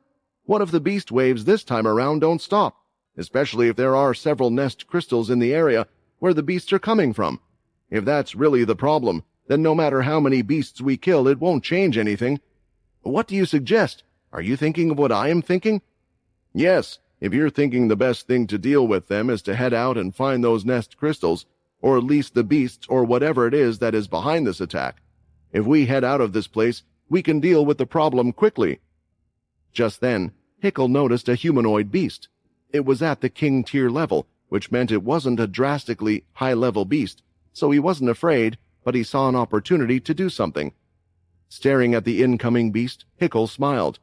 "Maybe we won't have to head out all the way to the crystal." "What do you mean?" "Wait and watch." Running through the other beasts and ignoring them, Hickle hit the arm of the beast away and shoved his fist through its chest once again. However, instead of exploding it straight away, Hickle looked into its eyes. Run back into your army of beasts," Hickle chanted as he used his influence skill.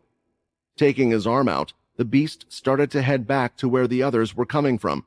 He could use the influence skill against intelligent beasts like humanoid ones, but it still was harder to use than on a human or a vampire, unless one's influence skill was great, and Hickle had done just that. A few moments later, when Hickle believed it was time, his eyes glowed red as he activated his ability, and off in the distance, a large explosion went off, killing multiple beasts. "We will wait for now," Hickle replied to the leader, walking back.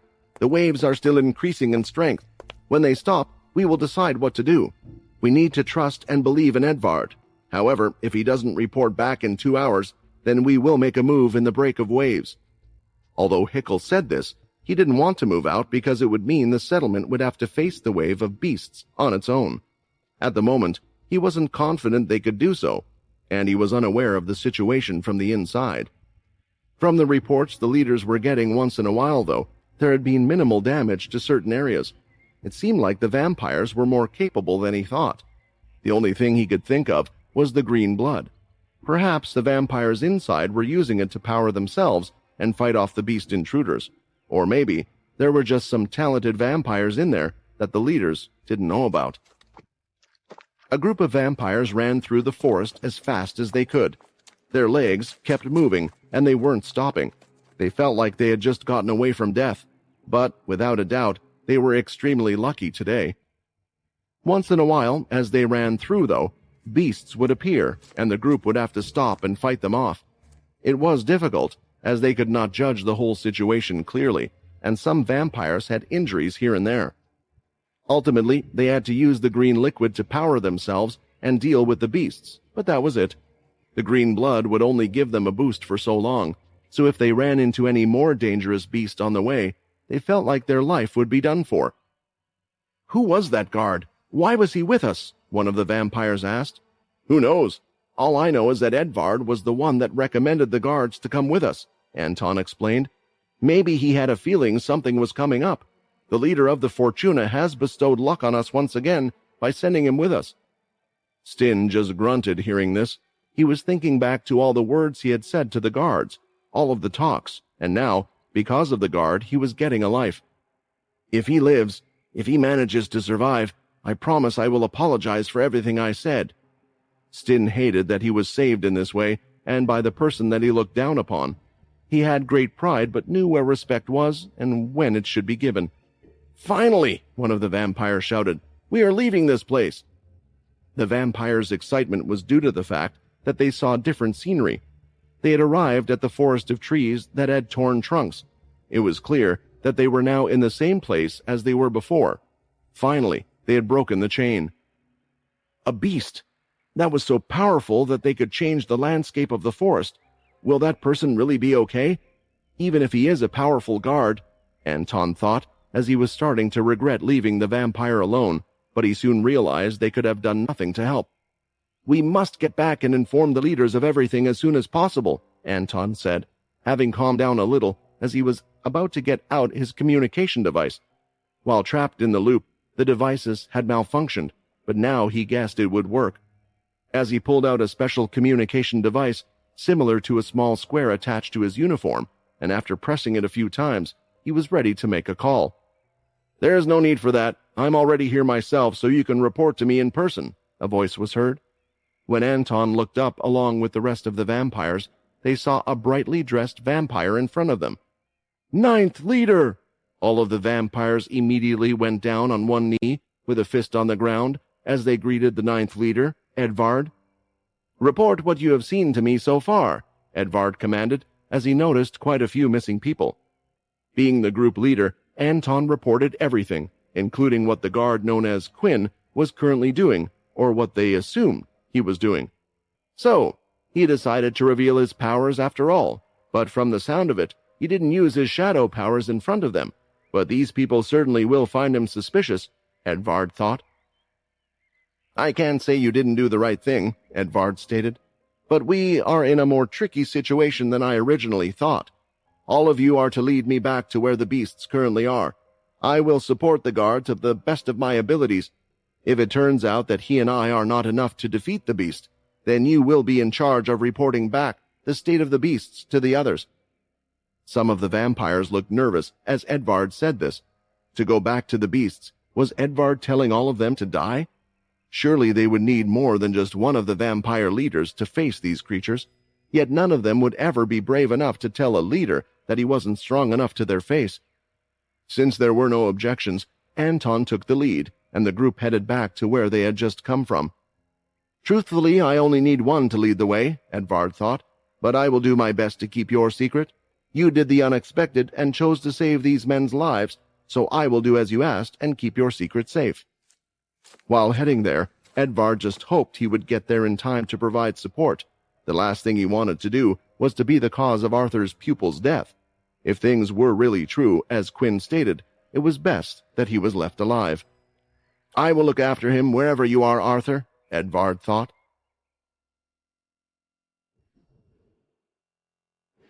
Both Nell and Ronik had heard about the shadow powers. Their history was known in two ways.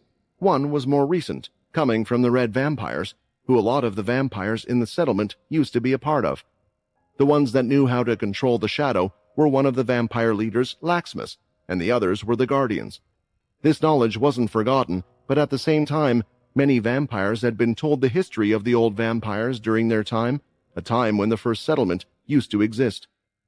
A lot of vampires' parents would talk about this as a matter from the past, as if it was something that would never happen again. Due to certain circumstances, here they were again, and there was a settlement, but in the old times, there were vampires that were known as the Punishers, that also had the power of the shadow. "Who is Quinn?" Nell asked, staring off from the sidelines after seeing him block a powerful attack from the three beasts. "I'm really not sure anymore, but all I do know is he's living in this settlement, and he's going to kick those beasts' asses," Ronik stated, happy for his friend's power. With both guns in Quinn's hands, he was looking for a way to finish off the beasts that were coming toward him. He wanted to test out their power originally to see what abilities they had, but in the end, the comments made about attacking the settlement worried him a little, and it was time to end this, fast. Which was why he had brought out the strongest weapons he had in his arsenal and was wearing the armor at the same time. Flying toward Quinn first was the large owl-like beast, but instead of using his vampire aura or any of the swords to strike it down, from above Quinn had created a large shadow portal. With his new powers, within a certain range, Quinn could create solid shadows, and they were easier to create in the shadows themselves. Not only that, but also due to Quinn's unlimited amount of MC cells and his large amounts of ki, he could do things like this. A large shadow hand had come out from the portal above and grabbed the winged creature. The shadow hand was tight and strong as it contracted the owl's wings and soon pushed it right onto the ground, holding it in place. The key amount I have is large, since having absorbed that of the others, combining it with the shadow, it allows me to use a solid form like this, and it's something that not even the demon beast can easily break out of. Seeing this, Quinn pointed his gun toward the owl, aiming right towards its head. He pulled the trigger, letting out a regular strong blood bullet, 2 shots, 1 from each weapon. At the same time, the green beast had appeared and was right by Quinn's side. Its arm, along with the vines, had turned into a type of spear and was aiming right towards Quinn's head. As the bullets traveled through, they didn't hit the owl, and instead they went through another shadow. There was a shadow surrounding Quinn's body that he would hover around himself, and from his body itself, not even from the guns, the red blood bullets had come out, hitting the beast twice. They ripped through its body with ease, and from the beast backing it up, it was clear it never expected something like this. "Are you trying to run away now?" Quinn said, looking towards the green beast. The shadow from his back started to form another arm, it looked like. It was weak at first, but it was heading straight toward the beast. With the gun again, Quinn shot out a few more bullets, one after the other, hitting the beast's leg and piercing through it. He continued to fire at the vine-like body until it looked like one of its legs had been separated from its body. At that point, the beast stumbled, and the shadow hand was able to catch up with it. Seeing this, the beast opened up its mouth, and a strange pink beam was ready to come out. It exited from its mouth, but as it hit the shadow hand, it did nothing, and it eventually grabbed him as well. Pulling the green beast in the air, Quinn used the shadow to put one of the guns away as he moved the beast right towards him. "These guns are strong and useful, but nothing beats the feeling of giving someone a good pounding right to the face," Quinn said, as his entire arm glowed red, and he punched the green beast, sending him off to the back of the mountain, causing him to crash into a hole. As Nell and Ronak watched the beasts being dealt with like they were next to nothing, they had to remind themselves that these weren't just any beasts that Quinn was fighting against, but demon-tier beasts. Quinn could feel part of his shadow disappearing a little. Even with the key, he turned around and could see the 2-headed antler beast glowing a light blue. For whatever reason, perhaps some power of the light was affecting his shadow. Quinn tried to move it, but even with the key, it was unable to reach the 2-headed antler beast. "Ha ha ha ha!" The antler beast laughed, with one of its heads, while the other started to speak. "It looks like your shadow, that you have trapped the others with, won't work on me. No wonder you were so confident before. Now it's all starting to make sense." The antler beast then prepped its horns and focused some of the light blue energy towards Quinn. It charged in, kicking large pieces of the mountain, sending rocks falling to the side. It was a burst of quick energy straight toward Quinn. "So my shadow doesn't work against you? Well, that's a shame," Quinn stated. "Nitro accelerate activated." The beast looked up, and suddenly, Quinn was no longer in his view, but soon after that, he appeared from behind and punched the beast right in the middle of its back with a red-filled energy aura fist. A crack was heard as the bones in the beast were shattered. Not letting up, Quinn quickly moved to the other side, using his strength, aura, and ki all in one to deliver another devastating blow on the other leg. He had slowed down the beast's movement, but it didn't seem to be the end. The beast was pretty resilient. Leaping up in the air, Quinn started to gather the aura and gather multiple swords in the air. He used his shadow to create wings that were moving, allowing him to float slightly. After that, he summoned the guns once again. That wasn't the end of what Quinn was doing, though. He knew that the other beasts would recover. They were demon-tier beasts, after all, which was why his shadow was used to create portals everywhere, in every direction, from where the beasts currently were. "It's time to do some damage," Quinn stated. The hundreds of blood swords were sent through the portals. Quinn started to fire his guns away, and as they went through the portals, they exited out from different areas, hitting the beasts again and again. They did their best, trying to avoid the attacks or use their powers to destroy the swords, but it looked like it was doing nothing. Quinn continued to fire at the antler beast with his 2 guns, one after the other, creating large wounds on its back. and when it looked like everything was starting to settle down, he placed the guns away once again and kicked off the ceiling of the cave, and slammed his fist right on the antler beast's back. Dust kicked up in the whole area, and part of the mountain seemed to have tilted slightly to one side. When the dust finally settled, both Ronak and Nell were now staring at the vampire standing right on top of one of the beasts. They looked around and saw the owl's wings were full of bloody holes. It was clear it wasn't going anywhere. As for the green beast, its whole body was practically missing, only having a head left. "You!" the green beast shouted. "You cruel person! You have so much power, and yet you don't even kill us!" Quinn jumped off the antler beast, who could be seen to still be slowly breathing. He then placed his hand on one of its heads. "You are right. I'm not killing you, and there is a reason for that. Perhaps what I am going to do is truly cruel, but I think it's the best way to solve the current situation and future situations," Quinn stated. "Shadow Infect has been used."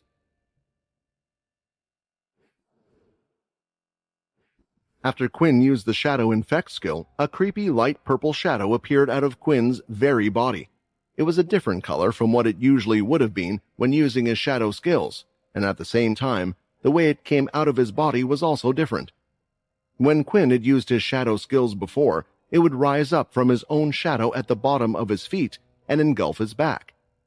He would keep a light, almost invisible shadow surrounding his body and grow and lessen it whenever he needed it. This was what allowed Quinn to use his shadow powers the quickest, and also helped him block attacks. Another thing to note was, while using it this way, Quinn also felt that if he was in a fight, he could use it to block an attack or such as well. It was easy to do because it was almost the same as when he used the second stage of Ki. Combining this with the shadow allowed him to use its solid form in the first place. As for this lighter purple shadow that was almost brightening up the place slightly wherever it went, it felt like it had seeped through the pores of his skin, like this was a shadow from inside him. That's when the shadow, as it touched the head of the beast, had gone inside it. The beast started to groan slightly in pain as it felt something changing in its body, but it was too beat up to groan properly. "So this is what you meant when you said you had something else in mind?" Alex asked. "Yes, I have had quite a few pieces of demon-tier items before, but I doubt there will be anything that can compete against the Celestial Red Fang set or the guns you created. It would have been nice to learn some crafting from you or absorb them as crystals, but with how things are, I think this is the best option," Quinn replied. "Best option?" Alex replied. "The Shadow Infect skill allows you to control beasts by infecting them with your shadow, making them slightly stronger and giving them the ability to infect other beasts as well. You can also take over those that are infected. What would you need these things for? You're plenty strong enough as it is, right?" Quinn shook his head. "Our opponent has been building up his strength for a long time. Most likely, he has a new type of Dalki behind him, some as strong as, or perhaps stronger than Graham was. But this time, I don't have any friends to help me either. They've all forgotten about me, so I have to build it myself, build my army." The infection process was complete, and a slight shadowy mist was covering the beast in front of him. The wounds on its body were slightly healing, but in the area where they would heal, the fur would be slightly patchy, as if not healing fully or partially dead. Still, the important thing was, now with the beast in front of him, Quinn could feel a connection. He could feel the shadow flowing through its body. "This one had an interesting ability. I will keep him on me," Quinn thought, as a shadow covered its entire body and was soon placed in the shadow space. With the shadow space the way it is now, Quinn could easily store more things in it, and it made him wonder what would happen if he were to store someone strong in it. Technically, with him not running out of MC cells, if he were to store someone weak, no matter how many times they attack the space boundaries, the MC cells would restore in time. In simple words, breaking out would be near impossible. Only those that were strong enough that could outmatch the output of the space could break out. In fact, the total output of the shadow space could have been stronger than the shadow Quinn could create. Of course, when he isn't in the shadow space, he won't be able to reinforce the shadow with Ki, nor could he condense the shadow there as he did in battles. If he had trapped the demon-tier beasts in there from the beginning, it was likely that they could break out as well. Still, it was one of the best storage spaces he had, and a good place to keep prisoners who weren't at that level.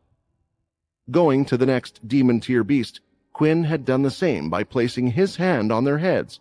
He believed that the skill would work on all three, since he had beaten them close to death and had injured both of them beyond the point where they were unable to move. This was why, unsurprisingly, both of the other demon tier beasts were now infected by the shadow. Just like the other beast, their wounds were now healing, looking different from before but still having the bulk of the same appearance they had before. Quinn observed both of them as they recovered, and their bodies were fully able and ready to stand again. He wanted to play around with the shadow's built, and he did. He could use the infect skill to unlock his other skills and see through the eyes of the green beast. So this is what it looks like to look at myself, Quinn thought. It's a strange feeling, but the main problem is I don't really know how to use this body. I would be better off trying to control something like this myself, and maybe a few orders will work. Quinn's consciousness was transported back into his own body. It was a similar feeling to when Quinn had used the demon tier amulet to go into the body of the Dalki. But since the Dalki just used their arms and legs to fight and were human shape, it was easier to use them than the beasts. Infect around half of the beasts on this planet. Focus on infecting the stronger ones. Eliminate the weak beasts, Quinn ordered, hoping the infected beasts understood his words. Stay away from the vampires and the vampire settlement. If an infected beast is to see them, then it must run away from them. For both of you, you should not appear in front of the vampires. I will make them believe you're no more, Quinn added. The beasts didn't answer and stared back at him. It seemed like they could not speak like before. At least, that's what Quinn thought until the green beast opened its mouth. As you wish, the green beast said. Nell and Ronak were still by the side and had witnessed everything. They witnessed the entirety of the fight, Quinn using his shadow powers, and then saw him ordering the beasts. They were already beyond impressed and were in a complete daze. This was sure to become a myth, even if they did tell anyone. The guard who saved the vampire settlement in secret, but not only that, he now controlled the beasts of the forest. Turning his head, Quinn looked at the two of them and thought about the other 8 that had escaped as well. Was it inevitable? Could he really no longer live the life that Layla had wished for? Earlier, he thought he could at least make it until his child was born, or, if possible, until he grew up to be as old as Minnie and strong enough to defend himself. All he could do now was to prepare for what was to take place because, without a doubt, Quinn would protect his family. How should I even begin to explain this to all of Layla? Well, if I leave now, maybe I can get to the settlement and catch the other vampires before they arrive and remove their memories with my influence skill. Quinn thought of damage control methods. He wanted to keep the peace in his life as long as possible, at least until there was no other way possible. Just as he was about to move, though, a vampire suddenly appeared and landed in the area in front of them. He was wearing sunglasses and a Hawaiian shirt, and only one man that Quinn knew would dress like so. Quinn, are you all right? Do you need any help with the... Edvard paused for a second as he could see the two beasts standing on the edge. He noticed the light shadow covering their bodies, and as soon as they made eye contact with him, the owl flew away, with the green beast following shortly after. They quickly flew into the distance and entered the forest, but Edvard didn't chase them because he could tell that the two that just left were demon-tier beasts. Looking around the area, most of which was destroyed, there were traces of energy left. It was no doubt to him that a fight had occurred. But all this confused him. Why did these 2 demon-tier beasts run away?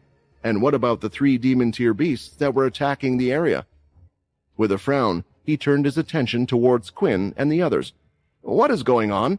I was informed that there were 3 demon-tier beasts here. What happened? He asked.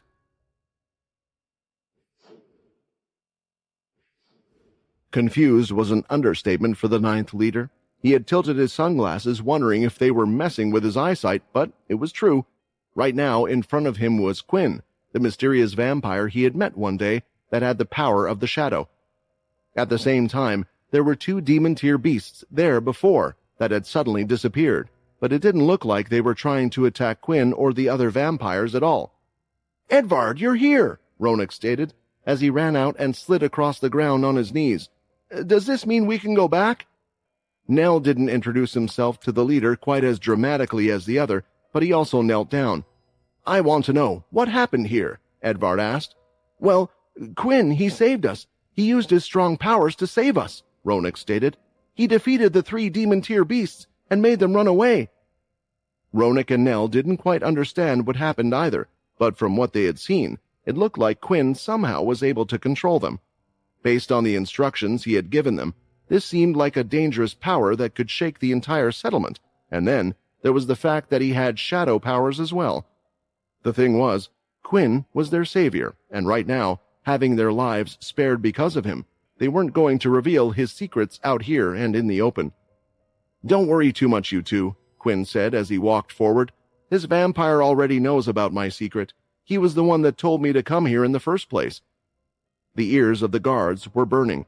They thought they had imagined it, but Quinn had called one of the leaders, one of the originals, this vampire, and was showing no sign of respect in his voice as he talked. Edvard was quite a relaxed leader, but even then, one wouldn't dare try to push the buttons of one of the originals. "It looks like it was a good thing that I sent you here after all," Edvard said as he looked up. He could tell that it was the scouting teams. All of them had lost their lives, and it looks like only the one that went with Quinn had managed to survive this mission. "You might feel at fault, but I would say that not even you could have guessed that there would be 3 demon-tier beasts," Quinn stated. There was a shock as Edvard heard this.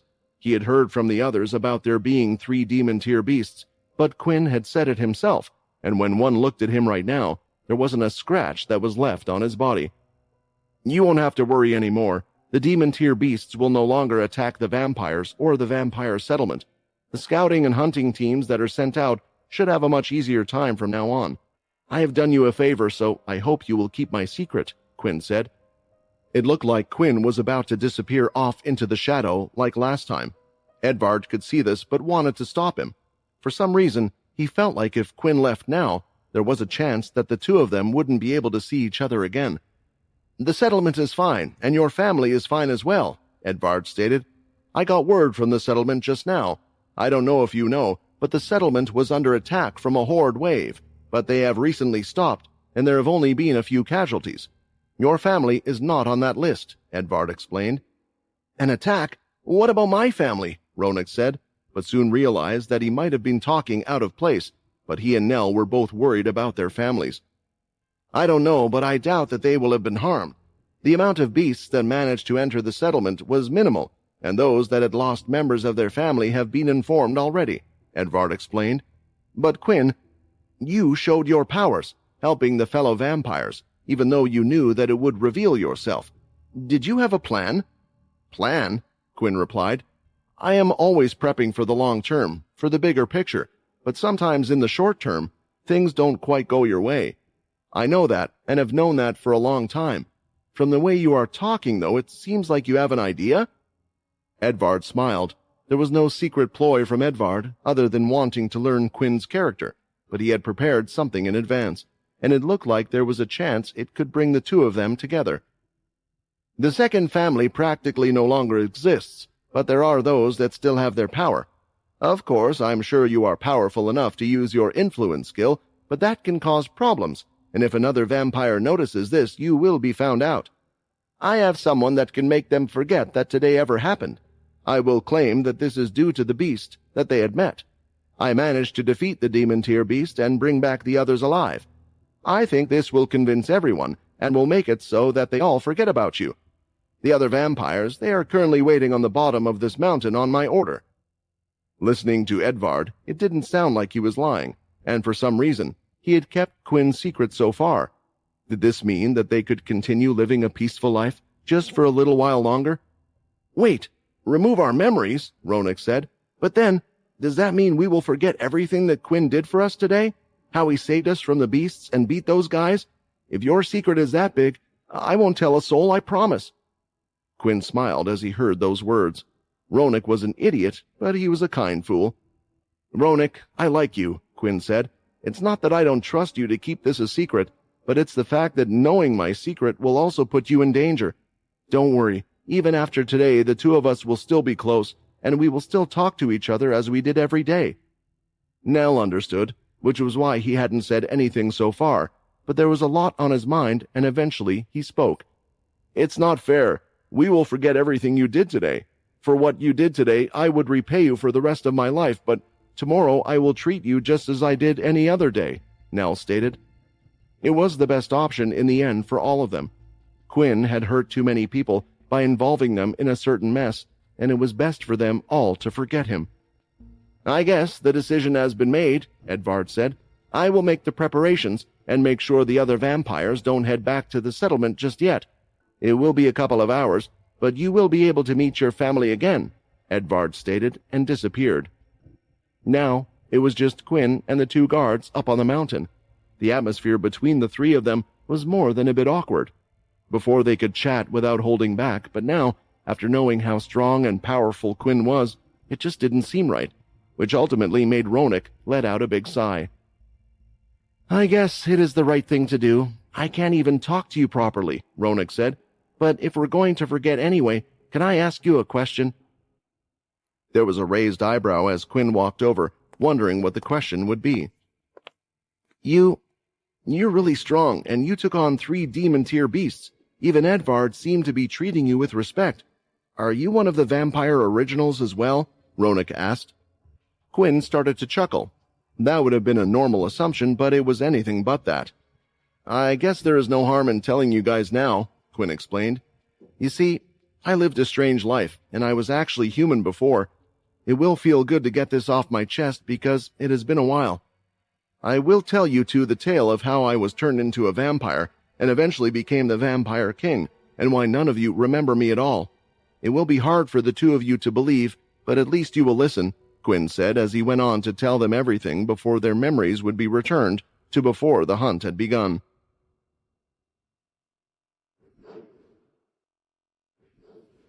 In the settlement, the beast waves had finally come to a halt. The leaders stayed at their post for a little while longer just to ensure there were no unexpected surprises coming through their walls, and not long after, they received a slight update from Edvard, who informed them that things should be okay for them for the time being. Edvard didn't get into the major details of the event, but since the wave of beasts had ended and there wasn't any enemy movement, they were inclined to believe this. The leaders then began to focus on damage control, checking if everything was okay in the settlement and so on. The leaders knew the recovery might take some time, as it was the first attack the settlement had experienced in its new form. Inside the settlement, in the large outer fields where the combat lesson at the school would take place, the beasts had been dealt with, thanks to a certain young mother who had arrived in time. "Mommy, you are so strong and cool with your powers," Minnie exclaimed in amazement. She hadn't seen Layla fight much before, but she believed that not just anyone would be her father's wife and the leader of the Red Vampires in the past, but she didn't imagine the latter would have this much strength. Layla turned around, and now in full view, the two students, Jared and Hebe, who were outside with them, could see that the woman had a rather large belly. It was clear she was pregnant, of all things. Everything that they had seen was so strange, but that's when it clicked in Hebe's head about the power she had seen. "Could it be? Are you a Hanya subclass?" Hebe asked. Layla was still wearing the hat that would cover her horns, but even though her subclass had been found out, she just smiled as she walked towards the student. "Oh, we have quite a bright one. A lot of the subclasses were eliminated in past battles and wars. Subclasses in general are quite rare these days, and yet you know of an even rarer subclass? That's impressive, and since you are such a smart girl, I don't think I need to tell you that you never saw me here, right?" Layla smiled. Hebe could feel a slight pressure on herself, even though they were far away. She didn't know what it was, but simultaneously, a dreadful sense of emotions was circulating in her head. For a moment, it was like she was staring at a predator, and she was the prey. Naturally, she didn't like this feeling at all. "This woman, she is telling me to keep quiet about what we saw, right? I guess it makes sense for a rare subclass like her. I didn't know they were this strong either." "We will keep quiet about everything we saw." Jared stepped forward and slightly pulled back Hebe. "We should head back to school with Minnie before the teachers start forming a search party. From the looks of things, the situation has cooled down quite a bit, so we should hurry as well." Layla smiled at the two kids and then walked forward. She knelt down next to Minnie and gave her a big hug before going toward her ear and whispering inside, "We will keep this a secret from your father, okay? In this case, I don't think Minnie did anything wrong. You just wanted to help the people around you, but keep an eye on these two if you can." Layla didn't know if her threat would work and if the two would keep the secret, but she had no choice, just like Quinn, just like Minnie. When she had the chance to help and the power to, she couldn't just let things go by. Bidding them farewell, Layla quickly left the area and allowed the two to take Minnie back. But little did Layla know, the two had no intention of saying anything about what they had seen, because if anyone with the power to take out a beast wave like that, the two were intelligent enough not to want to get on their bad side. "This little girl certainly is interesting," Jared inwardly smiled. "With a father and a mother like that, no wonder she's so strong.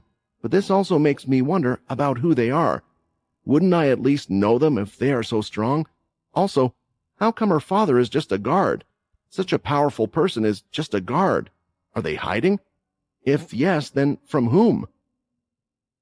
Minnie and the three others had finally returned to the hall, which was a relief to Mr. Cripe and the rest of the teachers as they saw the small Minnie coming in safe and sound. "Minnie!" Toby and Abby shouted at the same time as they rushed towards her. "Are you hurt?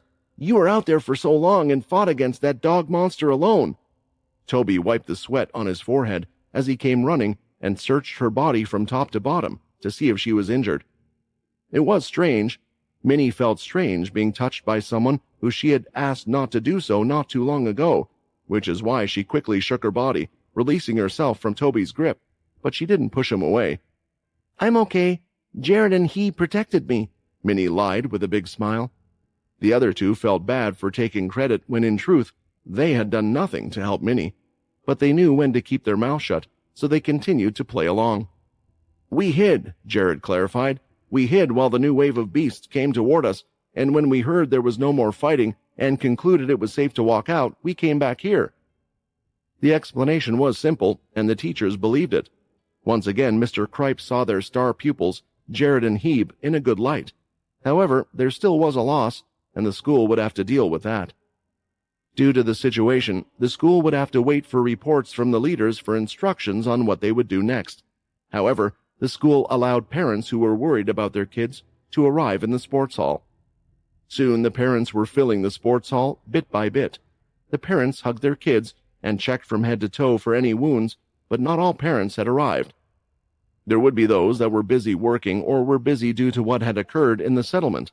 Knowing that their kids were safe, they felt like there was no reason for them to come and check for themselves. Eventually, Abby's father also arrived. He was a thin vampire who looked to be wearing a lab coat. He turned out to be one of the vampires that worked for the research department. "Oh, Abby, I'm so happy you are safe." Her father gave her a big hug that almost squeezed her inside out. "Stop it, Dad, you're embarrassing me," Abby said. "And it was all thanks to Minnie. She fought with the beast that was in the hallway so we could all get away." When Abby said these words, quite a few other parents in the same class had heard them as well. "Is it true what she said?" one of the parents asked their kids. The kid nodded. "I didn't see her fight the beast, but she stayed behind, letting us all through." The kids in Minnie's class started to say this one after the other, and eventually, Abby's father was the first to act as he approached her. "Thank you, brave young one. You risked your life for the others in your class. I can't thank you enough." Abby's father wasn't sure how much Minnie helped, but either way, he wasn't so ashamed not to thank someone younger than him. After all, a few of the other parents came up and said their thanks, one after the other as well. "Thank you. I wish I could also meet your parents to tell them what a strong girl they have raised." They were looking around, but it looked like Minnie's parents hadn't turned up. Regarding this, Minnie didn't mind, since she knew it was most likely because her mother had already seen her and knew she was safe. A short while later, though, coming through the sports hall doors, there was a surprise to most of the parents, as Toby's mother, Sophia, had stepped in. The people looked her way and soon turned their heads to avoid making eye contact. Ever since a certain incident, she hadn't been turning up, and the father had instead, but the Viscount was incredibly busy after the attack. As soon as she came in, she immediately scouted the room and could see Toby next to Minnie and her friends. She then ran towards him, hugged him in dramatic fashion, and said loudly for others to hear, "I'm so glad you're not hurt." Closing in, she then slowly whispered a few words in his ear. "Great job, my son, great job. You two look incredibly close." Quinn recounted his life story to the two guards, and he remained uninterrupted as they listened to every detail. But of course, it was impossible for him to say everything he went through in a short time, and some details weren't so important, so he chose to skip them. While telling the story, he also felt a bit sad about all the lives lost during his journey, those he was unable to save, and those that had forgotten the same way he had now. In some ways, he wished he could make it so their names would be remembered forever. Things such as him once being a celestial and a god-slayer were left out as well, as it would only make the story more confusing without other details, but what he had done during that time, closing the gate to another world and such, and that's when the two guards realized something, that the tales that Quinn told them, they had heard them before. Not in so much detail, but knew about them. Only the vampire wasn't Quinn, it was someone else. Eventually, Quinn had gotten to the last bit of his story, which explained why that was, stating that he was in a temporary slumber after closing the gate, and when he woke up, no one knew his name apart from his family, and instead, his name behind the great deeds had been replaced by Jim Eno. The two were silent for a bit after hearing everything. They were processing what they had heard and trying to come to a conclusion of their own. "Everything you told us is so hard to believe." Nell couldn't help but let out a sigh in the end. "Yeah, and you must have lived some crazy life with everything that happened to you," Ronak also agreed. "But I'll be honest here because I might not have believed you if you told me before what we saw today." "You believe me?" Quinn's expression uplifted. He felt like if he told this story to others, with the altered memories they had currently, no one would believe him. And maybe that would certainly be the case for many, but with those he had spent quite a lot of time on and made an impression on, like these two, they had gained quite an impression of Quinn's character. "Why would you lie?" Ronak asked. "We saw your strength and also noticed how much Edvard respected you. Honestly, if you had told us anything else, I think it would have been hard to believe, but when you told your story, I could feel it. The words were hard and detailed, and your emotions were shown as you went through life in your past." "I agree," Nell added. "While we still have this knowledge, I wish I could help you as much as we can, but I doubt we can do much, so I will perhaps try and help you in another way. I think you already have an idea of who changed the memories."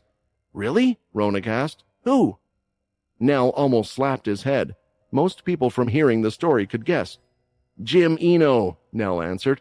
"In our memories right now, we have him as the one that did all these things, and now Quinn is just living as a peaceful guard. But does Jim Eno have the power to do that?" "Jim Eno," Quinn repeated. His powers in the past were of equivalent exchange, but Quinn was sure he had killed the former back then in the past. The most likely case was that Jim Eno was now a clone, but from his knowledge, clones couldn't have the same power. However, Jim Eno also knew the secrets of the equivalent exchange. Perhaps he taught someone or got the power back himself. Another guess was that Jack Truedream, who he was working with, put the power in one of the clones, or something like that, which would also be possible since Jack could transfer powers beyond races. "Wait," Ronak said. "I know I'm just catching up now, but if someone has the power to change memories, but not only that, could you change it on such a wide scale that everyone on Earth and the vampire settlement forgot you? If Jim or Jack had these powers in the past, then why didn't they do it before? Why did they wait till now to do something like this? I doubt they knew you were going into a slumber, so there had to be a different reason." The only thing Quinn could think of was the large headache that everyone felt, but there certainly was a way he could do such a thing because he had done it twice with Layla as well. So there certainly was a way. "Someone with such power, they didn't exist, but that makes no sense. This level of power is on the level of a god, or maybe even stronger," Quinn blurted out. But in the end, without all of the pieces, he was unable to figure it out. But now with Edvard owing him one, maybe he could get closer to the truth soon. A few moments later, Edvard had returned. With him was a female, but she was blindfolded. There was a saddened look on the other two faces, but they understood that it was something that needed to be done. "You are free to head back ahead of time," Edvard said to the others. "I know how much you miss your family. I would suggest running back, though, rather than using your powers. There is always a chance someone can see you." With that said, before Edvard could really finish his sentence, Quinn was off running through the woods with no fear, hoping to head back to his family. At the settlement, the leaders had finally given the public the clear.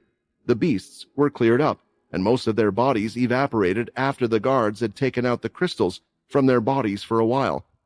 There were some emergency repairs, but more permanent guards could be seen around the settlement to calm down the general public, and on top of that, the school kids were told that they could go home. The school was ending early for the day, and with most of the parents gathered anyway, the school had declared that the parents could take their children home. The only thing was, Minnie's parents hadn't arrived. "Minnie, would you like to come with us?" Abby's father asked. "We can walk together, and I can take you home. After that, Abby and I will walk together. It's the least that we can do." Vampires didn't need their parents to walk them home, even at a young age. After all, they were superhuman, those with great strength and speed. Even internal disputes would usually be solved easily, and if one was hurt, one would heal their wounds anyway. A lot of kids walked home on their own, but it was a special occasion, which was why Abby's father was offering.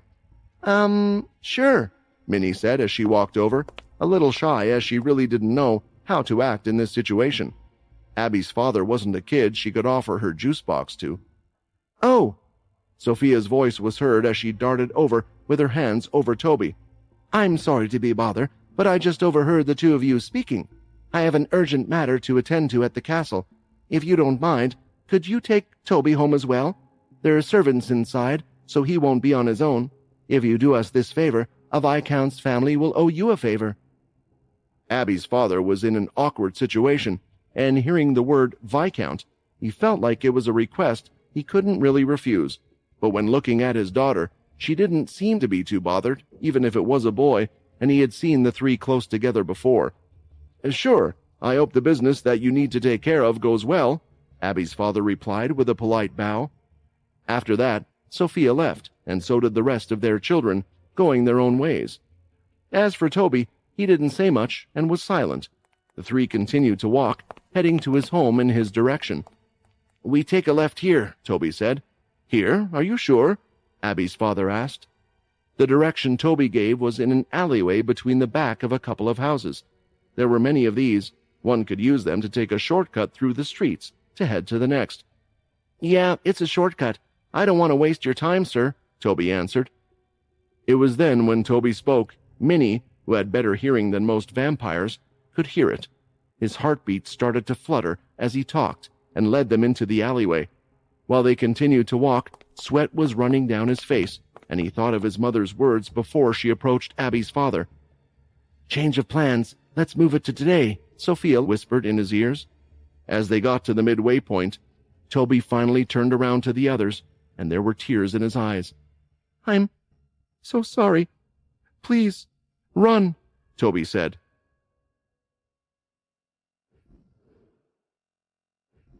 The vampire settlement contained many alleyways and routes between houses that were all shapes and sizes, and the one that Minnie, along with the others, was in at the moment was smaller than most.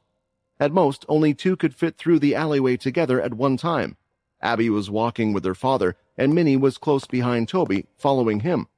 All of them could see Toby turning around, his eyes filled with tears, as he told them all to get out of there. "Toby, what is going on?" Abby's father asked, thinking that a child was just having a breakdown, but Minnie knew it was no breakdown as she could sense it. Immediately, she jumped to the side of the wall and was ready to push off with her strength. "Minnie, you can't show all of your powers. You like your life right now, right?" These words were repeated in her head, the ones that were told by her father and mother, now of all times. She had already disobeyed them once today, and she was lucky enough not to get caught, but would she be as lucky as she was before? Thinking of this, she pushed off the wall with 10% of her strength and reached out her arms. Abby's father had been pushed out of the way, and while falling down, he grabbed his daughter, covering her. In the dark alleyway, a glowing red dagger could be seen in the air swinging at Minnie. She lifted her hands up, covering them with a red aura, but she was a little too slow to act. Her mind was still filled and conflicted with what to do, and at the moment, she just wanted to protect the others. The red aura that covered the blade was sharp. It was a beast weapon, and it managed to cause a deep cut on Minnie's forearm. With her other hand free, though, she let out a blood slash that distracted the vampire and caused him to take a few steps back, as he held the red glowing dagger in his hand. Soon, though, when Abby's father lifted his head, they could see that there were 3 red daggers in the alleyway behind them. Each figure was covered head to toe, with their eyes glowing. When turning to look for a way out, in the other direction near Toby, there were 3 more vampires that seemed to have appeared, dressed in the same way. "Why are you attacking us?" Abby's father asked. "We haven't done anything." It was at that moment he saw that there were a few people that were walking by in the streets. He knew what he was about to do might make his attackers angrier, but it was clear with their weapons pointed towards them that they weren't just here for a talk. "Help! We're being attacked! Someone help!" Abby's father shouted, but the vampires strangely ignored their cries and continued walking. With their advanced hearing, even with a normal voice, they should have heard. From the very top of one of the buildings that were on either side of the alleyway, a certain woman was watching the whole thing. Her heart was racing, and the smile on her face was only growing larger. Sonia's plan was going perfectly well so far, and it was all thanks to her son leading them here. "I can't believe Toby broke like that, but at least he did it after leading them to the alleyway," Sonia thought. "Oh well, things will still all be fine after this. Not only did I manage to trap that brat in there, but also her friend that was involved in this mess." In Sonia's hand, she was holding onto an orb. It was a beast weapon.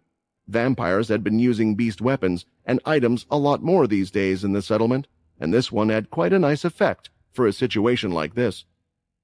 In a certain area, the sound was unable to escape to the outside. It was the reason why none of the vampires were answering or reporting their call for help.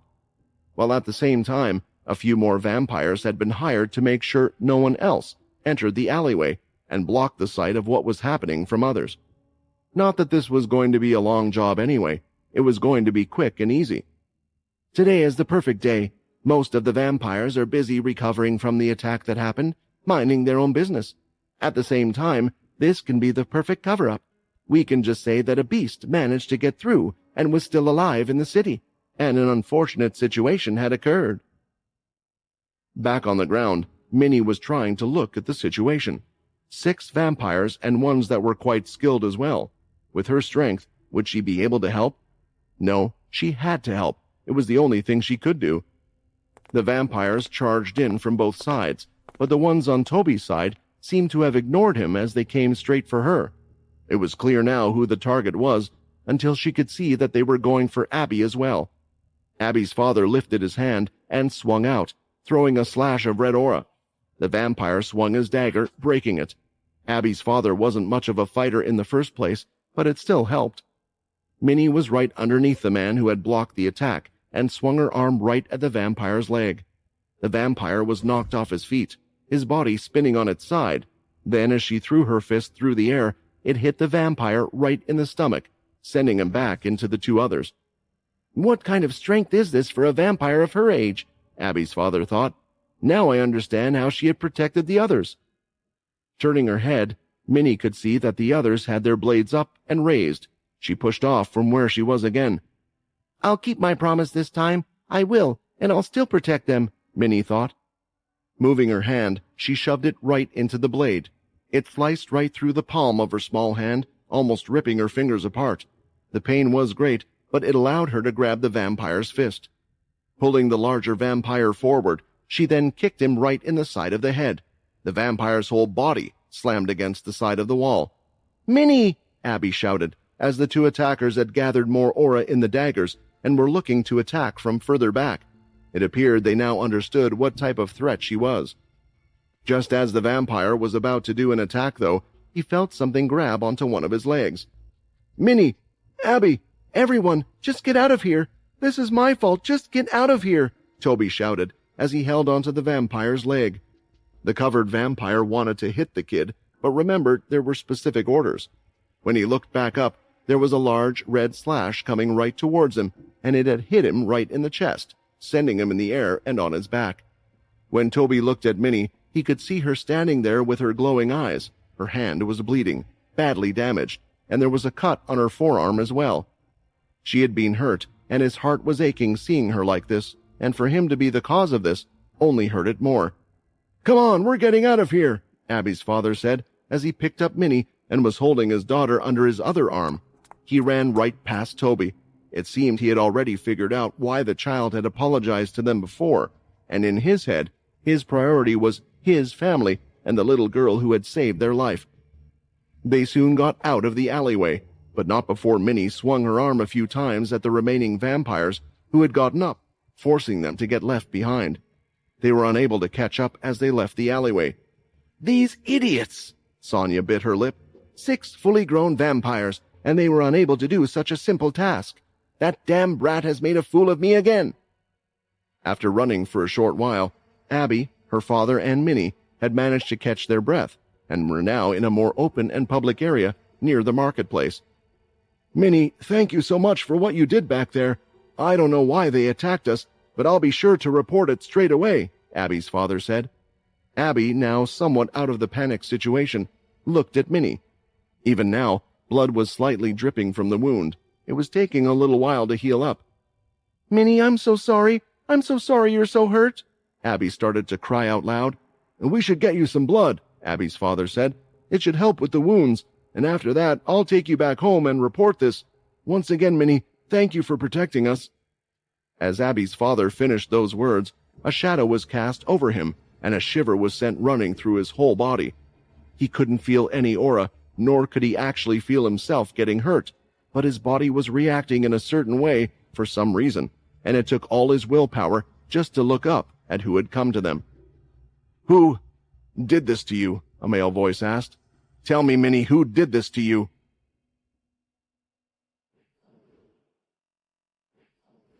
The voice was one that Minnie recognized well. In most situations, she was always happy to see this person the most. Yet when hearing the voice, she recognized something. It oddly sounded calm, but that wasn't the case at all. "Dad?" Minnie carefully said as she looked up. The person who had arrived was none other than her father, Quinn. Running back from the forest after dealing with the beasts, he wanted to look for his family, wondering how they were and what had happened during his short time away. When going through the settlement, though, Quinn could hear the name of his daughter being shouted out a few times. Naturally finding it strange, it had brought him to where he was. Now, his eyes were locked onto the wounds on Minnie. He wasn't even looking at her face.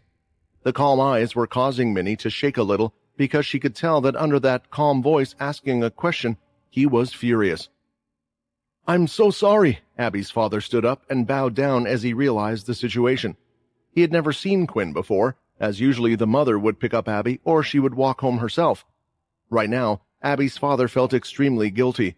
The feeling he felt from before, he could tell that the father was angry, because who wouldn't be if they saw their daughter like that? "Even though I was with the 2 girls, I could do nothing to protect them, and in the end, the one that protected us was your daughter, who was hurt in the process. I'm so sorry again," Abby's father said, bowing down. "I'm sorry for scaring you," Quinn said, as he lifted Minnie up by her arms and placed her on top of his shoulders. He wanted to hold her hand, but the state it was in, it wasn't the right thing to do. "I will make sure Minnie is okay," Quinn said, turning to them. "And don't worry, I will take care of this so both of our kids will stay safe." Abby's father didn't know what to say after that, and for some reason, he felt like Quinn really would make sure this would never happen again. Was he really just a guard? How can he exert such a feeling? Abby's father thought. With that, the 2 groups split off, and as Quinn walked with Minnie on his shoulders, he started to head home. "Is Daddy angry at Minnie again?" she asked. "There is no need for Daddy to be angry. Minnie only used 10% of her power like you asked. That's why Minnie got hurt." A slight lump was felt down Quinn's throat when he heard these words. Minnie was such a good girl and always worried about what her parents would think of her. Were they being too strict with her? Were they asking too much of a young vampire? Soon, though, that sadness was turning into anger, because Minnie was such a kind-hearted vampire who would even dare to do such a thing to her. People who did such things, attacking young children like that, they didn't deserve to exist in the settlement. "Daddy is not angry at Minnie, so just tell me everything that happened," Quinn asked. Now that Minnie knew that her father wasn't angry, she was happy to tell him everything that happened. After hearing all of the details, Quinn was silent once more, and they had finally arrived home. When opening the door, Layla was already standing in the front room, and she had a concerned look on her face. "What's wrong?" Layla asked. "You have a dark fog all around you. It's filling the entire settlement. Did something happen while you were away?" With the strange beast attacks happening in the settlement, Layla imagined that whatever was happening on the outside, it could be worse, but she was never worried about Quinn because of his strength. However, due to her vampire form, Layla was able to see negative emotions as a type of purple fog, and right now, there was a dense and heavy fog over Quinn. "Look at what happened," Quinn said as he took Minnie off from his shoulders. Layla could immediately see what he was talking about because the wound on her hand was still slowly healing. 6 fully grown adult vampires went and attacked her and her friends. Minnie used only 10% of her strength to fight them off and ended up like this, and even now, she won't allow her body to heal because it would seem unordinary to those outside, Quinn explained, his voice hurt. "Quinn," Layla said, stopping there, not knowing what to say next, because even she was conflicted with what they should do. After hearing this, Layla wanted to go out there and hang these vampires up by their necks, but they had a child on the way. "Look at what they did to our family," Quinn exclaimed as he went toward the door. "Quinn, where are you going? What are you planning on doing?" Layla asked. Her heart was racing slightly. "I am going to protect this family like you asked me to do," Quinn almost shouted, with his fangs baring slightly. After that, he was gone, and there was no chance for Layla to catch up to him. "What's going to happen now?" Layla thought. In the settlement, Quinn was walking around sharpening his senses. Minnie's powers were slightly unique, even if others were unable to tell they were. Even though she restricted her power and didn't use celestial energy to transform, there was still a part of it in each of her attacks. Only one at Quinn's level, and one that had experienced this energy, would be able to tell. Since the others had been attacked not too long ago, he was now searching for this energy, as there should have been trace amounts of it left on their bodies. Going through the settlement, searching among the injured vampires, it didn't take long for Quinn to find what he was looking for. The whole settlement was only just recovering from the attack of the beasts. The people were calm once more, and most of the damage that had occurred had been rebuilt fairly quickly. Seeing the settlement in its former form calmed many of the vampires down. The leaders were finally able to relax back in their castles, but there was one more thing that needed to be discussed before that. They were all waiting on a personal report from Edvard about what had occurred, how the matter was resolved, and if this would continue to be a problem in the future for them. The thing was, Edvard had claimed he was still busy sorting out a few last bits, and that was true because he was clearing up the details with the rest of the vampires. After clearing their memories, Edvard had to make it look like he was the one that had saved them, and filled them all in with a probable story, and only now was he finally able to return to his castle. What a tiring ordeal, Edvard thought, as he sat at his desk. "Quinn Talon, you are an interesting person, and it seems you have more power than I imagined. I guess I was right to be in his good books, but I wonder what he will ask from me in terms of the trade we did," he thought. A few seconds later, after finally sitting down, the doors to the top floor of his throne room were slammed wide open.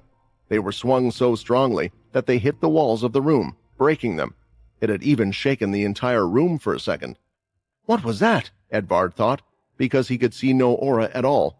It was almost an invisible force, but seconds later, several vampires could be seen being chucked into the room, one by one.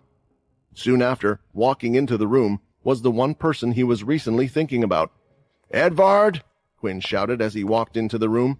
"Sort out this mess, and quickly, because I'm a second away from destroying this entire settlement." This time, when Quinn had entered the room, he hadn't done so using his shadow powers, but what was, perhaps, even worse, the fact that he had brought some guests with him. Looking at the doors, Edvard could only imagine what Quinn had perhaps done to get up here, and from the intimidating stare alone, he could tell that he was beyond mad. There was bloodlust that could be seen in his eyes, which was similar to that of a crazed bloodsucker. "Quinn, just hold on for a second," Edvard said, standing up and trying to tread lightly. "I managed to get rid of the matter from before. Everything is okay. The settlement is in one piece. Think carefully about what you're doing." Looking at the vampires, Edvard didn't recognize any of them. The good news was that at least they weren't any high-ranking vampires, and no one would go looking for them anytime soon. "I'm treading carefully, which is why I brought them here." Quinn moved from the front of the door to one of the vampires in an instant and lifted him up by the scruff of his neck. It was the same fast movement Edvard had seen before, perhaps even faster than before. It made him realize that perhaps Quinn's threat about taking out the whole settlement could actually be credible. Answer the questions I asked earlier, then say them out loud, Quinn ordered, with his eyes glowing red. The influence skill was being used, and there wasn't even a fight put up by the vampire as it worked without a hint of resistance. The vampire's eyes went hollow as he spoke. We received orders from one of the viscounts from the third family. There was a set of instructions with orders to take care of Abby Winturf and Minnie Talon. The vampire had more to say, but immediately Edvard knew now why Quinn was angry. This whole time, his request had been that he wished to live a normal life for his family, and for some reason, an attack had been ordered on one of his family members. We had attacked and managed to injure the one named Minnie, but failed to finish our task. After the vampire finished talking, Quinn let go of the vampire's neck, and he fell to the floor. The vampires had recovered from Minnie's attacks from before, and Quinn hadn't done much to them, other than grab them and throw them into the room for now, so they were all in good condition. Which was why they had all stood up on their feet and were ready to dart for the exit. They knew that their lives would be lost if they stayed in this room. None of you in this room are to move, Quinn shouted. He only looked at one of the vampires when saying these words, but the mass influence skill affected them all. None of the vampires could even move an inch from their spot. A mass influence skill to this level. You keep on surprising me, but now's not the time to be surprised otherwise. I would end up on his bad side, Edvard thought. The letter was sent by a viscount from the third family. They don't know who it's from. I want you to find out who ordered the attack and bring them in front of me, Quinn said. This was the expected request, which was why Edvard now felt like he was in a difficult position. He knew that this day might come, but just not this soon. Quinn, I will talk to the third family and try to find out who did this. I can make it so they receive an appropriate punishment, but what you are asking of me right now is extremely difficult. This person is a viscount of the third family. They don't belong to my family, and requesting for me to punish them would be a hard thing, even for me. There was a pause for a few moments, as Edvard hoped his sweet-talking had got him out of the situation, or, at least, had bought him some time. I wasn't asking, Quinn said. These people in front of me, vampires in the settlement that I fought for and protected my whole life, have tried to ruin mine. I did everything for everyone, and in return I only asked for so little, and yet they have done this. I'm telling you this now. I wasn't asking. I'm telling you. If the person responsible isn't found and brought to me, I will charge in myself and ask the leader to bring them out. When fighting against Quinn the last time, Edvard wasn't afraid as they battled, even though he had lost the fight overwhelmingly and knew that Quinn could beat him at any point and time. But this time it was different. Edvard gulped as he thought about what he would do. The person in front of him right now made him afraid. Very, very afraid. I have a meeting with the other leaders soon. I will do what I can for you. All that I ask is that you wait until that meeting is over, and I will try my best. If I fail, then you can do what you wish, Edvard said, with a polite bow. Even though Edvard hadn't confirmed the identity of this person, even though he didn't know if his story was true or not, it felt like the right thing to do. For a vampire, what did it matter if they were officially declared king or not? What did it matter to the memories in his head? Because to vampires, power was the most important thing, and without a doubt, this was the strongest vampire in existence. Understand that I am not doing this for my sake, but for yours, Edvard thought. But he wouldn't say those words out loud. It wasn't the right time. I understand, Quinn said. Hearing these words, Edvard lifted his head with relief. So that your secret doesn't get out, I will remove the memories of these vampires and anyone that saw you in the castle. You don't have to worry about those in the castle, Quinn said. No one saw me in here. Moving his hand, Quinn summoned the shadow around one of his arms. As for these, although they were only following orders, they were the ones that attacked my daughter. They had attempted to kill my family. Those that have done this once will do the same again, so I can't let them live. Moving his hand, Quinn's shadow started to take form, turning into what looked like a large dragon. Edvard had never seen the shadow being used in a way like this. When the dragon moved, it opened its mouth wide, going through each of the vampires. They could do nothing but shake as it passed through each of them. For a few seconds, the vampires were confused, because their lives weren't lost. They were still there, and the dragon had disappeared. This is their punishment, Quinn stated as he turned around. I hope you can take care of this and make some type of excuse for them. A few moments later, Each of the vampires felt a tingling sensation on their skin. It started to gradually grow, more and more, until the pain was unbearable. It felt like they were on fire. Ah!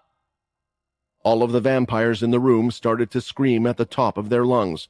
With their nails, they were ripping the skin from their faces and arms, but the pain still wasn't stopping there. It was then that Edvard knew exactly what this was.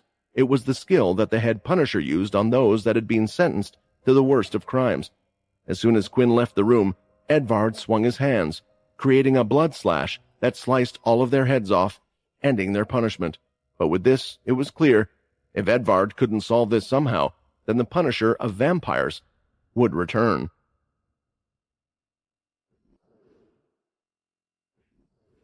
After the settlement was up and running like it was before, the leaders called for a meeting in their usual spot. There was a large round table that was placed in the garden behind the castles. The reason for the meeting was to find out what exactly happened and why the wave attacks had recently taken place. Everyone was already seated, talking about what had occurred, but there was one person still missing, and it was the main person of focus, Edvard. Eventually, though, he did turn up, and he was slowly making his way to the table as he stared off into space. "Look who finally decided to turn up," Hickel joked. "I know you are usually late to these things, but we were all here waiting for your report, so I thought you would at least get here a little earlier." Edvard took his seat, sitting down, and replied with a single word, "Yeah." This caused a few strange looks from around the table, especially from Hickel, who was one of the leaders that was closer to Edvard. Edvard was an energetic leader, one that managed to see the bright side in most things. His ability somewhat suited his personality, so for him to reply with just a simple answer, it was out of character for him. "Is everything okay?" Hickel asked. Edvard's eyes wandered to the third leader at the table. His large belly was pushing against the edge of the table, and there was a big smile on his face. Whatever happened, he was in a good mood, so maybe the two of them could work something out. "Just thinking about the scouts' lives that we lost," Edvard replied. "I wish we would have acted sooner. After all, this is what the meeting is about, right? To make the settlement a great place for all the vampires and a safe one." The others hadn't heard Edvard talk like this before, and they were wondering what had gotten into him. Losing the lives of vampires had happened often in the past, and before the Punishers were introduced, a lot of the originals were loose cannons doing as they wished, out on Earth. "I will start with the report," Edvard stated. "The beasts were being controlled by a demon tier that was deep in the forest.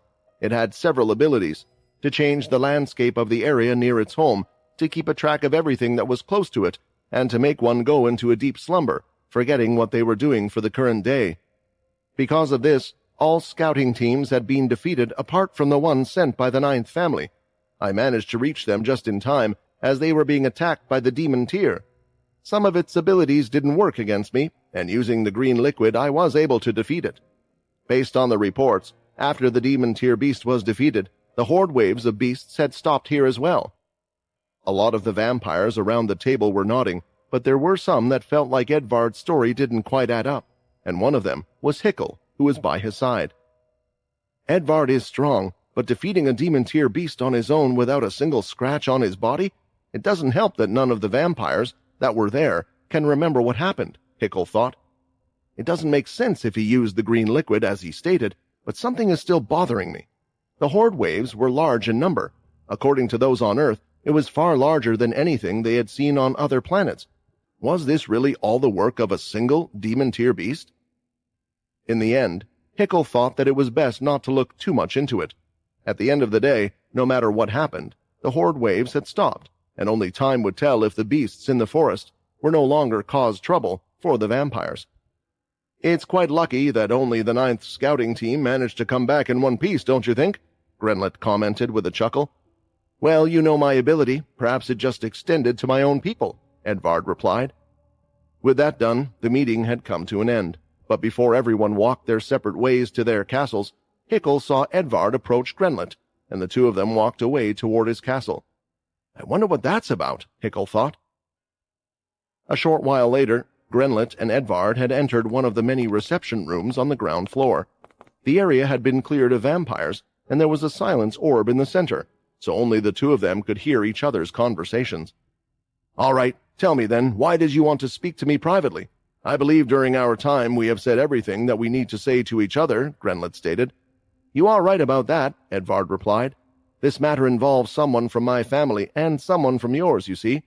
I have information that someone from the 3rd family ordered a hit on someone from the 9th family, and it was on a child, no less. Grenlet clicked his tongue as he heard this. He was ashamed that someone in his family would do such a thing, but what he was even more surprised about was that Edvard would get personally involved. From what I know so far, a Viscount was the one that gave the order. I understand, Grenlet said as he stood up. I will investigate and punish the one responsible.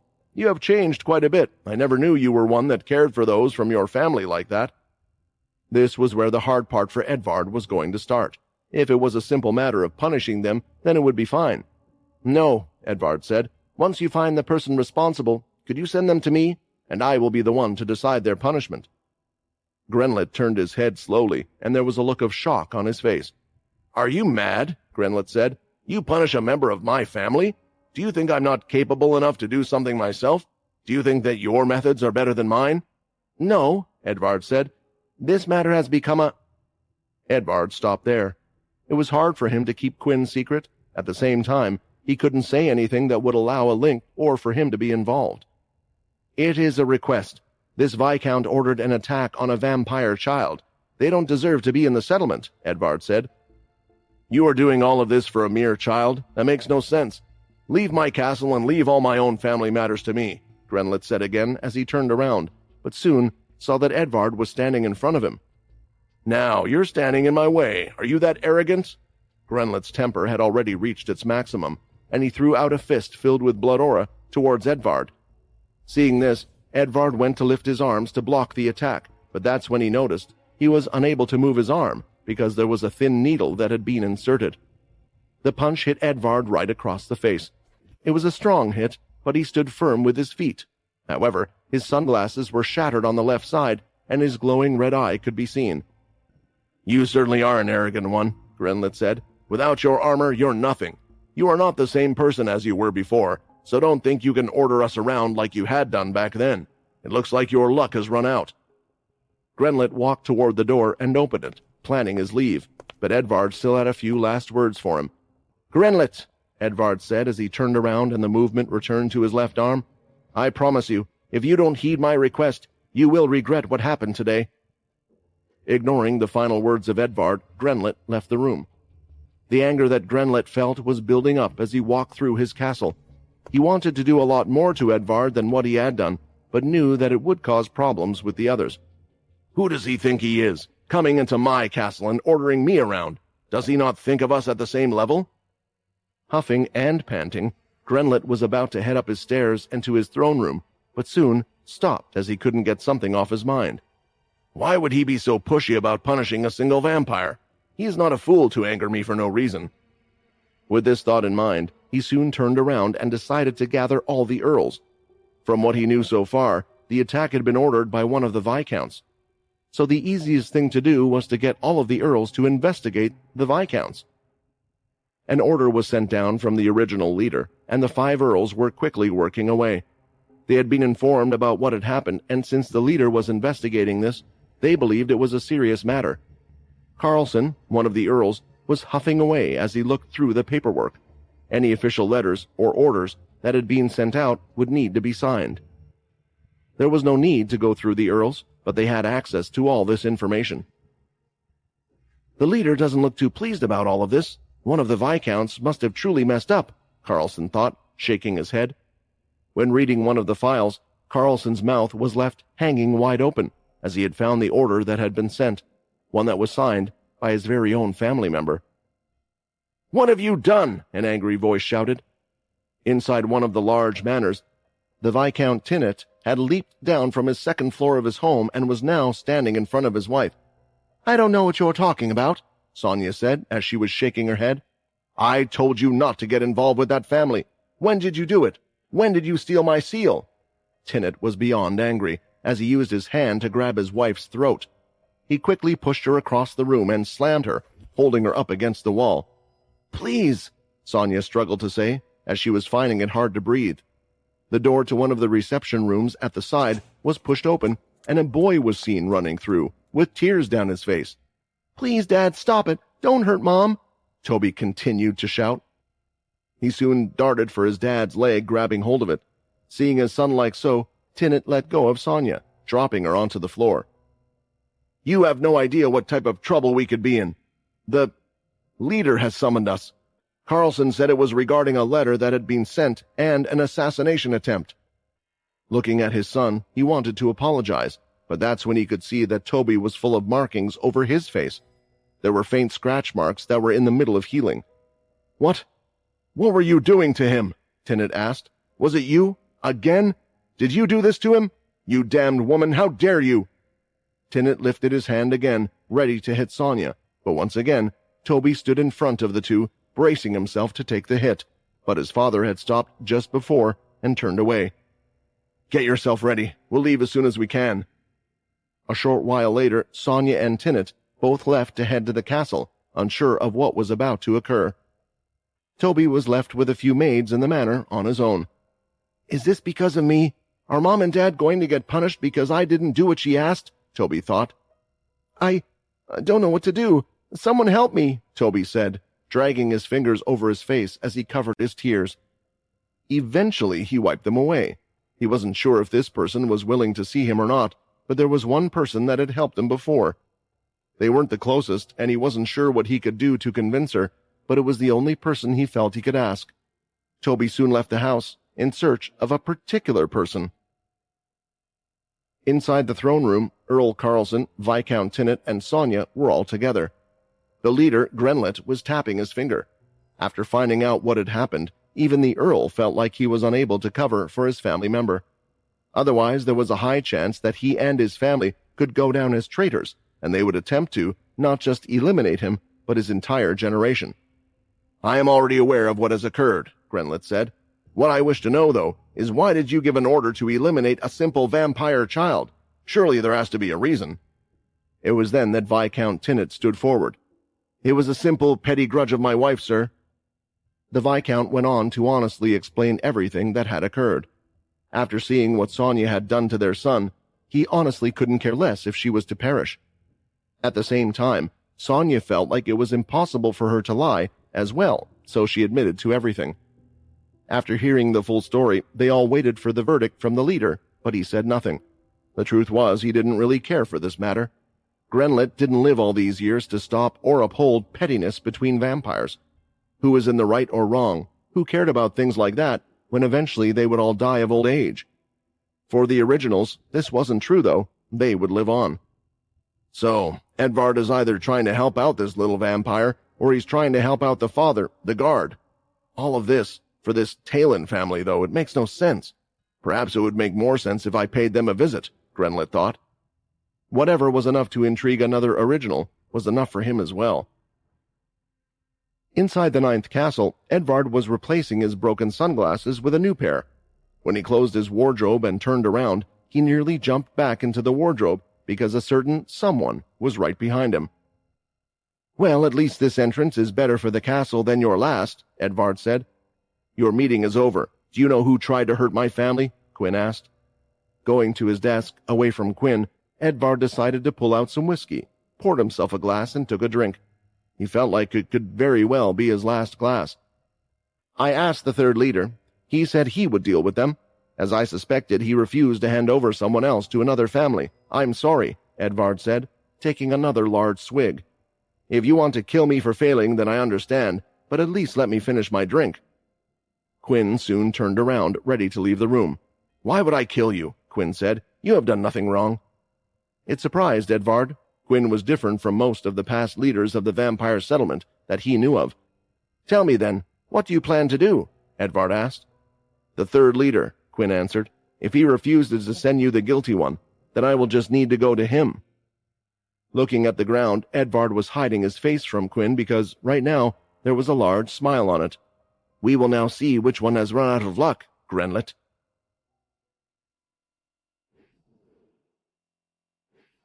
While at home, Minnie was easily able to heal her wounds, and she and her mother were busy relaxing, or at least one of them was. Despite being close to her due date, Layla was up on her feet pacing back and forth, biting her fingernails. It wasn't the pregnancy that had worried her, but rather a certain someone who had left rather angry. "It's been about an hour and he still hasn't come back. I can't hear screaming or sense large amounts of aura in the settlement. Just what is he doing, and being away for this long? I wish I had the shadow power right now and could get to him and pull his ear," Layla thought. "Mommy, relax," Minnie said, as she pulled Layla's hand down to a seat in the kitchen. "Daddy has always gotten us out of trouble before. Even if he makes a mess, I'm sure he can clean it up." Layla gave a nervous smile back to her daughter because, in some ways, that was what she was worried about. While it was a bit stressful in the Talon household, there wasn't much that Layla could do at the moment, so she finally decided to sit down. It was at that moment that a certain knock was heard at the door. "I'll get it. You just stay here," Minnie said. "Wait, what if it's someone dangerous?"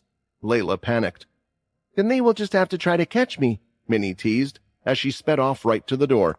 Inside the house was one of the places where she could use almost the full extent of her power. When opening the door, Minnie had done so with a big smile on her face, but after seeing who was there, her smile dropped. "What are you doing here, Toby?" Minnie asked. Just like Abby's father, after the attack, Minnie was able to guess the facts of what had occurred. With Toby having suddenly said sorry just before the attack, it was most likely that he was involved. However, due to how her father was, for one reason or another, Minnie hadn't told her father about Toby, only that he was there during the day. "Please, Minnie, I need help. I don't know who to go to. You are the only person I could think of. I think my family is in trouble," Toby stated. Minnie gritted her teeth, but eventually spoke. "Your family is in trouble. Your family tried to hurt me, and you hurt Abby. Abby and her family nearly got hurt as well. I hate you," Minnie shouted and went to slam the door on Toby. However, mid-swing, it was stopped. She looked in front of her, but Toby hadn't done anything, and with his little amount of strength, he would never have been able to stop Minnie from closing the door. "Why don't we hear what he has to say? After all, he came here for his family, right? And it seems like he trusts you enough that he thinks you can help his family in some way," Layla said, with her hand on the door and a big smile on her face. "I heard what Minnie said. Maybe we can get to the bottom of this before Quinn does," Layla thought. Sitting down in the living room, which at most could host 5 people inside, were Toby, Layla, and Minnie, who didn't look too pleased by her mother's decision. "Okay, so Toby, can you explain why you went to see Minnie?" Layla asked. "No," Minnie shouted. "Before that, why don't you tell Mommy why you suddenly started crying and apologizing before those people attacked us?" Toby was silent for a few moments, but for some reason with Layla there, he felt a bit more confident. She was giving off this peaceful feeling every time he looked at her. Unknown to him, each time he had negative feelings of some sort, Layla was consuming them for him, making him feel more at ease. "My mom was the one that told me to take you down that alleyway. She told me to become friends with you, long enough so you would eventually trust me," Toby answered. At first I was only listening to my mother, but after a little while I really felt like we were friends. I didn't want to do it, but I have to listen to my mother. She is the one that looks after me. But at the same time, you were my friend, which is why I told you to run." Minnie was biting her lip as a heavy feeling was felt in her chest. Before, she thought that Toby had just helped out his mother, but now she had also learned that he was faking being friends with her.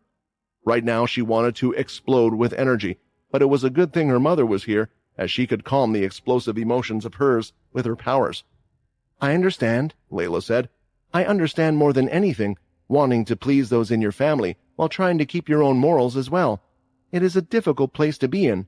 Toby, you might be too young for this, but I want to tell you something that someone should have told me a while ago. You don't owe your parents anything. They were the ones that chose to have you in this world. You weren't the one that asked them to be born. In turn, they have a responsibility to look after you. As a child, you have an unconditional love for your mother, but you have your own life. You are you. You are not your family." Layla felt strongly about how Toby felt. It somewhat reminded her of her own problems with her mother, who had been cruel to her, but had also saved her. Talking about family was never easy, especially for someone as young as Toby. Layla wasn't sure how much Toby would take from her words, since Toby was so young, but based on his actions so far, he had already started to rebel slightly against her. It was a little surprising for her, and based on her experience, usually another feeling would allow one to do this. A feeling that would be stronger than that of just friendship, perhaps although young, Toby was already experiencing some feelings of love for Minnie. The real problem won't be Toby, but how do I get Minnie to forgive this child? I thought I wouldn't have this problem at least until they were in their teenage years. Why is everything so much faster with vampires? Layla thought. Let's put that to the side for now. Toby, do you mind explaining what you meant when you said your family was in trouble? Layla asked. Toby went on to explain that his parents were having an argument. He didn't quite understand what they said, but repeated what they were talking about anyway. He came to trust Layla quite quickly. So they were called to the third castle? Layla repeated. Maybe. Gwen has something to do with this.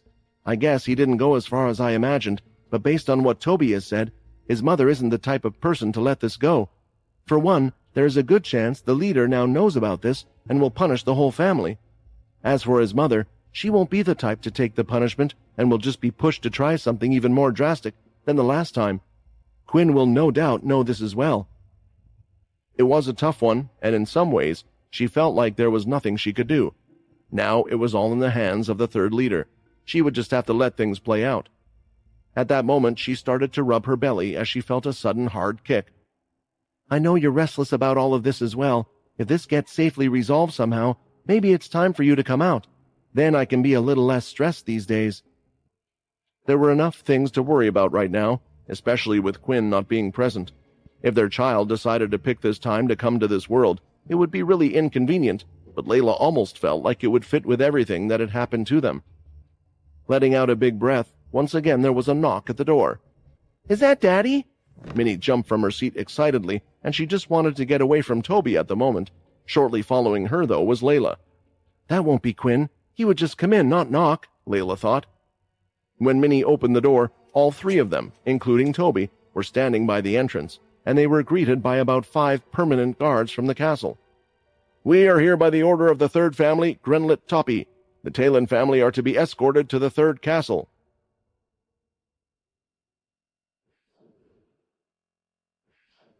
It had been a busy day for Grenlet and the entire vampire settlement, but for vampires who were hardly ever tired, it was usual for them to experience longer days compared to that of others.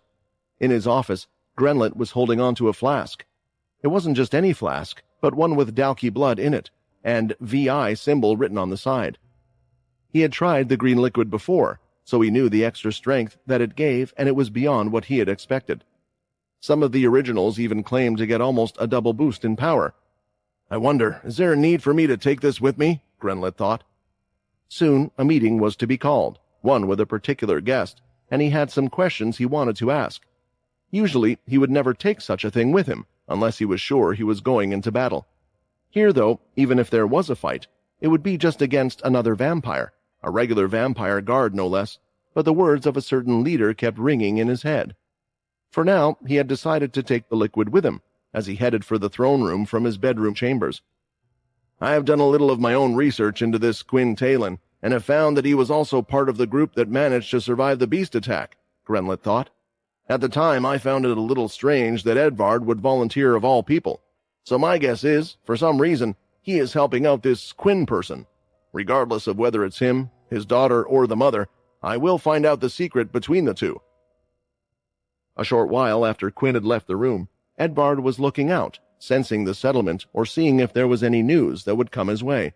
But surprisingly, there wasn't anything immediately. However, there was soon an update that had been given to him from Muka. Sir, I have done my best to look out for Quinn Talon as you asked, but I am afraid I can't do anything with my power right now, which is why I decided it was best to report to you, Muka said, running in. What happened? Has the third castle been destroyed? But how? Edvard quickly rushed to his window, but could see that the third castle was standing just fine. Muka didn't know the reason for Edvard's crazy actions, but decided it was best if she continued with the report anyway. It's not that. The third leader has summoned Quinn Talon, requesting for a meeting. It appears he has already entered the castle, Muka reported. There was a raised eyebrow from Edvard as he started to think how this would come to be. Besides the fact that Grenlet had annoyed him, he had just summoned a member of his family without going through him. This would give Edvard the excuse he needed to complain, but in the end, it would only make the relationship between the two suspicious. Quinn was, after all, just a guard, not even a viscount. That was when it clicked. Edvard figured Grenlet must have still run his own investigation into things, and now the real target was being dragged out. "Oh, Grenlet, have you never heard the saying before? Curiosity killed the cat," Edvard thought. The truth was, after Quinn had left Edvard's castle, he had walked over to the third castle. Often at times like this, Layla said it was best for him to cool his head down by a small walk.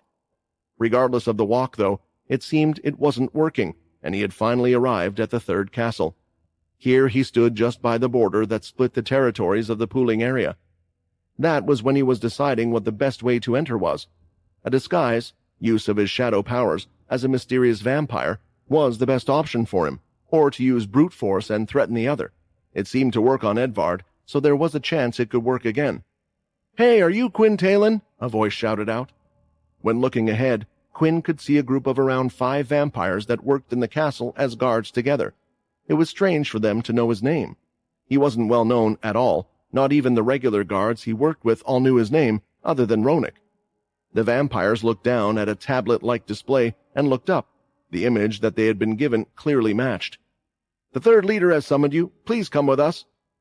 It was an interesting turn of events, and now Quinn had the chance to be led right up to the person he was planning on seeing. After being led to the main throne room, the ones that escorted him had left through the door they had entered, and in front of him, sitting down, was one of the vampire leaders, an original. Quinn had more or less seen all of them now. If not in person, he had done so through pictures. They had lived in the settlement for a while, and also he wanted information on all of them, just in case anything was to happen. Although Quinn wouldn't usually bother with formalities, while he was still playing his role as a guard, he decided to kneel down and bow his head. "It's nice to meet you, Guard Quinn Talon. You must be surprised as to why I have called you here," Grenlet stated. It was true, and that was the cue that Quinn could lift his head, but he stayed down on one knee as he talked to the one in front of him. "I am, sir. Is there anything you need from me that you cannot get from someone else?" Quinn asked. Perhaps what Edvard had already told him was partially the truth. That was the only thing Quinn could think of. At that moment, Grenlet didn't say even anything, and the door behind Quinn opened. Being escorted into the room with 2 guards by their side was a man that he hadn't seen before, but the female, she was someone he recognized. It was the woman who had called his daughter a monster. "I have heard that your family has run into a bit of trouble these days," Grenlet said. "You see, I ran an investigation, and I found out that these 2 were the ones that were responsible for the attack on your daughter, although it seemed to have failed due to your daughter's talents." Turning his head, Quinn immediately glared at the 2, and his eyes were glowing red. The people he had been looking for were now right in front of him, but whether or not he should act right here, he was partially conflicted. "For their wrongdoings, I plan to give them quite a severe punishment. Their entire family will be banished from the settlement. If they step foot in the settlement again, then they are to be thrown into jail." For a second, Quinn's anger left him slightly. He was still mad that these people had attempted to kill his family and had come close to ruining his life. But with them gone out of the picture, wouldn't that work as well? Sonia was biting her lips so hard that blood had been drawn, and as for Tinnet, he was just staring off, wondering how had his life become this way. "I see you are quite pleased," Grenlet said, judging by the reaction. "In return for this rather harsh punishment, I was wondering if you could tell me, what is the relationship between you and Edvard?" Grenlet asked. Of all the questions, this was the one. It seemed that Grenlet was already suspicious of Quinn due to the request that he made, so he couldn't really blame Edvard. "I am the guard for the 9th family, and we have run into each other a few times. There is nothing more and nothing less. If there is anything you need to ask, Edvard will be able to answer you," Quinn replied, in a polite manner, hoping it would be the end of it.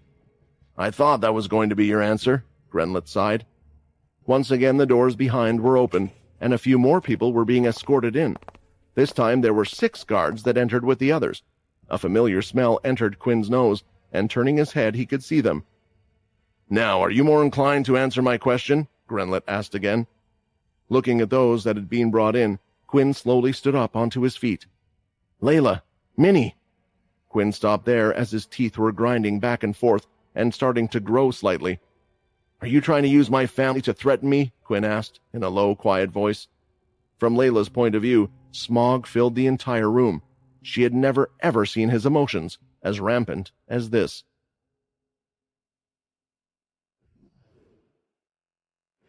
Quinn's back was still turned away from the original leader, and even though there was an immense amount of negative emotions, Quinn was keeping his power in. He remembered well what the beasts from the forest had told him, that his aura could be sensed by even them, and if he spent even a second not suppressing it, he was sure that every vampire would be able to feel that he was currently in the settlement. "What a spiteful whisper," Grenlet smiled. "Threaten you? There's no need for me to do such things. Let's just say that bringing your family here is more of a method to convince you, a way to get those that are reluctant to say anything to speak up a little." Both Tinnet and Sonya, standing by the side, could see the profile of Quinn's face, and at a glance, one could tell that he was angry. To them it made sense to be put in a situation like this. "I am ashamed," Tinnet thought. "It is because of someone that I chose to be a part of my family and look after my future that your future has been affected. Right now, though, your anger will do nothing. Bite your tongue and hold back for the sake of your family." Meanwhile, Sonya thought finally she would see justice. Leaving the settlement, that was fine, as long as she was able to witness a worse end for the one in her mind who had caused all of this mess. Fight back, Sonya thought in her head. "You idiots," Layla said loud and clear, so everyone in the room was able to hear. "I was trying to hold him back." "Nitro accelerate activated." Suddenly, behind Minnie, Toby, and Layla herself, all of the guards fell to the floor. They had collapsed with a pool of blood growing beneath them, and there was now someone else standing behind them, but they were wearing different clothing compared to before. Grenlet stood up from his seat as he had only just blinked, and the guard Quinn Talon, who was in the center of the room, was suddenly behind the others. He didn't see it, but based on the position of where Quinn was now, he could only assume he was the one. "You fool! You are attacking my vampires in my own castle!" Grenlet shouted. However, looking at Quinn, he could see the look in his eyes from a distance. All the cells in his body were shaking. It felt like they were trying to move out of his body when looking at this man. This fear, Grenlet had only felt it when looking at a few people in his lifetime, Laxmus and Arthur. Immediately, he went to grab the green liquid by his side. It was by instinct, as he felt he needed every inch of strength he could get to survive the situation. Picking up the bottle, ready to pour it in his mouth, Quinn was already right in front of him and had slapped the bottle out of his hand. From the onlookers at the side, it looked like he had teleported from one location to the other, but he had simply just ran. With the bottle out of his hand, the only thing Grenlet could do was rely on his ability and blood aura. It was rising in him, as it normally would, and now with a simple flick of his fingers, if he could hit Quinn in a certain spot with his blood needles, it would stop his movement. With a few flicks of his finger, the blood needles went towards Quinn, but something strange happened. Grenlet couldn't sense his blood needles inside of Quinn, even though he had thrown them, and even though the two of them were so close. "You threaten my family!" Quinn shouted, and a blood aura erupted out from his body like a tornado. It was destroying parts of the ground and was going off in all sorts of different directions, like a tornado in the room. "Dad!" Toby shouted, as it looked like he and his mother were struggling to just stand. Picking up Toby and Minnie, Layla quickly rushed to both Sonya's and Tinnet's sides. "Sword, protect us!" Layla ordered. As she stabbed it into the ground, it looked like a barrier had been created by the sword. All of the blood aura that was in the room was diminishing as it got close to the sword and the group of people. It was hard to tell for Layla at the moment whether Quinn was in control or out of control. Was only the room filled with this deadly aura, or was it the entire settlement? The red aura was mostly concentrated around Quinn, and without him lifting a finger or touching Grenlet, the aura was starting to gather around him. He tried to fight back with his own aura, but it was doing nothing. As the two powers clashed, one was vastly superior to the other. A tornado of aura started to lift Grenlet in the air, and soon pushed him against the wall, causing a large crack. He was being smothered by the aura, and his entire body was hurting. "This is crazy. I'm doing everything in my power just to not get smothered by this aura. And that's all this is, blood aura. It's not shaped into an attack. It's not solidified at all. Who is this man?" For a second, the words of Edvard ran through his head, about how he would regret this. There was no doubt in his mind now that Edvard knew about this vampire. "You threatened my family and brought them here just for a simple question," Quinn asked. "So now it's time for me to ask you a simple question. To all of you in this room." When saying these words, a lot of the aura in the room was directed towards the group off to the side, towards Sonya of all people, but the sword continued to protect her well. "When did I ever bother with your lives? When did I ever stop any of you from doing what you wished?" Quinn shouted, and the aura ran even more rampant, destroying more of the room they were in. Seeing this, using her telekinesis powers, Layla made sure the door was slammed shut. As long as there were only a few people that saw this, then maybe they could get out of this, but all of that was hopeful thoughts right now. I... Grenlet tried to reply, but the aura was suffocating. "Am I really seeing this?" Tinnet thought. "This is not just any vampire leader, but one of the originals, and they are unable to do a single thing against this person." "I don't know who you are. I'm sorry," Grenlet finally managed to get out. "What does it matter?"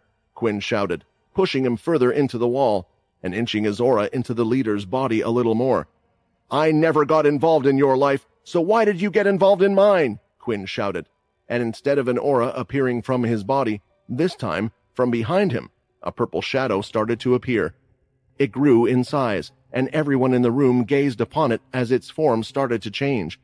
The shadow was turning into a creature of its own, growing large wings, several shadow-like scales on its body, and two deadly claw-like limbs for its arms. Without a doubt, this looked like a dragon made from Quinn's shadow power. "The power of the shadow," Grenlet said as he stared right into its eyes. "But we were told Arthur was dead, that the Punishers are no more. Are you a Punisher?" It was natural for them to think this. It was natural for Tinnet and Sonya to think this as well. To them, the power of the Punishers was a mere legend, since they hadn't seen it firsthand, but Grenlet knew this power was beyond anything the Punishers of his time were capable of. "I never asked for that title, but I guess I can't run away from it." When vampires used blood aura, and when people in general used certain abilities, they could make it form certain shapes, appearances, and images. Through the many years Grenlet had lived, he had seen a number of different things, and the shadow power was something he had also seen used many times on others. What he was looking at right now, though, wasn't the same as anything he had seen before. The shadow dragon that was hovering over the back of Quinn, it didn't just seem like an image formed out of his power, it looked more alive. There were different shades of the shadow, lighter in some places and darker in the others, almost giving it eyes that were staring down at Grenlet. "Please," Grenlet shouted, "I'll never hurt your family again. I can do anything you want." Standing by the side, still being protected by the sword's strange power, was Layla and the others. At the moment, they were all thankful that they were here and not where the leader was. "What do I do?" Layla thought. "If the leader is dealt with and the memories are removed of the others, the whole settlement will be up in chaos. It would be impossible to make everyone forget about the original leader. We don't have that power. Even worse, it could make Jim Eno start to investigate and becomes hands-on in the settlement, which he hasn't done so far. At the same time, can the original really keep this a secret? The originals have stronger resistance and powers, so not even the influence skill tends to work on them. The other original leader had kept it a secret so far, but no two people are the same." At this point, Layla was truly conflicted.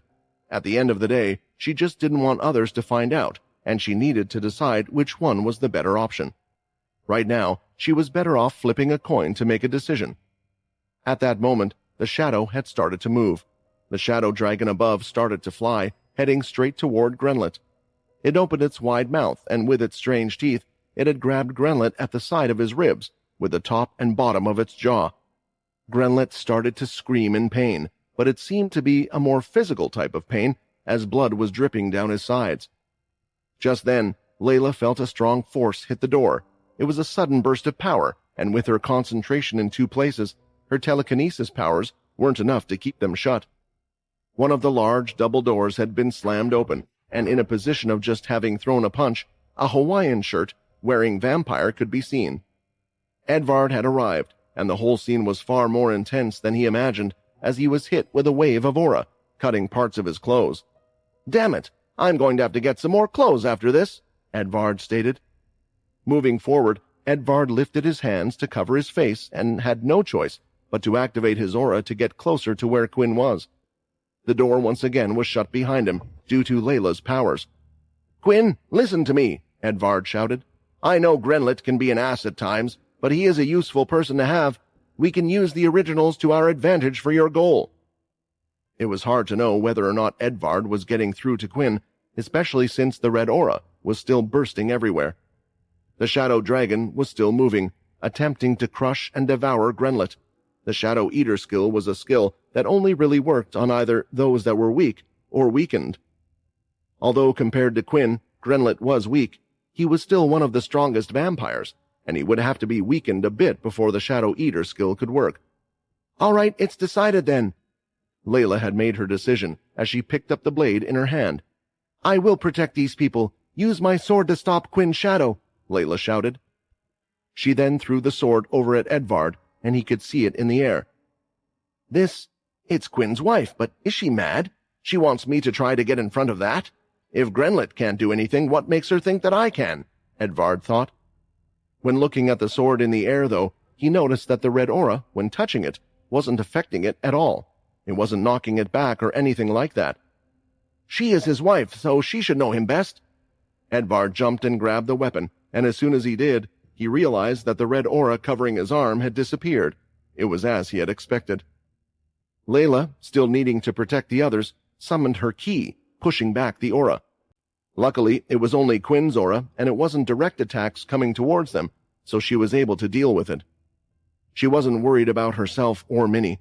Quinn would never forget about them or do any harm to them, but Layla felt like she needed to protect the other people.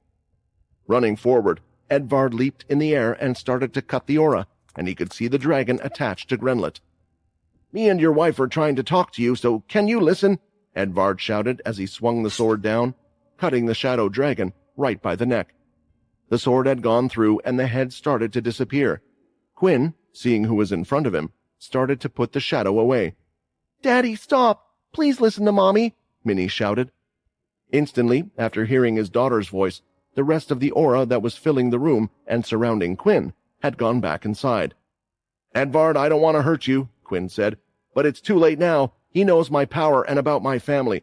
The only thing I can do is get rid of them and try to run away from here, but I will come back when my family is safe to find out the truth and deal with Jim." "Run away?" Minnie shouted, almost crying. "But I don't want to run away, Daddy. I like it here, and I was just starting to make friends as well. Why do we have to run away?" It was painful hearing these words. The reason why Quinn held back and didn't cause a scene, even though there were so many questions and answers he needed, was because of Layla and Minnie, because he knew this was the life the two wanted. "You don't have to do that," Edvard said. "We can make those in the room forget that this happened, like the others, and you kept your aura to this room, so we can make something up. As for Grenlet, he can help us. Your ultimate goal is taking down Jim Eno. Trust me, if you wish to take him down, then you will need the help of the originals. You will need them on your side when the time comes. I know you're strong, stronger than I can imagine, but Jim Eno is a man that has a lot of tricks up his sleeve. Even you should know that." Quinn stopped for a second to think. Grenlet had threatened to use his family to find out the truth. However, why did he care who Quinn was? It didn't make sense unless it was just out of boredom. "It's because of me," Edvard stated. "Grenlet was just curious about me. He wanted to know any secrets I had. It was the same back then. The originals were always trying to one-up each other. It was how the creation of the large vampire families even came to be in the first place. It's a stupid old habit, but I assure you, he would never have done anything to hurt your family." Edvard wanted to see the look on Grenlet's face when Quinn revealed his powers, but he never expected it to go this far. Nor did he expect it to be this hard to stop him. Still, he managed to get his revenge for being hit in the face, it seemed. "How can I trust he won't tell Jim Eno or any of the vampires about this?" Quinn asked. Edvard then hit Grenlet on the back for him to answer himself. His sides were still bleeding, but he got on the floor, kneeling and begging in front of the other. "I, Grenlet Toppy, am a member of the Punisher's Covenant. I would never go against Arthur or those he trusted." "Punisher's Covenant?" Quinn repeated, confused.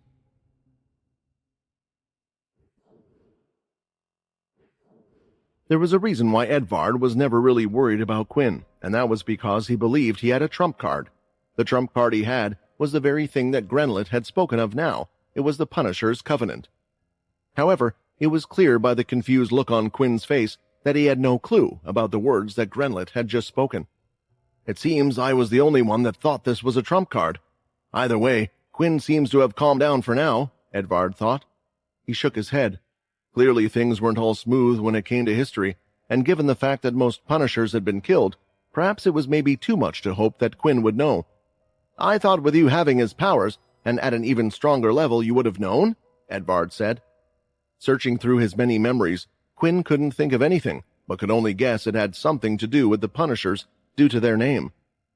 The Punishers was only something I came to learn about because of Arthur and a few vampires of the past. Quinn wouldn't go into great detail. It was still a sore memory in his head. I was never officially a Punisher. After saying those words, the title Leader of the Punishers he had in his system came to mind, which made him correct himself. At least I wasn't one during the time the Punishers existed, Quinn explained. He had become the leader during the fight with Laxmus, but it had never meant much, given that there weren't any other Punishers still around. Both Edvard and Grenlet looked at each other, wondering what their next move was to be, and that's when they all turned their heads in the room because footsteps just outside the door could be heard. "Don't enter!" Grenlet shouted at the top of his voice. "This is an order from your leader. Don't worry, I am fine. I was just practicing with a few things. I will let you know when you can enter." A conversation could be heard by those outside the door, and it sounded as if nearly every fighting vampire in the castle was being utilized and was ready to burst through the door, but that hadn't happened due to Grenlet's orders. "What is the Punisher's covenant? Why would I need to know this, and how do I know that means he's on my side?" Quinn asked, a little frustrated. After the first king, Richard Eno, went into slumber and the Punishers had come into power, a new king was selected by the vampires, the sixth family leader, Magnus Musket. I don't know how much you know of our history, but considering your past, I'd imagined you would have known a lot, Edvard explained. I do know, Quinn replied. He remembered that the vampires had gotten into a civil war after Richard Eno had gone into a slumber, due to the second official king, who wished to rule over the humans. You are talking about the second vampire civil war? Quinn guessed. Correct. As you know, a big war took place, and it was the Punishers against the king at the time. The vampires had chosen sides, and after the war, the Punishers had decided to leave the planet. I don't know if you know this about us originals, but even if we were in eternal slumber, there were many times when we would be woken up, when an enemy was too strong for the settlement to face, or— The Civil War, Quinn answered. It made sense for the originals to be woken up, and naturally, they would support their own families. Correct, but you see, not all of us agreed with our family's decisions, but things were extremely heated. There were those that took the side of the Punishers, and those that were for the current king. I, Edvard, was one of those that sided with Arthur and became quite close with him. However, due to members of our own family being split as to who to side with at the time, there was a group that was created, the Punishers' Covenant, who supported Arthur and the Punishers in secret. On the surface, the third family supported the king, Grenlet went to explain, but I myself was part of the Punishers' Covenant. It isn't an exaggeration to say that thanks to Grenlet's help, that the war had ended as peacefully as it did, Edvard added. When the war ended and before Arthur left, we had made a pact to always help the Punishers, but of course, we had no way of helping them after what happened to the Punishers and Arthur's people due to us being asleep. I have to admit, part of the reason why I helped you was because of the shadow power. Quinn didn't know the finer details of the vampire's past, only bits here and there from Vincent, Richard, and Arthur himself. But it didn't seem like any of them were lying, and now Quinn understood why they were more likely to believe his truth, compared to what Jim Eno had told them. I don't know about the Punisher's Covenant since I wasn't around during that time, but I do know a lot about Arthur. I guess if he trusted you, you can't be all that bad, Quinn said, wondering if he was making a mistake, but trusting Edvard so far had worked out for him. Sir, Grenlet said as he bowed down, thank you. Thank you for sparing me. I promise on my own life, and as a member of the Punisher's Covenant, I will serve you however you see fit. What would you like me to do? Quinn looked over to the others in the room. Tinnet and the others had seen everything that Quinn had done, but just like the others, the memories of what had occurred could be rewound, so it wasn't so much of a problem, but Sonia would still have a deep grudge over what had happened. Please, Toby shouted, as he spread his arms wide, blocking him and protecting his family. Tears were running down his face, as his whole body was shaking after seeing what Quinn could do. Please don't kill my family. With a little child like that, so determined to protect his family, how could Quinn do such a thing? The most important thing is protecting my family and giving them a normal life. What do you think is the best decision? Quinn asked, looking at Grenlet. The leader thought about it for a few seconds before finally coming up with an answer. From the report, and from what I know, the only one that was involved in ordering the attack was Sonya herself. The family members had nothing to do with it, and the son seemed to be told what to do. I think the safest option is still what I had offered before. After their memories are removed, they will have two options, either for all to be banished and leave the settlement, or for only the mother to be banished from the settlement. It was her choice and her decision alone, so she should at least receive some form of punishment. No words were spoken by the onlookers there, because they were all happy to just get on with their lives. When the leader asked them to make a decision again, they would have to decide, and at least Toby would know his mother was still alive. I trust that you will clean up and come up with an excuse for what happened, Quinn asked, but was also somewhat ordering Edvard when looking at him. Don't worry, you can enjoy your days at the settlement. Any news about Jim Eno, or the days when he will return, I will inform you immediately. Enjoy your time with your family, Edvard said with a smile, but there was one more thing he had to say. Quinn, be careful about showing that shadow power to anyone. Right now, I have been able to cover it up. I also let you get involved with Grenlet because I knew about him, but not everyone will be happy to know that there is still a member of the Punishers. Remember Magnus Musket, the second official king? He too is an original, one of us, and is the current leader of the sixth family. No matter what the truth is, whether you truly are a hero or the past king, he would side with the other side. When the time comes, there are many vampires that will go against you regardless, due to your powers. Which is why it is important to build up allies, but remember this, even if our memories of you were removed one day and replaced with something else, whatever is removing our memories can't remove memories that they don't know about. As long as we see the shadow power that you hold and the words "the Punisher's Covenant," we will always help you.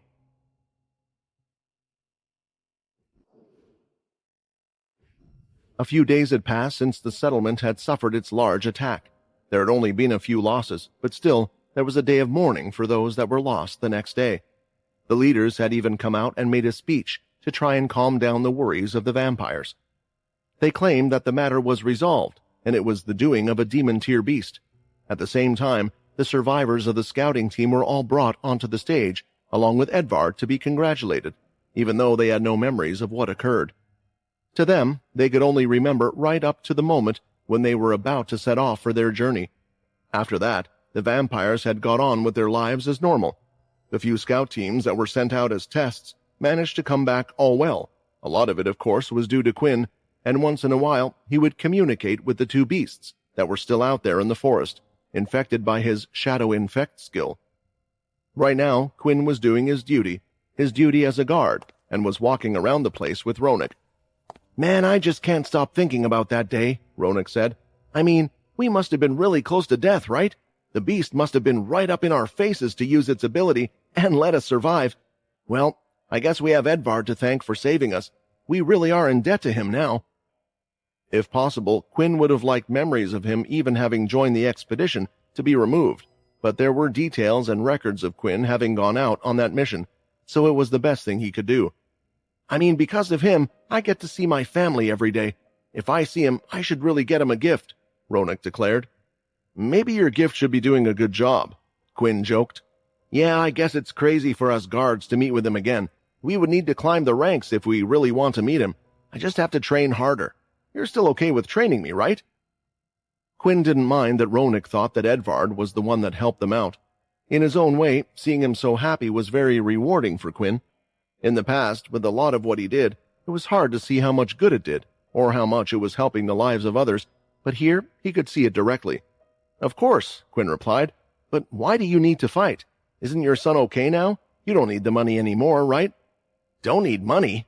Ronak waved his hand right in front of Quinn's face like he was talking crazy. What if one of us gets sick again? What if whatever it was that had affected my son starts to affect my wife and even me? On top of that, my little P is going to school soon. I'll have to get him a private instructor if he does well. P was the name that Ronak had given to his son. Quinn had heard it before and couldn't believe someone would be so cruel as to name their child such a thing, but it did make Quinn think. What would he call his? He still hadn't even thought of a name yet. My son starts school today, but he's not in the same grade as your daughter. He will be joining the older kids and will be a bit behind. Still, wouldn't it be great if we could all go out sometime, our two families? It was strange. Quinn never remembered being so close to Ronak. In his mind, he should have just recently started training him. Other than that, and the talking they did with each other on a day-to-day basis, it was hard to say they were close. So why was it that after the events of what happened with the beasts, did it feel like Quinn was closer to Ronak than he was before? That sounds nice, Quinn said. I don't know why, but for some reason, it feels a lot easier to talk to you than before. You don't have this barrier up against you like you did before. It's nice. I like this, Quinn, Ronak said.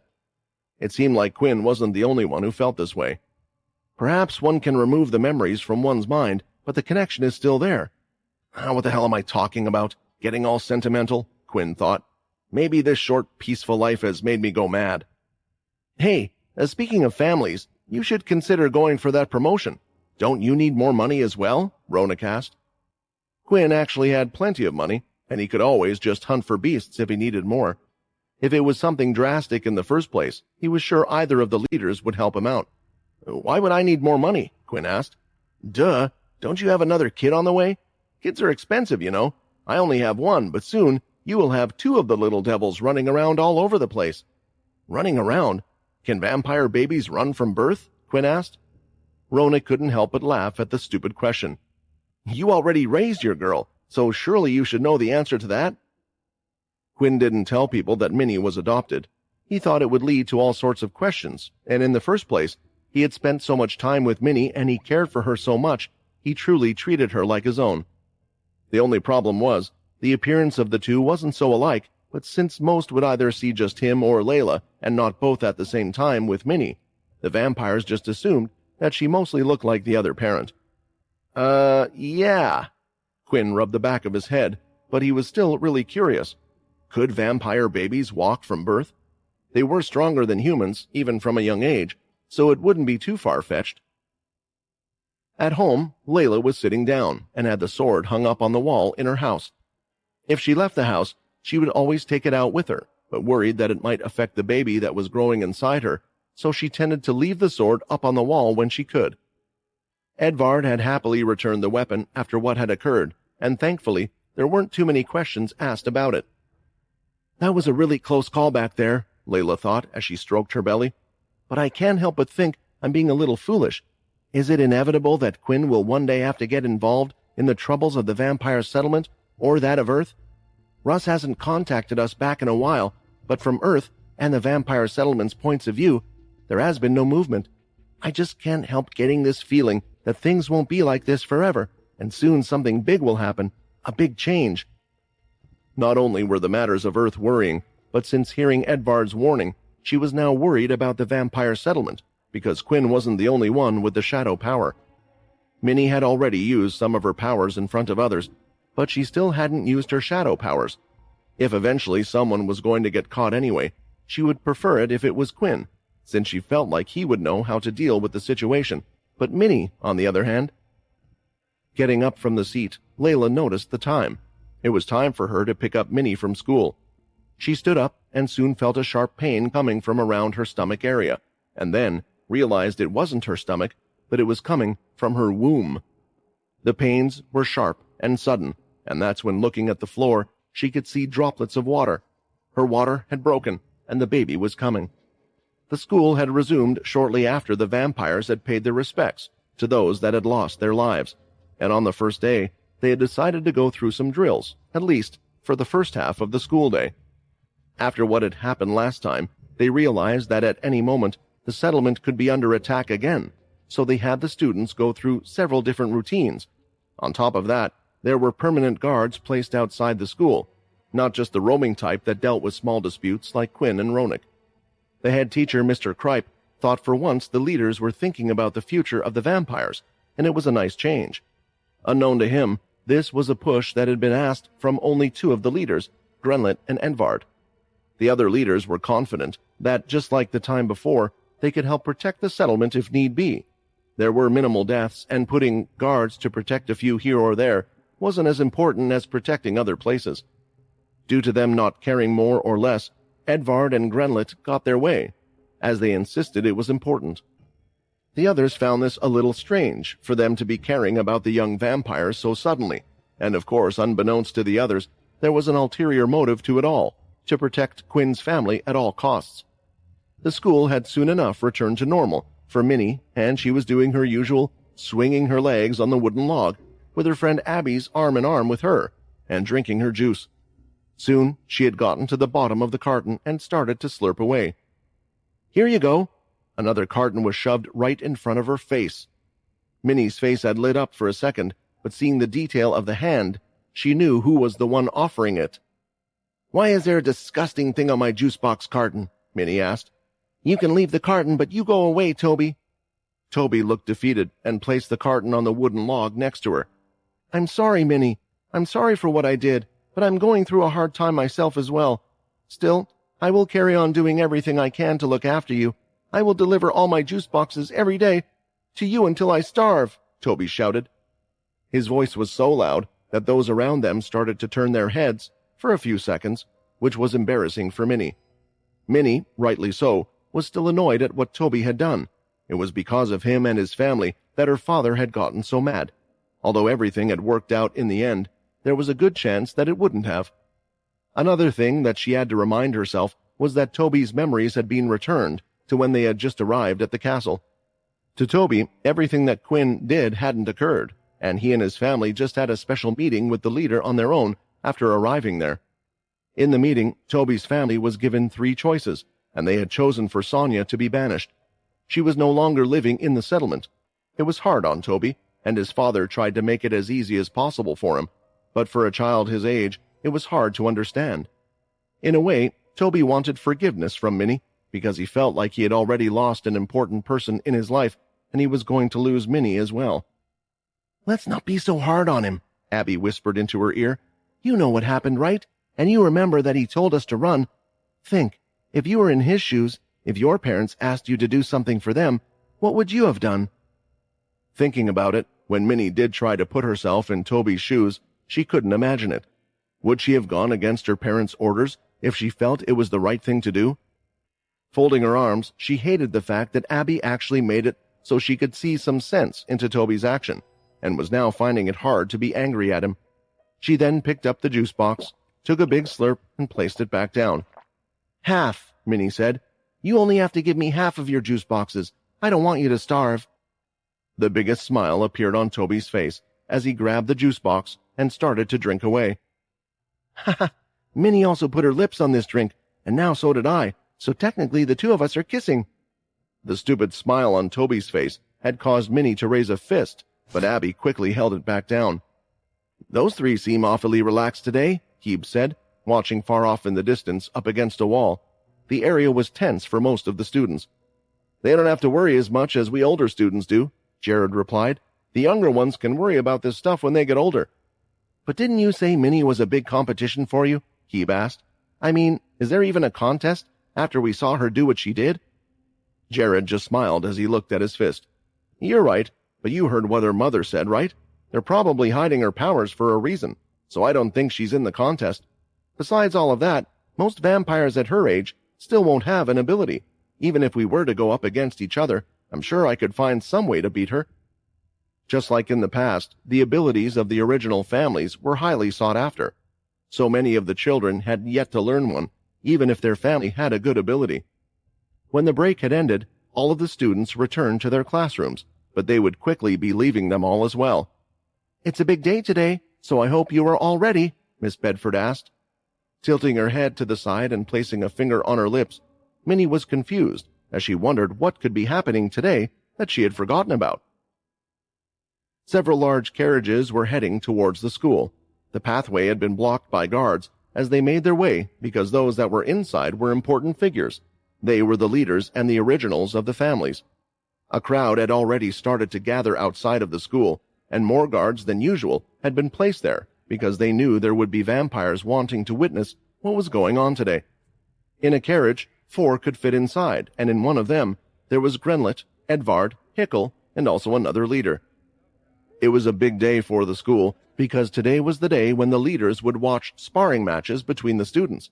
They did this with the aim to select talented students to train under them. Whether it was for show or not, or just a tradition they wanted to set up for a bit of fun, it was hard to say. But one thing it did do was motivate the students into training and becoming the best they could be. Any parent would be over the moon to have their student picked and placed under the wing of one of the originals. At least, most of them would. Grenlet and Edvard shared a look at each other. Today was an incredibly important day for them, because they knew no matter what, they had to either get Quinn's family under their wing or make sure no other leader was interested in her. The daughter of the Punisher, Edvard thought. Maybe she won't stand out. That would be easy for us, but for some reason I don't think this will be easy at all. Nodding at Grenlet, they both knew what they needed to do, as the carriage had stopped just outside of the school. Meanwhile, as the normal school day was coming to an end, "What? Ronak, I have to leave now. It's an emergency. It's my wife. She's having our baby."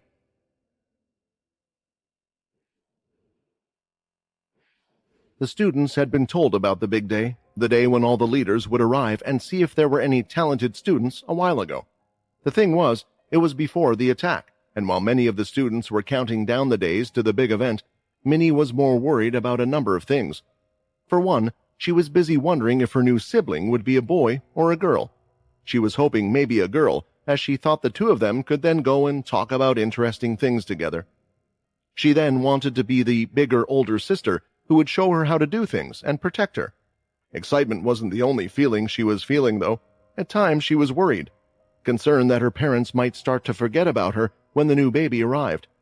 In the first place, this would be a real child of Quinn and Layla, not like her who was adopted, so it only made sense for them to treat the new child better. It was because of all of these thoughts that she had completely forgotten, nor was she interested in the big day. Regardless, as a member of the school, she needed to take part. Once again, the students of the entire school were all gathered in a single place. It was the school field where the practical lessons would take place, but it looked different compared to before. There were 3 large platforms, square-shaped on the ground around 3 feet high off the floor. Each of the platforms also had stairs leading to them. On top of that, the stadium had been pushed slightly forward so the students could get a good look at what was going on. Not that it mattered too much, as a vampire's eyesight was great anyway, and even from far away, they would be able to see plenty of details. There had been another adjustment to the outside seating area, and that was the fact that no one was allowed in the first 3 rows, and there appeared to be amended seats. They were larger than the others, spread apart, and had side tables for drinks and more to be put out. It was clear who the seats were designed for. "All right, everyone, here are our seats," Miss Bedford explained, as she sat at the end of the row, and the rest of the students sat down as well. Of course, Minnie was sitting next to Abby, who had also allowed Toby to sit next to her as well. Originally, Toby had attempted to sit next to Minnie, but she had forced Abby to get in between the two of them. "When everyone has arrived, they will soon explain the rules to you all," Miss Bedford said. All the classes from different grades had gathered, and Minnie had even caught eyes with Hebe and Jared. Hebe gave a nice little wave and smile, whereas Jared seemed to more or less give Minnie a stare. "What's his problem?" Minnie thought, but she politely waved back to Hebe. Mr. Kripe stood on the center stage and looked to be a little nervous, but now that he could see everyone was sitting down, it was his cue to start. "Ladies and gentlemen of Rollin' 5, I welcome you to our first grand event," Mr. Kripe said, whose voice was being projected through some strange crystal-powered speakers that were placed everywhere in the stands. "Today is your day to shine. It is your day to show off your talents and be selected to be taught under the wing of our great leaders. It's a path straight to the top," Mr. Kripe excitedly said. "Today, I want you to show off your talents, your skills, your perseverance, and your smart minds. There is more than just physical strength in a battle, and I hope many of you today will be able to see that. So before I go ahead and explain the rules, let's give a loud welcome to our leaders." The whole crowd started to clap, but there were no cheers. These weren't celebrities, although at times they were treated like so by the public, but they were respected by the people, which was why the vampires only clapped and didn't say a word to each other as they came out. Hickle, the fourth family leader, Grenlet, the third, Edvard, the ninth, and Magnus Musket, the sixth family leader as well. Of course, there were the others, but they didn't seem to have as much of a presence surrounding them. On top of that, it looked like these leaders weren't the only ones that had acknowledged the students as they waved to the crowd, whereas the others had ignored them, sitting down in their seats. It felt like this was more of a chore for them than anything else. "I'm sure there is no need for an introduction of our wonderful leaders," Mr. Kripe said. "Everyone should know them well, and it is your job today to impress them. Now to go on to the rules, there are 3 stages set up, allowing for 3 consecutive fights to occur at the same time. Anyone can volunteer to step onto one of the platforms. After that, they are to select someone in the crowd to fight with, and they are free to choose anyone they wish. If they have a name in mind, they may call that name and the person is to come to the stage. If they have no one in mind, they may select someone from the crowd that has their hand up. Please be aware, though, that if you are to select an opponent that you believe will be easy for you, that will also be a judge of your character. It is encouraged to select opponents that you believe are around the same level as you. If you are brave, maybe someone stronger than you. At the end of the day, the leaders are looking for potential. Now, do we have any volunteers?" Mr. Kripe asked. A lot of vampires had put their hands up, which wasn't a surprise at all. Nearly all of the vampires still only cared about who was strongest. It was almost as if it was in their DNA to compete with each other in this way. Where the leaders were seated, both Edvard and Grenlet had an inward smile. "This is good. If Quinn's daughter, who is called Minnie if I remember correctly, was to take part, there is a high chance that all of the leaders would be interested in her, but then either myself or Grenlet would have to try and take her under our wing before the others. There would be a battle amongst the leaders as to who would teach Quinn's daughter, but the best outcome would be for no one to find out about her. I'm sure she is smart enough to know not to take part in this," Edvard thought. "Will you be taking part, Minnie?" Abby asked. "As I said before, there is no point." Minnie crossed her arms. "There's no better teacher than my father, so why would I want to be taught by any of them?" Although Abby had seen her father's strength a little when stopping Sonya, Abby still couldn't help but giggle, because it seemed so crazy. A vampire that was not too far from Minnie had overheard what Abby said, and it saddened him a little. "Minnie doesn't want to take part," Toby thought, "but she's so strong. She's probably one of the strongest vampires in the whole school. If she doesn't take part, then the leaders and others will never know her true skill. I know Minnie is saying that she doesn't care, but she has to care. Every vampire cares, and if she does get selected, her father and mother, whom she really cares about, will be so proud of her. That's it. If Minnie takes part and gets scouted, her parents will praise her, which will make her happy, and then I'm the one that's made Minnie happy, so she will be happy with me again. No matter what, I need to get Minnie to take part in this event," Toby thought. The teachers that were in the stand selected those that they thought were not the best choices. This was done on purpose, as they felt like if they showed some of the worst, it would then make the more talented vampires look better. After all, this event was as much for them as it was for everyone else. They wanted to show that they had talented students and were doing well in guiding them as well. Maybe even they would get noticed for their talents. What also seemed to be done on purpose was students of a similar grade, if not the same grade, were selected for the first fights. This allowed for a nice spread of students on the 3 platforms to be shown. It also gave the children a good chance to see where they were, compared to others that were the same age as them. In the first stage, there were children who were incredibly young, younger than Minnie and Abby, but not by much. They used next to no blood powers as they chased each other.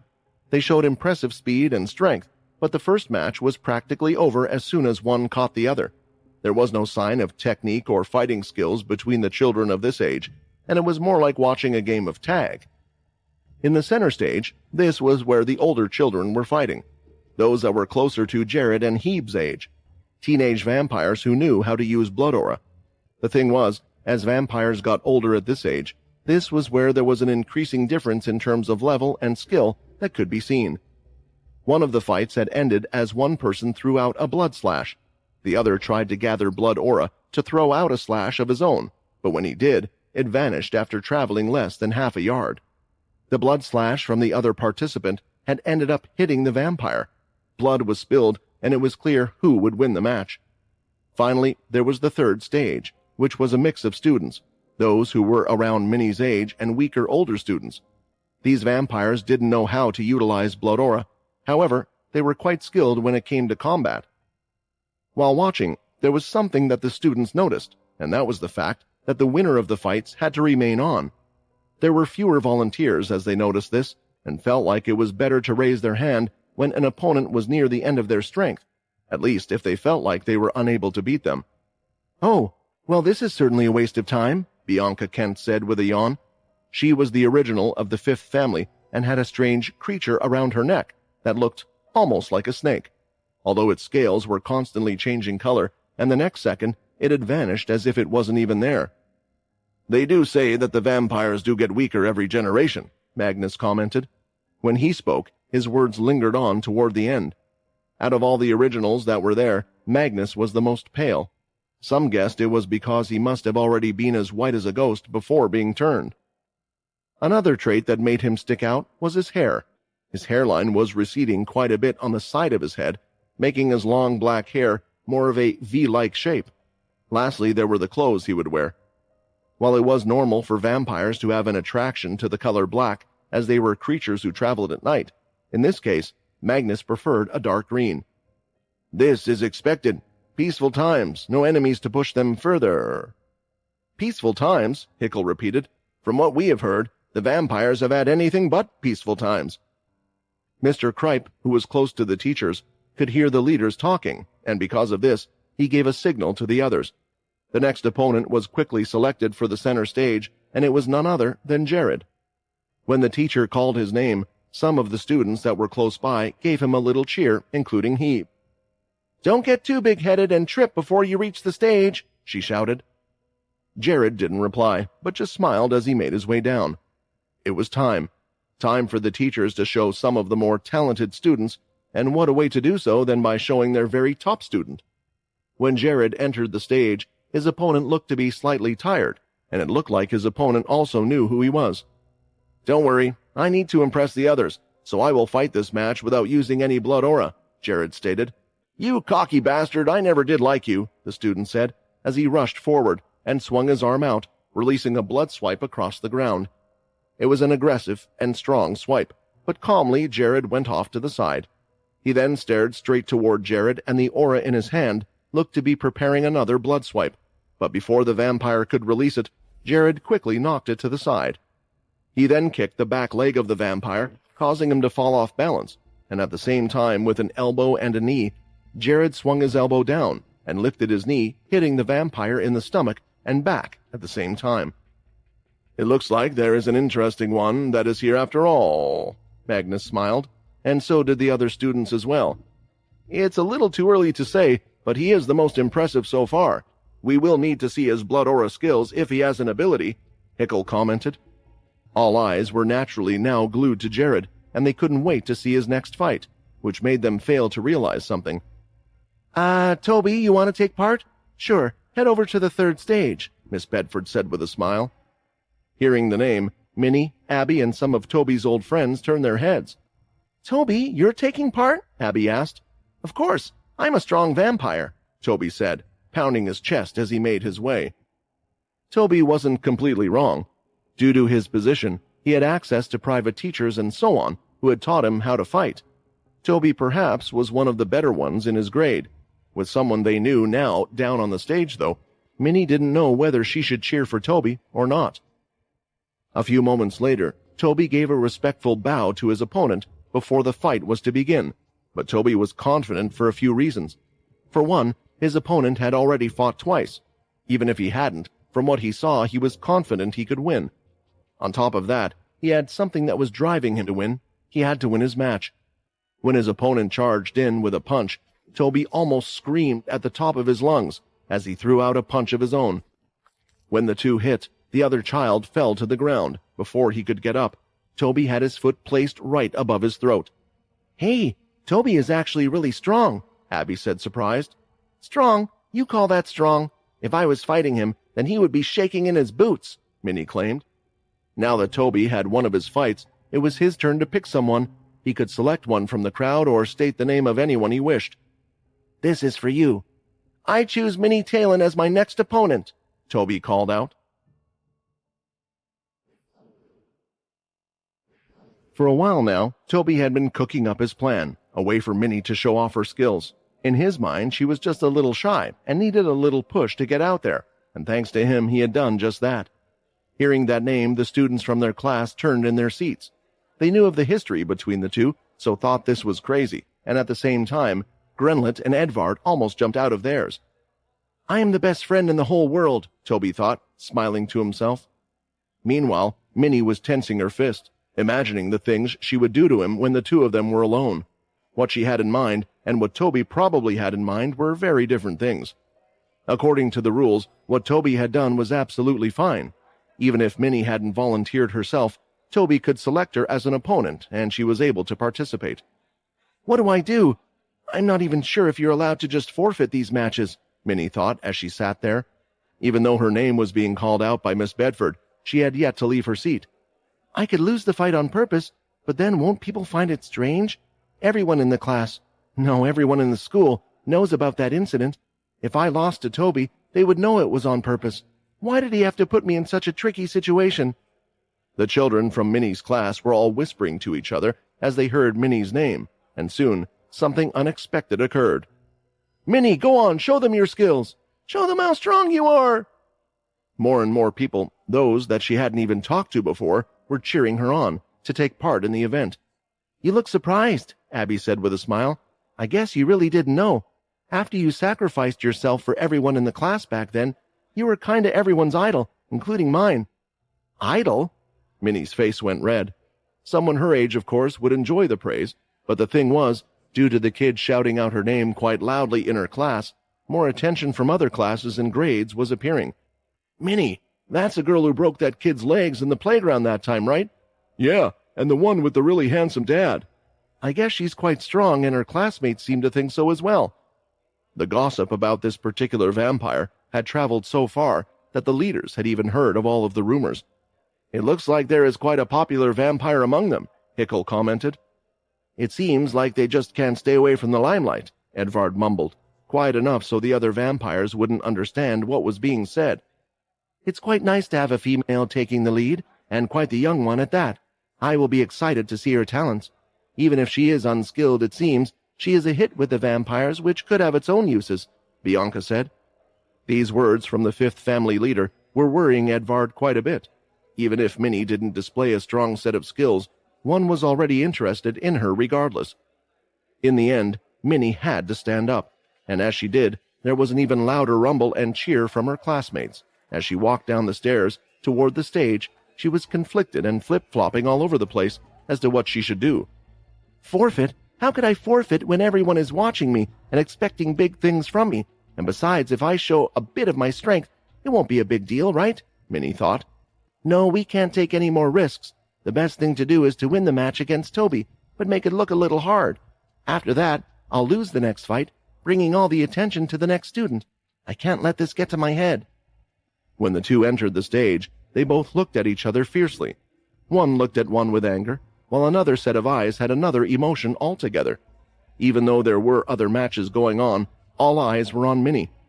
I guess you're letting me have the first move, Toby shouted as he ran forward. He was running at top speed, and for his age, it was impressive for a vampire. But he had seen the speed Minnie was capable of. No matter what he knew, he had lost this fight, so the only way he could make her look impressive was by showing everything he could do. When Toby was within striking range, unlike the other students who would have attacked straight away, he suddenly stopped and changed direction, coming in from the side and leaping off the ground, cracking the floor slightly. He came up in the air and went to strike Minnie, who managed to dodge the blow by sweeping her 2 feet. The boy is fast and agile, Hickle said with excitement. He is talented for his age. Yes, and did you see? That girl still managed to avoid it, Bianca commented. Toby continued to throw punches, and Minnie was avoiding each blow as if it was on instinct. She moved out of the way of them all, but then when a hit was coming straight for her face, she thought it was best not to avoid this one. She gritted her teeth and bared the hit, moving her head to the side. It was a move that looked like Toby's perseverance had won out, to those in the crowd, but to the leaders, they found the movement odd, and none of them had commented on it, because it was clear to them all that she got hit on purpose. No! Why are you getting hit on purpose? Edvard was screaming in his head. That only makes you look more suspicious and even stronger. Just win the fight. Just win the fight.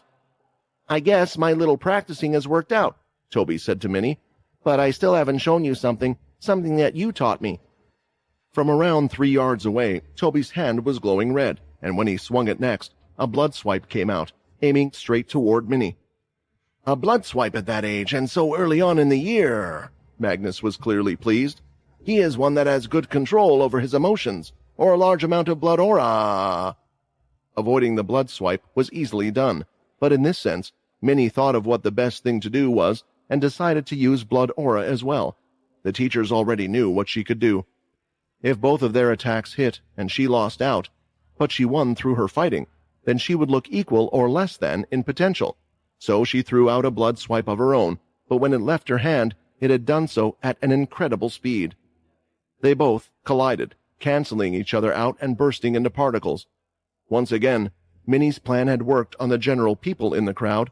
They assumed these were just two talented students using blood swipe at a young age, controlling their blood aura, but the leaders saw something else. I'm afraid it might be too late now to hide your talent. You not only produced a blood swipe, but did so effortlessly, in a time so quick that it allowed you to counter your opponents. Without knowing it, you just showed how much control you have over your aura at such a young age as well. Quinn, I know you don't want to hear this, but your daughter is extremely talented, Edvard thought.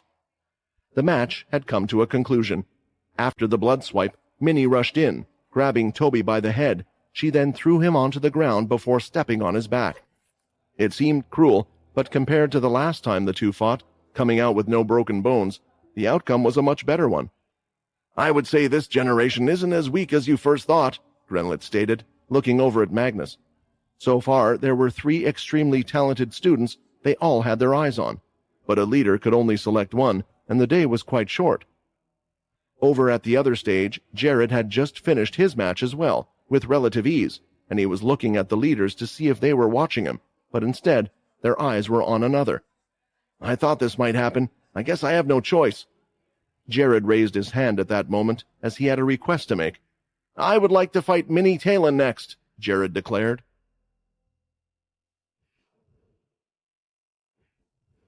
The fight between Minnie and Toby was over, and as the boy got up off the ground and could see all the eyes on her, he had the largest smile on his face. When looking at Minnie, though, her eyebrows and facial expression were telling a completely different story. I didn't do anything wrong, did I? Toby thought, as he walked past her, limping and holding his arm. He wasn't that hurt, but felt like faking an injury would do him well in this situation, if he didn't want to be hit again. Yeah, I'm sure of it. I'm sure when her parents find out she's one of the students scouted by the leaders, she will thank me for it. Toby continued to smile. Making his way back to his seat, that's when he heard that Jared had asked for a match, but not just with anybody, but a match with Minnie. The crowd's reaction to this was interesting, as there wasn't cheers or excitement, and instead a little bit of confusion as they talked amongst each other. Why would Jared ask to fight someone who's like 4 grades below him? Yeah, isn't Jared like the most talented student? Is he just jealous that someone else is getting all of the attention? Hebe, hearing these words, wanted to correct them all, but it was hard to do this in this situation, because if no one knew the truth, then it would certainly seem like it was a petty action. Not like she would have thought that revealing the truth would be a good idea anyway. She still sometimes thought about the shiver she had felt when Minnie's mother had looked at her and told them to stay quiet. With the challenge set up, the match was underway, but before it began, Hickle had suggested something. Let's have them on one stage, he said. Jared was already fighting on one stage and Minnie on the other. With 2 talented students, he honestly doubted if anyone would be paying attention to the others, so the 2 walked over to the center stage. I wonder, that was the strong kid from before. Do we know more about him? Magnus asked. Jared, I do know a bit about him, Edvard stated. He was on the list provided to us by Xander. Although a teenager, he is already a vampire noble, and on top of that, he was a core member of the Red Vampires. According to his file, he took part in missions and more. Since he was so skilled, so this Jared has a lot of experience. It explained a lot to the other vampires why he seemed different from the others, and there were only a few classmates that were aware of this fact. In the first place, most of the Red Vampires would wear masks when taking on assignments, so even with other members, they didn't know what he looked like. That is interesting, but I'm still more interested in the little girl, Bianca claimed. The good thing is, now that she is fighting a good opponent, maybe she will show her full potential rather than hiding it. Edvard wasn't so sure about that. He had guessed that the reason why Minnie was faking the hits she had taken from before was due to an order from her father and mother. Most likely, she would do the same in the fight. Although the leaders had already seen enough to take an interest in her, it was best to stop here before they saw too much. On the stage, the two were now standing opposite each other, and Edvard's guess was right.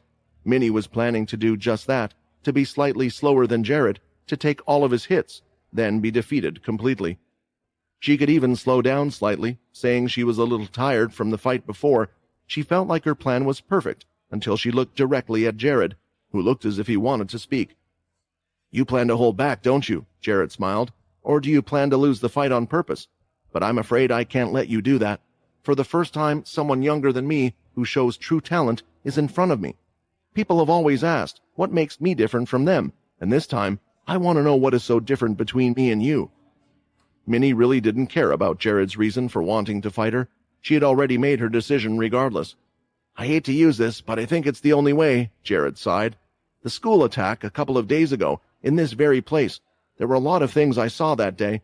When I am disappointed by my expectations of someone, my mouth tends to get a little loose. Do you understand what I'm saying?" Immediately, Minnie's eyes glowed red, and the aura around her body nearly exploded, but she had kept it down at the last second before anyone had noticed. "Mother trusted you. Minnie trusted you. I thought you were a good person, and now you do this. You are a bad person," Minnie thought. She wanted to say the words out loud, but didn't. Her chest was hurting, as she felt like she had been betrayed again, too many times.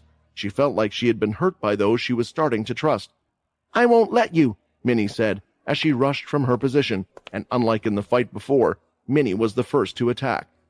She was incredibly fast, and seeing this, Bianca stood up from her seat in excitement. Still, Minnie was doing as her father said, and kept her power at 10%. "You're fast," Jared said with a smile, "but I've stopped your hit before." His hands, both were covered in red aura, and at that moment, Jared had stopped Minnie's punch with one hand and went to throw the other. When he did, though, it had hit nothing but the air. Soon he could see that Minnie jumped off from the floor below, and now was directly in his face, her eyes glowing. Throwing punch after punch, Jared was blocking them one after another, and as he blocked them all, he noticed his arms were starting to get numb. "I can't just keep blocking, I have to do something." Jared threw a fist back, and once again, he had hit nothing but the air. Minnie had also completely disappeared from his sight. A pain on the back of his leg caused him to jolt slightly, and he soon realized that she was behind him. Lifting his arm, he could sense that another kick was going toward his head, and he was right, but it was stronger than the punches, and sent his body skidding across the floor. "This little vampire, she really was holding back," Bianca said.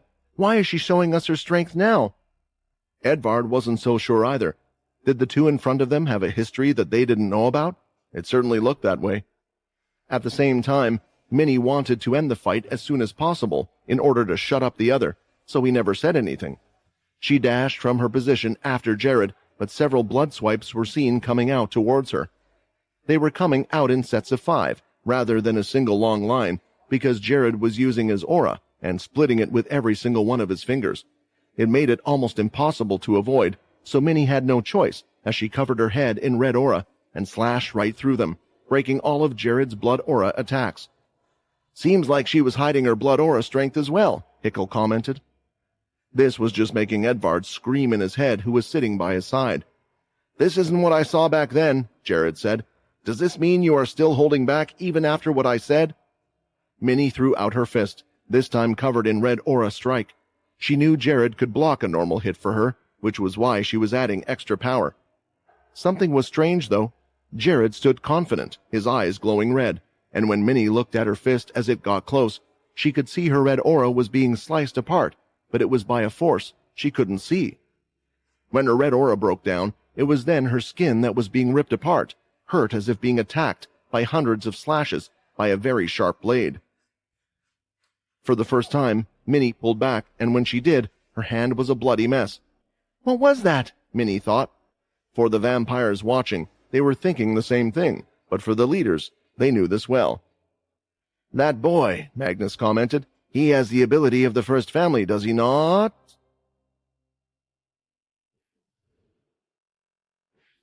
Seeing Jared use the First Family's ability, a lot of the leaders were conflicted. The First Family Vampire Original was one of the strongest originals that the group had, but a long time ago he had been executed by Arthur himself. The originals still did not know the truth about how the whole thing had originally been a trap set up by Richard Eno. Although it was true that the Kane family opposed the idea of the Punishers, they never went as far as to attack Arthur's people in return to oppose the idea. As for why the leaders were conflicted after seeing Jared, it was for a different reason altogether. "It is a bit of a shame," Magnus stated, as he leaned on one arm, pressing his hand against his face. "I know what you mean," Hickel added. "The boy has another power. It would be great if he was... what is the right word? Fresh. That way we could teach them our own powers. He has a lot of talent." "Yeah, and it would be strange, don't you think? Teaching someone that has another family's power," Bianca added. The originals were proud of their family powers. It was why they had originally set up the vampire settlement like they had done in the first place, where only those who they closely trusted, that were talented or shared more of a pure bloodline close to theirs, learned their ability. It was safe to say that the leaders were also all quite arrogant in thinking that their powers were better compared to the other leaders. It was the first time the school was holding such an event since the settlement had been rebuilt, and the leaders were expecting to find someone they could bring in from the ground up. "This isn't good. This isn't good at all," Edvard thought. "Now that Jared has revealed his ability, their interest in Minnie will rise even more. With one so young, I doubt they would think she would have an ability, right? If you do, girl, it would be best if you use it now so they can also be disinterested." He was looking at Minnie in the fighting arena. After getting hurt, she hadn't approached Jared, and he too was just standing there, as if he was waiting for her to attack. She looked at her hand for a second in a certain way, and that was when a thought crossed Edvard's mind. "Wait a second. Her father's ability is the shadow. Don't tell me that he taught that to his daughter as well. If that's the case, and she shows her power here—" "Don't you think you are all being too rash?" Edvard said out loud as he started to chuckle. "That is great. The first ability is a strong ability, and due to the loss of the first family, there are not that many that practice it anymore. Even though it is incredibly powerful, you leaders are living in the past. The families are not like they once were. Our families that we have now are a mixture of vampires with all sorts of different abilities. What matters most is having someone who shows a lot of talent, and without a doubt, this person does that."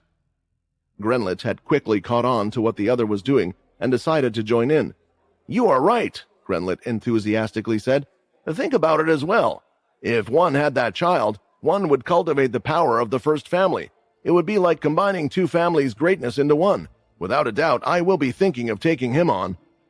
The other leaders couldn't deny these facts, and they had made good points. But in the end, they could only pick one student, and perhaps the outcome of the match would dictate who they would pick. "Is that an ability?" Minnie thought. "I can see why he wasn't worried when I hit him. He has a strong body as well, since he got up after I kicked him. I want to use my powers. I want to use everything I have, but—" Judging from the look on Jared's face, and from what he said earlier, he still wasn't happy at all. If Minnie didn't start upping the tempo in her fight, then he would reveal her secret.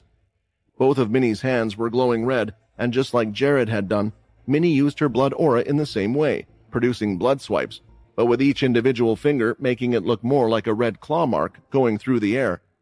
When it got close to Jared, the red slashes started to get cut, and before they could even reach Jared, they had become nothing. "There has to be somewhere I can attack." Minnie started to move around Jared while throwing her hands, and each time she would produce a blood slash heading straight for Jared. Due to her speed, the entire stage was filled with blood slashes that were all heading toward Jared in different directions. The vampires in the stadium couldn't believe what they were seeing. "Toby, I think Minnie was going easy on you," Abby couldn't help but say. "Yeah, I think even when she broke my leg, she was going easy on me," Toby replied. Even for the students that were in the higher grades, they had never seen anything like this. They weren't even sure if Jared could do something like this. If it wasn't for his ability, then they were sure this match would have already been over.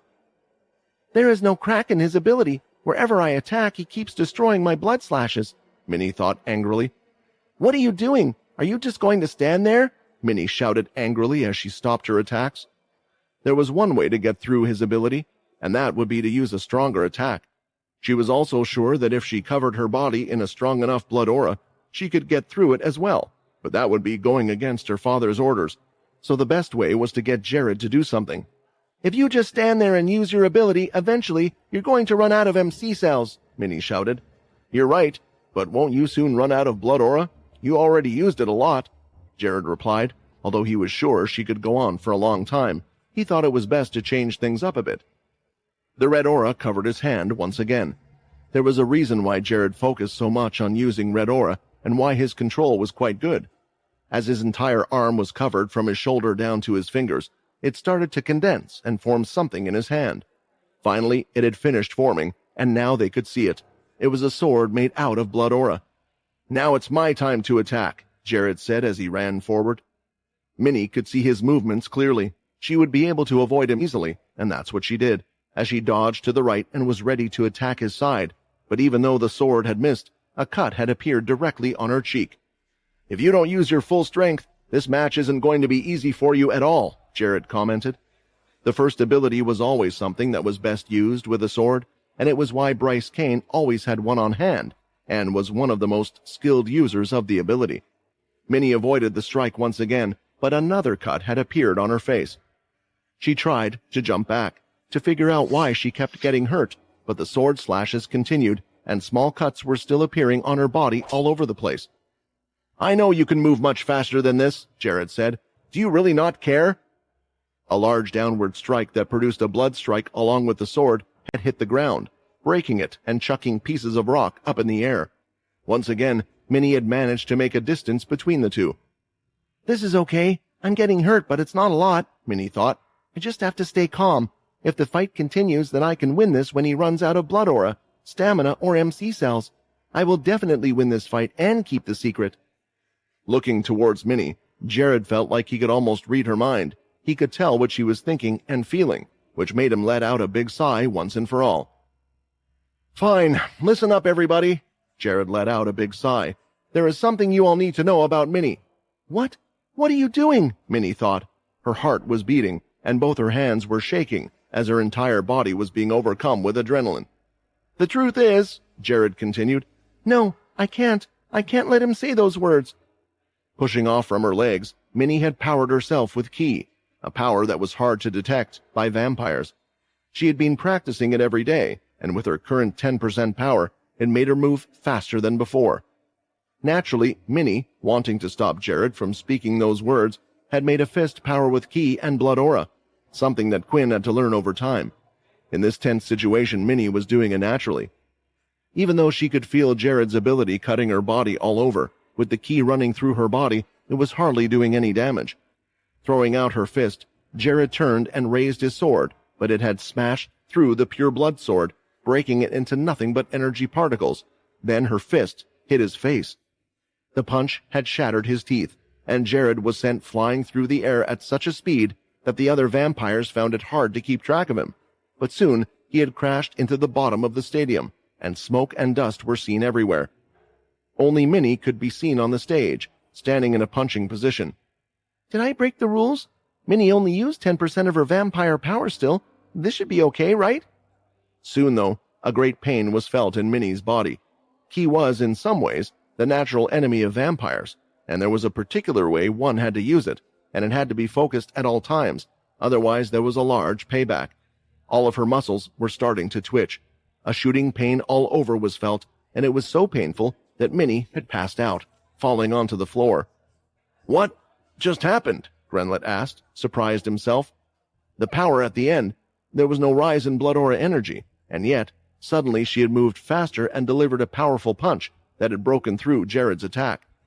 The other leaders were also amazed about this, and for sure, they, without a doubt, felt like Minnie was a one-in-a-million talent. Your family is going to cause me more headaches than ever, Edvard shook his head. Both Jared and Minnie were taken to the nurse's office, which was a tent set up on the field not too far away from the rest of the vampires.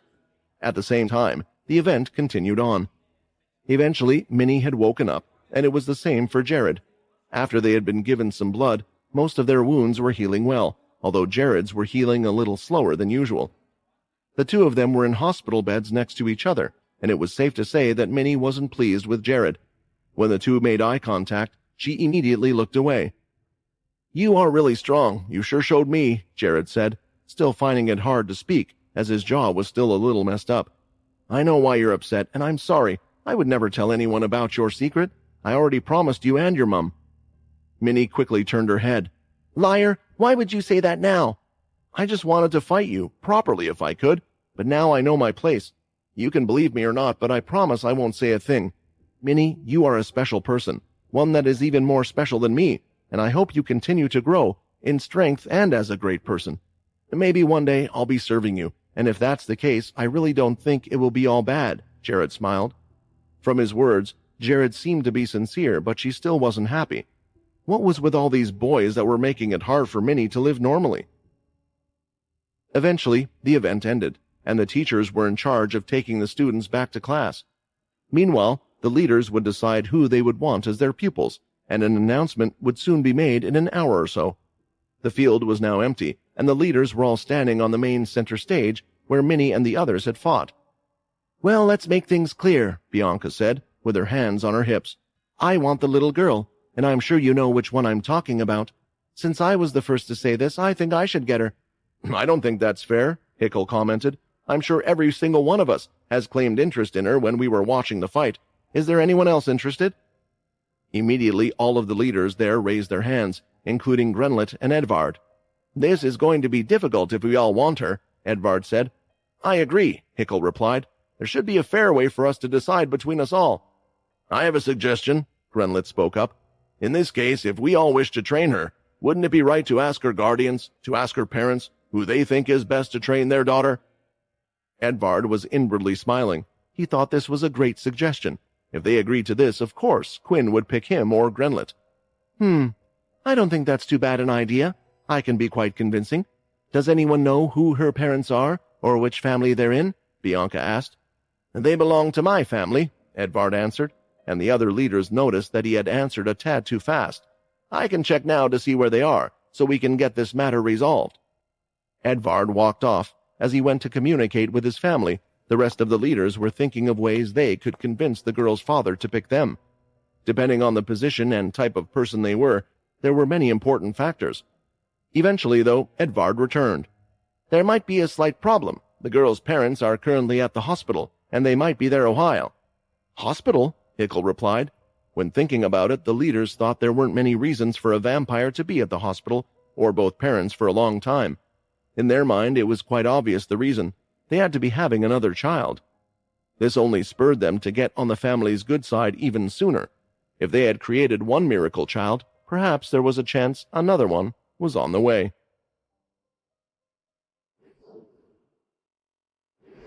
The situation was one of the most tense that Quinn had ever suffered in his entire lifetime, and that was a lot when someone of his caliber was thinking this. Saving the world, fighting an 8-spike Dalky, but for some reason, none of those gave him the same feelings as he had now. Currently, Quinn was in the hospital, waiting just outside of the delivery suite. Here he could see that he wasn't the only one that was nervous. There were a lot of soon-to-be fathers that were restless, biting their nails, shaking their knees up and down. Some even looked to be asleep, which for a vampire meant that they had to be completely exhausted, and Quinn was one of the many nervous fathers. For him, he was pacing back and forth. He was doing so at such a fast speed that some of the vampires watching him were thinking he was running. It wouldn't have seemed so odd as they had seen others do this, but for Quinn, he was doing it at such a speed, they would believe he would tire sooner or later, but he was still going at the same pace as before. What if something goes wrong? That happens to humans, right? So it means it can happen to vampires. Just because vampires are stronger doesn't mean they can give birth easier. Quinn was panicking in his mind. This is the first time for Layla as well. I bet she's worried sick that I'm not with her. Why can't I be in the delivery room as well? I mean, I have absolute blood control. Maybe I could use my powers to help deliver the baby or something. It was a strange thought, with strange imagery appearing in his head, but right now, his mind was a mess. I shouldn't think like this. If I think bad things, then bad things will happen. Everything will be okay. Everything will be okay. So why is it taking so long? Quinn thought. Just then, the sound of the double doors opening was heard. Many of them expected a midwife, a nurse, or maybe a doctor to come walking in, but when they saw it was none of them, they quickly continued doing whatever it was that calmed them down. This was the same for Quinn. until he did a second take and raised his head again. "Minnie!" Quinn said. "Daddy!" Minnie came running over and jumped up into Quinn's arms. "Is it Mummy? Is she having a baby? Is she finally having the baby? Does this mean I have a new brother and sister? Where are they? Where is she?" "Mommy is currently in the hospital. We just have to wait here for now," Quinn answered. "Soon we can see her and our new family member." Looking up, Quinn was looking at the person who had entered with her, because Minnie hadn't entered on her own. Honestly, he hated to admit it, but he had somewhat forgotten about Minnie. Originally, the plan was that Layla was going to pick her up, but he had rushed to the hospital as soon as he had heard the news. He didn't even know what the time was, but now she was here, and she had come along with Edvard. "It was a good guess," Edvard said. "Ronak reported you were out, so I assumed you were here for this reason." Edvard didn't go further into explaining. The truth was they were trying to get in contact with Quinn, which was why they had contacted Ronak in the first place. There was a lot to tell him about Minnie, but on a big day like this, and already with a lot of worry on one's mind, Edvard didn't want to upset him. "I'll let you be a family man for the day," Edvard said. "It is not my place to be here." With that, Edvard left. Minnie and Quinn stayed together, and with her now with him, he decided to sit down. It was good for his legs and everyone else in the room who were sick of looking at him. When one was really nervous, it just made the rest even more nervous. Because Quinn sweating was something that Minnie hardly ever saw, she saw it as a sign she should be quiet. Her wounds were already healed up, and just like Edvard, she didn't want to worry her father, especially since there was nothing for him to worry about. Yet. The doors had opened a few times, with midwives coming out and calling out family names, but Quinn hadn't heard his yet. This was making him more anxious than ever until finally, "Layla Talon?" a midwife called out, looking at her tablet. When she looked up, she jumped back, as there was someone right in front of her. "I'm here," Quinn answered. "Your wife and your new child are ready to see you now. Everything went well." Those words were a relief to his ears, and looking at Minnie as he held her hand, he smiled. The three walked down the hallway until they reached the right room. The midwife pushed the door open, allowing Quinn to walk in first, and there they could see it. Layla was lying there on a hospital bed. She looked tired and slightly paler than usual. Her horns weren't covered up this time. It looked like her hat had been ripped to shreds for some reason. "Quinn, Minnie, come here, come quick," Layla said as she saw them. Rushing over, Quinn hopped Minnie onto the corner of the bed. They both looked at the baby that had been cleaned and was wrapped up in a blanket. "Say hello to your brother, Minnie," Layla said. Minnie went close to the baby, and she held out her hand. Before she knew it, the baby started to reach out and grab onto it. "He's so cute!" Minnie almost squealed. She felt like she was about to faint from cuteness overload. "And he's so small. Why is he so small?" "He is really small. I never knew babies were this small," Quinn commented. "Is he okay? There's nothing wrong with him, right? Like more toes, wings, or anything like that?" When looking at him, he had small amounts of curly black hair, and his eyes, as they opened, were a red color. "Your boy is a special one," the midwife said. "From what we can tell, he's just a vampire. I know Mrs. Talon was a subclass, but none of the traits seem to have passed on. However, when a newborn baby vampire is born, usually their eyes don't glow red like that straight away. They are faint and only get their color after a week or so." Looking closer, Quinn could see it. The baby, no, his own son, was looking directly at him, with such beautiful glowing red eyes. Not only that, rather than an odd blank look, they were quite clear, almost as if the baby really could see him. "I guess even vampire babies can't walk," Quinn smiled and chuckled, and for the first time in a long time, Quinn felt a well of emotions come out, and tears were rolling down his face. "Dad, why are you sad?" Minnie asked. "Did you want a girl instead of a boy?" "No, it's not that," Quinn replied. "I'm just so happy. With the war going on and the troubles that we've had as a family, I just never thought a normal life was possible. Until I met you two beautiful girls. Thank you so much for giving me this life. I now really understand why you didn't want to mess it up." For a while, all three of them just continued to stare at the baby, as they attempted to talk and make hand gestures. It was the most peaceful the family ever felt. At the same time, in the celestial space, Mundus had been given word of something. That's certainly strange, but didn't we have a promise? He stared in the distance, listening to something only he could hear. I understand, but if we break our word with one, then it will mean our words mean nothing with the others. It could very well destroy the relations between us and all of the other Celestials, Mundus stated. Again, the voice spoke to him alone. Thank you, Mundus replied, but I will look into the matter. Have you thought about it? Layla asked as the baby was finally peacefully sleeping away. You mean a name? Quinn replied. Yeah, I have. For a long time, Quinn had been thinking of a name. It was important. It was what he would call his own flesh and blood that he and Layla had come together to create, and would be an addition to the Talon family. When thinking of names, he didn't want something too common. He didn't want something too old either. He wanted something that wasn't commonly used a lot, but that had also some type of meaning. Quinn, it's okay, Layla said.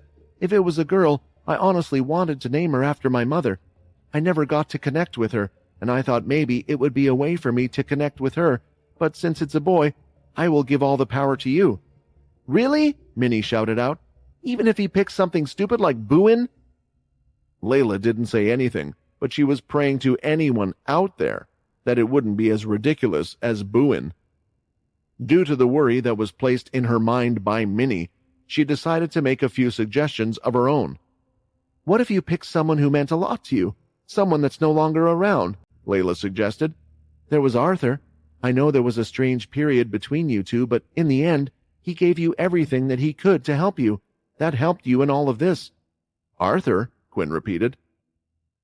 It was a name that was strong and had been given to many great people in the past. On top of that, it wasn't a name that was used too often, but something just didn't sit right with Quinn. I did think about that. Arthur, Leo, or Nate. To honor them and not forget them, I thought about naming our child like that, but in some way, I feel like giving their names to our child is slightly wrong. They were great people, all of them did great things, and are names that I will remember forever. I don't want their names to be lessened or remembered differently in any way, and how could I pick one person over the other? I promise to all those that did help me that one day I will do something to honor them all. The struggle continued in Quinn's mind, as for some reason his head kept going to names beginning with the letter B. I have a suggestion, Minnie said with a smile. Since Quinn couldn't really think of anything, he was happy to hear it. Okay, well, it was a word that we learned today in school. Galen, Minnie suggested. It means calm, peaceful, or healer, and I think Galen matches our family name as well. Galen Talon? Layla repeated. It certainly has a ring to it. I think it's a good suggestion. What do you think? When thinking of the name, Quinn started to think of the system. There was a quest on there, one that had been on there for a while now, that still hadn't been completed. Find out the truth about the Talon family. After discovering his great ancestor Ray, he thought it would be over, yet it still continued. I remember what that woman Bliss said as well. There is something special about the Talon family. Maybe there is a reason why strange things happen around us. I think it's a good name, Galen, Quinn said, rubbing his son's cheek. I hope this name means that during your time it will be peaceful, and I wish that you live a peaceful life and bring peace to us as well. Well, now that you've gone and said that, it means you've just jinxed us all, Layla said, and the whole family began to laugh together. After a few hours, a few final checks were made on both. Layla as well as the newborn. At the same time, the official name was registered into the settlement's database. What had come as a surprise for Quinn was the fact that the hospital stated that they were free to go. According to them, the vampire baby was fine, and it would continue to do fine. There was no need for the hospital to take care of the baby for a while longer. I guess vampire babies are stronger than human babies, Quinn said, as he was holding on to Galen at the moment. He lifted him in the air slightly to take another look at him. And you're definitely just a normal vampire, right? Quinn asked, as if the baby could reply, but it said nothing. In the end, after the school event had been completed, the students were originally meant to hear the results of who had been scouted and by what family. However, due to them not being able to get in touch with a certain someone, they had decided to leave it for now until all matters were resolved. This was why Edvard had ended up taking Minnie to the hospital, which also meant that all of the leaders were on their way home. In the 6th family castle, Magnus had finally arrived back. The door closed behind him, and he stood on a piece of the ground that lit up, slamming the door shut. Now, alone to himself, he couldn't help but smile. That small vampire was certainly an impressive one. It would be nice if she was to join my side, but it matters not if she doesn't. The other two boys were equally as good for what I need them for anyway, Magnus thought. His staff, as usual, Greeted him as he was on his way, but he wasn't heading to the throne or to the top floor where his sleeping chamber resided. Instead, he was heading to another location, an area that he had built himself, something that he had finished just recently. Eventually, Magnus came to a large double-arched door. It was around 12 feet in height and had a circular lock. He spun the combination until it clicked, and the door began to open on its own. As he walked through the door, several circles lit up, but they did nothing because they were made by his own ability. They were traps that he had set up for anyone that would attempt to come into the place.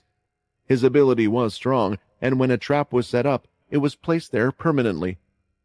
It was one of the things that made Magnus so dangerous when it came to war. With plenty of preparation, he was a hard person to get a hold of.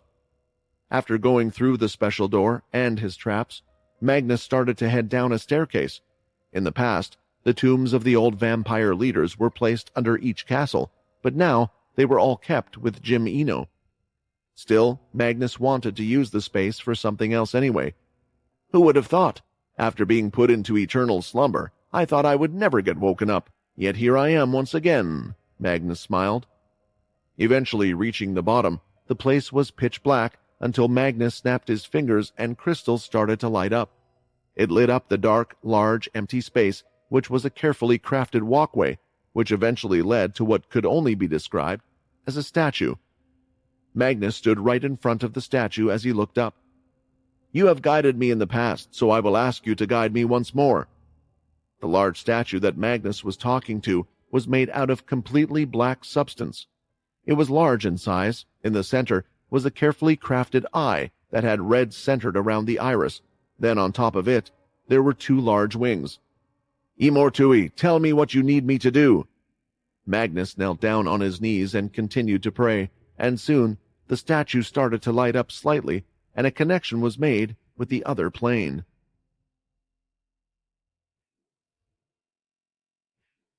It was still their first day with Galen, and many things had been set up at home already. For a while now, they had been preparing a space in their room for him to sleep in. Minnie actually also slept in the same room as well, but was promised that she would soon get her own room. However, it didn't even seem like she was actually bothered about her own room and preferred being in the same place as everyone else, to the point where she had even requested that the whole family would sleep together from now on. I wonder if Minnie is worried that we will start forgetting about her now that we have Galen. Either way, me and Layla need to make sure that we don't neglect and forget about her. I'm sure looking after a child is hard, but when you're a superhuman who can do things 10 times faster, then it shouldn't be a problem. Besides, I'm a quick learner. In some ways, Quinn was excited to experience life as a father. He couldn't remember much of what his own father and mother had done for him growing up. At the age where he could remember few memories, he just remembered them leaving to go and join the war. With them having died during the First Dalki War, he had been left alone in the world, without any family, at least somewhat, until he had discovered the system. In some ways, Quinn just wanted his father or mother to be there. He had done all of this for those around him, including his friends. Yet there was no one quite there to say he had done a good job, to guide him, or to tell him what he was doing was right or wrong. With Galen, Quinn wanted to be the one that was there for him, and always stay by his side. Yay, we're finally Minnie paused midway through her sentence and slowed down. When Quinn and Layla caught up, they understood why, and the wrinkles on Quinn's forehead soon appeared, and he was ready to go into fight mode. What is this? Why are the family leaders here? Why are the original leaders waiting right outside my doorstep? Quinn thought. It wasn't just Edvard and Grenlet, who were also present, but it was every family leader that existed currently, including Magnus, who Quinn had recently learned to look out for. Did they find out my secret? Did they find out about Layla or Minnie? Are they all here to try and take me out, right after our child has been born? Seeing the look on Quinn's face, Edvard was quickly shaking his head, making it clear that it wasn't the case here at all. "Congratulations on a new child," Grenlet said. "Today certainly is a joyous occasion, don't you think? Today we discovered the talents of Minnie Talon, and I'm sure that this new child will grow up to be just as talented as her." Grenlet was trying his best to give hints about the situation, but the problem was neither Quinn nor Layla had any context of what was going on, and the first one to figure this out wasn't Edvard or Greenlet, but Hickle. "It appears that Minnie has yet to tell you the good news?" Hickle asked. "Good news?" Layla repeated as she looked down, but instead of being happy or proud, Minnie was grabbing onto Quinn's leg and attempting to hide behind it. In the end, Hickle went on to explain what had occurred at the school today, the big event and what Minnie had managed to accomplish. He went into quite the detail as to how well she had done, an explanation of her powers. His words were full of praise as he recounted the 2 fights she had taken part in and the promise she showed. In a way, both Quinn and Layla found it hard to be upset with her, and they were just thankful that Minnie didn't transform into her celestial form or use her shadow powers. After the tale had ended, Bianca then went on to clear her throat and step forward. "As explained, the event was to allow the students an honorary position of becoming our direct disciples. They wouldn't have to join our family, but will be taught everything that we know and form a disciple-master-like bond." Seeing Bianca being one of the first leaders to express their interest, soon the others moved in as well, doing the same, hoping to be the one to get picked to become her teacher. "I believe our family's ability will suit her best, and she will become one of the strongest vampires there is. Your home, it's too small now that you have a new child. If you agree to allow Minnie to join us, we will provide you with a manor inside the family quarters and increase your wage by double." All of the leaders were using their positions and powers to try and convince Quinn. They were speaking so fast that Edvard and Grenlet didn't even have a chance to make their offers. At first, Quinn was worried that the leaders were here to attack him, and yet here they were begging him and almost groveling at his feet. What did they see in Minnie that had attracted them so much? "Wait," Quinn said. "All of you are talking at once, and I can't even understand what's going on. If I am to understand correctly, each one of you wants Minnie to be your disciple, correct? And I guess you are saying that I have to decide?" Quinn looked back at Layla, who somewhat shrugged her shoulders. She didn't know what was the best thing to do in this situation. Picking Edvard would perhaps be the simplest way to resolve the matter, but for some reason, she felt like Quinn didn't want to do that either. "Minnie has her own life to lead," Quinn said, rubbing her hair. "At the end of the day, the decision is up to her." Minnie looked at all the leaders. The way they were acting was scaring her a little, and then looked up at Quinn before asking her a question. "If I become their disciple, does that mean that I will spend less time with the family and less time with Dad?" Minnie asked. "Most likely," Quinn replied. "Then I don't want to. I don't want to become any of their disciples," Minnie shouted. The leaders almost let out an audible gasp as they heard this. "Little girl," Bianca said, "don't you understand? There are vampires that would do anything to be taught by one of us. This is a great privilege." "For you more so than her, it seems like," Quinn replied. "You heard my daughter. She doesn't wish to, and my decision is the same as hers." The initial shock that the original vampire leaders were experiencing was starting to turn into anger. They were rejected, and not a single one of them was picked. They could understand the child not understanding the situation, but what about the father? "Are you really not going to comply?" Magnus asked, stepping forward, and he wasn't shy about the anger that was fueling him. "I believe we let things slide a little because of our wish to teach her, but you have been treating us with a bit too much disrespect," Magnus stated. A situation that somewhat Edvard was expecting brewed, and he needed to calm things down, but the question was, how? Sticking up for Quinn a bit too much in this situation would make things obvious. At the same time, there was a reason why none of the other leaders had said anything, because they agreed as well. Whether it was their greed for wanting the child on their side, or truly them believing they were above every vampire in the settlement, he wasn't quite so sure. At that moment, both Grenlet and Edvard were thinking the same thing. They wondered if they didn't know Quinn's power and his situation, would they be acting the same way? If that was the case, it would have been a quick way for them all to get splattered. "We can still solve this situation peacefully," Edvard said. We are asking to take a family member away from him for a significant amount of time. No matter who we are, he has a right to be annoyed after refusing." Edvard decided to speak out. Either way, it was the best thing to do. "You're right," Magnus said. "There is another way to solve this situation. As the original vampires and leaders of the settlement, you are to choose one of us to be your teacher or leave the settlement."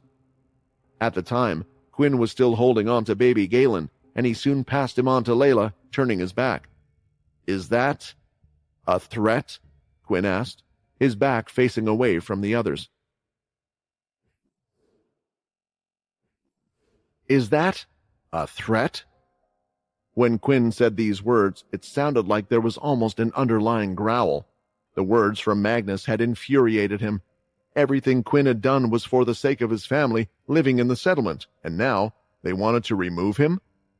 "If they didn't want me here, then what's the point of keeping up this act?"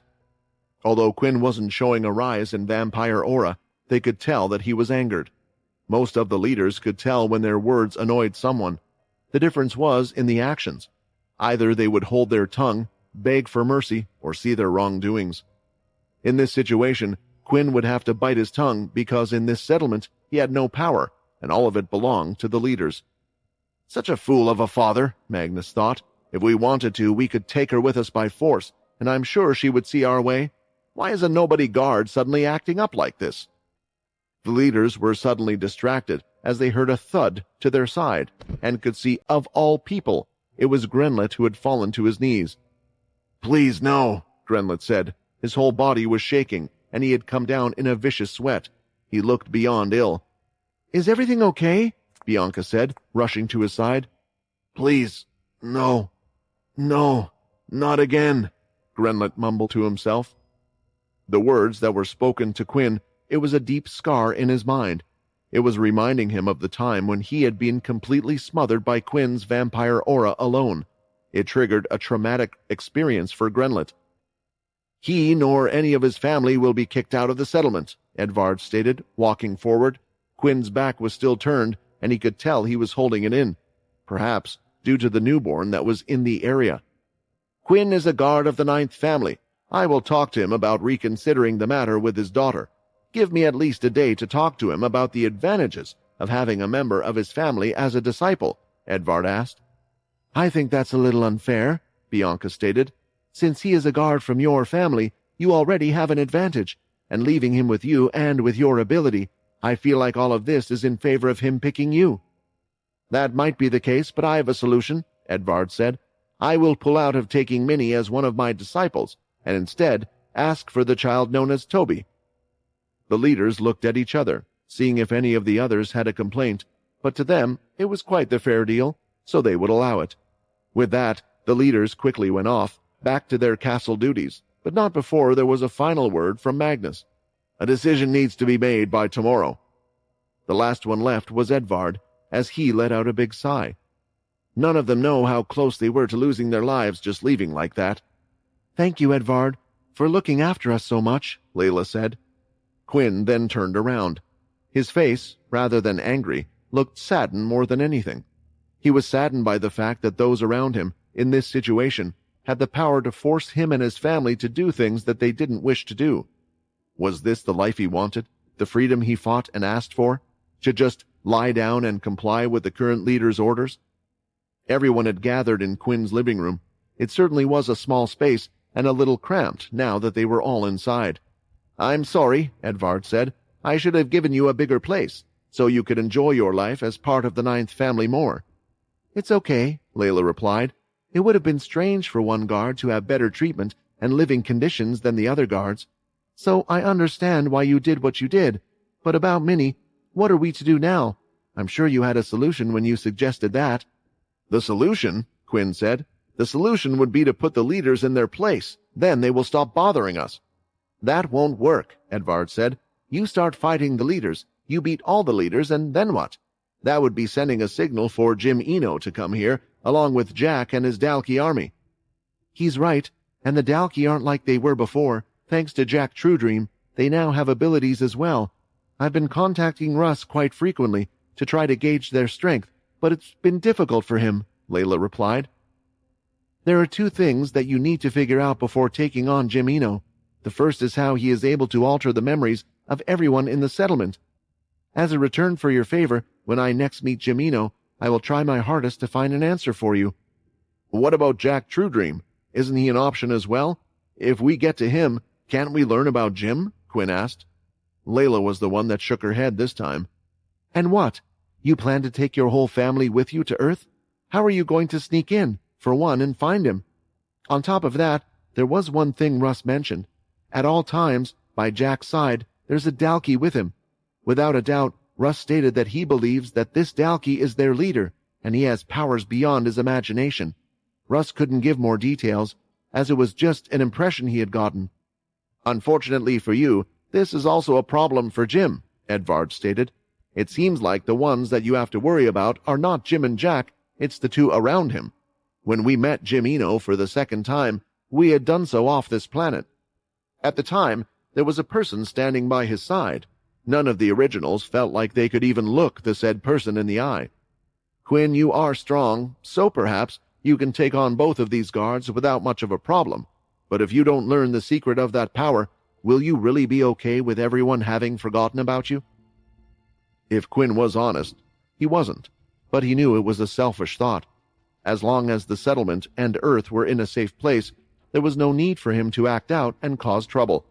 These were the words he had to keep reminding himself. "So the best situation is the current one we are in while waiting for information. No one is getting hurt, but what about Minnie then? How does this resolve that situation?" Quinn asked. "My suggestion is letting her become one of the leader's disciples," Edvard suggested. "A bond between a direct disciple and the teacher can grow into a strong one. It's similar to a family member, especially for us originals. 3 months, 6 months, next week, who knows when Jim Eno will return? When he does, like I said before, it's best to have as many people on your side as possible. For now, you have 2 of the leaders. Just imagine, do you think Jim Eno would ever suspect that you have 3 leaders on your side rather than his? Your position is getting stronger without him even knowing about it." Quinn understood what he was saying, but based on his words, it meant handing Minnie over to a new leader, rather than Grenlet, who was under his control. "I would suggest Hickle, the 4th family leader," Edvard said. "He is a strong leader, and on top of that, he was also part of the Punisher's Covenant. Still, it is best to not reveal yourself to too many people. The more people that know, the more likely your secret is to come out, but these are the reasons for my suggestion." The suggestion didn't sound too bad to Quinn, but there was one other thing on his mind. Minnie would be away from him from time to time, so it would be best to use the upgrading crystal to give her a God-Slayer weapon. Yes, Quinn had the shadow, but he had learned in the past that there were times when that wouldn't work either.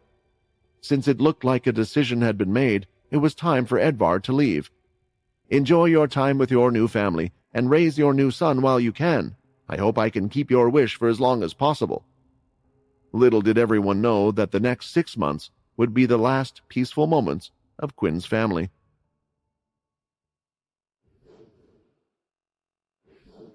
Inside the house, Layla was busy doing some cleaning around the place. There was dust that would grow in the strangest of places, and she took pride in her home. Now that they had stayed in a single spot for a long time, she could start putting her own touches on the place. Changing up furniture, hanging up paintings, and choosing her own style of decorations. Before, she had been afraid to do any of these things, because in the back of her mind, there was always the chance that this wouldn't last, that they would have to up and leave at any second. After a while, that fear had disappeared, and it was safe to say that Layla was the happiest that she had ever been. Getting up from the floor, she started to look around. "Where did I put that other cloth?" Layla asked. Suddenly, a yellow cloth that was slightly dirty appeared right in front of her from the side. On the end of the cloth, there was a small, little, chubby hand.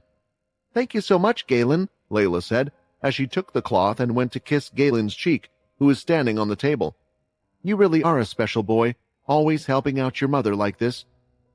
It had been a total of 6 months since Galen was born, and to everyone's surprise, but to Quinn's the most, after 1 month, he could already walk. It wasn't your usual off-balance, wobbly walk that kids did either. It was full-on walking. In a lot of ways, it frightened Quinn to see something so small walking like he did, but he also had to clap and smile, telling his son how proud he was. He didn't know if this was usual for vampires or if Galen was talented, and as usual, being a parent, one always thought that their kids were talented. Just in case, it was really strange though, so Quinn never asked anyone what would be a normal age, and whenever they went out in public with him, Quinn would always carry Galen anyway. He just couldn't take the risk of anyone thinking there was something different about his son. They had already had plenty of trouble trying to keep Minnie from standing out too much, even as she trained with a vampire leader. On top of that, Galen seemed to understand a lot. He helped out his mother whenever she needed something and would respond if she asked for something. The only thing that seemed slightly normal about Galen was the fact that he was still unable to speak, but could make simple noises here and there. Other than that, in the 6 months that had passed, nothing strange had really happened, when at the same time, it felt like a lot happened. Just like Edvard had suggested to them 6 months ago, Quinn had met with the leaders the next day along with Minnie, stating that they wished to select the 5th family leader, Hickel. The other vampires didn't like this, but there was nothing that they could argue about or complain about now. There was one condition that Quinn had put, though, and that was told to Hickel in private, that she was not to learn any ability. With how much fuss had gone on, and with such a talented vampire in front of him, Hickel had agreed to the demand. The vampire leader and Minnie trained every day after school for an hour, and sometimes the sessions would run for 2 hours. What was surprising to Quinn was that Minnie had stated she had learned quite a bit from her teacher. How to control her aura more to focus on healing, fighting techniques, fighting plans, and more. At the same time, so it would look like her training was going well, Quinn said that every month Minnie was able to increase her power use in front of Hickel by 1% at a cap of 15%. The interesting thing was, when Hickel saw the progress of how fast and how strong Minnie was growing, he had told her the same thing, to not show her full strength to others willy-nilly. Knowledge of one's abilities was a powerful tool in battle, and he had taught Minnie to be more mindful about how having the right information about an opponent could be even more deadly than any ability. The good news was that there were no incidents at all between the two, and there wasn't really much going on with Minnie at all. At school, life was the same for her. She got more attention from others, but that dwindled quite quickly, and her small friend group had remained the same, consisting of Toby and Abby. Like she promised, though, Minnie had mistreated Toby for a few days, but when he explained why he had done everything, it was hard for Minnie to stay angry at him for a long time. Things weren't just going well for Minnie, though. They were going well for Toby as well.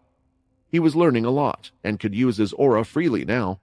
Edvard was teaching him diligently, and from time to time, the two of them would talk about other things. Things that had nothing to do with fighting, such as winning over one's heart. But Toby and Minnie weren't the only students to be selected. Hebe had been picked up by Bianca in the end, and one of the most talented students of all, Jared, had been selected by Magnus. It was assumed that with the guidance of the family leaders, their strength would be improving by leaps and bounds. As for Quinn, 6 months later, he was doing the same thing as he had been doing 6 months ago, walking around the marketplace with Ronak. "Man, I'm so annoyed," Ronak almost yelled out. "I know you said this already," Quinn replied. "You don't understand. I was ready." Ronak pumped his fist. "After all the training you gave me and winning our little local fight, I thought it was my chance to take the assessment and get out of this job." The little tournament that was set up by the guards had continued, and at the time when Ronak had won, Quinn had called out the cheating by one of the other members. Rather than disqualifying him from the matches, there was a suggestion that was made, for Ronak to fight him fairly. If he was to win then, all the money that had been lost would be handed over. The opponent accepted, and it was a tough battle, but Ronak had come out as the winner.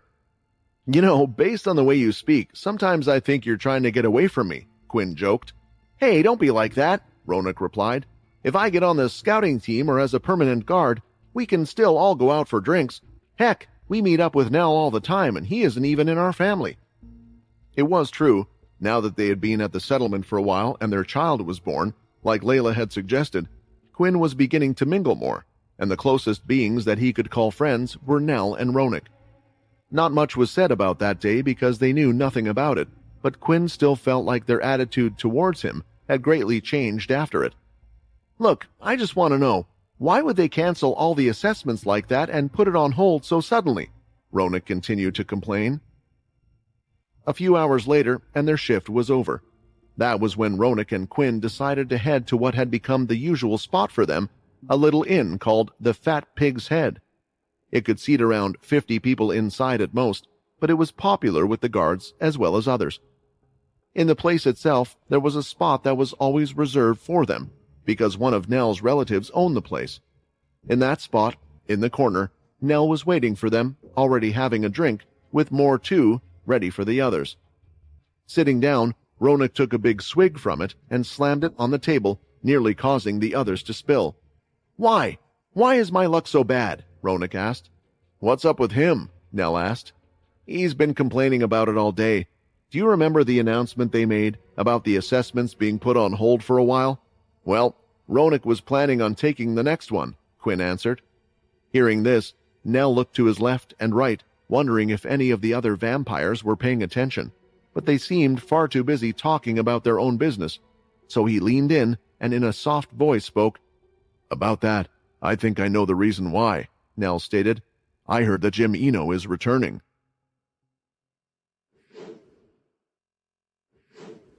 It was the first time Quinn had heard the name Jim Eno in a while. In the last 6 months, he had continued to live his happy life. He hadn't gotten involved in trying to find out what he was doing, nor finding any of his past friends, for the sake of normalcy and the way everything was. He had almost forgotten about all his worries, especially with Galen being around as well.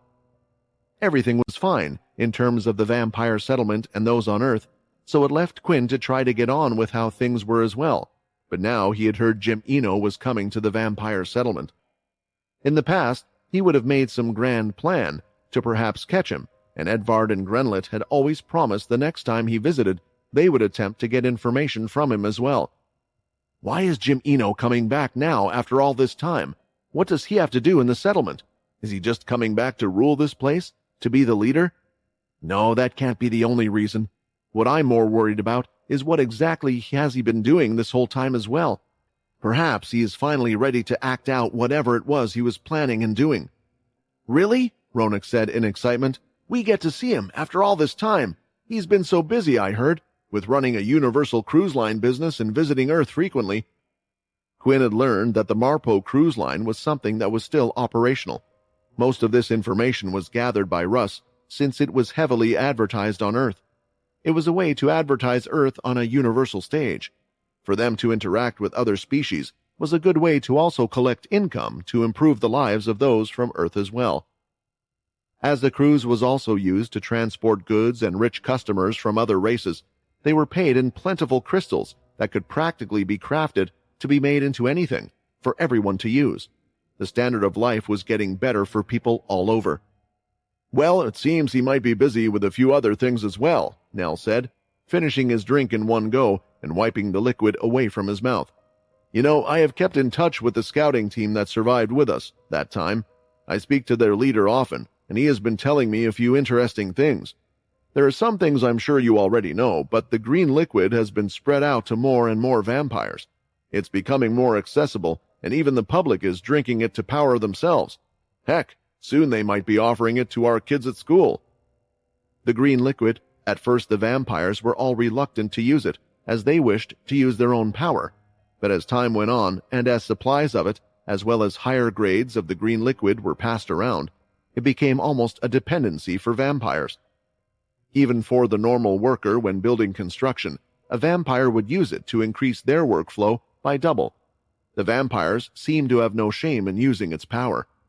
Quinn could only imagine that Jim would be happy to hear that the blood replacement he had created a long time ago was finally being used, even if he had to wait for over 1,000 years for it to happen. What you talked about is an important point as well. More and more vampires are being called out for scouting missions as well as for guards for the Marpo cruise. Before the assessments were stopped, I heard they were nearly accepting anybody who wanted a position on the scouting team. These words had hit Ronak quite hard. After working to improve himself for so long, he wanted a position he could be proud of, but if they were giving them out to anyone that applied, he would feel like he hadn't changed at all. Lastly, they have been encouraging vampires to have children. I'm sure you have heard of the settlement support program. It has only become more generous, and the more children one has, the more they are entitled to the program. What do you think this all means?" Ronak thought about it hard, and how it all linked together, and so did Quinn, but both of them looked at each other as they weren't entirely sure. Nell shook his head. "All of these things are a sign of war," Nell claimed, "increasing our numbers, increasing our forces, and increasing our strength. I don't know against who or what, but it's all clearly a sign, and now Jim is coming to see us. It seems like preparations have been completed." Now that Nell had put it out like that, it did seem that way. But a war? Against whom? The Dalki were no longer enemies. The Celestials had kept their word and hadn't interfered with Earth's business, and Imortui, there was no way for him to get to this place. Apparently, there was some type of link, but Quinn didn't see it. "If a war really is on the way, then we better drink up," Ronak said. "We won't be able to enjoy our peaceful days like this." Now, there was quite a bit for Quinn to think about. At home, Minnie had just arrived home from school. Layla and Galen had gone to pick her up, but when entering the room, she was startled for a few seconds as she saw someone sitting at their dining table. "Ah!" Layla jumped, holding her hat on top of her head. "Sorry," Edvard replied. "I let myself in as I needed to talk to you both. I hope that's okay." "Uncle Edvard," Minnie said, running over and giving him a big hug. At times, the leaders would visit each other, and Minnie would go to visit Toby. Through this, she got to meet Edvard quite a lot, but she only started to call him uncle when he began to give her a few juice boxes. According to Hickel, he had learned it was the easiest way to control her. If only they knew then, they could have convinced her relatively easily to become one of their disciples. "If you're looking for Quinn, he's out at the moment, but he usually comes back in an hour or so," Layla stated. "If you don't mind waiting, I can prepare something to eat. When he comes back, we can all have a meal together." From the air that was surrounding Edvard's head, Layla could see that it was an important matter, which was why she didn't want him to leave it until later and offered him to stay. "I can help," Minnie said. In the end, Edvard was left awkwardly in the dining room with Galen, while Minnie and Layla were cooking something in the kitchen. Galen was sitting on a booster seat that allowed him to match the height of the table. "It's been a long time since I interacted with someone so young. Can you speak?" Edvard asked. The expression on Galen's face was blank as he just stared back at him. "I guess not," Edvard replied. "Why don't I show you something a little magical?" Putting his hands together, Edvard started to gather his red aura. Then, pulling his hands apart, Edvard had created what looked like a rainbow in the air from his blood aura. It had a lingering effect as it stayed in place. After that, Edvard started to fire off small amounts of aura from his fingertips, trying to imitate small fireworks made of blood aura as the energy disappeared. It looked fascinating and magical at the same time, even for Galen. He seemed to be paying attention to the movement of his fingers and everything else. "Nearly all vampires have a certain amount of blood control," Edvard started to explain, "but I have lived a very, very long time and have perfected it to the point where I can do something like this. Maybe one day you can too. I'm sure you can, since you were born from two talented parents." In the end, Edvard needed to go to the toilet and left Galen on his own for a few seconds. When he did, Galen started to put both of his hands together a few moments later, and there were sparks of red aura appearing. As he moved his hands, he too had created a rainbow out of his aura. When Quinn later arrived home, he was surprised to see Edvard. Everyone at the table had a nice meal together. When the table was cleared, Edvard was quick to get to business. "I have some news that I wanted to tell you. Jim Eno is returning, and it looks like he's planning to start a war."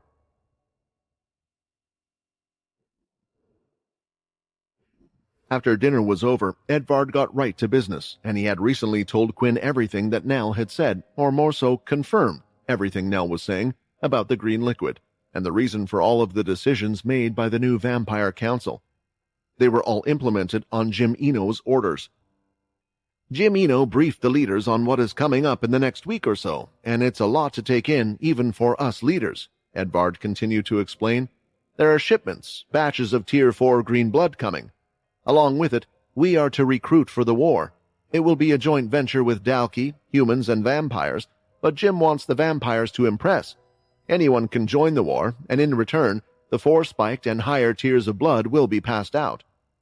Honestly, when hearing that the Dalki, humans, and vampires would be taking part in the battle, Quinn was feeling worried for the enemy. At one point and time, Quinn had faced all of them, but to face all of them together. Why, and with who? Quinn asked. I'm not too sure myself, Edvard replied. From what was explained, there was a race called the Namrics that attacked the Marpo cruise line. Jim claims that he wants to show the universe the power of Earth, so another attack doesn't happen. It might also just be a test for things to come as well. Not just me, but the other leaders also have a feeling that this won't be the only attack, and there might be more to come in the future. This is crazy.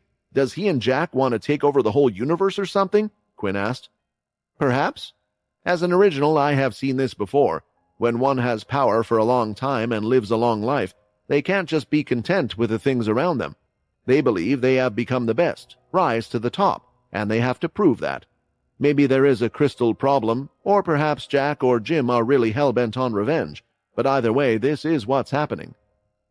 So far, Quinn hadn't gotten involved with things because they were peaceful, but now the peace was about to be broken because of Jim.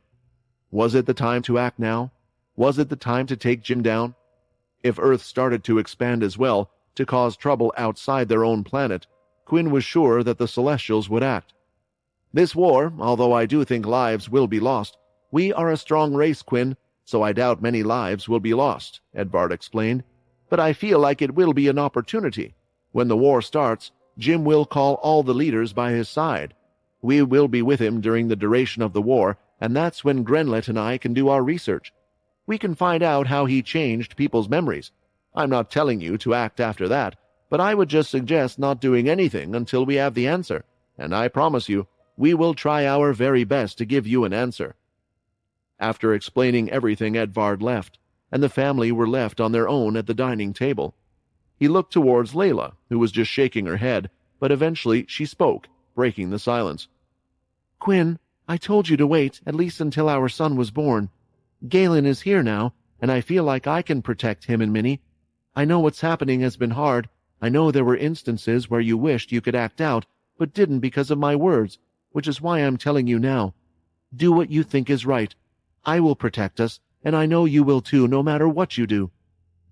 Quinn felt thankful that he had Layla with him. The woman he loved was also a support that he would sometimes forget he had in the past. He was determined to go through with finding out the truth and continue to protect his family. In the next couple of days, everything had soon come to light. Just as Edvard had stated, all of the vampires were informed of the upcoming war. A few more details were given, such as the fact that the Namrics had captured some of those working on the Marpo cruise. This included vampires, humans, as well as Dalki. They had asked for them to be returned, but the other race wasn't complying.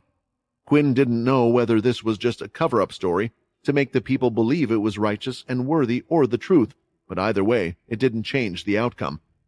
When looking around in the square where the meeting was taking place, instead of fear for the loss of lives or what was going to happen to them, they were looking forward to fighting. As Quinn had been told many times, the vampires were born to fight. It was almost in their nature to do so. Maybe it had something to do with stemming from Immortui, the wish to bring death on others. Perhaps they were following his will without realizing it, but he knew if the war was one-sided and went the other way, the vampires could experience fear as well. They had great respect for strength, and while they always sought to increase their own strength, they were only happy to serve under someone they deemed stronger than them. Those of you who wish to sign up will be rewarded heavily. If you are to pass on in battle, your families will be looked after greatly for the rest of their lives, a recruiter shouted. In a week we will head into battle. The message was over, and many vampires went to sign up for battle almost immediately, while others were left to think about it for a while. The good thing was, the vampires weren't forced to join the army that would go into battle. It was a choice, which meant even Quinn didn't need to join, and he decided it was perhaps best for him not to. Later on, he found himself at the usual spot with Ronik and Nell. They were all quiet that day, until Ronik slammed his hand on the table again. I've decided. I'm joining the war, Ronik said. What? But what about your family? Quinn asked. I know. I've thought about this for a long time, but I decided. The money will go to my family either way. Whether I survive or not, they will be looked after. And every time I think about the vampires that are being held captive, I think, what if that was our family? Someone has to fight to free them, and I want to be a part of it. I would want others to act as if it was my family as well. If they have done this once, they will do it again. On top of that, it's a chance to prove myself. I see next to no downside to this." "Downside?" Quinn repeated. "What about dying? That seems like a pretty big downside to me. I know you're strong. Vampires are strong, but there are other races out there that we know nothing about and could be far stronger than us." When thinking about this, Quinn was thinking about the Amra race, the large beings that were nearly made out of rock and had 4 arms. They were stronger and faster than a normal vampire, and their elites would easily be able to deal with the leaders. He hadn't really thought about them or Geo in a long while, and wondered how they were all doing. It was then Quinn realized how small their world was, and the vast amount of others that were out there. "Dying is a downside, but we will all die one day," Nell added. "I would rather be in control of my own death. Going to die on my own terms sounds a lot better, and that's if we die in the first place."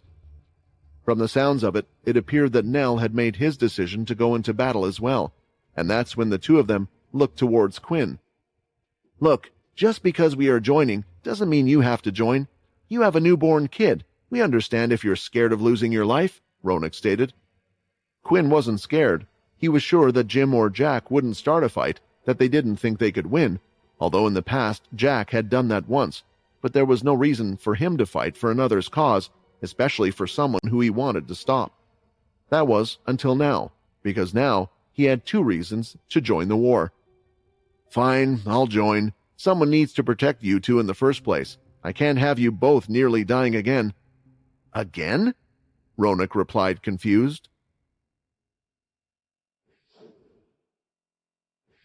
The decision had been made, but honestly, Quinn wasn't too sure about what he had signed up for, and was just going with the flow for now. It felt strange leaving things in the hands of others, but he just had to trust that Edvard and Grenlet would obtain the information he needed. In the meantime, he would do something that he could do, and that was protecting the lives of the new friends he had found and perhaps trying to help out a few other vampires that would have perhaps lost their lives in a useless war. "You did what?" Layla said, nearly dropping a dirty dish on the floor, but Galen had caught it quickly before it crashed and jumped up on the table, placing it down gently. After he had gotten back in his child seat that was raised up, he looked at his mother and father intently. For a second, both Quinn and Layla wanted to praise the amazing feat that Galen had just done, but they were more focused on the conversation they had a second ago. "I don't think it's too much of a problem. If anything, Jim Eno will be away with us, so there is less likely to be any issue here at all," Quinn replied. Layla sat down for a second while she gathered her thoughts. "I know I said that you could do what you wanted, but I thought maybe you would hunt some beasts or something, not go and join the army for war. Have you really thought about this?" Quinn had somewhat expected this. Although Layla said he could do whatever he wanted, she was still surprised by what he was doing. He didn't know if it was hard for him to understand women or if it was just Layla in this sense. He obviously would not be in any kind of danger during this war, so that should not be something she would have to worry about. The only thing was that he would be away from his family, which, while it was something that hurt him as well, there was a possibility that he could protect them better by being away from the settlement right now.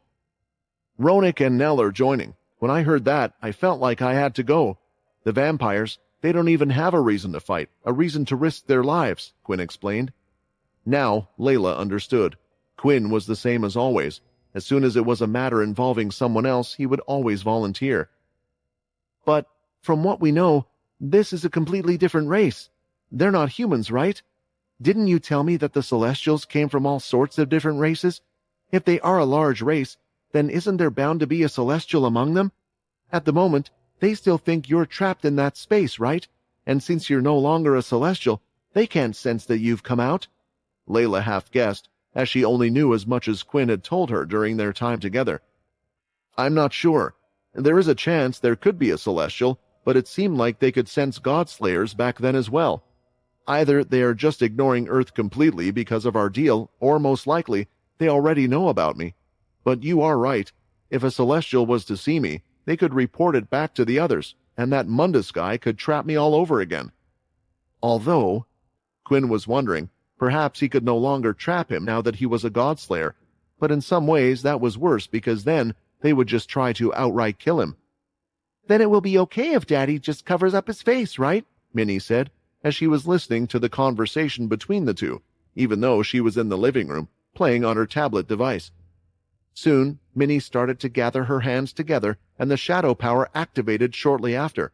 She had taken out the red Oni mask and handed it over to her father. "This?" Quinn said as he touched it, and some memories were coming back to him. You gave me the mask to hide myself, but I don't need to do that anymore, and now Dad's the one that needs to hide himself, so it would make sense, right? Minnie stated. Quinn used to wear masks all the time to hide himself, but just like Minnie, everyone had forgotten about him, but he doubted the powers were so far-reaching that even the Celestials could forget about him. In fact, if they did, then they would just see him as another godslayer that they had to get rid of. "Thank you, Minnie. Now I have something that I can remember you by. I'll be gone a short while, but don't worry about me." "Gone?" Layla replied. "Didn't they say the fighting wouldn't start till next week or so?" Layla asked. "It's true, but there is something else I need to do first." Leaving the house, Quinn was making his way to a certain place. After Minnie had given him that mask, he was reminded of something that he had to do, and during his whole time here, he had been putting it off. Eventually, he ended up at a place he had come to visit far more often than he should. As he crept out of his shadow, Quinn was on the top floor of the 9th castle. "Quinn, you know there is no need for you to come to me. I can always come to you," Edvard said with a smile, but he was quite happy to see him come in a much more friendly manner for a change, unlike the times before. "I will be joining the war, so during that time, please do your best to find out Jim's secrets. But I would also say, don't put your own life in danger," Quinn said with a polite smile. "Please, there is no need for you to worry about me," Edvard replied. "You know, I'm one of the lucky ones, and do you think I'm scared of death? I went into eternal slumber, expecting it to be eternal. You haven't lived for long, and I understand why you try so hard now because you have a family. But when you live long enough, you begin to understand something. The world just moves in cycles. The same things, the same problems happen over and over again over thousands of years. So no matter how hard you try and prevent things, something will always come up. What I would suggest is you just do what you believe is your part for the world. I have already done my part for the vampires a long time ago. I feel like I don't owe them anything. I just wish to help out a fellow vampire that is a part of someone who helped me out long ago." Quinn did understand what he was saying, but Jim Eno, the Dalki, he felt like this was still partly his mess, and while his friends, such as Syl, Logan, and the others were still alive out there, he still felt like he was still responsible for the things that happened in the current cycle. Even now, he had only just started a family, and felt like he was having a life. Things hadn't even been particularly quiet during the time he had been forgotten, and it would only get worse from here. "Anyway, I'm sure that you didn't just come here to inform me that you would be joining the war. There must be something else?"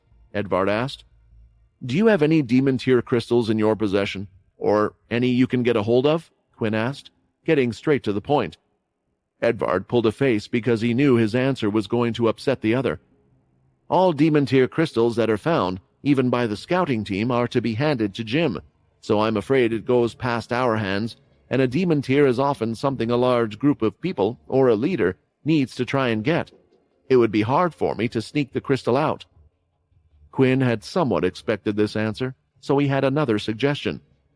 "Could you sneak me onto a ship to one of the nearby planets that might have a demon tier beast? I will be back before the war starts. I just need a crystal." It didn't seem too hard of a request, so Edvard nodded. "Of course." Hearing this, there was someone who had been traveling with Quinn this entire time that was excited. "So you are finally going to listen to me? You're going to get a demon tier crystal and use that upgrade crystal to give Minnie a Godslayer item before you leave, right?" Alex guessed. "It's only right that I get her something for the gift she gave me back," Quinn replied.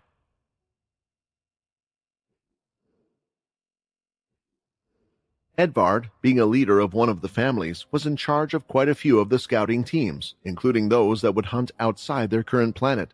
So it was relatively easy for him to get a ship for Quinn, and for him to leave without the others knowing, especially since most of the ships and scouting teams were in the middle of being called back. Many of them weren't in use, but Edvard was slightly worried whether or not Quinn would be able to make it back in time before the war was to begin. That boy is a bit rash, but I must be crazy to worry about him. This is a person who fought against the last demon-tier beast in the forest. I'm sure I'm worrying for no reason, Edvard thought. Traveling via ships was fast. It was faster than before. Quinn hadn't noticed it because he hardly left the settlement. But the ship's design and speed were one of the things that had improved by leaps and bounds. This was due to the high amount of crystals that were now being gathered on their planets, as well as the others surrounding them. They were able to consume large amounts of crystals to produce large amounts of power, because the crystals were becoming plentiful for everyone. After a short ride, Quinn was already at the destination he wanted to be at. The planet was full of large fields that were practically nothing but grass. It didn't look like the type of planet that would have dangerous beasts on it, but according to the information he had received from Edvard, it was full of dangerous creatures, and there was more than one demon-tier beast on the planet. At least on here I don't have to worry so much about not being able to use my powers. With his full speed, Quinn started to search, and on top of that, he started to spread his shadow out. Ever since the shadow had upgraded, Quinn was able to use his shadow freely without having to worry about the MC points. Although there was still a maximum output limit, Quinn could still use the shadow as much as he liked without having to worry about it, which was why he was spreading it far and thin while he and his own shadow searched for the demon tier, and it didn't take him long to come across it. Suddenly changing direction, now Quinn was heading towards it. He continued to run onto the grass fields, almost without seeing anything. There were just a few beasts that he felt seemed to be around, and those were off to the side. There were some standing there, eating the grass, but most of them weren't paying attention at all. My shadow! I'm sure it located it right here. One of the large boulders that was on top of the grass started to move. It was as big as one of the vampire's manors. Then, on the boulder itself, a pair of large eyes started to open up, and lastly, legs had sprouted out from them, long and dangling, like a spider's and as thick as a tree's trunk. Now, the demon-tier creature, with a rock body and spider-like legs, was nearly as big as a mountain towering over him. For once, it feels like everything is going my way, and there have been no problems at all. I found the demon-tier beast a lot faster than I thought as well. Lifting his hand up, Quinn soon started to summon a shadow over his head, because he wasn't planning to fight it himself. That was never his intention. He still needed to see what something else could do. Out from the shadow, another demon-tier beast fell out, a large, almost gigantic, two-headed antlered beast with a club in its hand. Its eyes were dark and bloodshot, and parts of the fur on its body looked like it was falling off, but there was a trail of black shadow coming off of it from certain parts. A demon-tier against another demon-tier. Now let's see how you do, Quinn said, as he started to walk back and would enjoy the fight that would soon unfold. Of course, Quinn knew there were different levels and tiers of demon tiers, but the ones that he found on the vampire planet, he also knew that they were all above average demon tier. On top of that, the system stated that those infected by the shadow would be stronger, and it looked like Quinn could see that already. During the fight, the other demon tier would shoot strange materials and other things out from its long, leg-like limbs towards the antler beast, but by using its powers, it would block them all. On top of that, a large whack from the club on its leg nearly took the whole thing out. The demon-tier beast that was now infected by the shadow was faster, stronger, and at times it seemed like it had slight protection from the shadow itself, and this was all without Quinn's help.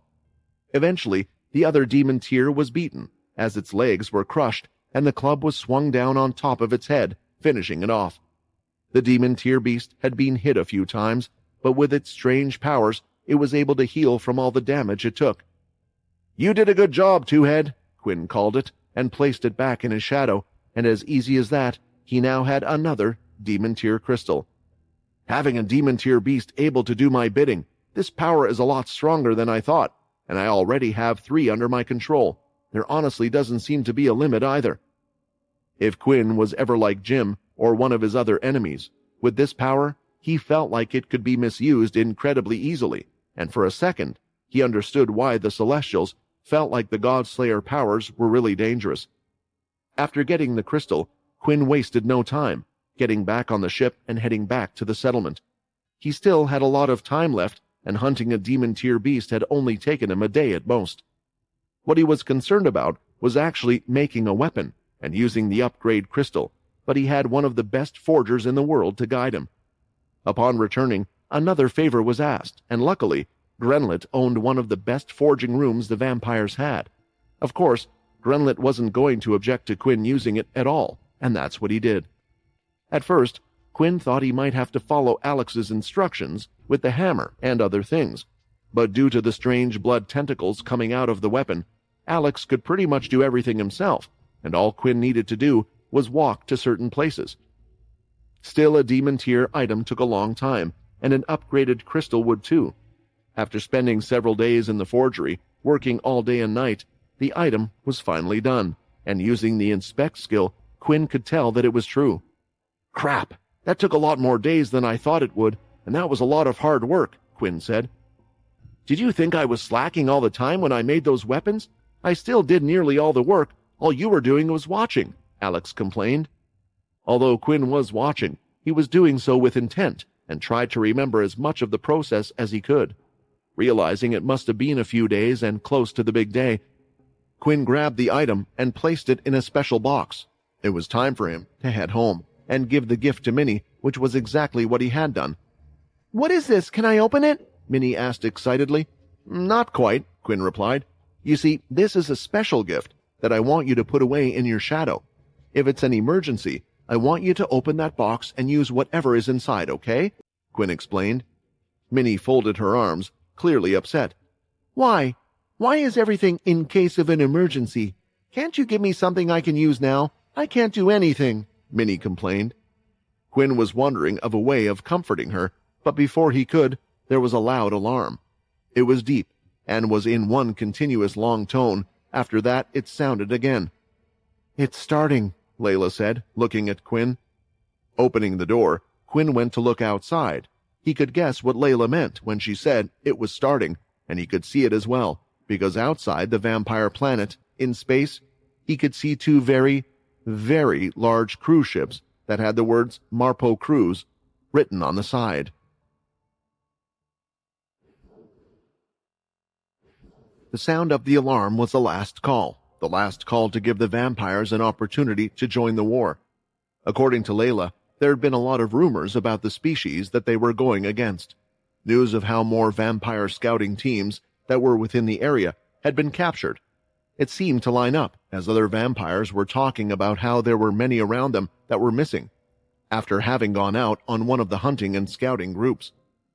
Perhaps these words were true, but in Quinn's mind, after going to other worlds with other races, he still saw them as the invaders, rather than them doing a righteous thing. Still, it didn't get in the way of him signing up and saying his goodbyes to his family, as he knew shortly after they would be leaving. "Minnie, you've grown a lot since coming here," Quinn said. "Look after your little brother and your mother as well, if there are any problems." Minnie nodded her head, and Quinn wasn't sure if he was imagining it or not, but while Galen was being held in Layla's arms, he seemed to turn his head at the comment. Was he hurt by my words? No, he can't really understand what I said, right? Quinn thought. Quinn could see there were a lot of vampires that had signed up. It seemed like at least half the settlement, which had been growing for a while now, was going on this mission. When signing up, though, there was no test. They had accepted everyone and already had the vampire's current position on file. After that, the new recruits would then enter a small traveling ship, which was somewhat like a large bus, but only a spaceship version that would shuttle them to the large cruise ships. When inside, Quinn looked at everyone around him. They were vampires that he didn't know. His circle was limited in the first place, but the travel ship was full of around 50 or so people. Once the ship had landed on the cruise ship, there were vampires that were there waiting and giving everyone orders. "Please wait until your name is called out, then follow the vampire with the silver badge to your new location," a vampire at the front with a golden badge ordered. Quinn had seen these before. They were vampires that worked within the castle. It seemed like the leaders and the higher-ranking vampires had already boarded one of the cruise ships. It makes me wonder, is Jim on this ship? If he was, It would be quite convenient if he disappeared while traveling back or in the middle of the war, Quinn thought, somewhat smiling to himself. Eventually, Quinn's name was called out, and along with 15 other vampires, they followed the silver-badged vampire around the cruise ship. The inside was just as large and extravagant as the Marpo cruise that Quinn had been on before, only this time, a lot of the areas seemed to have been repurposed. There were large equipment holding rooms and training stations. Half of the ship also contained smaller battleships that were made for crash landing into an enemy planet. Eventually, they were led to a metallic room. It was spacious inside, but there was nothing much in it apart from a TV screen at the back and other vampires that were spread out. "Quinn, you're here!" Ronak shouted, as he quickly went over to his side and slapped him on the back. "I thought you might have changed your mind or something, but it looks like you really did join." Quinn looked around the room, and inside there were a few faces he recognized. A lot of those in the room were guards that belonged to the Ninth Family and that had the same position as him. Other than that, though, the others were unrecognizable. Why have they put all the guards in the same room together? Quinn thought. "Is Nell here?" Quinn asked. "Nah, everyone who is here is from the Ninth Family. It seems that they're splitting groups up into separate families," Ronak explained. "Hey, Yip, come over here." Soon, a young-looking vampire ran over, and as he did, he saluted Quinn. The vampire had a straight haircut that just about reached his eyebrows, and he had a nervous look about him. If he was a human, Quinn would have guessed he had just turned 18. "Hey, there's no need to be so formal," Ronak said. "He's the same rank as us. He's a guard as well." "Really?" Yip replied, taking a closer look. "But he looks so old. So I thought he would have been on the scouting team, and he also has this feeling to him." "Old?" Quinn replied. It was the first time such words had ever been used to describe him, but he guessed, based on his looks now, he would be in his late 20s, but to a young vampire like this, one might think he was old. "It's kids, I'm telling you. Once you have kids, you start to age really quickly. 1 second goes by and suddenly they can do everything you could do, but even better," Ronak said, seeing the worried look on Quinn's face. "Anyway, Yip is a fellow guard like us, but he covers our shifts on the days when we're off, but I got to talk to him a couple of times." Quinn looked Yip up and down, and while doing so, once again, Yip felt a little frightened. In his head, he still felt there was no way a person like this was just a simple guard. "You have good senses," Quinn said. "I have a question. Is everyone in this room currently a guard, or someone who did a different job, not related to fighting?" Yip and Ronak started to think about it. The two of them did talk to the others and asked what they did before. There were cooks, storage workers, builders, but that was it. In a way, in terms of fighting power, the highest positioned people in this room were guards. "Wait, what does that mean?" Ronak thought. Quinn had an idea, but he didn't want to say anything. For the longest time, the vampires of old, including the originals, didn't really care for the weak. If anything, they felt like the weak vampires were a shame, and they would just continue to pass on their weak genes. "In this fight, they will use most of the weak vampires as the bulk of the army. The settlement doesn't care about the number of vampires lost, but rather the strength of those lost. But how am I meant to say that to these guys, who have put their trust in the settlement?" Quinn thought. Entering the room through the same entrance was a vampire with a silver badge. He looked at all those that were in the room, who soon stood up and saluted as the vampire had entered. "My name is Juk, and I will be leading this platoon of vampires," the man stated, and Quinn could see it, the look in his eyes. He was afraid and knew the task of these vampires. Juk walked through the vampires with his head down. He almost didn't want to look at them, because he would be the one sending them off to their death. "I've always been involved in wars from a different position than this. I knew most of the people fighting by my side personally.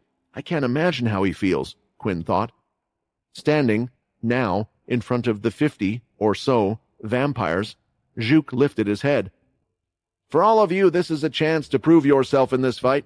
Every single one of you will be supplied with Tier 4 green liquid to strengthen you in this battle. But before I go into details about our targets and the plan, there is a special word from our hero to inspire us." Clenching his fist, Quinn was starting to get angry because he knew the person that would be appearing on the screen was no hero. The TV turned on, and right in front of the screen, looking at them, was without a doubt Jimino. "Vampires, we will win this fight because, fear not, I, Jim Eno, will be by your side." Looking at the screen, Quinn could see clear as day that it was Jim Eno. He remembered his face well for a number of reasons, one of them being when he was on Blade Island. Right now, through the screen, it looked like he hadn't aged a single day. Yip, who was standing next to Ronak, peeked around the corner and could see Quinn's scrunched-up face. "Why is he making a face like that toward the hero?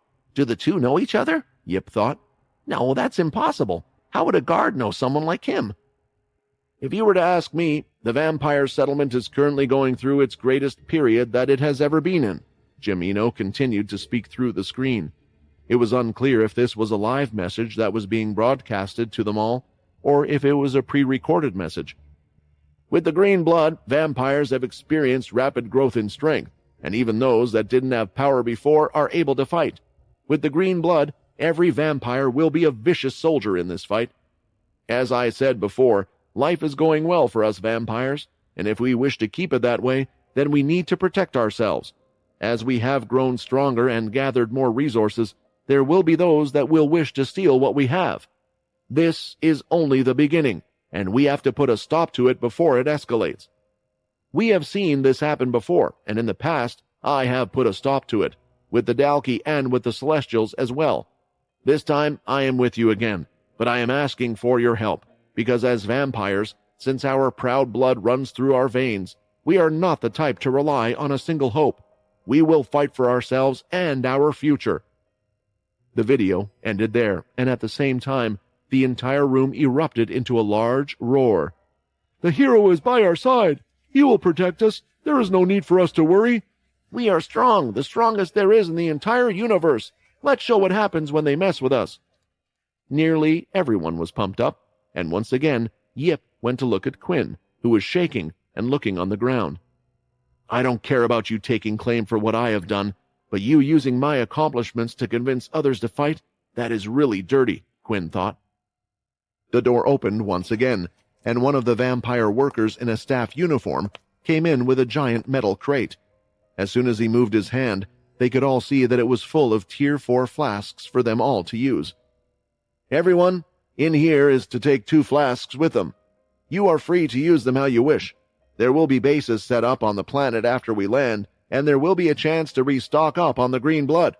For those of you here, you might have noticed our platoon is not filled with experienced fighters, so I will say with this caution, this green blood could very well be your lifeline. Don't use it so willy-nilly," Joke explained.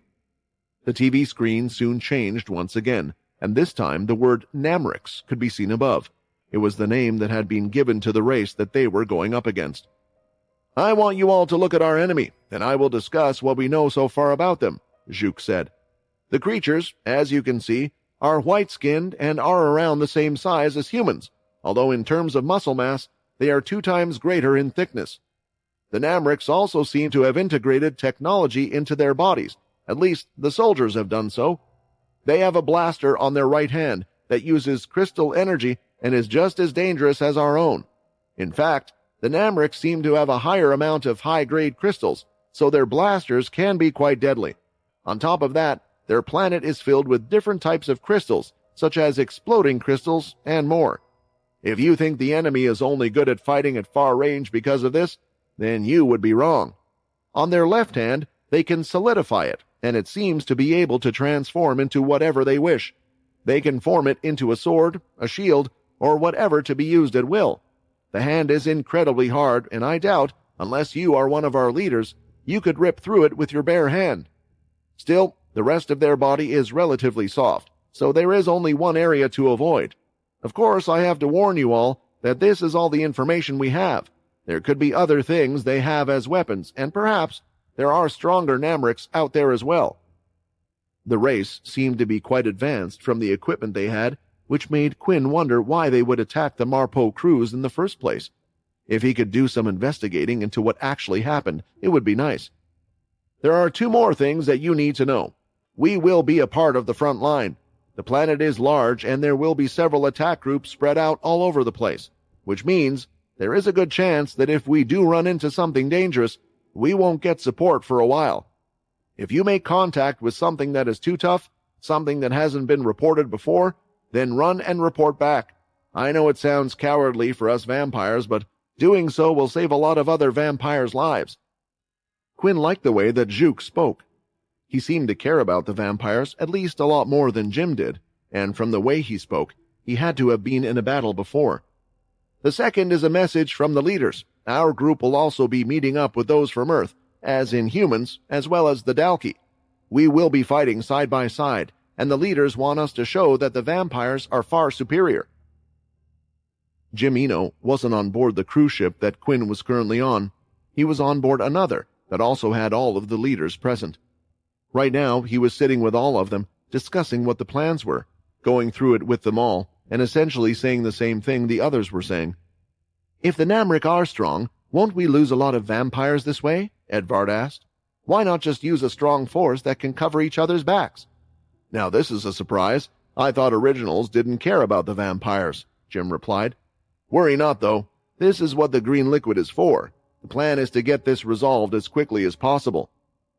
They attack, then what do you think the Namrics will do? They will defend, of course, by sending out their army to all the towns and cities they have. Then that leaves their main base open for us to come in and take them out in one go.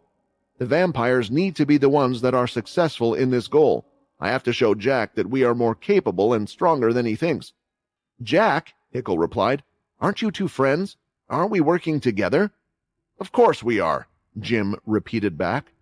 "But you should know it as well as I do, that if there is a shift in the power balance, it is very easy for one to stab you in the back. Jack is very confident with Dalki with abilities by his side, especially since he has H. We just have to show that we, too, are confident." Edvard was a little annoyed, as it seemed like Jack and Jim were just using this attack as a competition between the two, to flex, to see who had the most power. He was sure that the other leaders were thinking this too, but decided not to speak up.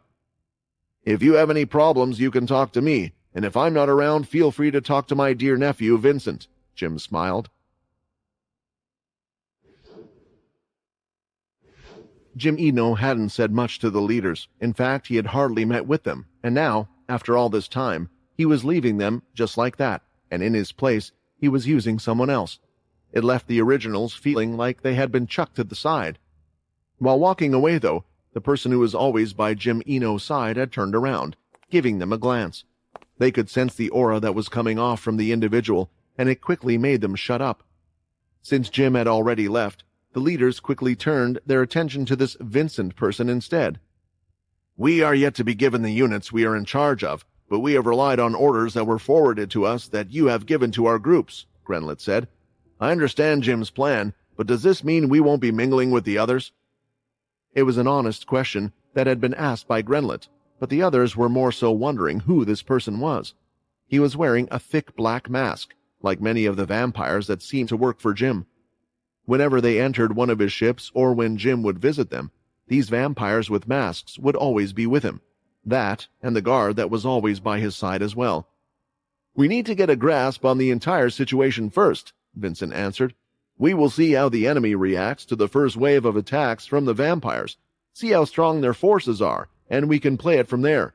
If we can end this quickly, we will. If not, then we will have to revise our plans on the go." The leaders understood, and they also understood that it was useless for them to ask any more questions, and that they might as well head off and do their own thing while the ship traveled to the right location. However, there were two vampires there that had a strange feeling when hearing Vincent speak. Grenlet, in particular, could feel goosebumps going up and down his arm. Meanwhile, Edvard couldn't help but say something. "Have we met before? Your voice, it's familiar." "We might have met a long time ago in the past, but recently I doubt that would be the case," Vincent explained. "I have been working at the main lab, researching the green blood. There's a reason why higher tiers of green blood have become available." The more he heard the voice, the more familiar it sounded to him, yet at the same time it didn't sound the same at all. Edvard couldn't put his finger on it. The other leaders, seeing there was no use for them to stay there, started to walk off and split apart, and it looked like Vincent was about to do the same. "Wait," Edvard said. "You said you worked in the lab, correct? Do you mind if I look at some of the work you have done? I'm quite interested in these things myself, and who knows, maybe you could use my knowledge to help." There was a pause, and even Grenlet was wondering what Edvard was doing, but if he thought about it a bit more, it was quite clear. Getting any sort of information from Jim himself would be hard, but there would be those that knew more about him. If he trusted this vampire to take over the matters of the lab and the current fighting situation, then it meant he trusted him enough to give him valuable information, maybe something from the lab department. It's nice to meet someone else that takes an interest in this stuff. Vincent sounded more upbeat, but his mask was hiding his expression. There is a lab on this ship where I am still doing some research. I also brought along some items with me that you might be able to use in battle. It certainly seemed like that one was excited, and Edvard had his in, as the two were walking off together. Grenlet, if anything happens or if there is a problem, come find me, Edvard said. If the others are looking for Vincent as well, you know where we will be. A short while later, the two of them were in a huge lab with all sorts of equipment spread out around the place. The thing was, there wasn't another person in the lab. It seemed like it was Vincent's own personal lab where he could tinker with whatever he wished. The most shocking thing that caught Edvard's eye altogether was this large glass container that was filled with green liquid, and inside there was a 4-spiked alky. Even though we are on a mission, it's still important to carry on one's research, Vincent said. Right now, the settlement and the vampires rely on the blood, so I need to make it as efficient as possible to avoid as many deaths as possible. These were unexpected words. Just from seeing the lab alone, Edvard could guess that Vincent was a hard worker, but it didn't seem like it was for his sake. He was someone who cared about the settlement. In the end, the two of them continued to explore the lab, and Edvard was showing genuine interest in the inventions that had been created. Barriers that could be created out of crystal energy. Weapons, automation, recording devices, and more. Edvard was having so much fun that he had almost forgotten the reason why he had even started to speak to Vincent, but he soon forced himself to stay on track. You have all these devices. I was wondering, have you ever created a memory-changing device? Edvard asked. I just imagined if one was able to create something like that, it would be pretty useful. Vincent didn't say anything for a few seconds, which worried him a bit, and wondered if he was going to make a move.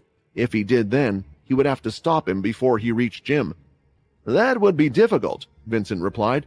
AQ memory-moving device, perhaps, but to change one's memories, every single part of it that was linked with that person, it would be troublesome. And to even have that be of use, you couldn't just change one person's memories. You'd have to change all those around them as well. Exactly, Edvard excitedly said. For something at that level, there is currently no technological advancement that could do such a thing? Not that I know of, Vincent replied. What you would be talking about would be closer to an ability. The problem is, an ability of that level would also have a drawback. I haven't studied abilities in great detail, but I do know a lot about them. Strong abilities, and one such as the one you're asking about, usually have a condition that needs to be met. A touch, a routine, or something else.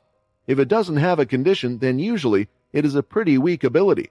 The universe works in mysterious ways, and I believe it works this way, so one thing can't overpower another. If someone did have the power to change memories and wish to do so on the ship, I find it hard to believe that they would be able to do so all at once. Edvard was now the one stuck thinking, because from Quinn's story, it had hit the whole vampire settlement, which was larger than the cruise ship, and all those of Earth. There was no way a single individual had touched every single person. So there's no way to change everyone's memories at once, in the entire ship? Edvard pushed further. Vincent clicked his fingers as he thought of something. There was something that me and Logan from Earth recently created. It's an ability enhancer, although from the name, don't be fooled, it doesn't enhance your ability, but more so spreads it around. The invention worked as intended, but even in your scenario, it still couldn't be used. You see, when tested, it allowed the person's powers to spread out, but the more of a power spread, the more MC cells were used. Even a level 8 wind user was only able to use its powers in a range as big as a facility because the power spread so much in all different directions. Placing his finger on his chin, Edvard was left no better than he was before. He wished he could just outright ask Vincent if he knew anyone with such powers, but that would give him away if his questions hadn't already given him away. Do you wish to change everyone's memories? Vincent joked. I am sorry for ruining your dream. It's okay, you have done your best. It was nice to meet you, Vincent, Edvard said. as he put his hand out. "It would be rude if you didn't see my face," Vincent said, as he went to remove his mask before shaking Edvard's hand. But as he did, everything hit Edvard. The eyebrows, the nose position, the soft, tender lips, and the voice. "Quinn?" Edvard asked.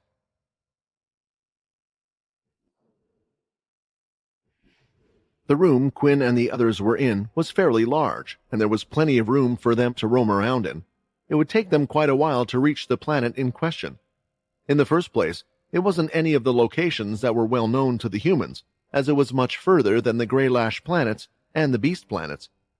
Further than the civilization of humans would ever go, but it was a place the Marpo crews would pass by once in a while. The rooms were large for a particular reason, and that was because they were to be doubled up as training rooms. "Our trip will take around 5 days," Juk explained to the others. "I'll be honest, there won't be much improvement from you in 5 days, but I know there are some in this group who have never fought before, or at least fought with the intent to kill. This is important in war. It is kill or be killed. When we land, the enemy won't hesitate at killing you, and you need to do the same. I want you to prepare yourselves and train with your fellow vampires." The room was pretty resilient, so if the vampires used their blood aura and it hit the metal walls, it would leave a faint mark at most, but they were unable to break them. "Should we try to improve our blood aura as well?" Ronak wondered, as he looked at his hand. "That would be useless," Quinn replied. "Blood aura is not something so simple that it can be improved in 5 days, not without any type of external help anyway." If Quinn were to use his blood aura, he was also sure that it would cut through the metal walls unlike the others' attacks. "What should we do then?" Ronak asked. "Combat skills. We should continue to hone our combat skills. Get used to protecting your vitals at all costs," Quinn answered. Ronak didn't know if that was the case or not, but through the training the two of them had together, Ronak had seen a large level of improvement, so he was inclined to trust Quinn's judgment. In the meantime, since Yip seemed to get on with Ronak the most out of everyone, he decided to watch for the time being. The two went through their normal combat routine as they would on the roof. Ronak was striking with his elbows, with his knees, and fists as well, but he wasn't just using the strength of his supernatural body. At each point when he struck, he would bring out a burst of red aura. The attacks were strong and aggressive, and soon the others in the room started to watch, since they were the only two that were sparring like so. So far, all Quinn was doing was blocking, but once in a while he would strike back and slow down his attack just in time for Ronak to block it. "When you attack, that's when you're at your most vulnerable as well. Remember that," Quinn said. Ronak continued, and the fighting skills he was using were a bit of Mui Baron, something that Quinn had been teaching him bit by bit. Eventually, the training looked so intense that the others wanted to try it as well. They could see the sweat and the determination coming from Ronak. They soon partnered up and started to train in a similar style. The strange phenomenon that was spreading had also caught the attention of the silver badge vampire Juk. "Those two are pretty skilled, but are they really just guards?" Juk said to himself. "But the one that is really impressive is the one doing the blocking." The others watching thought the two fighters were on the same level, but it was quite clear to Juk that there was one that was superior out of the two. To block each attack like that, and then strike at a specific time, this isn't a sparring session between the two. One of them is clearly teaching the other. In the end, Ronak was huffing and panting too much, and was unable to continue. He had been using his vampire aura and the full strength of his attacks in the fight. "This is good as well. In a war, you don't get to choose when you rest, so stamina is an important part of it as well that you will need to increase," Quinn explained. "Quinn, if you're not too tired, can I have a go?" Yip asked, raising his hand like he was in school. "Sure," Quinn replied. "Just try your best to hit me, and don't pull back. If your attacks aren't working, then I want you to try something different. Don't just keep trying the same thing over and over again." Now that there was someone else going up against Quinn, those that were fighting had decided to stop and watch. They wanted to watch more closely to what Quinn was doing, and tried to imitate him, because from the looks of it, he wasn't using any vampire aura at all. The fight started out, and Yip started to throw fists one after the other. He did so in quick succession, but they were all being blocked and avoided. As they watched this match, the people around started to notice it wasn't as impressive as before. Yet Juk's eyes widened. "It can't be. Is he matching his speed and strength to who he is fighting?" the amount of skill that would need, and to top it all off, to still be the superior fighter. But that was exactly what Quinn was doing. If he just outpowered them and moved faster than them, then the vampires would learn nothing. But with Yip, he would be able to sense this person isn't faster than me, this person isn't stronger than me, so then why am I losing? With these thoughts, it would encourage thinking outside of the box and improving on one's movements to try and defeat the one in front of them. If the enemy felt impossible, then they would just give up. After a while, Yip was also out of breath and done for. He was lying on his back thinking about the fight. "Why couldn't I touch him?" Yip asked. "I told you, Quinn is a strange person. Even with his skills, all he wants to do is be a guard all day. I bet with his strength, he could even be a permanent guard," Ronak proudly said, as if he was bragging about himself. Just as Quinn was ready to sit down and have a rest, another vampire in the room stood in front of him. It was a large vampire, nearly as big as a Dalki in size. "My name is Dazzy. Please, could you spar with me as well?" the large vampire said, bowing down. "Your appearance really doesn't suit your manners, but I like that. Of course I can spar with you," Quinn replied. Just like before, Quinn would match the strength, even that of the large vampire, who was stronger than Ronak or Yip when it came to just power, but he was seriously lacking in stamina and skills. Yet Zhuk had noticed once again that he had matched the opponent in front of him, and something else was happening as well. After Quinn was done with one person, another person would volunteer, wishing to fight them. Not a single hit was delivered on Quinn, and everyone fought until they were completely exhausted. Yet Quinn continued, one after the other. There was fight after fight, and Ronak was looking at all the worn-out people around. "I think your friend is a lot stronger than a permanent guard.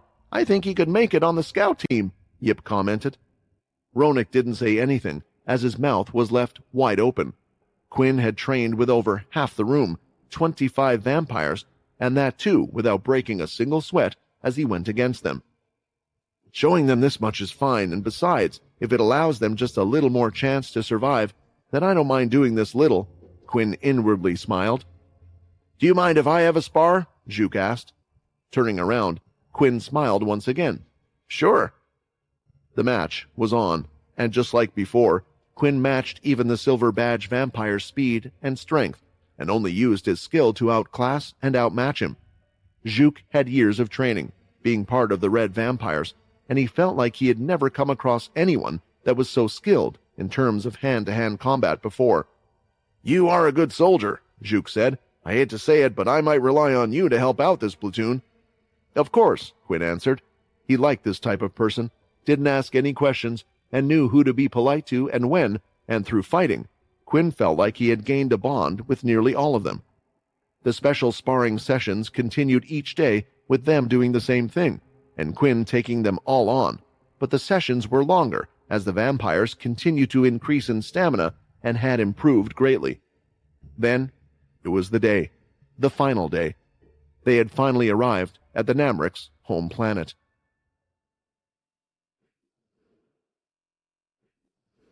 The training the group was receiving had done them quite a bit of good. It was able to calm the vampires' nerves down, but reality was starting to hit in as they got a notice of what was about to happen next. Zhuk could see the look on all of their faces, but there was one in the room that didn't look too worried. "I'm glad you are here," Zhuk thought, looking at Quinn. "If the captain of this platoon is nervous, then it will only make everyone else more so as well." "I will now remind you of all of your tasks," Zhuk shouted to the whole room, but there wasn't a whisper from the others as they listened carefully. "We will be attacking the small living areas of the Namreks, the furthest away from their cities.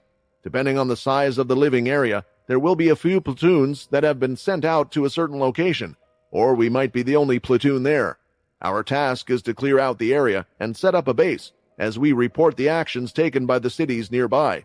No doubt the enemy is waiting for us, and no doubt they are aware we are coming." Turning on the screen behind him, there was now what looked like a giant missile. When walking through the ship, Quinn had seen quite a few of them. "The Namreks have an energy barrier that will destroy the cruise ships if we get too close. They are simply too large, and a surge of energy pinpoints the target that it is touching. However, with these pods, we are able to break through the energy shield and land safely on the other side. Each pod can only hold one person. They had to be made this way, this size, to not activate the defensive feature of the shield. Don't worry, though, you won't be on your own. All of us will be fired off towards the same location, one after the other. Try to find the others, and lastly, good luck to you all." Everyone waited patiently, and it seemed like everything was automatic. The only ones that would receive information about what was going on, or what to do next, were the silver badge holders. It made Quinn wonder if Juke perished, then what? Did they just want the vampires to stay put and attack the enemy? It wasn't how Quinn would be running things anyway. "Hey Quinn, Yip, when we land, let's look for each other straight away. We need to stick together," Ronak said. "I don't want you two dying straight away. You're going to need your big brother to look after you all." "Big brother?" Yip replied. "Don't you mean more like Dad?" "I'm not that old, and you can keep calling me Daddy when I kick your ass."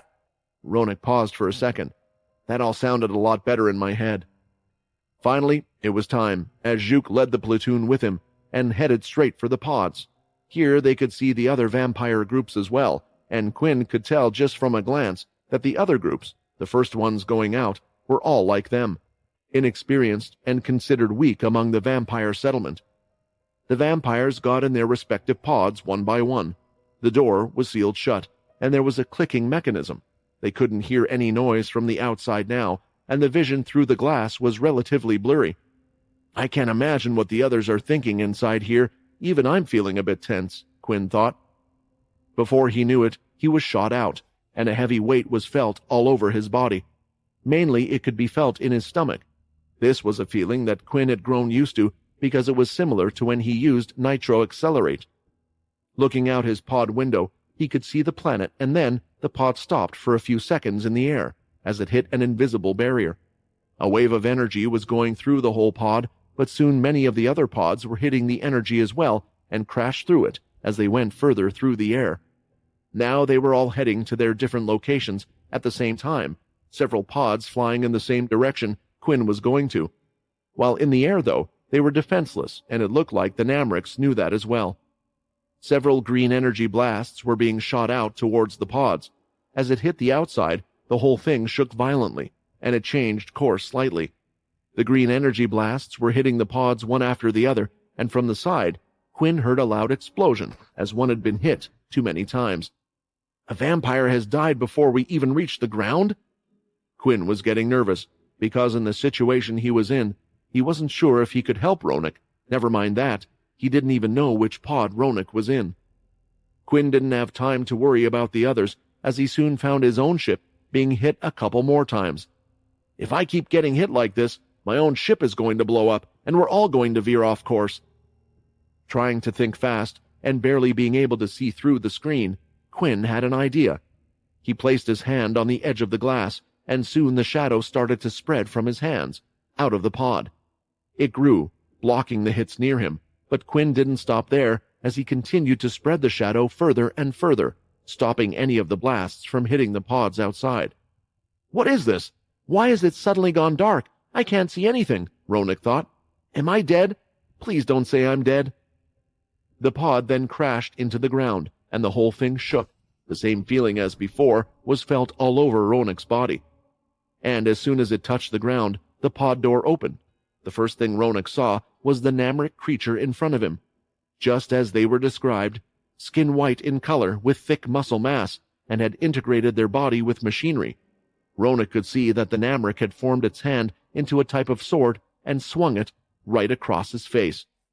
Quickly ducking, Ronak jumped out from his pod, and when turning around, he used a blood slash, hitting the creature right in the back. The cut was made, but due to the alien's muscles, it was unable to go very deep. When it turned around, it used its bionic legs to catch up to Ronak's speed. "With their mechanical legs, they're just as fast as us. Are they powered by crystals?" Ronak thought. The transformed hand came right down from above at Ronak, and before it could, he dashed in and hit the elbow with the palm of his hand, using red aura at the same time. The entire Namric's arm was thrown up. "I did it! I can do this!" Ronak thought. Although one hand had been knocked up, the other one with the blaster was now pointing right at Ronak. And it looked like he was unable to react in time. "No! I got too ahead of myself," Ronak thought. Jumping on the back of the Namric's head, a small red dagger was stabbed from the top, and the Namric fell to the floor. "I thought You said you were the one that was going to be protecting me, Yip said, out of breath. Yip, Ronak said, as he ran over and hugged the young guard. Thank you. I thought I could see my whole life flash before my eyes. Yip was looking around the place. The buildings were square-shaped, and they seemed to be built on top of each other. It made it incredibly hard to see the entire town, as there were only pathways and 3-story square buildings all over. But at least it looked like there weren't any other Namrics around, at least not in this area. Loud crashes could be heard going off in different directions, explosions through buildings and more. Part of the building next to them started to fall close to them, and soon they saw a vampire lying in rubble on the ground. The war had truly started. We need to find Quinn. We said we would meet up with him, but where is he? Ronak asked. Similar to Ronak, when Quinn had landed, the pod lid of his had popped open, and when it did, there was a Namric ready to greet him. But before it could even attempt to strike him, a blood bullet went right through its head, causing him to fall on the floor. Placing his hand on the edge of the pod, he pulled himself out and could see around him. I see there are quite a few of you to greet me, Quinn said, as he was surrounded by Namrics on top of buildings, through the streets, and more. Unaware, but due to the trick that they saw him pull with the strange shadow power, many had gone to his location. This is fine. It's better this way, Quinn said, as small balls of blood surrounded him, and the next second, they split apart, going off in all different directions, killing all of the Namrics in the area on the spot.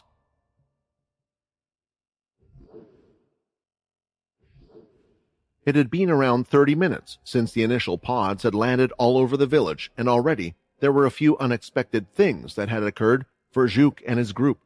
For one, not only were the Namrics prepared, but they had an attack prepared for the vampire forces as well. As the pods came down, they did their best to fire them out of the sky. Luckily, for some reason, only 3 pods had been destroyed in total, allowing most of the vampires to land where they needed to be. However, the difficulties continued from there for multiple reasons. Due to the initial attacks, the vampires were more split up than they had initially planned. The vampires were landing further away from each other, isolating more and more of them into smaller groups, making it hard for them to group up and fight together. Part of the reason for this problem was the layouts of their living areas. They lived in giant cube-shaped buildings, but there seemed to be no order to where the buildings were placed. It made for cramped routes that went on in zigzag patterns. In a lot of cases, it was hard to even know if they were in a different place or not, since all of the buildings looked the same. Right now, Juk had managed to find 5 vampires, and the initial fighting that started right off the bat had calmed down a little, and Juk could only guess why. We need to be careful, Juk said to his fellow vampires, and one of them had an injury on his arm. It had been cut, and wasn't healing even with their supernatural powers. The green liquid would heal, but most of the vampires had already used 1 vial of the green liquid after landing, allowing them to beat the Namrics.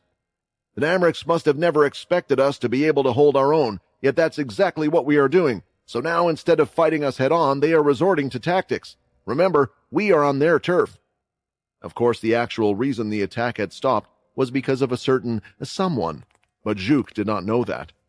The group continued to walk through the maze-like streets with the warning in mind, turning their heads left and right. Some had beast weapons out, while others had their hands steady on their flasks. After fighting the Namrics once, they weren't so sure if they could take them on a second time without the green liquid. Can you smell that? One of the vampires asked.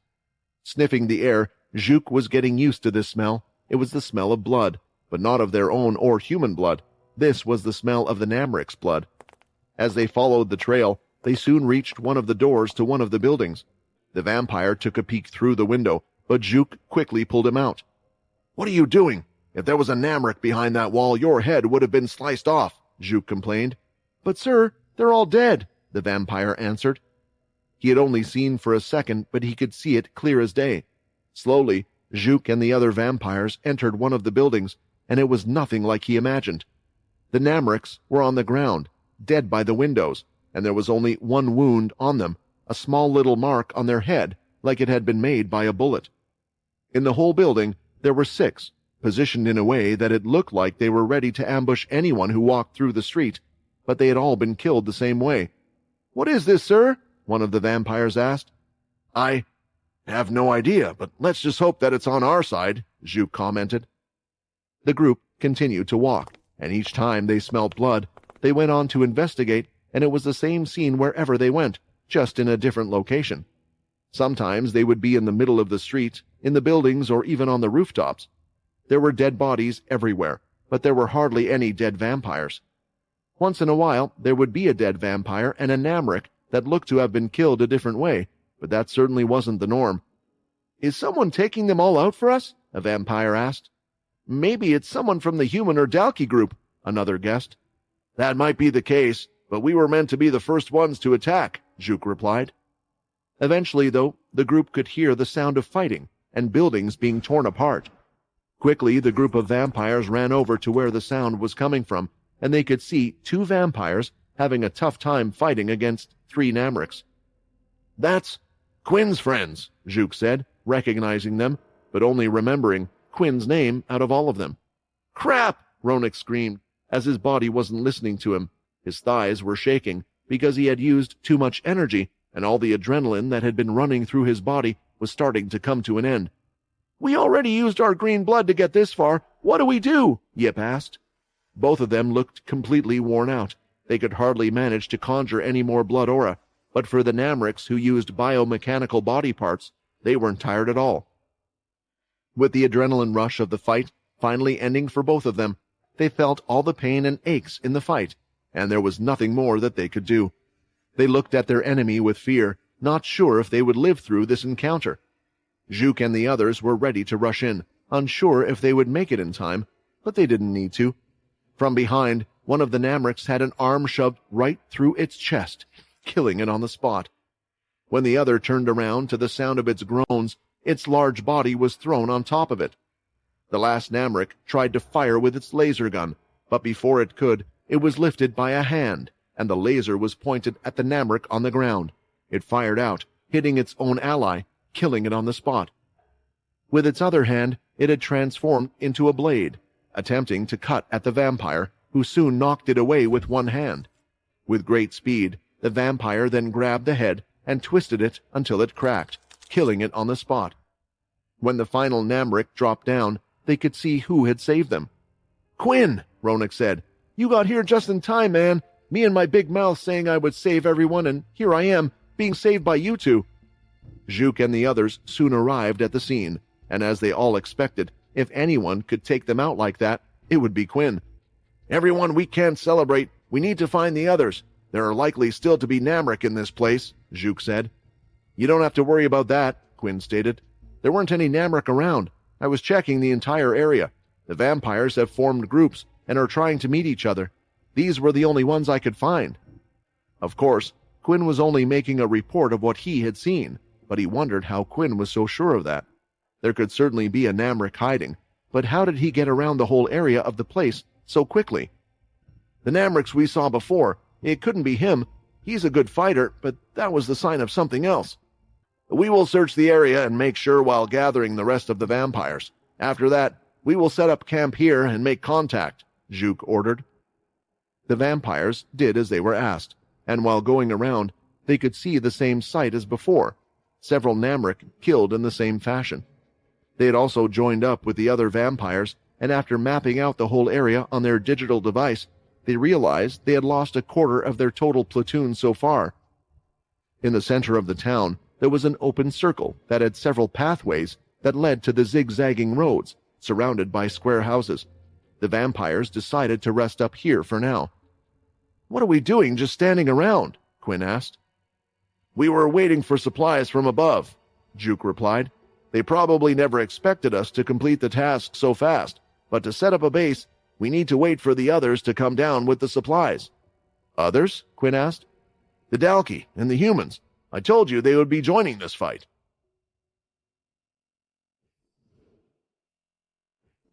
The vampires had somewhat reconstructed the buildings around them to build some type of shelter.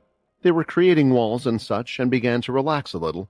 It became clear that there were no longer any namrics in the current living area they were in. Still, just in case, vampires were told to head to the top of the buildings and look out across the land to see if there were any reinforcements that would be sent. After all, it seemed like Jim and Jack, the two who were orchestrating this attack, didn't know what the enemy was going to do. However, it was unlikely because the attacks were still going on in other places, and once in a while, in the distance, loud explosions were heard and more. Yet the group was not to go and support the other groups and were told just to stay put. "I'm worried," Ronak said, sitting on the floor, with his back against the wall of one of the buildings. "What are you worried about? Are we pretty safe here?" Yip asked. "Not us. I'm worried about the rest of the vampires. I have a friend that's in this war, another guard. He's strong for a guard, but these Namrics are stronger than I thought they would be." "What do you think, Quinn? How do you think Nell is doing?" Ronak asked, but realized that there was no one by his side. He twisted and turned, looking for Quinn among the vampires, but he seemed to be nowhere. "Where did that guy go?" Yip shrugged his shoulders because he hadn't seen anything. Since the support from the humans and Dalki was set to appear at some point, Quinn had decided to go off and do his own thing. He had walked through the many different buildings and had entered one of them. He was quite away from the other vampires and made sure that no one would see him as he walked toward the center. Joke said that they won't send backup until they confirm that the enemy isn't planning to send any reinforcements here. We're not in a pivotal spot to attack any of their major cities, so we should be okay, Quinn thought.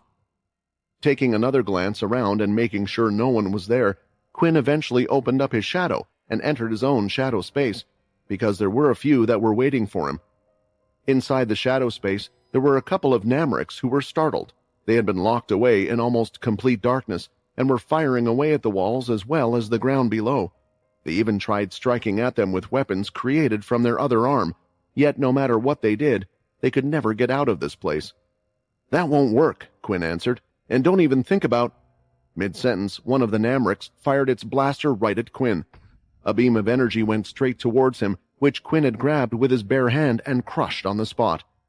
"Let's start again.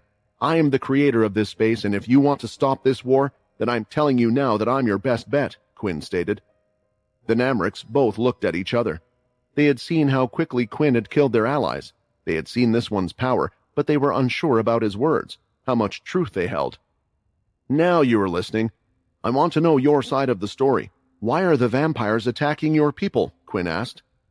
The story that had been told to the vampires was that the Marpo crews had been attacked first by these people, and they had held vampire, human, and Dalki hostages.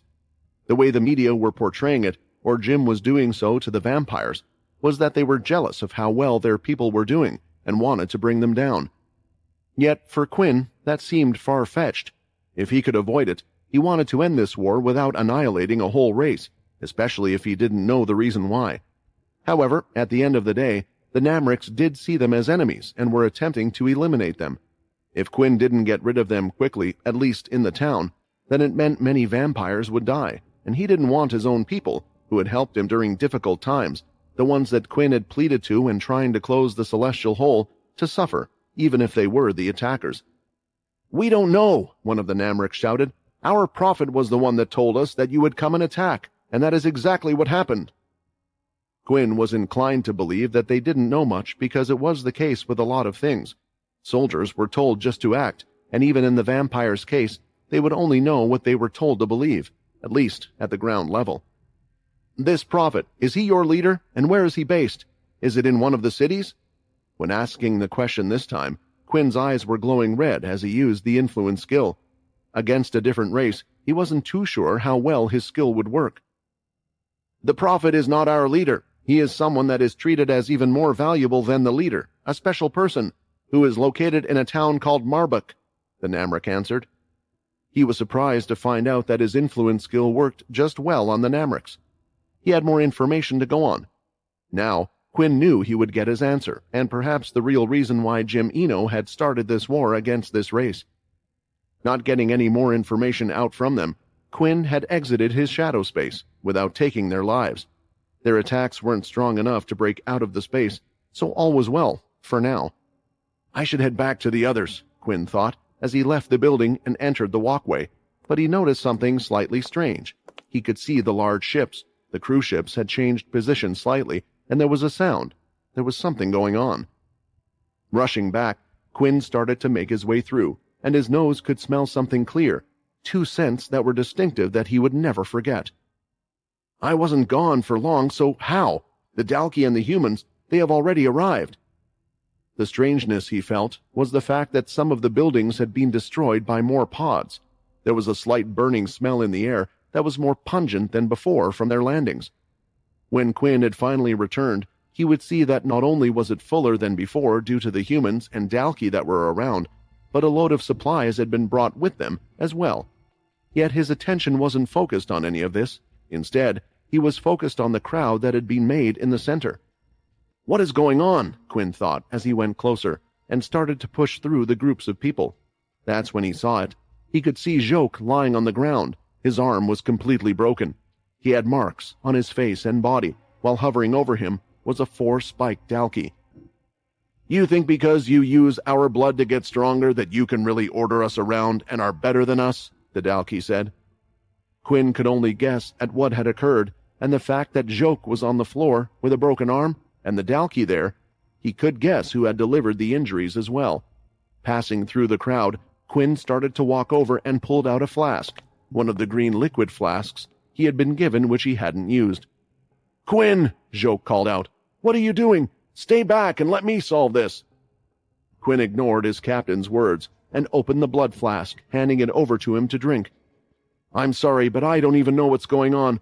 But what I do know is you're injured, and if you drink this, you'll get better. You vampires even need each other to help you. You guys are pathetic, the 4-spiked Dalki said. I guess it's decided then. Since I fairly beat the vampire in charge, I will be leading the whole platoon from now on. Wait, Ronak shouted. You can't just decide that 'cause you beat up our leader out of the blue. If you want to lead us, then you'll have to fight me. Quinn really had no idea what was going on as he took Joke to the side. He thought he could get some more answers. Meanwhile, Ronak had entered the circle ready to take on the Dalki.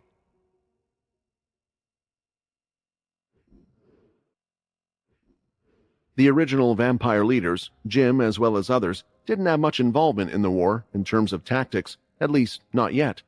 There were a few people more that were behind the scenes that were working on that part, and they were analyzing all of the reports and everything that was going on in the field so far. Inside the Marpo crews, there was the tactical team, a group that consisted of humans, Dalki and more, but the one that was leading the group was a human. Sir, it seems we have received an early report from one of the vampire groups, one of the men shouted, sitting at his desk with a screen in front of him. This fast? I didn't expect this.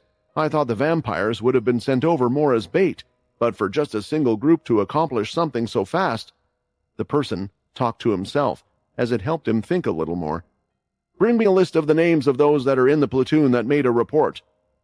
In front of the human, a screen appeared out of thin air, and a list of all their names started to appear from top to bottom. That was because he was trying to search for someone that stood out to them in the group. What should we do, Logan? One of the men by his side asked. Logan Green was one of the core figures that were in charge of the humans on Earth, and one of the people that worked closely with Jack Truedream on a number of things. Due to his smarts, the systems he created for the people and his defense measures, he was invited as the head tactician.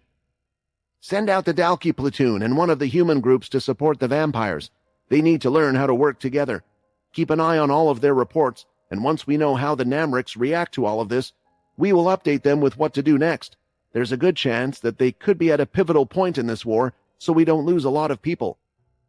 It was shortly after that the two groups had been given their orders, and had soon arrived in the living area where Joke and the others were present. Unlike them, they didn't have such a hard time landing, as there was no one attempting to shoot them out of the air. A purple crystal signal was made that would shine a luminous light in the center, so the others knew where to come towards, and soon everyone had met up. From the human side, they looked to be around 50 strong. With the people they had lost, now there were 87 altogether. The humans had relatively low beast gear with the highest being advanced tier, and had a set of different abilities as well. Just like the guards that had been sent, they weren't the strongest of the group. The leaders of the humans was a man with a buzz cut named Sid, who looked fairly young to be leading a group, but he had the best beast gear of the lot, and he quickly came over to introduce himself to Joke. My name is Sid, and we have come to support you, Sir Joke. The man politely saluted. You did a good job getting rid of the Namric so fast. We believe you are the first group to send a report back. Joke didn't really want to take credit for it, but how was he meant to explain what had happened here? For now, while he didn't understand it, he decided to leave things as they were. "Thank you. I hope we can work together so we can end the fighting as soon as possible," Joke stated. The two of them looked at their groups, and the vampires and humans seemed to both be whispering to each other. The relations between humans and vampires didn't exactly improve, as more and more vampires were moving to live in the settlement. It felt separated once more. The few news-related instances that the humans did get, it was always about vampires feeding on the other's blood and such. Still, both leaders would keep an eye on their teams and knew what was best for them all. Everything was fine. That was until the last group appeared, and they were the Dalki. They were the smallest numbers in the group, as there were 10 of them in total. Most of them had 2 spikes on their backs, but the leader of the Dalki had 4 spikes on his back compared to the others, and one of his spikes was slightly red rather than black toward the end, giving him the nickname Redback. When the Dalki arrived, they hadn't arrived empty-handed and instead were carrying large crates. When dropping them, they opened them up, and a lot of the vampires rushed to the crates because they were filled with Tier 4 flasks. "Our boss told us that you might need these," Redback smiled, almost laughing as he saw the scene. The vampires were scrambling for the green blood. For many of them, they had only survived because of it, and had already used the 2 flasks that they had originally been given. "Look at you. I guess you guys really can't do anything without our blood." Joke had heard the comment, but decided to ignore it as he came over to introduce himself. "I am Joke, captain of the vampire platoon. I look forward to working with you." Joke had his hand held out for a handshake, but Redback didn't take it. "So you're the leader of the vampires, huh? The people back on the ship seem to be quite impressed with your skills. My guess is, since you're the leader of this group, you should be the strongest, right?" Redback asked. Although that was safe to assume in most cases, when Joke heard this, another person came to mind, someone who was far stronger than him. "Well, have you ever heard the human saying, 'Too many cooks in the kitchen'?" Redback said. "If we want to work well, then we need to decide who will be the head of this group." Joke had been informed that this might happen by the leaders, and according to the orders passed down from Jim, it was important that the vampires attacked first, so they had the right to lead the charge. That way the vampires could also take the most credit from this war, and it was a point that was quite stressed to them. "We were the first ones to attack. We know quite a bit about the Namrek's tactics already. We have also managed to do quite well. Most of the orders we will be getting will be from the top, and we leaders can still micromanage. But just in case, urgent orders need to be given on the ground. At the moment I think we will be best for the task if you don't mind." Sid thought a lot of what the vampire said makes sense, and unlike the vampires, the humans had nothing to prove. On top of that, he knew the vampire had better senses, instincts, hearing, and more than any human. Something like that would be a great asset while fighting on an alien planet. "I am not happy with that. Not happy with that at all," Redback smiled. "Why would anyone follow someone who is weaker than them?" "In the end, we had to fight, and as you can see, this is the result." Joke had finished explaining to Quinn what had exactly gone on while he was away, and it was more or less what he had guessed in the first place. "Quinn, be honest with me. Do you think your friend has a chance?" Joke asked. "No," Quinn replied straight away. "Not against a force spike. That's a strong Dalki. It would have caused a lot of problems in the past." Joke felt bad. It was because of him, because he was trying to follow orders from above, that now another vampire was going to get hurt, but he had another question on his mind. What if Quinn fought? Could even Quinn deal with this? However, it was too shameful for him to ask for someone else to take his place. "Don't worry, with some help, I'll make sure Ronkin wins," Quinn smiled. Back in the tactics room, Logan was looking at the list of names once again, but he was struggling as he was fixated on one of them. "They are similar, but not exactly the same." There was a lot of confidence coming from Ronik as he declared a fight, and at the same time there was next to no reaction from Redback, as he looked at the other Dalki and just smiled at them. "You want to fight me?" Redback said. "You must either be incredibly brave or stupid. I just beat your leader.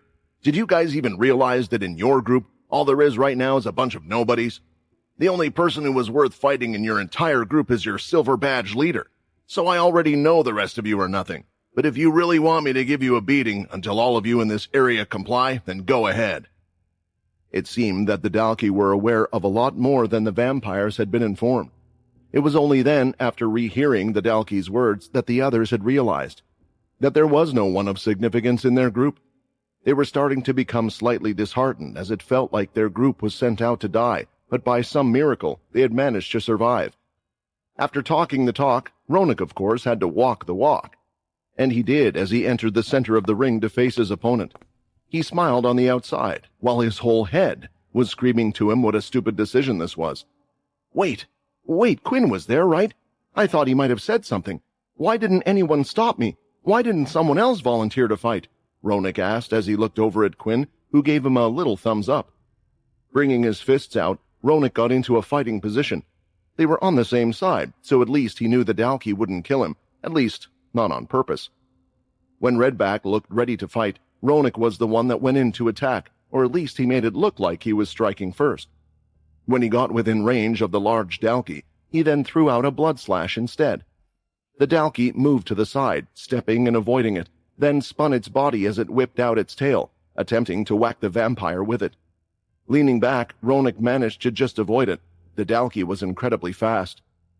This is a force spike I'm going up against. One hit from this guy and I'm dead, Ronak thought. Soon, Quinn was getting in position for the fight. He moved from his place and was still in the crowd, but now directly behind Ronak, so that he could set up what he needed to do. The Dalki rushed forward once more, and a blood swipe was thrown out from Ronak in a panic. It stepped to the side, avoiding the strike, and then leaped toward Ronak with a fist right by its head, ready to deliver a one-punch KO. All I can do is block this attack, Ronak thought, lifting both hands in a cross-like guard to his side. I'll use my blood aura and try to reinforce my guard. Although Ronak was thinking this, he was already imagining his bones breaking, regardless of the hit. Hit the arm away and hit him in the stomach, a soft voice was heard among the crowd. It was a voice that Ronak heard often, and it was a way Quinn would speak when they were in their training. However, this time the instructions seemed impossible, a vampire like him hitting the hand away of a Dalki. I'll put my trust in you, Ronak thought, as he used his forearm to hit the Dalki's hand away instead.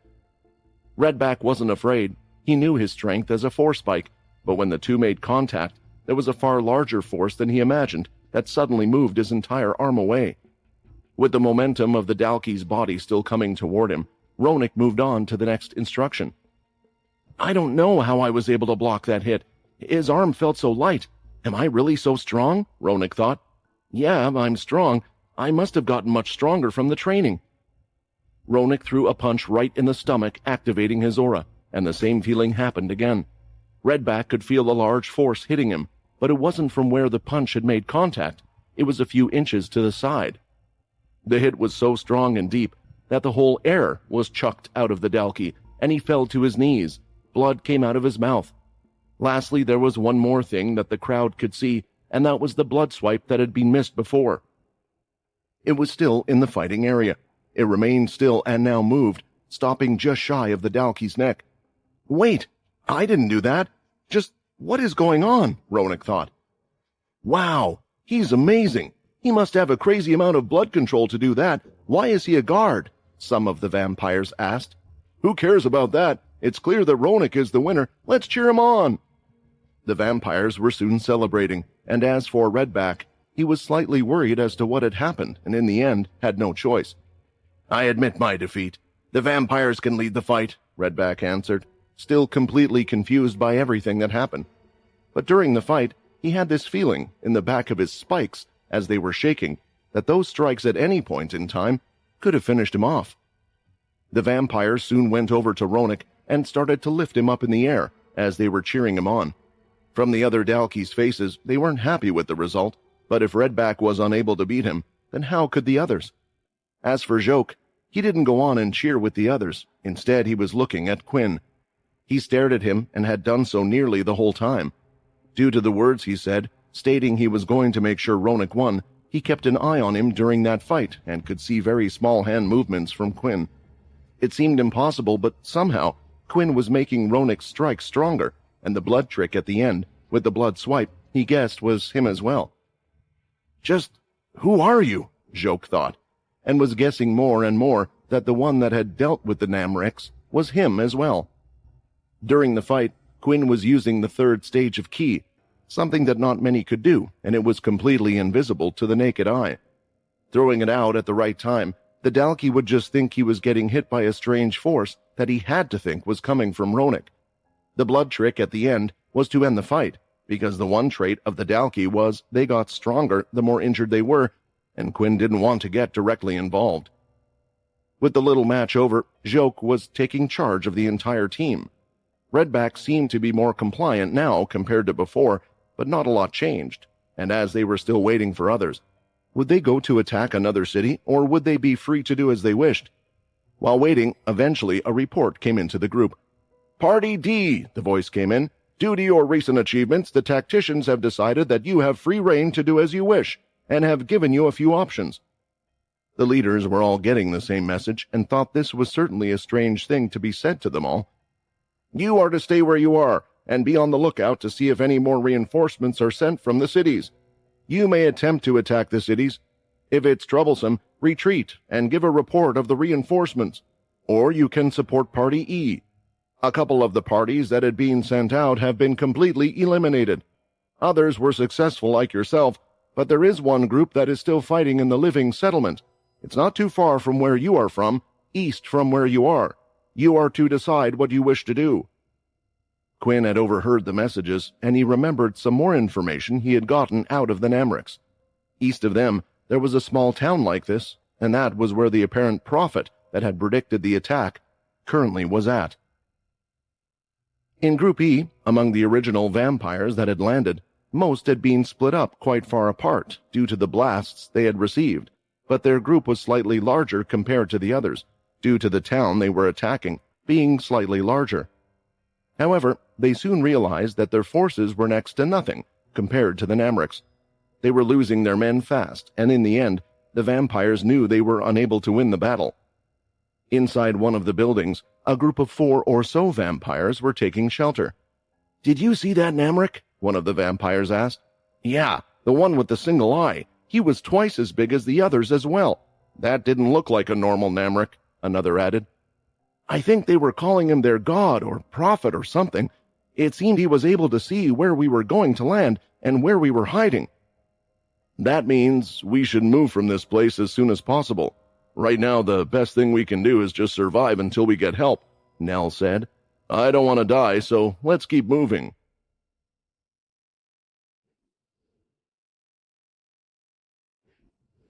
The options had been laid out for the entire group, and now all of them were deliberating over what the best thing to do would be, and of course, it was proving difficult for them to agree on something together.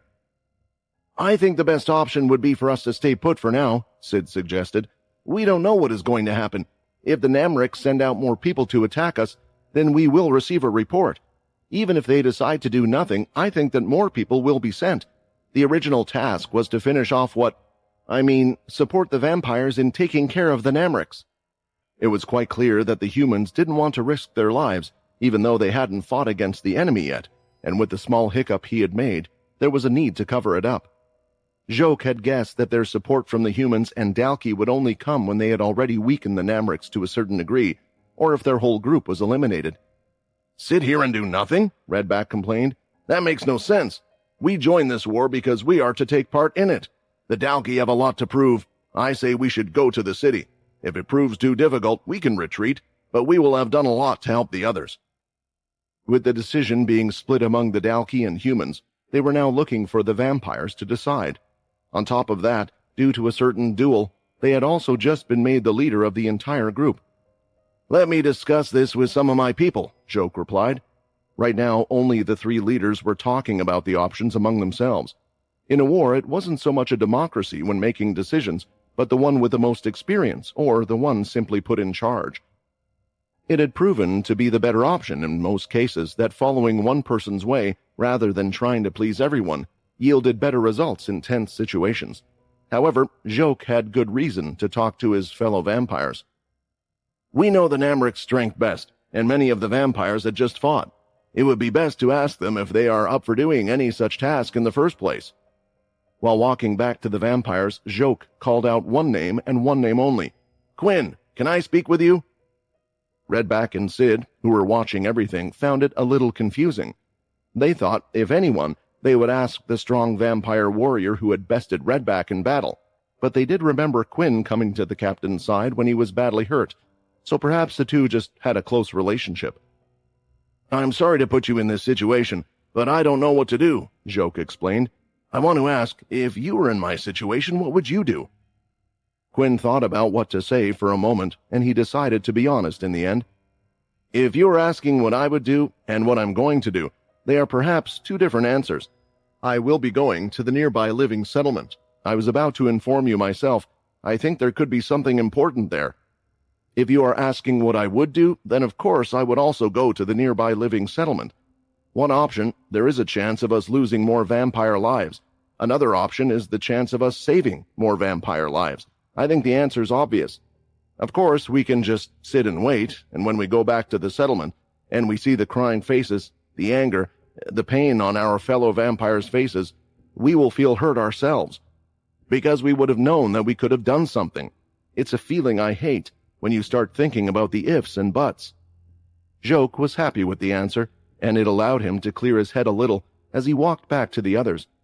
"I think we should go to the nearby living area. There are those in trouble that we need to help. We are the closest to them as well.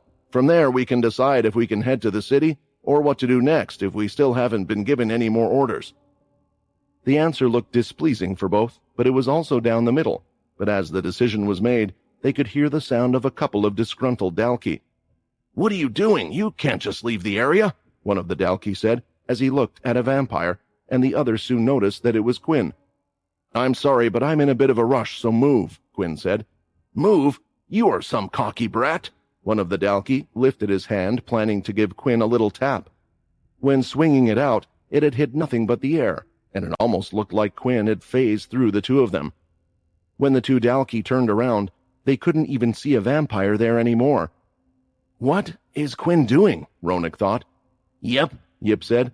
"I definitely think that guy is way stronger than we think he is. Heck, he might have even been the reason you won your fight." Ronak had almost forgotten, due to the amount of praise he was getting from others, that the whole fight from before certainly did feel strange. "I feel like something like this has happened before." Ronak scratched his head. Ahead of the others, Quinn was running as fast as he could. In between the living areas, there seemed to be a lot of sand. The good thing was it made it easy to spot the living areas and the cities that were off in the distance. Hearing the word prophet had given Quinn a bad feeling, which was why he wasn't going to be waiting around, and was running across the desert as fast as he could. The others would catch up, and even if it wasn't a big deal, he would help fewer people get hurt in the end.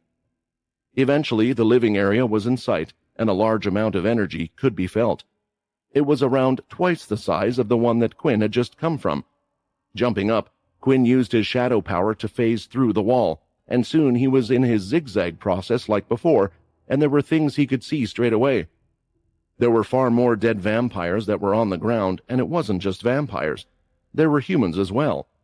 Quinn tried to follow the trail of dead Namrics and others around, so he could see where the fighting was progressing, and eventually he saw a Dalki that was dead as well.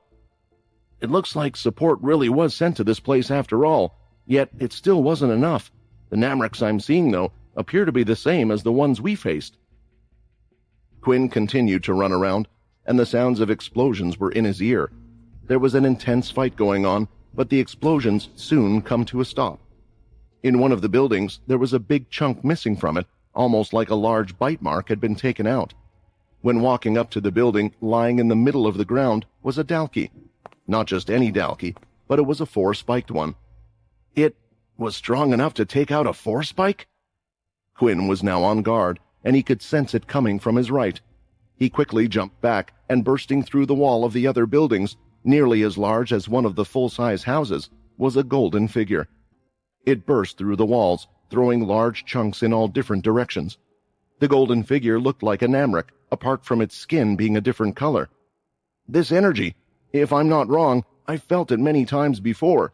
This is what I was worried about.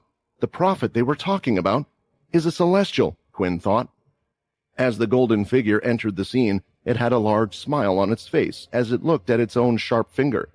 It had pierced right through the entire body of what looked like a vampire. Quinn could see the face of the vampire clear as day. "Nell!" Quinn shouted out. The Namrics had a government system that consisted of a group of people that ran the planet. There was not an absolute leader of the Namrics, but instead 30 high-profile individuals. These individuals also weren't selected due to strength, but a number of things. In a way, they were the people that had achieved the most in a certain field that allowed them to become one of the top 30, whether that be in technology, combat, food, economics, and more. Just like most habitable planets, there was water that surrounded large pieces of land, and on a piece of land where only the high-profile officials were able to gather, they had done so. All of them were in a rectangle-shaped room sitting across from each other, and all of them had white skin. "I don't see the point in this meeting. There's nothing for us to worry about. The towns have been attacked, and the enemy is proving far greater than we imagined. They seem to have an army that consists of more than just one intelligent race. I believe that we should put measures up if they are able to reach the city." There was laughter from quite a few of those in the room. "You really think that will occur? Our prophet himself has gone out to the front line. He will stop them from reaching this place. No one has ever been able to get past the prophet." "Doesn't that make you think, though?" one of them asked. "Why, after all this time, has the prophet decided to make such a large move himself? This has to mean that the enemy is dangerous." There was silence among the 30 for a moment, as that comment had allowed for a slight amount of fear to creep in. The silence that was felt in one of the labs on the Marpo cruise felt like an eternity. At least it did to one person. Edvard had just witnessed the man that was known as Vincent, who was also apparently Jim Eno's right-hand man, take off his mask. In sheer shock, as he saw this, he couldn't help but blurt out the words Quinn. Now that he took a closer look, though, he could see there were some differences. Yet the face was almost 95% the same. The way one wore the face felt different. It was hard to explain, but the way this one looked, their resting face, the smiling face, and even when they talked, although it was similar, it was different. "The person in front of me right now, it might seem like they're Quinn at first, but now that I've analyzed everything, they're not the same person. But it's almost as if they're in the same body, so what is going on?" Edvard thought. What was an even more worrying thought was the silence in the room, because he was now worried that he had just outed or given away vital information to someone he maybe shouldn't have. "Quinn?" eventually, Vincent replied. "Is that some type of ancient greeting that the originals used to do? It's not in any of my research. No, that can't be it. From the way you're looking at me and waiting for a response, it's almost as if you have mistaken me for someone." Vincent was a smart man, and Edvard should have realized that just when entering the lab.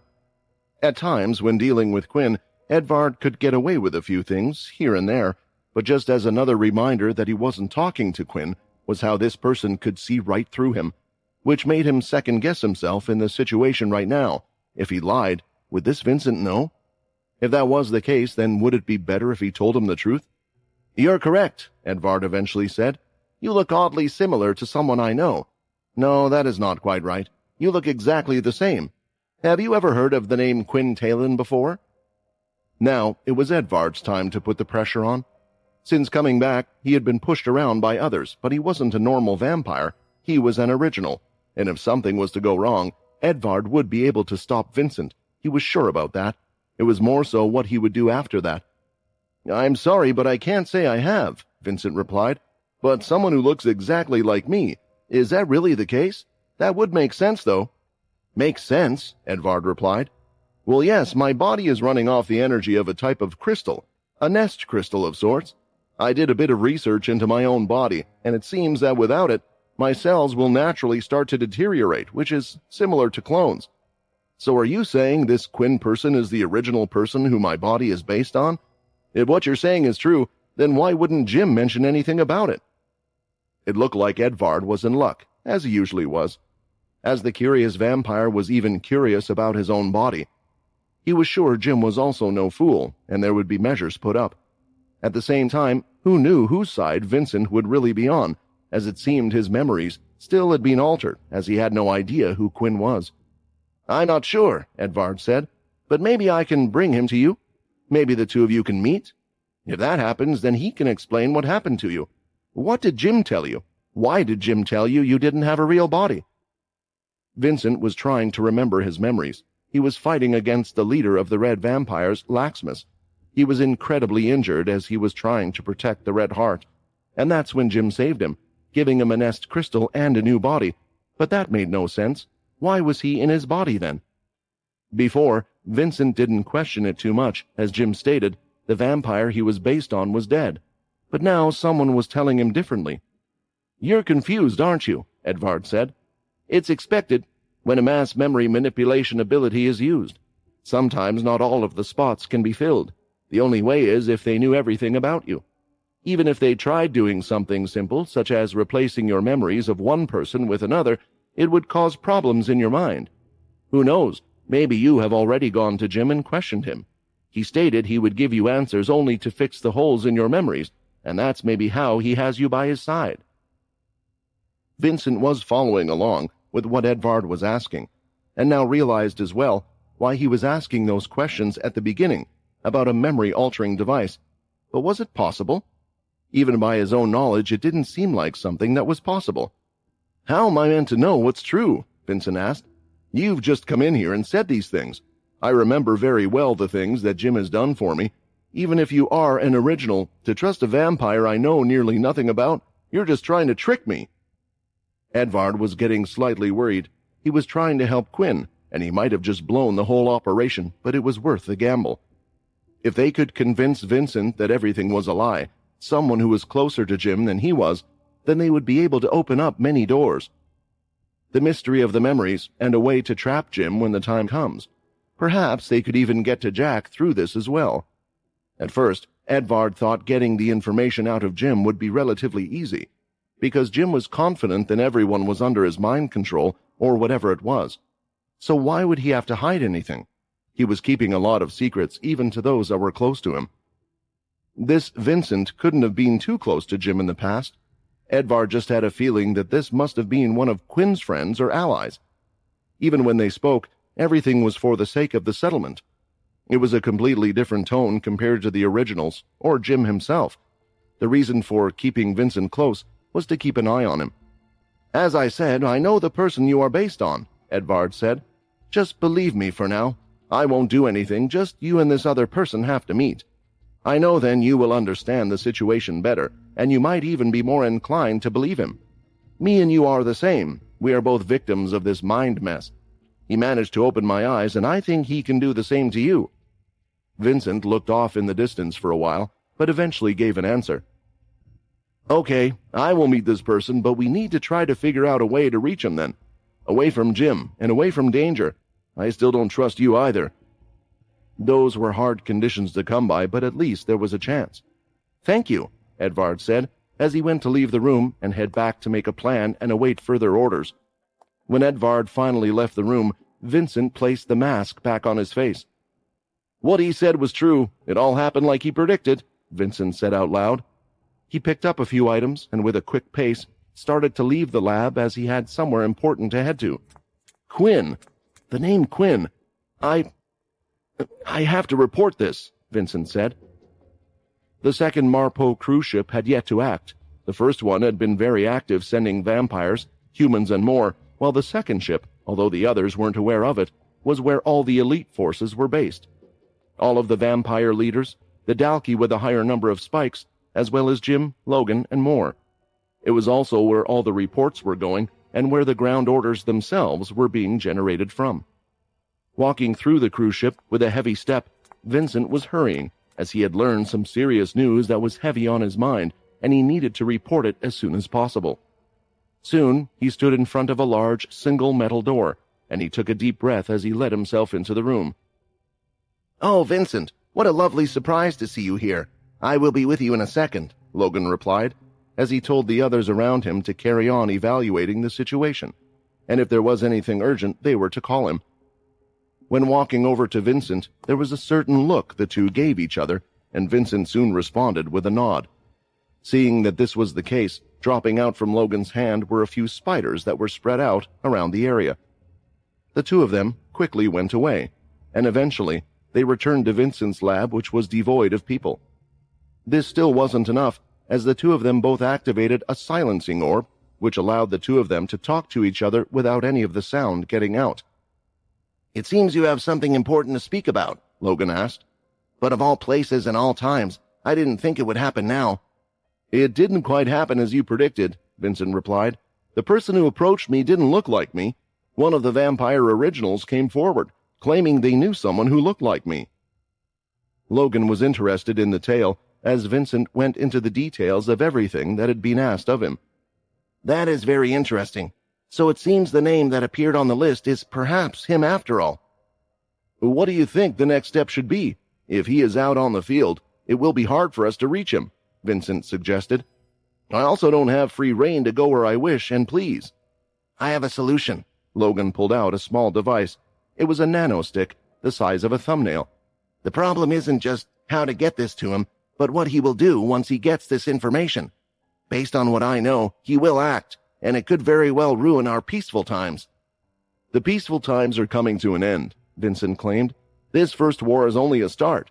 There has been trouble between the two." "I see," Logan sighed. "Then let's invite Edvard to come see me. I will hand the stick over to him to give to Quinn. We will just have to leave everything up to him as we have done in the past." At that moment, Logan got an alert. A device that was practically embedded in his arm. "Sir, we need you here as soon as possible. Jim is here and he wants to act." Rushing back, Logan had returned to the tactical room on his own, and he could see that Jim was present with a person by his side. "Ah, Logan, I wonder where you went off to at such an important time," Jim asked. "I was just testing a few devices. I believe we can eliminate the energy shield with them, allowing us to send more of our forces through," Logan explained. "Ah, that's great. I did get your report about that," Jim said, smiling. "Then I plan to send the originals down to the ground. After evaluating the Namric strength and their numbers, I believe we can send a team, a core team, and we can move on from this planet." An unexpected chance had appeared. "Very well," Logan replied. The Marpo cruise was incredibly large, and in another location, there was another influential figure that was on the ship. Sitting at a desk, Jack was getting information about the situation and exactly what Jim was planning to do. "Is there a reason behind him trying to finish this whole thing quickly?" the large figure that was by his side asked. I have known Jim for a while, and he is a strange one. There has always been this underlying deal with him. He is always afraid that what he has now can be taken away at any moment, so he wishes to grow his strength, to become a force where no one is able to take anything away from him. I have no idea what happened to him in the past." "Sounds a bit like you," the figure replied by his side. "The two of you are awfully similar, and both of you are afraid of being stabbed by each other in the back. So you go ahead and attack a planet, for what? To show who has the stronger forces by their side? To tell the other one not to betray you?" Jack started to laugh. "Then why did you choose to stay by my side and not his?" "Your side or his, I'm on my own side. I just owe you a little, that is all." Jack started to laugh out loud at this. You are my strongest ally, and I have no doubt that you are stronger than the one that stays by Jim's side all of the time. Don't worry, I will keep my promise to you, but I should let you know I'm not as weak as you think. I was once known as one of the Big Four." "The Big Four, that means nothing to me," H replied. There was silence from Jack after that. These were memories from long ago, and it was time to clear the slate.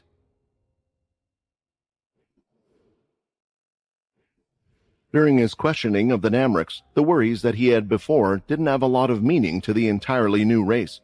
Quinn had always presumed that there very well could be a Celestial that was looking over the current planet. Just like the Celestial that was looking over the Mermerial race, and Athos, who was looking over the Amra. In some ways, Earth had Sarah and Bliss looking over them. Depending on how big of a population there was, it seemed that there could be many Celestials looking over it. This was why, just in case, when Quinn was traveling, he had put on the mask that Minnie had given him, hiding his face. If a Celestial saw who he was, they could enter the Celestial space and inform Mundus that Quinn had escaped.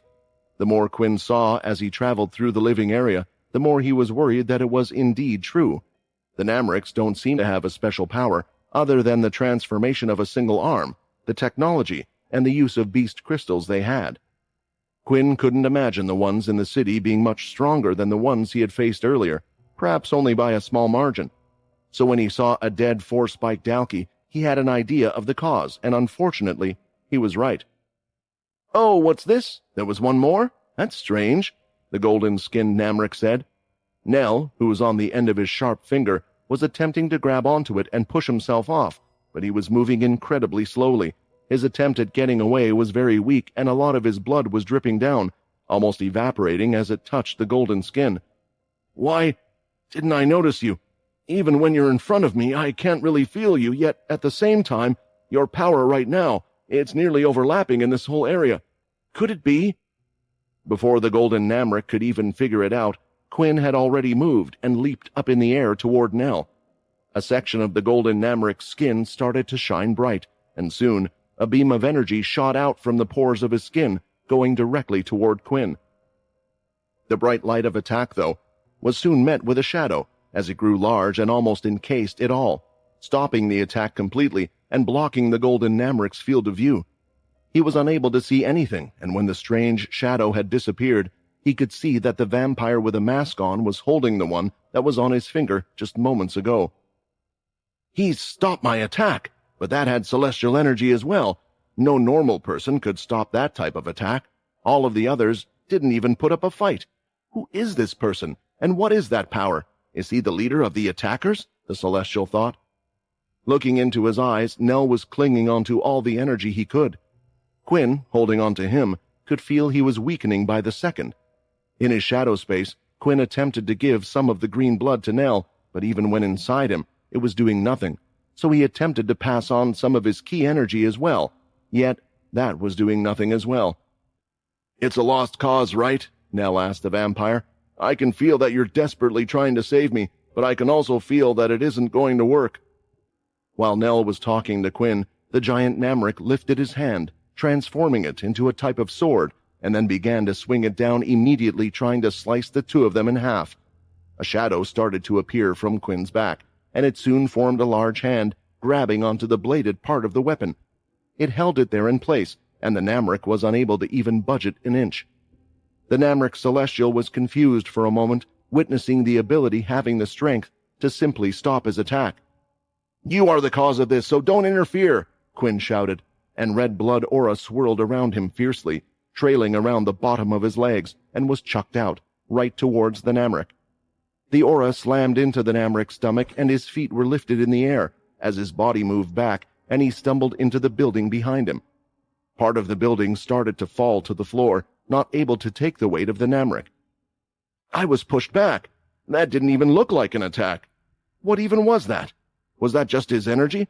But Celestials aren't meant to be easily hurt by normal attacks. Was my guess right? Is this a Godslayer?" "Those eyes, those fierce eyes, I've seen them before," Nell said, his voice quieter and weaker than before. "It's you, right, Quinn? I don't know why, but I feel like I've seen those eyes before. They give me hope. For the vampires, for my friends, for my family. I don't know why your strong eyes give me hope. Knowing this, I know you will do well to protect the vampires. You will do well, and look after Ronik. He's an idiot, but that guy has a heart of gold." Nell finished his last words there. No longer was there any life in his eyes. Quinn had already attempted everything he could, and in the past, he might have tried inputting his celestial energy into Nell as well. That wasn't an option for him now, though. It was the first time in a long time that Quinn felt like he had experienced a loss, especially one where he was directly there to see the last words of someone. Placing him on the ground, he looked up and could see the Namric recovering. "I could have done more," Quinn said, as the shadow covered his hands, and soon guns started to appear. "So what if you are a Godslayer?" the golden Namric said, as his arms started to split, turning into what looked like 100 small tentacles, and they were now all going towards Quinn. "I am not a weak Celestial. I have always had the strength to solve the troubles of the Namric, and have taken out those that have attempted to make trouble for us. I have always been able to freeze any large disasters that come my way. If I didn't foresee you, then it simply means you are not the problem." Out from Quinn's back, the shadow that would move as if it was going with the wind started to split at the ends. It was splitting itself just as many times as the transformed arm of the Namric. As Quinn moved forward, the shadow did as well, stopping each one of the individual tentacles. While walking forward, Quinn would use his gun to blast at the transformed limbs. In the brief they had been given, it was stated their transformed arms were nearly indestructible, but it seemed like Quinn's blood bullets could do the trick, setting it so his aura and the size of the bullet wound just be large enough to cover the whole of the strange tentacles. Each time a bullet was let off, it was ripping apart the whole tentacle, dropping the other half of them to the ground. By the time the golden Namric was able to realize something was going on, he could no longer see where Quinn was, but could feel a sensation directly above his head, as Quinn was in the air, hovering using his shadow to create a pair of wings. I could have done more. I could have stopped this war from happening. I could have made it so no one had to die, but because I wanted a peaceful life, he had to die. This is not what I wanted. Quinn no longer had the gun in his hand, and instead was condensing his blood aura while twirling it around and throwing it down. The blood aura started to extend into that of a small tornado. It covered the whole of the celestial like a vortex. It was a pure blood aura, and dangerous at that. As the vortex was getting smaller and smaller, the blood aura was constantly hitting the Namric's body. With the guns back in his hand, Quinn started to fire into the vortex, large blasts after blasts. I should have stopped him. I should have stopped Jim. The vortex of blood started to disappear, and Quinn fell to the floor. When the vortex completely vanished, it looked like there was nothing else either. The golden Namric's body had completely disappeared. Lifting his hand, Quinn took off the mask and placed it in his shadow. I won't let this continue any more, and just stand by. Jim, I'm coming after you now.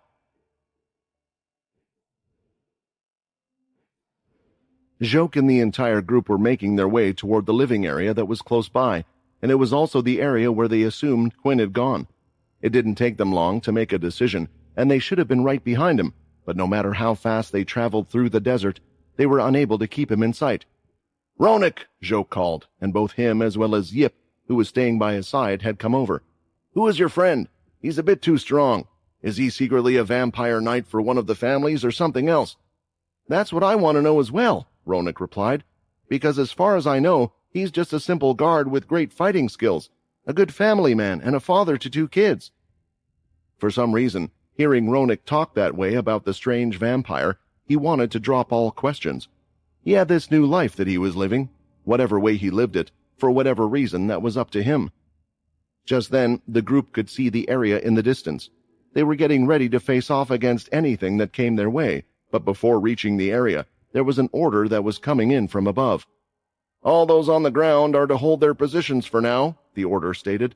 Once the energy field has been dismantled, there will be a full-force attack on all cities on the planet. Those on the ground are to travel to the closest city and make sure that no Namrics escape.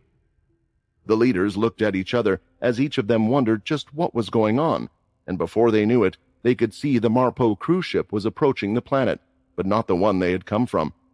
Soon, 4 large devices were stuck out from the Marpo cruise ship. They were the same size as the pods the others had arrived in, but were different. There was no clear glass on the outside, and these looked a lot more like an actual missile. As they moved through space powered by the energy of crystals, they split off into different directions. The next step was them reaching the energy barrier. Although split off in different directions, all of the missiles had hit the barrier at the same time, and a pulse of crystal energy once again exploded on the barrier. Ripples and sparks could be seen on the outside of the force field, and that small burst of power, whatever it was, allowed the missiles to continue going forward.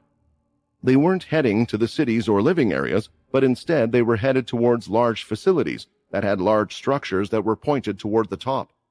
The missiles had reached their location, and Logan, who was overseeing his special missiles and invention, activated the 3rd phase.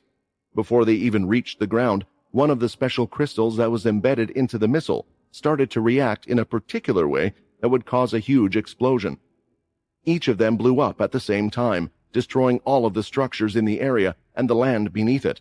It was one of the largest explosions seen that had been created, not by an ability or a beast weapon, but a crystal in its raw form.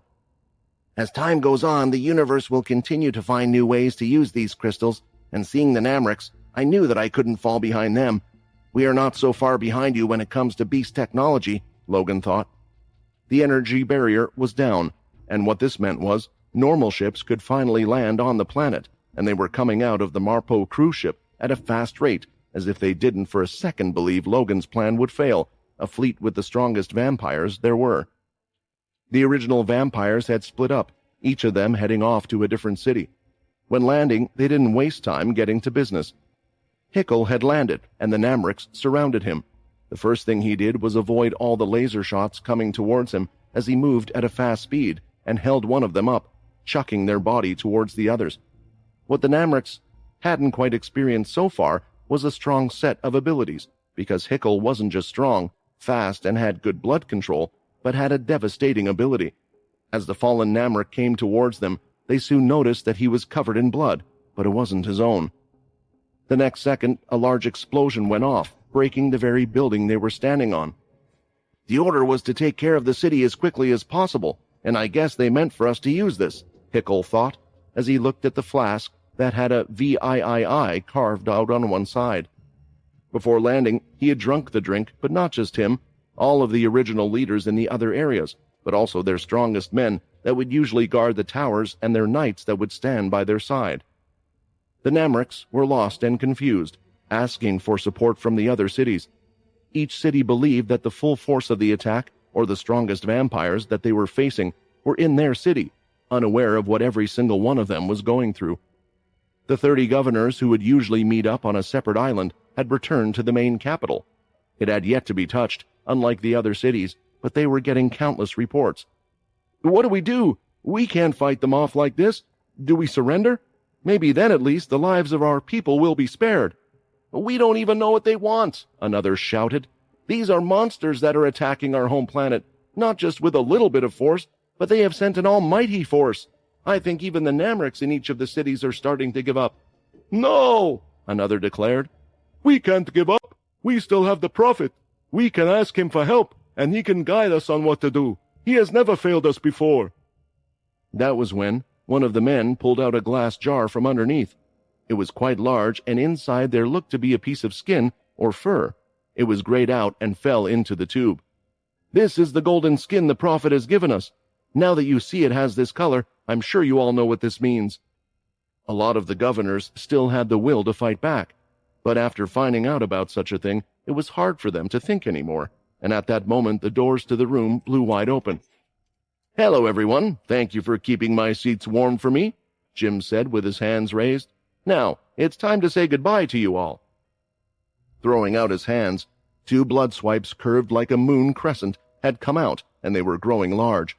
Before the Namrics in the room could even act, they had gone through their necks, slicing each one of their heads off, until just a single governor was left alive.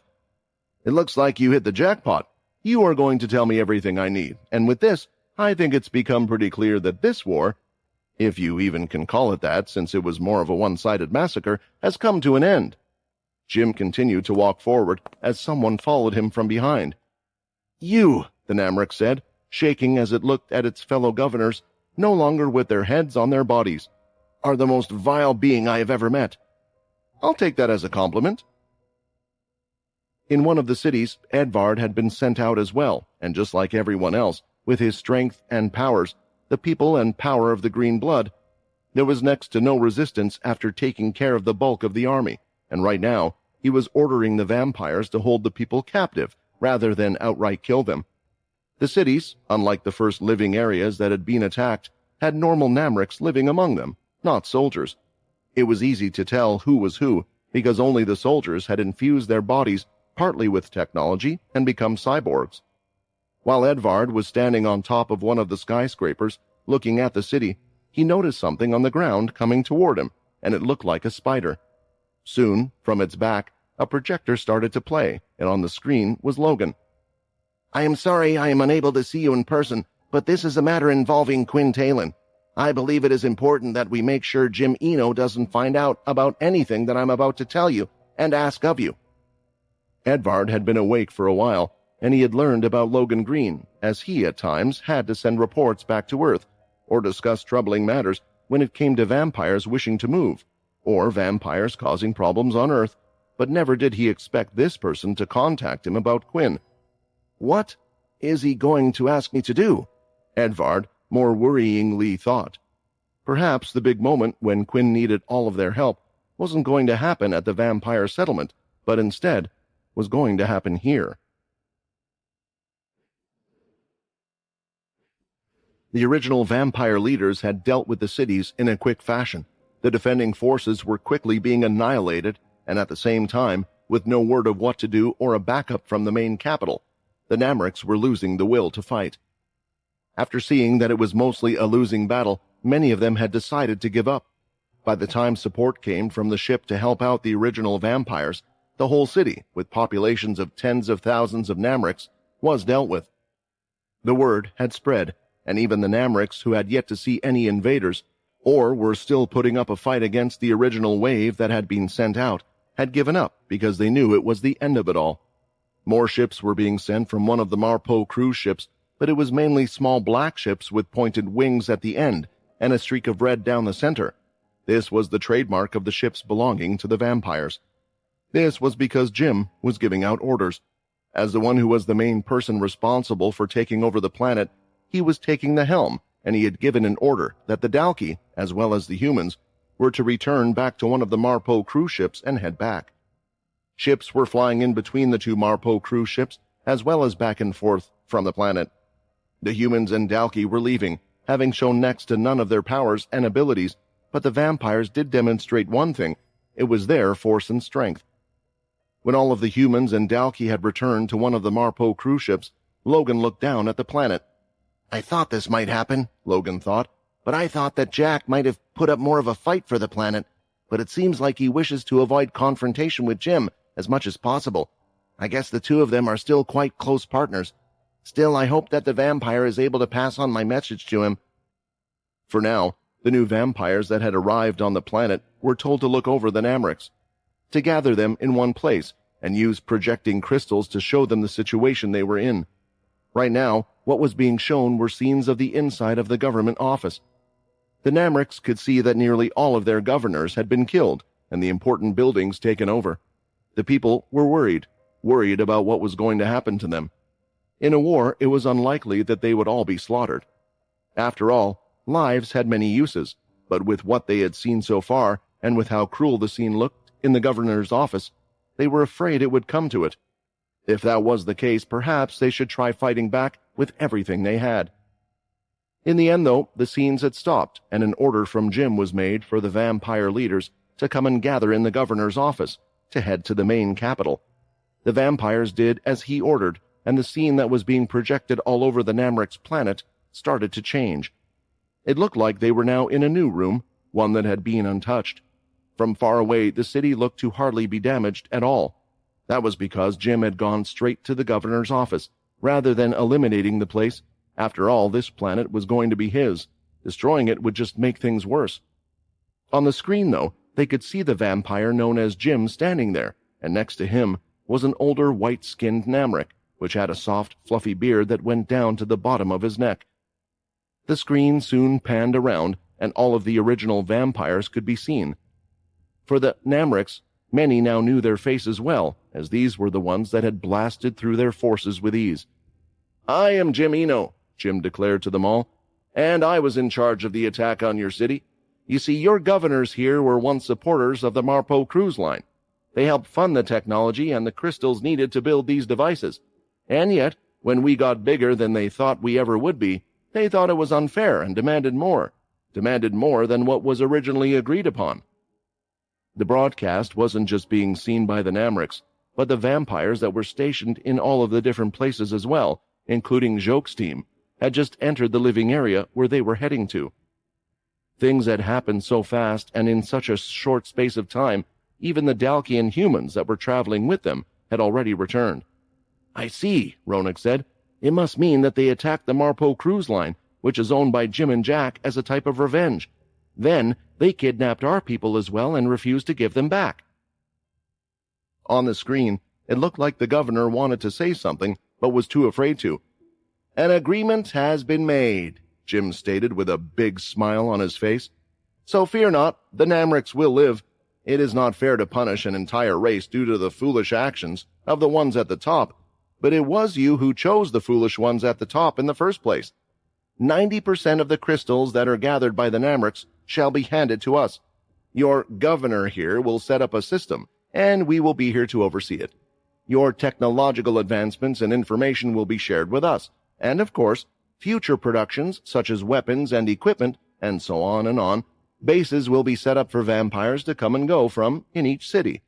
In simple words, from now on, if the Namrics work for us, your lives will be spared. It was safe to say that the people were quite shocked, even the vampires, but they wondered what to do. In the first place, there was always a good chance of the Namrics seeking revenge, so they needed to keep an eye on them and put them in their place. But the Namrics now sounded like slaves. Who am I to question what the hero Jim is thinking? He has saved us from multiple disasters before, and he is just stopping another one again. We need to stop these other races from looking down on us, a vampire said, as he shouted at the Namric people, who were on their knees. Many of the vampires were agreeing with this statement, but not all, though they let it slide because it was coming from the hero Jim. The video feed had ended there, and the vampire soldiers were told to continue keeping the Namrics in check for now. The citizens were allowed to go home, but the soldiers that were still alive were being watched at all times.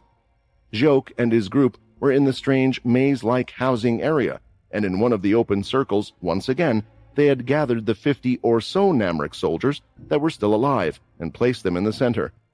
There was now a force of around 200 vampires to look over them, and vampires that were far stronger than their first group were currently there. They had been there for a while now and hadn't really had the time to look for where Quinn was or where he was going. That was until one of the vampires spotted something. "Over there," a vampire called out. Walking through one of the many entrances to the circle they were in, there was a vampire. He was alert at first, but soon let his guard down when he could see it was a vampire, and quite a few people recognized who it was straight away. "Quinn!" Ronak called out, and the other vampires that were part of his group were happy to see that he was here, but Ronak's happiness soon faded, as he could tell there was a certain look to Quinn, one he hadn't seen before. In his hands, Quinn was holding something. It was a body, and he continued to walk past the other vampires, who seemingly ignored him as he went over to his group, and soon Ronak could see who it was that was being held in his hands. No, this can't be!" Ronak started to tear up and ran over to where Quinn was. How the hell could you die, you bastard? How could you die in this war when an idiot like me is still alive?" Ronak held on to Nell's hand. It was cold, very cold. It seemed like he had been dead for a while. He looked at Quinn, wanting to point his anger at someone, even point his anger at Quinn for not being there, but his face said it all. Quinn was just as upset as he was at all of this. "Why?" Ronak said, as he fell to his knees, still holding on to his hand, and soon Quinn knelt down, giving the body over to Ronak. "Nell was a good man. He didn't just look out for you, but was someone who looked out for me as well, and you need to look after his body to give him a proper send-off," Quinn said as he stood up. "Quinn, why are you speaking like that?" Ronak paid attention to his words, because he had used the word you instead of we. "There's no need for this war, and I'm going to put a stop to it, so nothing like this happens again," Quinn said, as he walked forward. "Quinn, wait!" Joke called out, wanting to stop him. "Joke!" Quinn turned around to look at him, and all of the group. "No. All of you, listen to my words well. Don't volunteer for any more fights, and don't risk your lives to fight for another vampire that doesn't even care for you.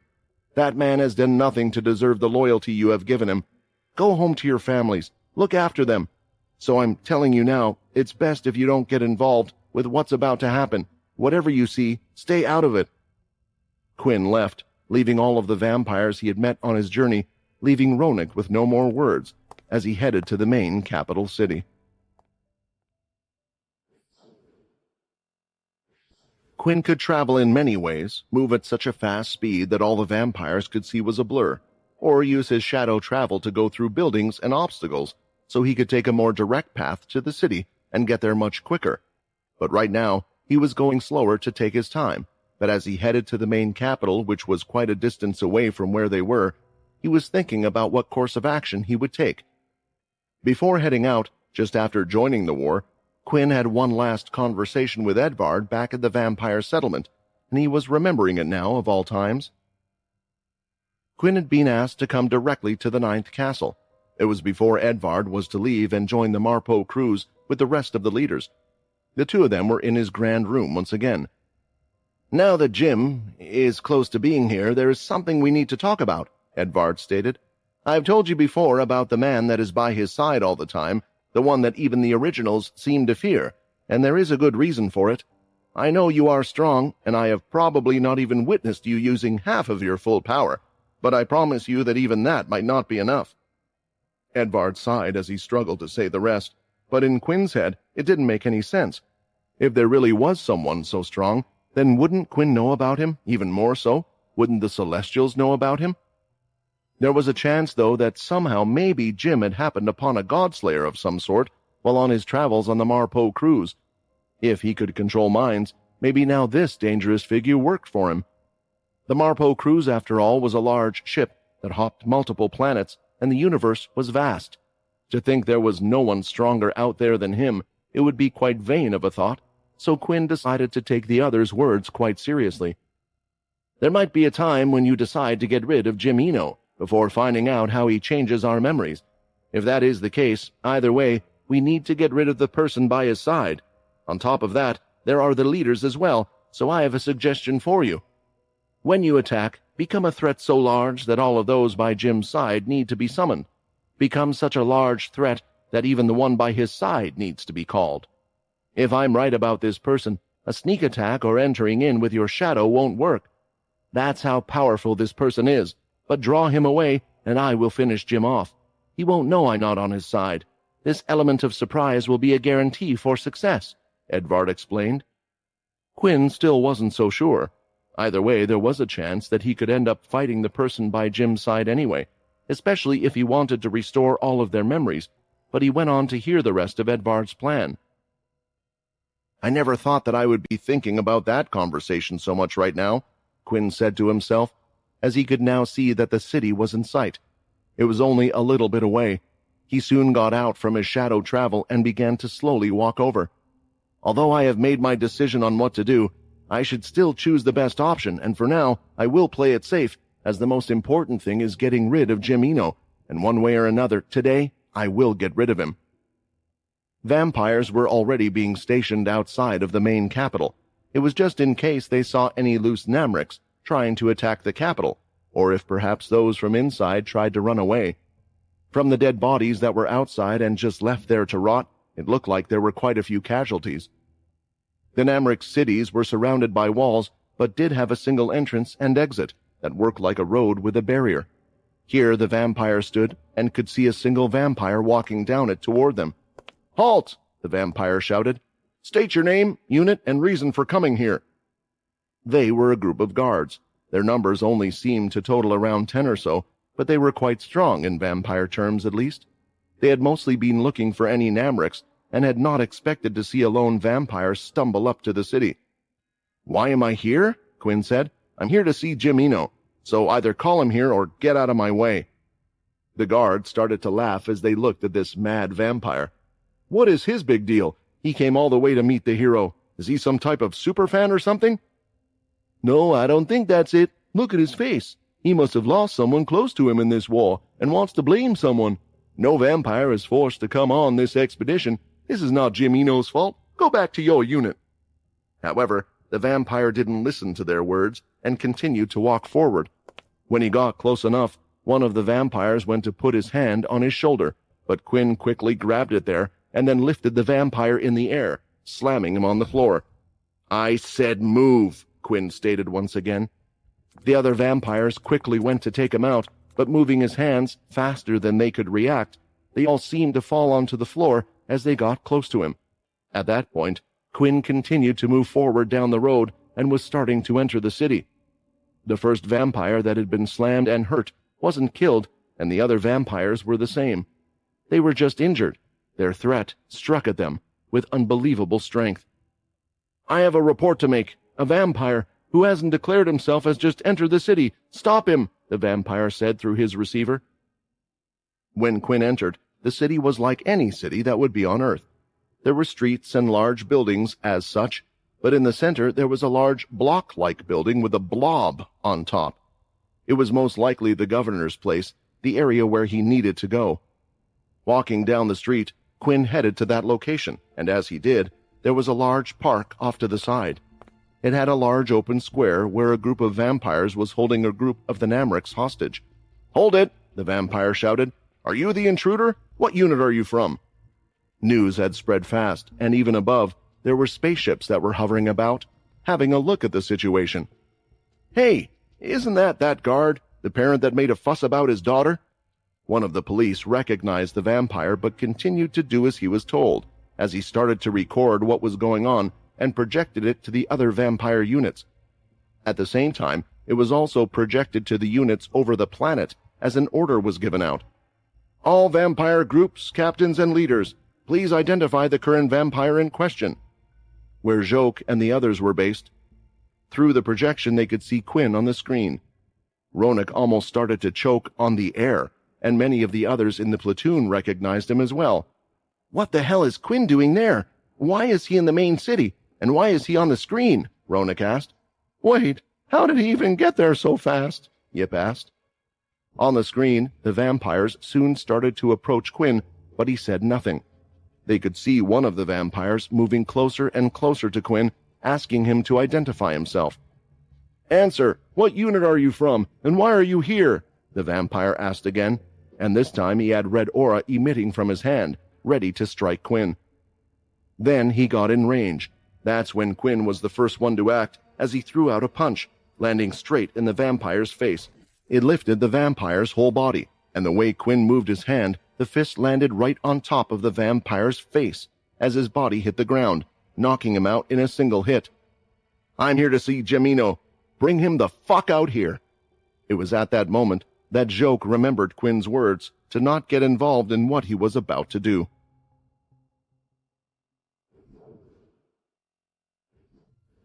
The first attack had been produced by Quinn, and the vampires that were in the capital were all, at least, at the permanent guard level. To see one of their fellow vampires get taken out in a single hit by a vampire at that was quite confusing for them all. However, it was clear that this vampire, for some reason, wasn't following orders. 3 of the other vampires that were keeping the Namrics in place rushed over to where Quinn was, and they quickly got in formation, surrounding him. The ship from above was still displaying everything as it repeated the message to state if anyone knew who this vampire was and what squad he was in. Yet all of those with Joke who were watching, not a single one of them had made a report.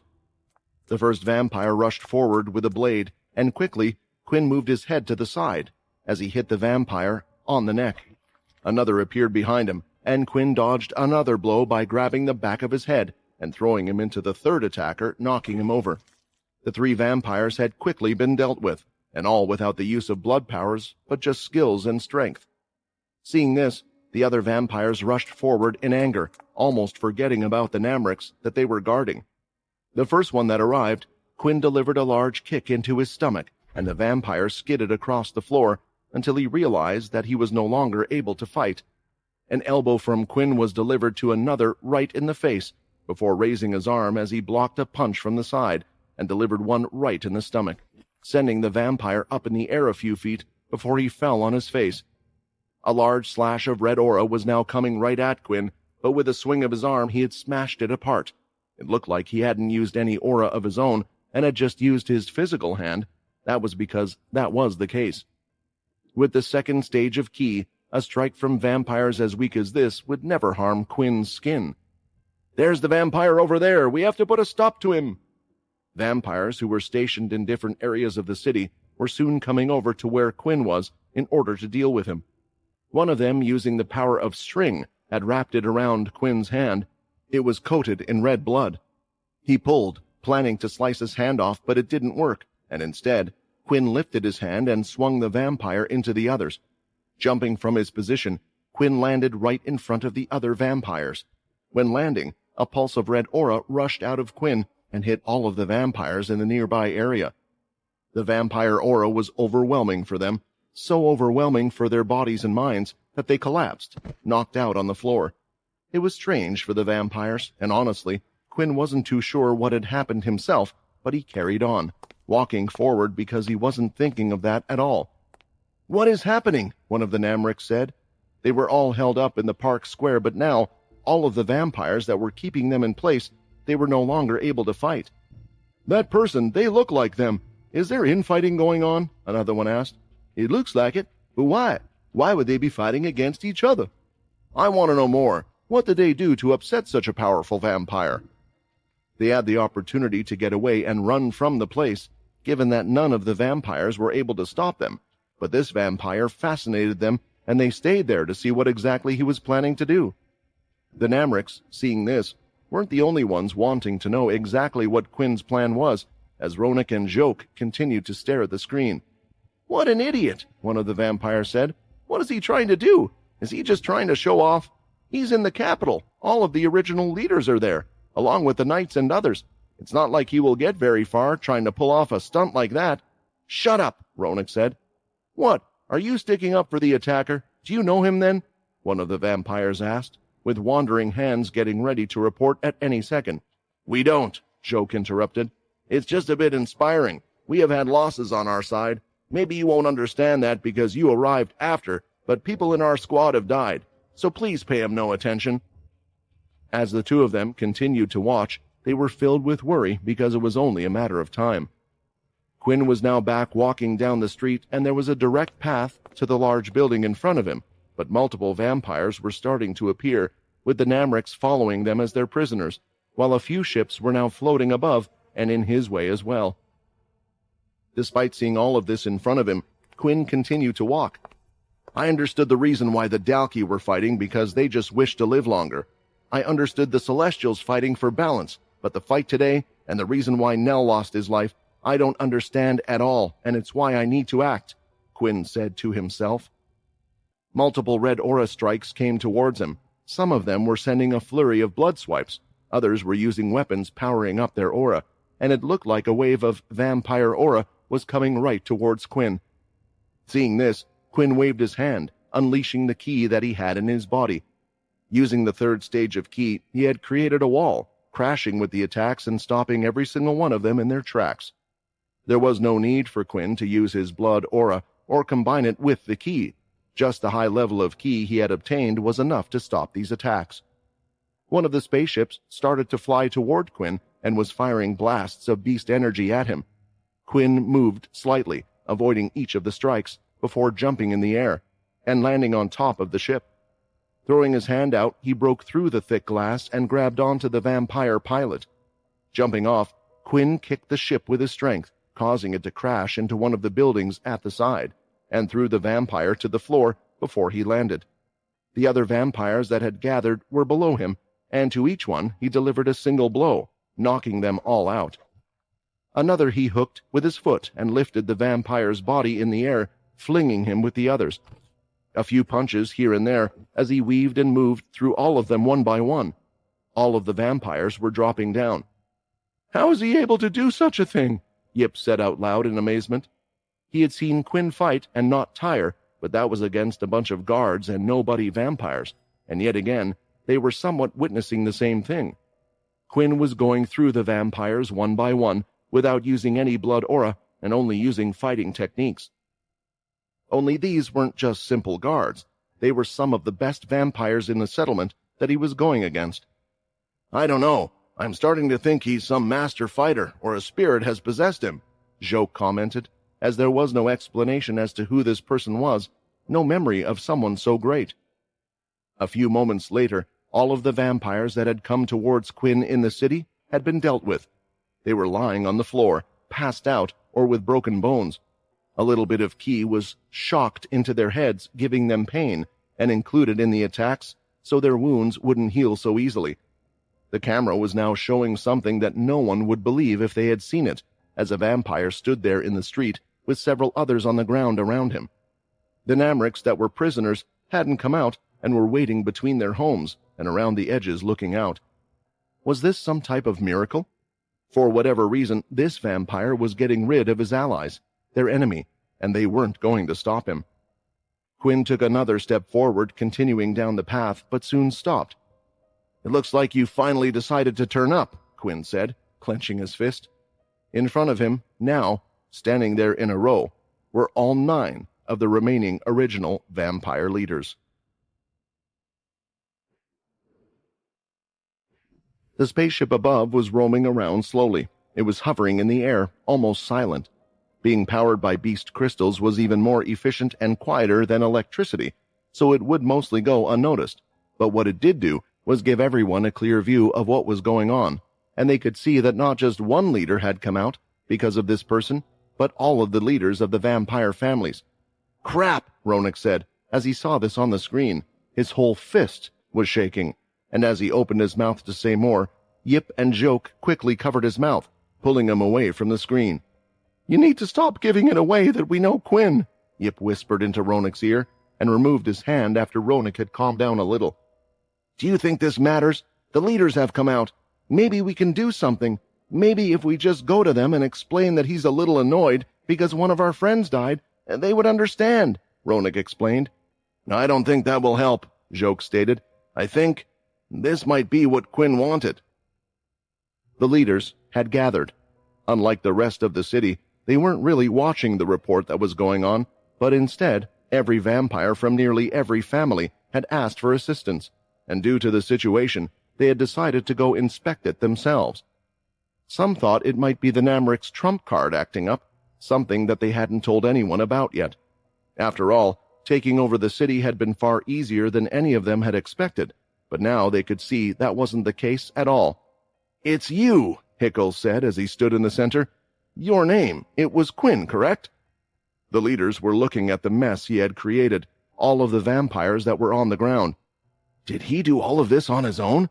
He is not an ordinary vampire, that's for sure," Hickle thought. "Of course you were no ordinary vampire," Magnus said with a sinister look. If stairs could kill, this was surely one of them. "He must have been hiding his abilities the entire time. No wonder his daughter was so skilled. We should have looked into it more." The other leaders thought the same. Each one of them had seen him that day when they stood outside of his house, and yet the vampire was unfazed by them, freely speaking his mind as if he had nothing to fear. "Why are you here? Why don't you listen to the other vampires' orders and return back?" Hickle asked. "If you give a reasonable explanation for why you have done all of this, then we can lighten your punishment. At the end of the day, we are both vampires, and we shouldn't be fighting against each other." Hickle was always calm-minded.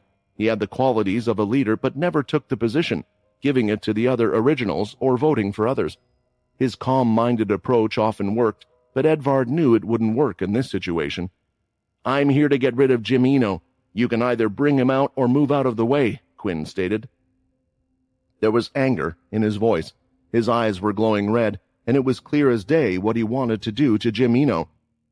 "He just threatened the hero," Magnus shouted. "Why are you giving him a chance? He should be killed on the spot, and it will be my pleasure." When Magnus went to move forward, Hickle moved his arm up, blocking Magnus from making a move. "I said explain yourself. Why would you want to get rid of Jim Eno?" Hickle asked once more. The last time he had seen this man, he seemed happy. Before Hickle had left, he could see the large smile on his face as he was left alone with his wife and daughter. So why now, of all times, during the war, would one act this way? "His name was Nell Holland, a vampire guard that worked for the 9th family, and I'm sure there were many more that died in this pointless war," Quinn explained, gritting his teeth. "People who died, believing they were doing a good thing, heeding a good man, but Jim Eno is not a good man. He is nothing but a fraud." Quinn swung his arm out with such power and speed, the wind in the air had even reached the leaders on the other side, who were at least 50 yards away. They were quite shocked by this, because it was an insight into the vampire's strength. "Who are you?" Edvard asked, stepping up. "Tell us who you are, really." Looking at all of them, the screen still on all of them, Quinn opened his mouth. "My name is Quinn Talon. I am the 7th vampire king of the vampire settlement and the last," Quinn declared. "None of you will know or remember my name, because Jim Eno has removed it from all of your memories, but I am here to do my duty. As king, I will make sure the vampire settlement is a safe place for all and get rid of Jim Eno." The original leaders were stunned at what they were hearing. A king, everyone forgetting their memories. It all seemed impossible, and the reaction was pretty much the same everywhere else. Those watching on their screens burst into laughter. "A crazy, delusional vampire! Give one a bit of power and it all goes towards their heads. If he is king, then I'm a dog." "Quinn!" Ronak let out a last breath because he felt like all of it was an act of desperation from Quinn at that moment. "Now you see we have to get rid of him," Magnus said. This time, Hickel had no argument. This vampire was dangerous for the settlement, and they had to get rid of him. "I will take him out," Edvard said as he walked forward. "There is no need for all of us to take on just one vampire. It would be an embarrassment if the other vampires were to see us all ganging up on him." Although they knew the vampire in front of them was strong, none of them had seen Quinn use a large amount of blood aura or felt his energy firsthand. Correction, there were two there that had felt a fraction of Quinn's power. "He is part of the ninth family, so it is only right that his leader should deal with him," Edvard said as he stood in front of the others. Since the leaders couldn't really disagree with this, they allowed him to continue. Edvard's eyes started to glow red, and the aura was covering his body. It soon wrapped around his two fists, glowing bright red, and the next second, he leaped from his position, crushing the ground beneath him.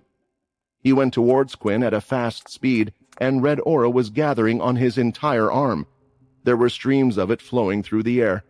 It was always amazing to see the originals use blood powers, to use it in a certain way, and with them having better blood control than anyone else, they were able to do some amazing things. At that moment, though, Quinn lifted his hand, and in a speed that was incomparable to them, blood aura had gathered around his hand. It was a large amount, constantly wrapping around in one place, soon taking the shape of a drill. The blood aura then started to spin, at such a high speed, all of it through Quinn's blood control. When Edvard approached Quinn, he threw out the blood drill, and when it touched Edvard's fist, it had broken all of his blood aura, ripping it to shreds. "This is going to hurt, but I need to do this." Edvard reached with his hand forward, and the attack hit him, sending his entire body back flying through the air, and he went right past the leaders, tumbling on the ground, and was nowhere to be seen. All of the leaders' eyes widened in that moment, as one of their own had been dealt with, in a single hit. "That bastard! So you say you're a king. Well, you're not the only one that was once a king," Magnus shouted, but his voice soon trailed off as he looked at what was in front of him, because they couldn't explain what they were seeing.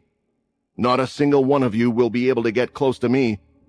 The red aura was seeping out of Quinn's body in waves as it hit the leaders where they were. They could feel it, an intense blood aura that was heavy. It felt different compared to any other blood aura they had felt before, as Quinn had unleashed all of his energy, no longer suppressing it, no longer holding it back, for every single life form on the planet to feel. His blood aura was erupting, spiraling all over the place, and those closest to him, just like Quinn said, were unable to move. Far in the distance from the other leaders, the bottom half of a building had been crushed. The rubble started to move, and coughing sounds were heard as Edvard emerged. "Damn it, that really hurt a lot more than I thought it would," Edvard said, still kneeling over, but there were no serious wounds on his body. In fact, for how large the attack that had hit him was, he looked nearly completely fine. "I guess Quinn didn't forget too much about the plan then," Edvard smiled to himself. During their meeting as to how they would deal with Jim Eno, there was a plan that had been put in place, and that was for Edvard to be struck and knocked out of the fight towards the beginning. This was why he had decided to attack first.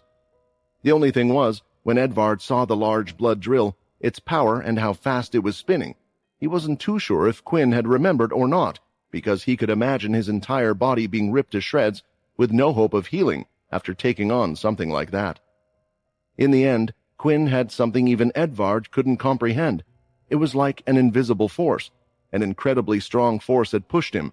Meanwhile, the blood aura was controlled so well that it covered Edvard's entire body, blocking him, yet not a single part of it had touched him. The reason why Edvard was hurt was due to the invisible force attack. Standing, Edvard needed to recover fast, because there was still a big part of his job that needed to be completed. Taking a step or two, Edvard was ready to head to the large building until a wave of energy hit him. He turned his head, and outside, the place had changed. What is going on? Am I imagining things? Edvard wasn't so sure as he rubbed his eyes, but the air, it looked like it had a tint of red, but not only that. There was energy running rampant. It was heavy, and it almost felt like it was pressing him down. The energy almost had a will, and Edvard was finding it hard to move. It's Quinn. He's unleashed his energy, Edvard thought. I never knew he had such power. I knew that I perhaps underestimated him, but even when I consider my underestimations, this is far more powerful than I imagined. It's stronger than any original, and that's just the energy I feel from this far away. Still, will it be enough? At least this should be enough to get his attention, Edvard thought, as he looked at the government building. The thing was, Edvard wasn't the only one that could feel the energy. While watching what was going on through the screen, no one could believe it, because it occurred at the same time as the red aura was unleashed from Quinn's body. A heavy feeling was felt in the air, and many of the vampires had fallen to their knees due to the pressure of the energy. What is this? Yip asked, as he was one of the many that fell to his knees. Ronik was doing his best, as the muscles in his neck tensed up, to stand up by pushing through the pressure. Can't you tell, even though you're watching it for yourself, that energy is from Quinn? He was never the type to lie, but was always the type to hide things about himself. You're right, Joke commented, sweat running down the side of his face. If this is the type of power he has, then it's unlikely he was lying about being a king. But then why? Why can't we remember? It was a question in many heads. Some were coming up with their own conclusions, that maybe this vampire was another original, who was unheard of that the others kept in secret.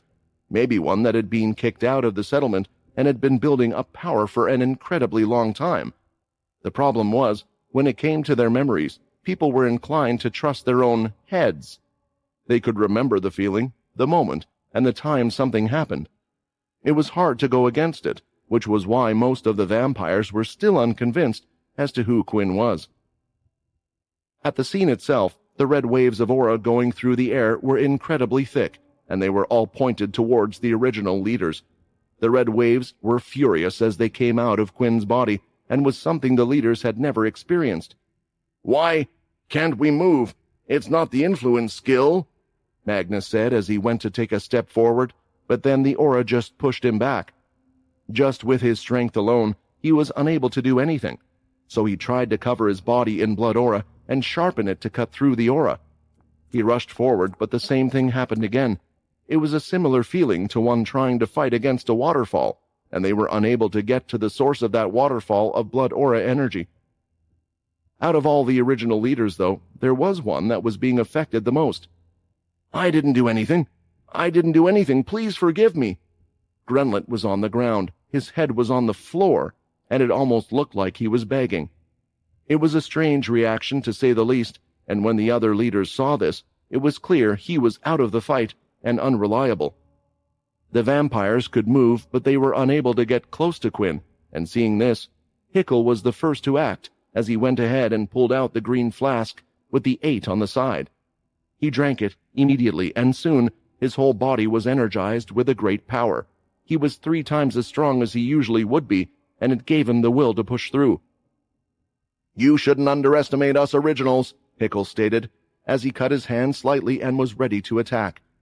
The other leaders, seeing what Hickle had done, soon did the same, as each one of them pulled the high-tier flask and started to drink the blood. They, too, were now ready to move, but Hickle was still at the front as he swung out his arm, and the blood droplets went through the air, heading straight toward Quinn. I told you before, I was the king of the vampires, but not only that, I was the last king, and there's a reason for that. Absolute blood control. Although I might not be a celestial anymore, my body evolved beyond that of a vampire lord, and that is still the case now, Quinn stated, as he swung his hand, and the blood that was in the air, it moved right back at Hickle and lit up as a large explosion went off, hitting him back to where he was. From the side, Magnus had appeared, and with a bloody claw, he was about to take a swipe at Quinn, until a red blood sword struck down, hitting Magnus's hand away. The sword was floating through the air and continued to hit Magnus again and again. This blood aura, how is it so strong? I can feel it. It isn't the same as ours, and just with blood aura alone, he is able to suppress us, even after taking the green liquid. None of this makes sense, even if he was the king, Magnus thought. Soon, one sword had become many, as Quinn had them all over behind his back, and several swords were fighting against the original leaders. They were doing their best to just survive against the blood swords. After taking the blood from those demons from the other world, my blood aura has improved, more so than I thought. I have been fighting strong enemy after strong enemy. I guess I just didn't realize how much stronger I had become. Right now, Quinn didn't have to lift a finger. There was no need to use his guns, his soul weapon, or his shadow, and he could still suppress every one of the original leaders in front of him. That person still hasn't come out. Well, I know exactly what to do then, Quinn said.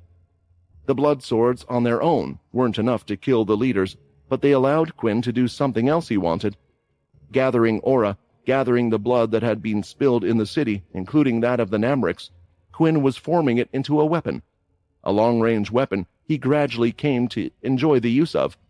The blood formed into the shape of a spear. The blood was condensed down, and the spear was pulsating with energy. It wasn't a complete red, as the Namric's blood was mixed in, but just like Quinn, the aura was emitting from the weapon, flowing everywhere. "This should get your attention," Quinn shouted, as he hurled the spear, throwing it with all his strength through the air. Several sound barriers were broken, as bang after bang was heard from the weapon. Sparks of red lighting were coming out of the weapon. Before it reached its mark, though, it looked like the weapon had stopped midair somehow. A small little black dot could be seen. "Is that a person?" Quinn thought, as he tried to focus, but before he knew it, the spear was coming right towards him. Moving to the side, Quinn had caught it, but the strength and speed of the weapon caused him to skid across the ground. He needed to dig his feet into the concrete to slow himself down when the spear eventually stopped. They threw my blood spear back. Who would have the strength to do that? Quinn thought.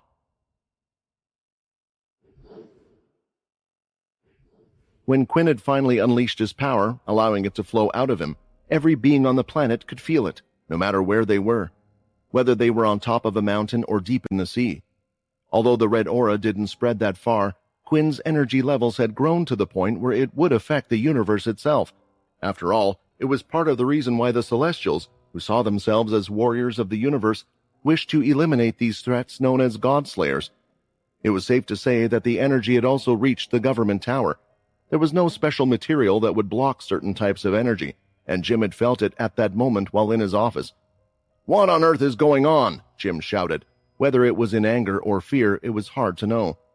This feeling, it was something he had never felt before, a power that was unmatched. No, not quite unmatched, but a power so powerful that he had never felt coming from a vampire at least. "I need to see what's happening. I need to see who is causing this mess," Jim said as he started to head to the door. "If you do that, you will die," a voice from behind said to him. "I know you are strong, and you have grown quite a bit stronger as well, but trust me, this is not an opponent for you unless you want to be killed." Jim hadn't turned around, as there was a vein popping out on his forehead. After already having experienced real death once and now living in a cloned body, his mind was the closest to what it once was. He had focused on using everything he had, his knowledge, the powers around him, and the powers of others in order to make him stronger. It was safe to say that Jim believed that even if he was to go against the original vampires, he wouldn't lose. However, there was a fact that he had to accept, something that he had witnessed.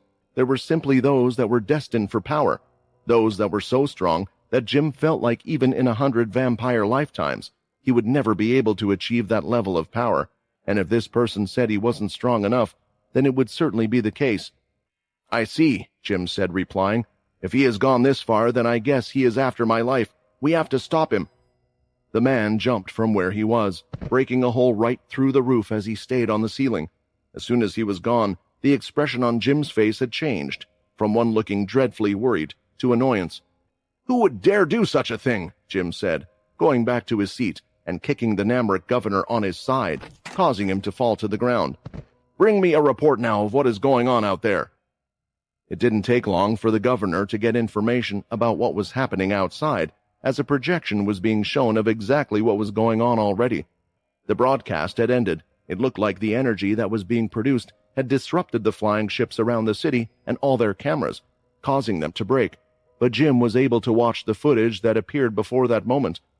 When the camera clearly showed who was on the screen, all of the muscles in Jim's body started to tense up.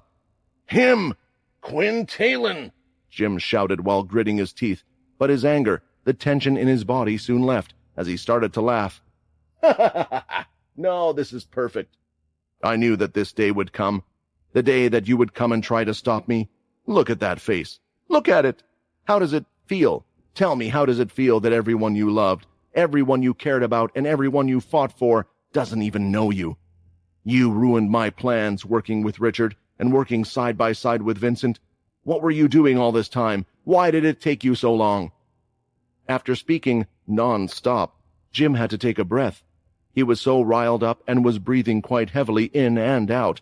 He soon wiped the strand of black hair that was over one of his eyes away from his face and tucked it behind his ear. It doesn't matter. You will be dealt with now, Jim smiled, because there is no chance that you can beat him. Jim straightened up, but there was still a wild look in his eyes as he imagined his most hated enemy finally being defeated once and for all. Outside, Edvard was walking towards the building, but he had yet to see a certain individual act. That's when a large blood spear shot over his head. At just the right angle, Edvard could see that the figure was holding the condensed blood in his hand. If a normal person, no, even a normal vampire was to hold such a thing, it would have disintegrated their skin, but it didn't for this man, who lifted the spear up and hurled it back right towards Quinn. Moments later, the man was seen jumping from the building and was now in the air, heading right toward the direction of where the fight was taking place. It looked like Edvard's plan was working exactly as he had expected. He finally left that man's side, Edvard thought. This is it. This is the only chance that we will have to get rid of Jim. Quinn, you don't have to win the fight against that monster. I'm not counting on it, but I just need you to buy enough time for me to get rid of Jim. As Edvard rushed forward, running toward the building, he had a horrible thought because there was something he had kept from Quinn, and he was wondering if he should have told him about it. It wouldn't have changed anything, but he wished he had informed the other of it. I'm sorry, Quinn. I never knew it would come to this. If I did, I would have never offered it to him. I would have never offered him my armor, Edvard thought. Thinking back to the day Edvard had woken up, he had done so wearing a dark red armor. It looked similar to the blood armor that vampires wore, but it was anything but blood armor. The thing was, when Edvard woke up, the man who always stood by Jim's side had recognized it. Not only that, but Edvard could feel it. He could feel that the armor was reacting to the man. The armor that Edvard used was something that had done wonders for him during a past war, and was something that allowed him to excel above the other originals. But, he thought, it deserved to be with its rightful owner, which is why he had handed it to the man by Jim's side. From a glance, Edvard could tell that this person was already incredibly strong, but it seemed like the armor was the missing piece he needed before he was complete. And right there and then, he felt like he was possibly staring at the strongest being in the entire universe. That is the type of person you are going up against, but I know you are strong as well. Based on what you told me, you have an ability inside you, Quinn, an ability to overcome, to learn, and to adapt to any situation you are put in. Edvard clenched his teeth. Through the sky, the small dot soon landed right in front of the original leaders, breaking the ground beneath him. He soon stood up, and unlike the originals, he wasn't affected by the aura that was floating around all over the place. The man started to walk to the person in front of him as he played with the gauntlets of armor around his arms. Small dragon scale-like designs could be seen on the armor as one looked at the gauntlets closely. There is something about you that reminds me of someone, the man said. Something that I really don't like, but I'm a bit happy to see you at the same time. I don't know why. Either way, I'm hoping you are someone who won't disappoint me. I haven't had a decent fight in a long time, the man said as he brushed his hand through his red hair. Why? Quinn was left with his mouth open as he was shocked to see who the person was. The one who was always by Jim's side, an opponent he wished he never would have to face. For the first time in a long time, Quinn had heard a ding. New quest has been received. Quest, survive.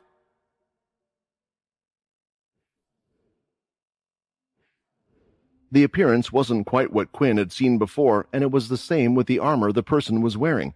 He recognized none of it, but the fluctuations in one's voice and the voice itself was something that Quinn could never forget. A long time ago on Blade Island, Quinn had heard the tablet speak out to him, and the voice that was heard then was the same voice he had heard now. Even then, for a small while, this person had traveled a bit inside his head, yet here he was, in a human-like form, and was as strong as ever. "Ray! Talon! My long-lost ancestor!" Quinn took a step back for a second, not too sure if he was ready for a fight or not. For one, the quest screen that hadn't appeared in a long time had appeared, and the quest itself was for him to simply survive. This meant even with how strong Quinn had gotten, it was evaluating the one that was in front of him as several levels above Quinn himself. If I remember correctly, Ray said he was once a red dragon, a beast that roamed Earth that even Bliss had found hard to deal with. He had so much power that the abilities the humans use today had all been derived from him, Quinn thought. If you were so strong, then how did your memory get changed as well?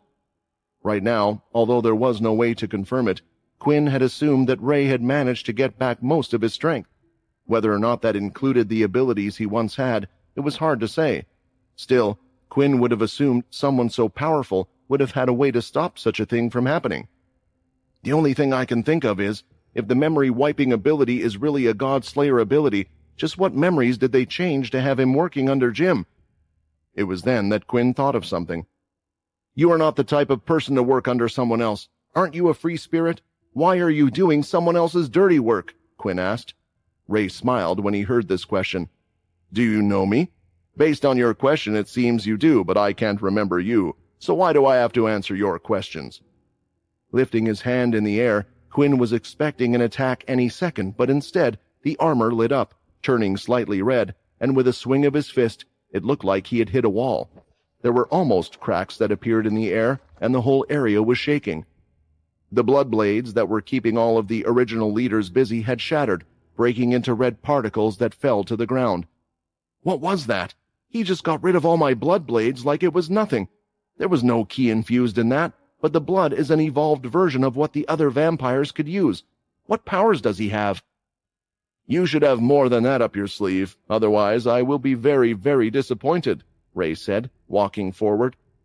Quinn lifted his hand in the air and started to form the large blood drill, this time infusing his ki into it and spinning it with his blood control.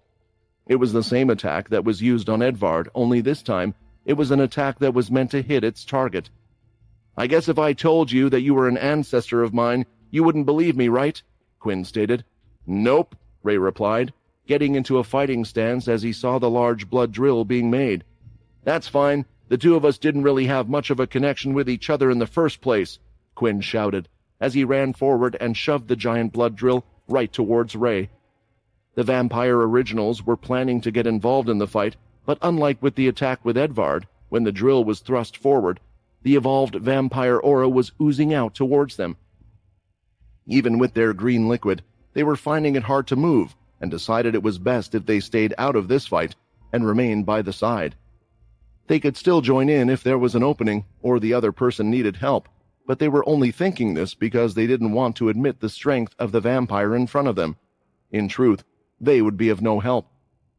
When the drill was close to hitting Ray right in the heart, he clapped hard with both of his hands, hitting it a little up from its tip and stopping the tip from hitting his armor. The drill was still spinning, designed to rip apart anything that it touched, but Ray's hands, they weren't burning up or disappearing. It was nothing of the sort. A few moments later, using the power of his shoulders as well, he crushed the drill, shattering it into particles once more. "He did it again! The blood aura! It seems to be useless against him. But I somewhat expected that," Quinn stated, as he mixed in a large amount of the third stage of ki with the new blood drill he had formed. So far, ki had been one of the most versatile skills he had, allowing him to increase the strength of his shadow, his blood, and attacks in hidden ways, as well as slow down the healing of others, keeping even the people who could heal quickly down. In some ways, when nothing else worked, ki was the answer to Quinn's problems. Right after shattering the blood drill, Ray took the palm of both of his hands and started to move them, as if he was taking in some invisible force, and soon that force was becoming very visible, as yellow strands of energy could be seen combining into a ball. "You have a lot of ki. You're quite powerful. You say you're my descendant, and now you try to use ki against me? That was not a good idea." Ray, with the ball in his hand, hurled it towards Quinn. He had no choice but to use more ki and blood aura to stop the ball, and as the two forces collided, the whole area shook. All the buildings nearby were swaying, and the ground beneath had large cracks appear on them. Large gusts of wind blew out from the attack from both of them. "This is not what I expected at all. This is boring," Ray stated as he rushed forward. There was power charging up in his fist. Quinn could feel it. It felt like if that fist was to hit the ground, the whole planet would be destroyed. It didn't look like a power or a skill, but simply just raw energy. This left Quinn no choice, as the shadow came out from his back and came from under his arm, forming a shield. Ray threw out his fist, and it was stopped. There were no vibrations of any sort, yet even though the attack was stopped, Quinn could still feel the energy slightly, almost seeping through the skin. "This shadow. Now I know why you felt so familiar. I took out this power once, and I can take it out again," Ray stated, as the armor on his body started to light up, and Ray unleashed even more power. Although the shadow was meant to stop all attacks and Quinn could use his shadow without worry, there was something about this attack, so more shadow was added to support and fend off the attack. One fist hit the wall, doing nothing. Another fist pounded the shadow wall, and it still hadn't gotten through, and then a third was thrown. When it hit the wall, it had hit the shadow, sending ripples across its surface, and an opening had been made. The first thing Quinn could see was Ray's fist and a smile on his face as he rushed through the gap of the shadow. "I got you now," Ray shouted. The shadow was covering Quinn's body, and the armor had changed on his body, and when Ray threw out his fist, a burst of energy came out the other end, and the entire ground was destroyed as the attack continued and went into the sky, continuing further, breaking apart the clouds, and eventually it looked like it was warping space. Some of the ships that were still orbiting the planet could feel the after effects of the attack as they rocked around due to the power of the attack, but no one back down on the planet paid any attention to that. "I missed?" Ray said. Behind him, Quinn now had both his dual guns out. "Nitro Accelerate activated." "This fight is not going to be as easy as you think it'll be."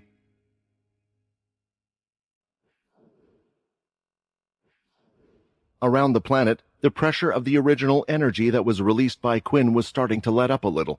People were finding it easier to move as all of the energy seemed to be gathering back in one place, the heart of where the battle was. Still, once in a while, shockwaves of energy would still be sent out. The best way to deal with them was for Edvard to use his own blood aura to stop the attack. "Quinn, it looks like you're holding out. I said I would do this for you, and that I will."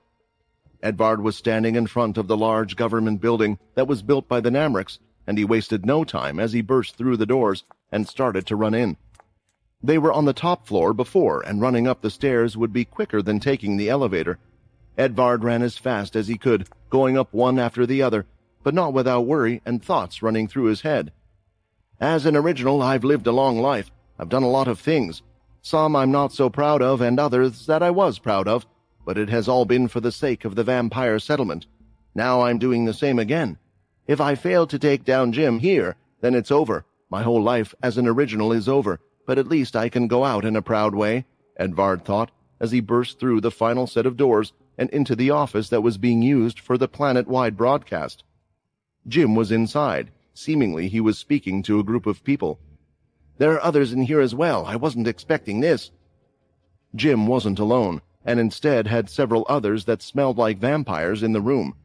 They had masks on their faces, covering them up.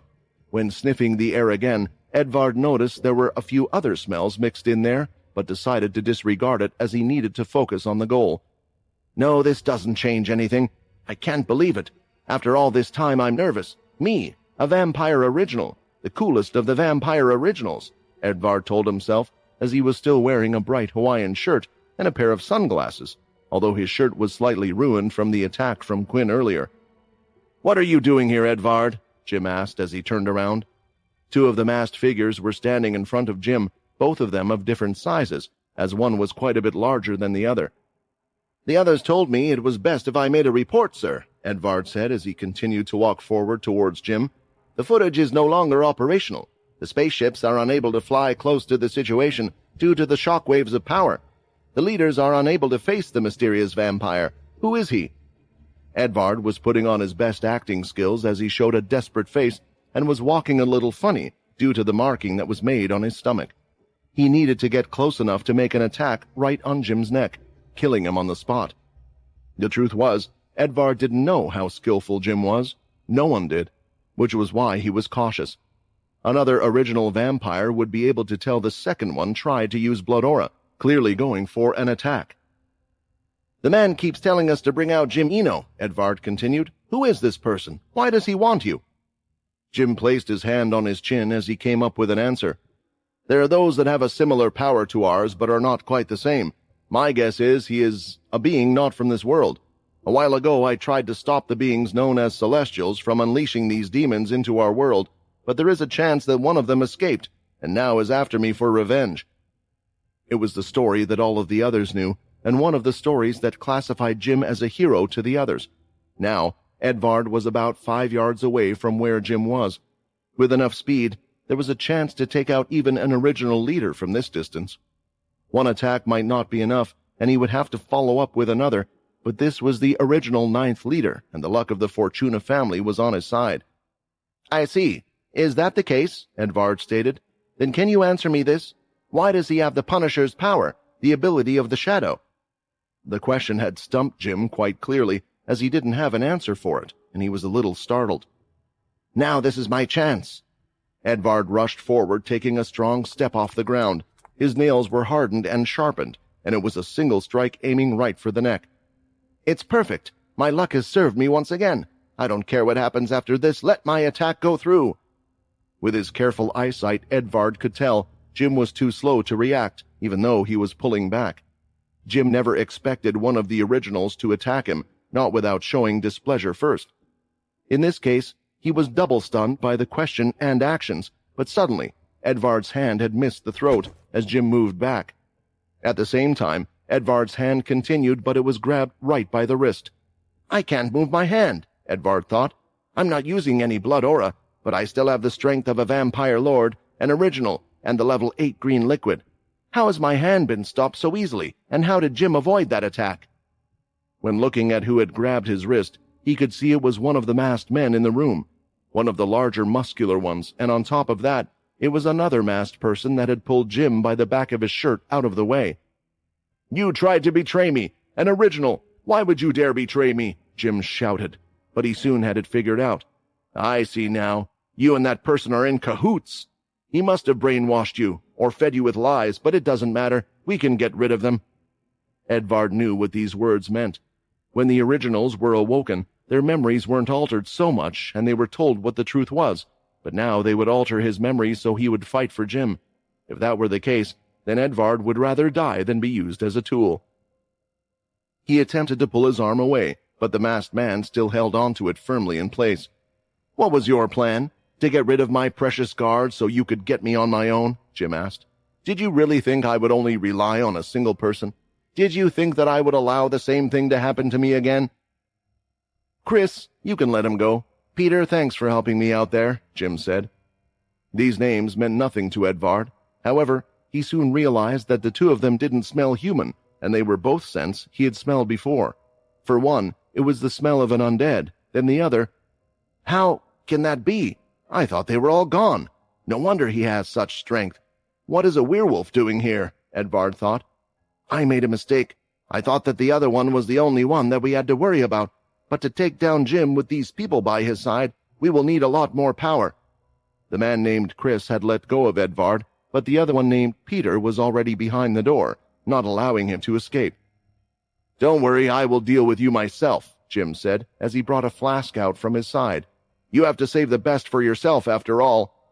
On the side of the flask, there was an X marking. The two masked figures were incredibly strong. Edvard already knew that, and he had a feeling that even if he was to face one of them on his own, he would most likely lose.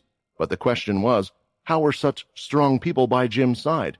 It was just confirming more and more what Jim had most likely done, and how much he had changed.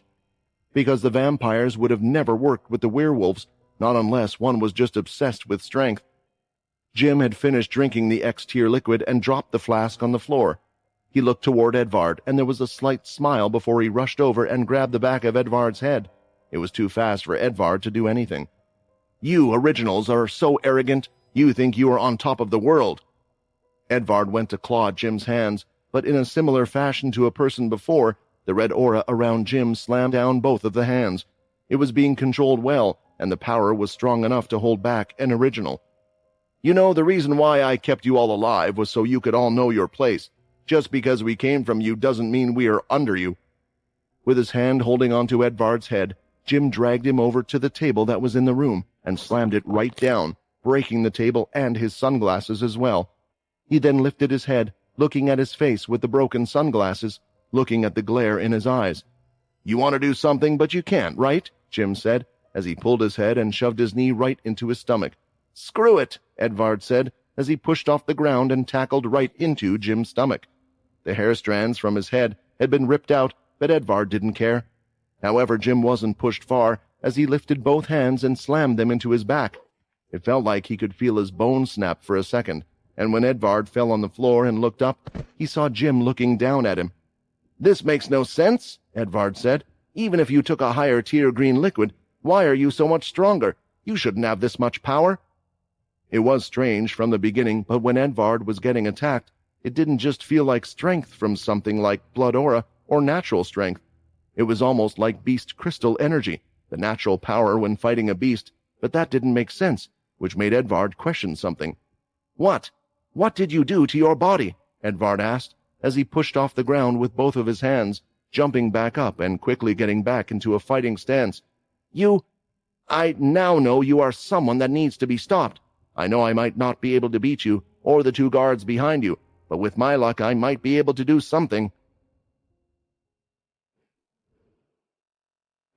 Ray's fist had been thrown out. He was still in one position like a statue, and in front of him, a large part of the city had been destroyed. It looked like a train had gone through, ripping everything apart that was in the way. There were some Namrics that had been in that particular direction, and it was clear that they were no longer alive. Not even a part of their body was left to bury. This was the power of Ray Talon, the ancient red dragon that had unmatched power on Earth, and right now had armor that had been made from his own dragon body. Although he didn't have the same amount of power as he had once before, the strength was on the same level. His strength was unmatched, and strong enough to break through the shadow.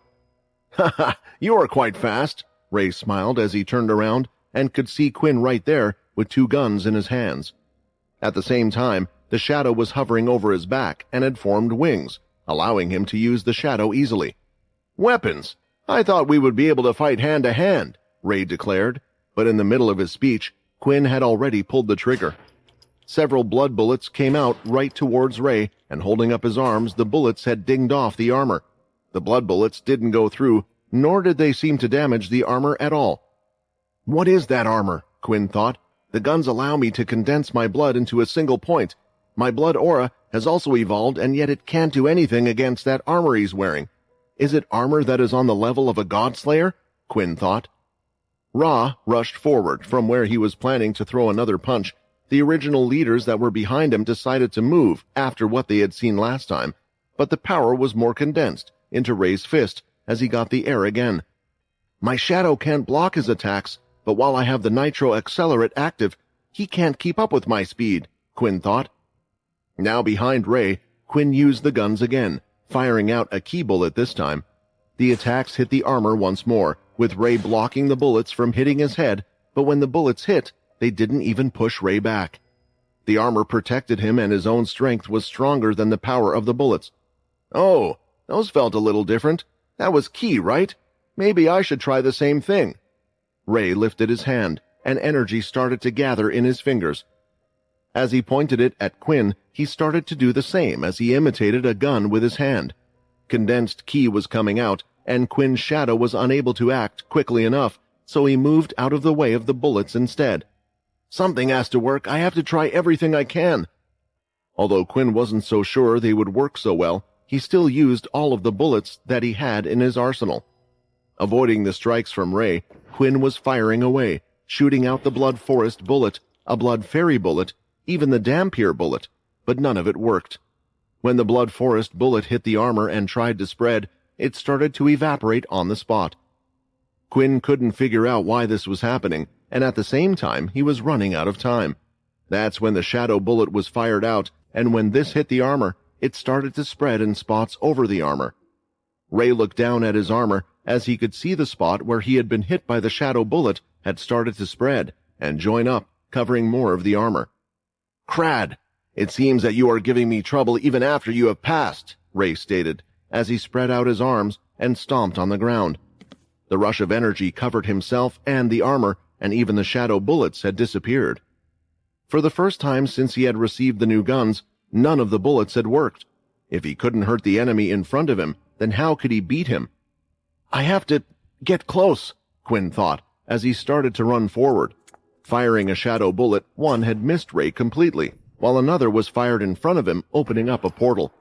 Leaping through the portal, Quinn appeared directly by the side of Ray, and he threw out a fully hardened blood aura fist that hit him in the side of the head. His body was flung to the side, and before his body was pulled away, the shadow wing had formed into a hand, grabbing Ray and slamming his entire body into the ground. Quinn charged in again. Since he had made a successful hit on the head, he felt like he could beat him. The shadow hand had soon been cut by Ray's sharp claw hands, though, making it completely disappear. Scales started to grow on his human-like face, and opening his mouth, it stretched as energy was starting to build up. It was glowing in the mouth, and the next second, a large blast of energy came out.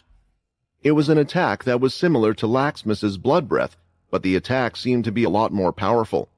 The air was distorting everywhere. It looked warped, and from the side when one looked, they couldn't see the colors around the attack but only the attack itself.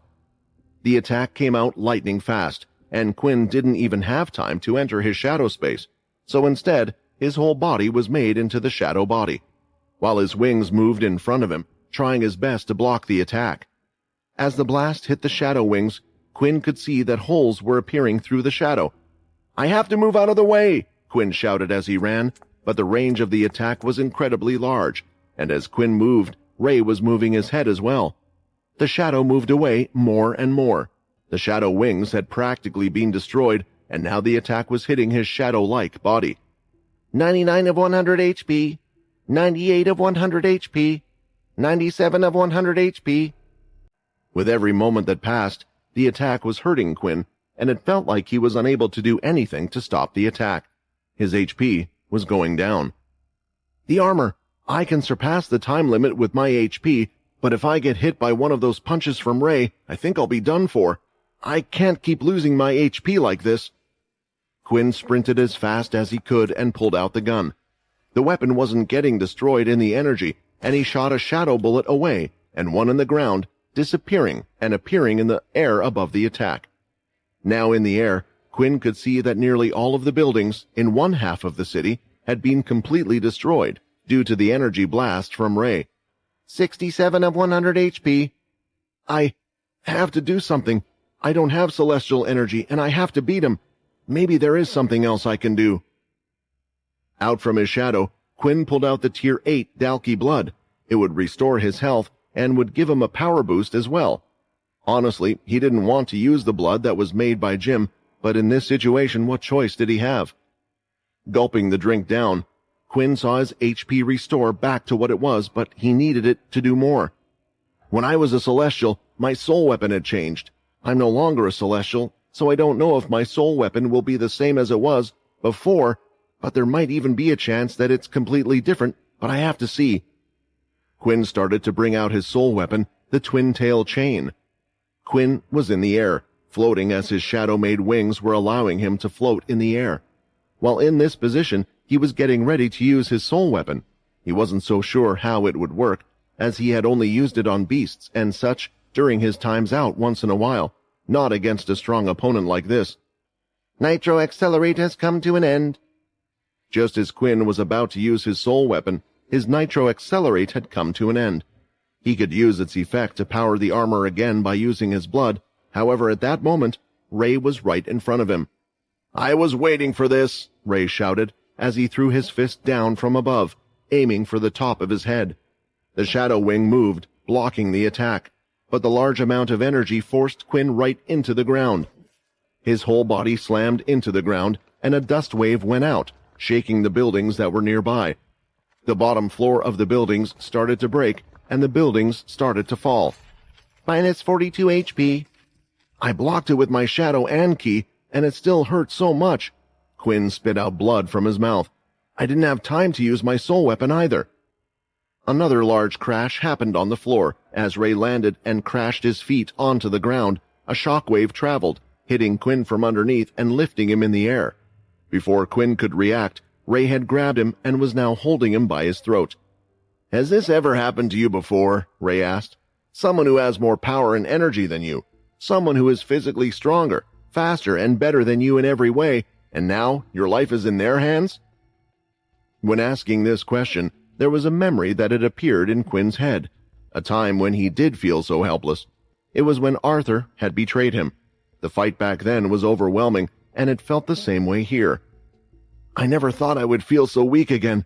I never thought this would happen after all this time. And you from all people, Quinn thought, as he looked toward Ray and looked into his eyes. His energy felt unlimited. His power was far stronger. He wasn't even sure if he was still using the dragon body.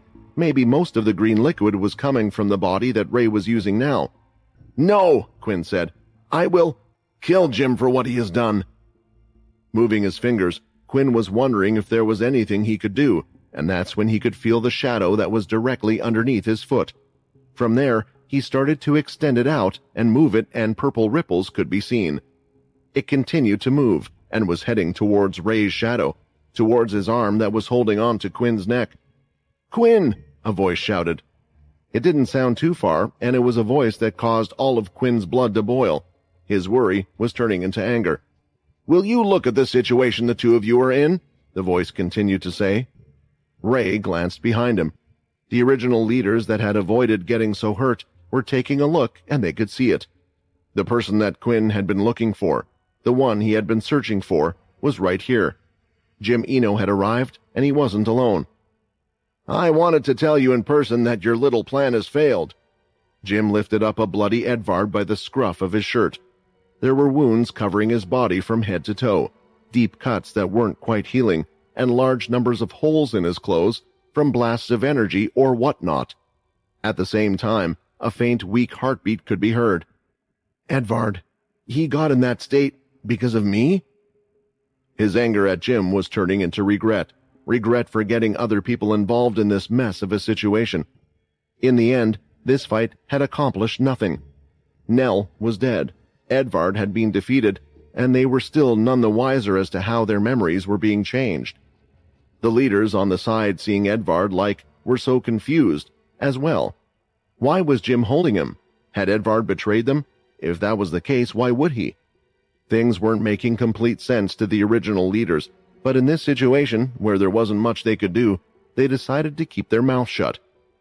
I don't know how you managed to convince him to work for you, but you can see the result. The best thing for you to have done was disappear because, trust me, no one is on your side. Two masked figures had come out from the building and landed beside Jim. One was large while the other was regular human-sized. Jim said a few words, and they soon started to remove their masks, revealing who they were. Peter! Chris!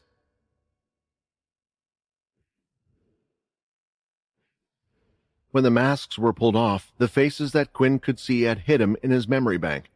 They were faces that he felt like he would never forget, no matter how much time had passed. Both of these people had been a big part of his life. Peter, the first person he had turned, one of his most loyal friends who was even by his side for 1,000 years while he was in eternal slumber. Then there was Chris, the one who taught him how to utilize ki properly, and in some ways saved his life. In the end, they worked together to help him and his friends in their fight. Even though Quinn had his neck held at this moment quite firmly, that still didn't stop him from displaying his underlying anger. He gritted his teeth, and his fangs were rubbing against the bottom of his gums, causing small cuts in his mouth. Jim, not only did you lie to everyone that I know, making everyone forget about me, claiming all of this for your own, but what you have done? No, what you are doing right now, you're using my friends, those that are dear to me and helped me in the past to accomplish your deeds. Jim was looking dead ahead at Quinn. There was an underlying smile on his face, and his muscles were twitching, but it was as if he was holding back. He knew exactly what he was doing by revealing these two in front of him. Yet he was unable to smile in the open, because right now he was playing a character, and in this story, Quinn was the big villain that needed to be stopped. "You demon!" Jim shouted out. "I knew this day would come. Richard Eno had warned me about this." Jim spoke loudly so that the others could hear, including the other originals. "The demon who cursed us originals in the first place and turned us into what we are today. I guess you're afraid that we would surpass you in strength, so you have come to stop us." There was a lot Quinn wanted to say. He wanted to desperately dispute this fact and argue back, but it was useless. It was unlikely anyone would believe him, and even if they did, how would it turn the situation around? On top of that, due to the way Ray was holding on to Quinn's throat, he could hardly say a word. Jim started to walk forward, and as he did, Chris and Peter walked by his side as if they were his guards. "Now, there are a lot of things that I will need to do with you, and that I need to say," Jim said. Turning his head around suddenly, Ray looked back at them all. "What are you doing?" Ray asked, his eyes staring directly at all three of them, and like a heat wave, energy had hit all three of them. For a second, Jim was incredibly nervous as he gulped. "What's wrong? Did I do something?" Jim asked. "This person is now my business," Ray said, "so you should stay out of it. If you want to do something with him, then you need to do it after. I have some questions of my own for him." Jim's head was now racing. Why did Ray suddenly have questions to ask Quinn? Was there a connection between the two? How? Did the two know each other? Was Ray going to switch sides? He needed to stop the two from talking, but that would mean going up against him. At the same time, Quinn found this as an opportunity. It was clear from the fight before that Ray no longer saw him as a friend. The questions were about something else, but there was a gap that would allow him to act. The shadow from below rose and grabbed Ray by the legs, while at the same time, the shadow on the ground looked like thousands of arms that were pulling at the shadow on the floor. Although the shadow wasn't directly around Ray's arms, and he was only touching his shadow, he could feel it having an effect on him. It felt like some invisible force was moving his hands. Slowly, the shadow started to pull each of the fingertips away, eventually pulling the entirety of Ray's hands to the side out of the way. "This is my chance. I need to make a big hit." "Nitro Accelerate skill has been activated. The skill is still in cooldown. Blood will be used to supplement the armor's power." Quinn's shadow could do a number of things, and he realized that his shadow powers could be used on other people's shadows, objects, and buildings as well, in a way where it would affect the real object. It was similar to when Quinn had used his soul weapon. When attacking one shadow, the wounds would appear on the user, but now Quinn could use his shadow to produce multiple arms on the ground that could pull away Ray's hand. With the physical shadow laced in with ki holding onto Ray's leg, he was now wide open for an attack. With all the speed of Nitro Accelerate, Quinn didn't have time to pick up speed, and he threw out his fist while gathering as much of his blood aura as possible. He spun it like a drill and shoved his whole fist right in Ray's face. It made contact, and several pulses of blood aura rippled out as it hit Ray's face. Blood was pouring out from his skin as the drill tore it to shreds. Skidding across the floor, Ray soon stopped. His face had been injured, bleeding slightly, but it was a light wound on his body. "It looks like you have even more skills with the shadow than I thought, but that was perhaps your last and only chance to beat me," Ray stated. The words rang true in Quinn's head as well, because now his health was lowering by the second while using the Nitro Accelerate. He had to end the skill at some point, and even with the blood bank restoring his health, then what? Not only would he have to fight Ray, but Chris and Peter as well. The two of them together wouldn't be easy for Quinn, not unless he was willing to harm them. While looking at the situation, his eyes had matched Edvard's, and he could see he had regained consciousness and was mouthing a few words. "You have to run," Edvard mouthed. "I've given you what you need. Go from there." Quinn had made out what he could, but it was difficult for him to understand. What they needed was to find out how Jim had altered the others' memories, but if this information was with Edvard, how would he get it now? Even with Nitro Accelerate, his chances of getting Edvard out of there were slim. Wait, he has given me what I need? So he says I already have it. At that moment, Ray was running towards Quinn. He had a large fist out, and it looked like wings were starting to spread out from his back. As they cut through the air, they gave him a little boost. Perhaps, even with Nitro Accelerate, the two would now be at similar speeds. Ray had yet to use the peak of his strength, and although Quinn hadn't used his soul weapon, right now it was a losing fight. "Jim!" Quinn shouted.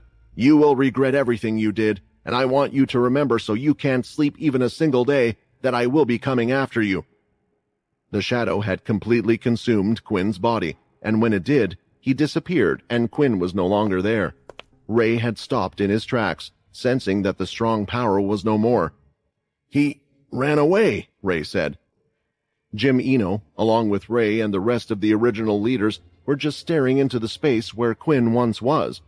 As Jim stared longer at the area where the fight had taken place, the anger was building up more and more inside of him. "Damn it! His energy just disappeared just like that!" Jim shouted. He knew, having some information on the Punishers, the skill he had likely used, but this would mean that he had traveled to another with the shadow power. Since the fight seemed to be somewhat over, and the energy was lessening in the area, the original leaders started to come out from behind the torn-down buildings towards Jim, while Grenlet also couldn't help but look at the beaten Edvard. "The plan failed, and not even Quinn was strong enough to go against that guard," Grenlet thought. "It seems like our instincts were right. Whoever or whatever that thing that was next to Jim is something that none of us should get involved with. But what will happen now, and do they know about me?" "It seems like you want to say something to me," Ray asked, walking over. Jim wasn't in a rush to speak, because this person was the most difficult to deal with, especially with others all around the place. "You agreed to help me, and I just thought that you might have changed your mind. If that's the case, then please inform me," Jim stated. "I see now," Ray replied. "You think I let him go on purpose? I'll tell you now, that's not the case. His power is related to my past, who is related to someone else that I would like to talk to, that's all. Either way, since he is no longer here, and you have your other two friends by your side, I will go and take a rest." Jumping from his position, Ray disappeared into the sky as he went off to do his own thing, but he wouldn't be leaving the planet. Now, Jim's attention was turned to the original leaders. "Sir," Magnus said, as he was heavy-footed in his steps, "that damn Quinn, who was he? Is he really a demon from another world?" When looking at the originals, Jim wasn't pleased at all. These were the best of the best, the strongest vampires, yet they were unable to hold Quinn back. At the same time, with the way they were now, they were almost a double-edged sword. One of them had already betrayed him. What were the chances that it would happen again in the future, or that there weren't already others that were in their support? "I believe that's the case. I have been doing a lot of research into them. I'll be honest, it's part of the reason why we have been traveling out here as well," Jim answered. Below him, on the ground, he could see that Edvard had regained consciousness, and he needed to come up with a solution. "I should have changed the original leaders' memories as well so they are more loyal to me, but changing their memories alone so it's concurrent with the rest of the vampires is difficult. On top of that, if I want to change memories again, it would mean paying a visit to Jack. Maybe that's not such a bad thing. Perhaps there is a way we can have him deal with the problem instead?" There was more than a single problem for Jim to figure out, and in his head, there were multiple enemies around him that he needed to get rid of. When thinking about the situation, it suddenly clicked in his head when he heard the other original leaders talking. Wait, Magnus knew his name. The fact that he was on this planet, he had to have joined as a soldier. If that's the case, has he been living at the settlement this whole time? "You guys, you knew his name. I'm guessing that means he was a member of the settlement, and for the originals to know him, what's the reason?" Jim asked. The others felt a bit silly now that they didn't look further into him, but Magnus answered in the end. "The man, Quinn Talon, was a guard that worked for the Ninth Family. I can only assume that Edvard already knew his identity because his strange actions from before are starting to make sense," Magnus answered. "However, he didn't really stand out. The reason we all know him is because of a family member of his that stood out. She was an extremely talented vampire in the settlement." Inwardly, Jim was smiling, as there was a chance now. "There's a good chance that the place he has returned to is the vampire settlement. Even if he hasn't, he will certainly be there eventually because that's where his family is." Inform everyone in the vampire settlement to apprehend anyone related to Quinn, as well as those that were close to him. I want the same for anyone who was on this planet that had contact with Quinn. Bring them in for questioning." With the orders made, the original leaders bowed down, and Jim was already walking back to the building he was in before. "Now that I'm the one chasing after you, Quinn, I want you to know that there is nowhere for you to hide, nowhere for you to go. The vampire settlement, the Greylash planets, even Earth, all of it and more is in my control." The order was sent out everywhere, including to those that were on the Namric planet. The vampires were rounding up the groups sent from the Ninth Family, but it didn't take them long to pinpoint which group he was in. Ronik, Joke, and all of the others that were on the same ship as Quinn were treated like criminals, as vampires surrounded them and started to escort them to the capital city. Looking down on the ground, even though stuck in this situation, both Ronik and Joke weren't thinking about their own safety or what would happen to them, but just what was happening to Quinn. "Quinn, I know you better than anyone else. You're not a bad person," Ronik thought, as a memory stuck out in his head. After a specialized ability user had been called to heal his son of his special ailment, Ronik had tried multiple times to meet up with Edvard, attempting to thank him for what he had done, and one day they had met. To his surprise, Edvard stated that he wasn't the reason his son had been treated. Edvard couldn't take credit for something he hadn't done, and had let a relatively large hint slip out as to who it was. "I believe you, Quinn. I will always believe you." With the investigation ongoing and the order being sent out to the vampire settlement, there was still something else that Jim needed to do. When he reached the building, he soon connected to a special device that had been set up in the office. It was a small square that, once pressing a single button, would become a large transmitter that could communicate with those through space. "I didn't expect to get a call from you so soon," Jack stated. "I thought you said that you had everything handled there. Is there some kind of help you need?" The tone of voice, the arrogance, everything was annoying Jim. Having worked with this person for a long time, day to day, little things this person did infuriated Jim, yet what annoyed him even more was that he could do nothing to this person. "Everything is fine regarding the Namrics, but I have a bit of information that I think you will be interested in," Jim replied. "One of the ones that ruined your life is at the vampire settlement. By my calculations, you shouldn't be far from there, and you have my permission to get rid of him. I'm sure you're smart enough to figure out that I am talking about him, Quinn Talon."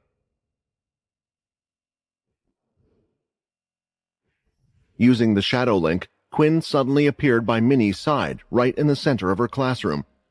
"Is that an adult in our class?" a small, quiet voice said. "Wait, where did he come from? Did he come from the ground?" "Yeah, I think I saw him rise from the ground." "Wait, that's not just any strange adult, that's Minnie's dad." It was safe to say that out of all the locations Minnie could have been in at this point in time, the school, in the middle of the classroom, was not the best one. However, Quinn was in a better situation than he thought. The homeroom teacher, Miss Bedford, was focusing on something on the board, and only the kids had seen Quinn rise through Minnie's shadow.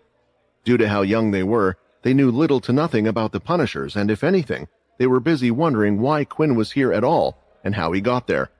If Miss Bedford had seen him coming out of the shadow, the level of panic would cause things to become much worse for him very quickly.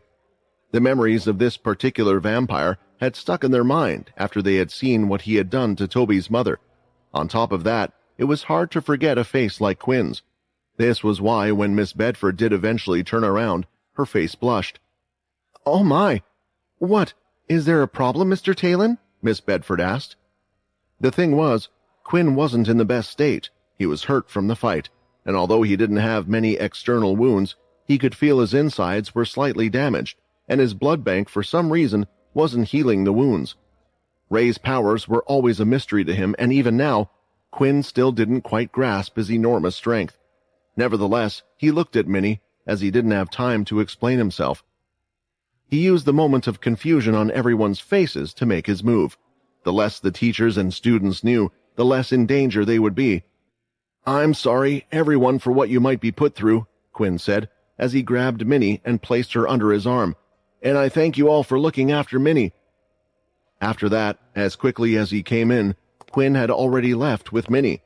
Rather than using his shadow powers, He escaped out of the classroom door, then switched to his shadow powers when no one could see him.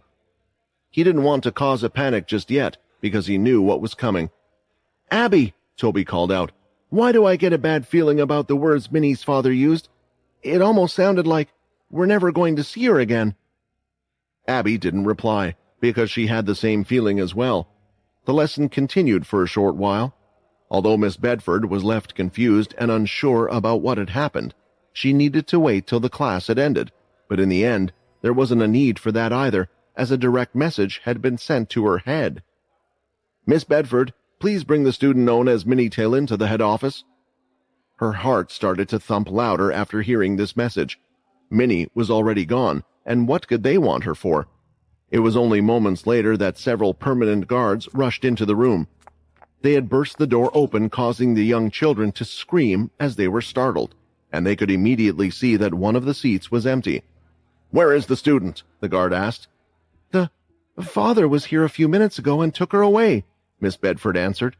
She could tell that the guards were not in the mood to chit-chat, as they already had their blood aura active in case there was a need for it to be used. The guards took control of the classroom and moved Miss Bedford to the side as they commanded the children and her.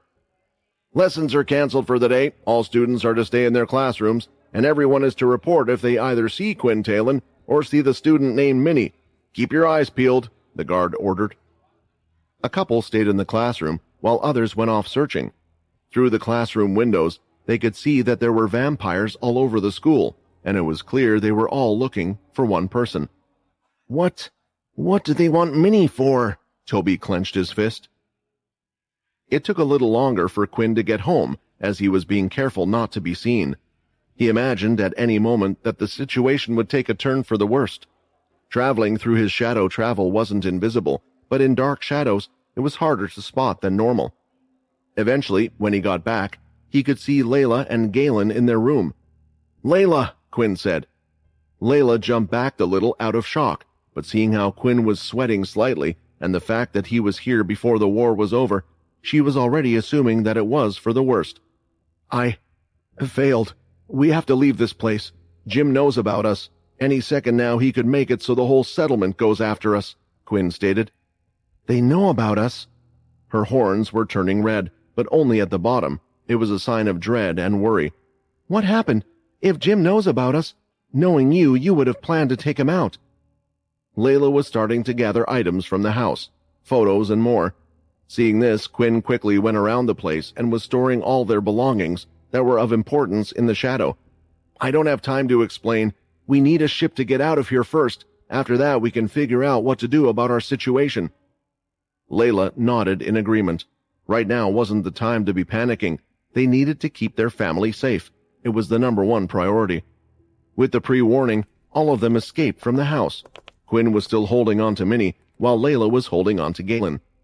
They hadn't moved far from the house just yet, as they heard the sound of several footsteps and were currently in an alleyway.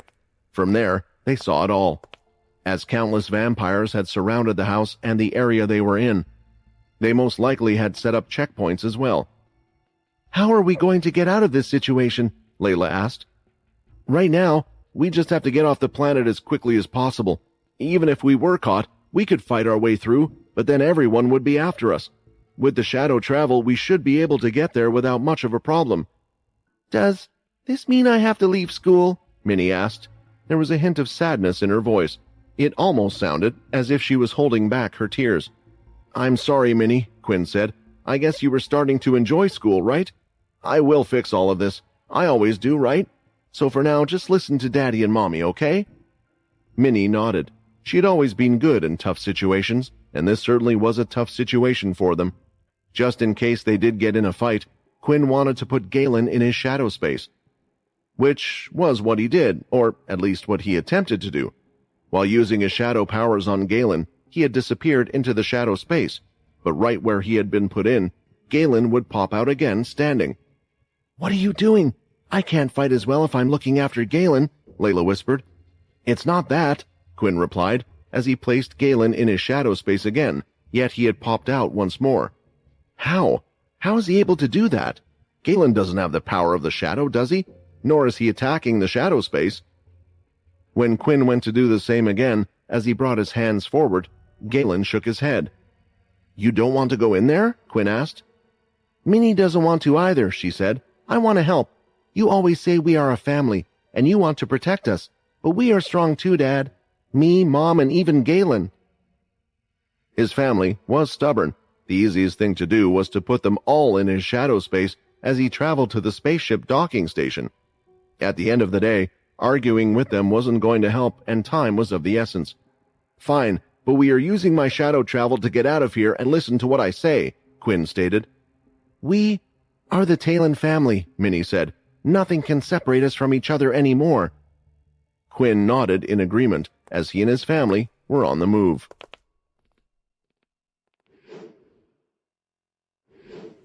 The whole school had been searched top to bottom, and there was still no traces of either Minnie or her father, and the search had even extended to other family members as well. Jared, one of the top students before Minnie came along, was paying attention to what the others were saying. While sitting in his class seat, he closed his eyes, focusing on his ears. Although a vampire's hearing was better than most, it was hard for them to separate the conversation and sounds around them. The more they could hear also meant that there were more distractions, but Jared had been training with one of the best in the settlement, the original known as Magnus.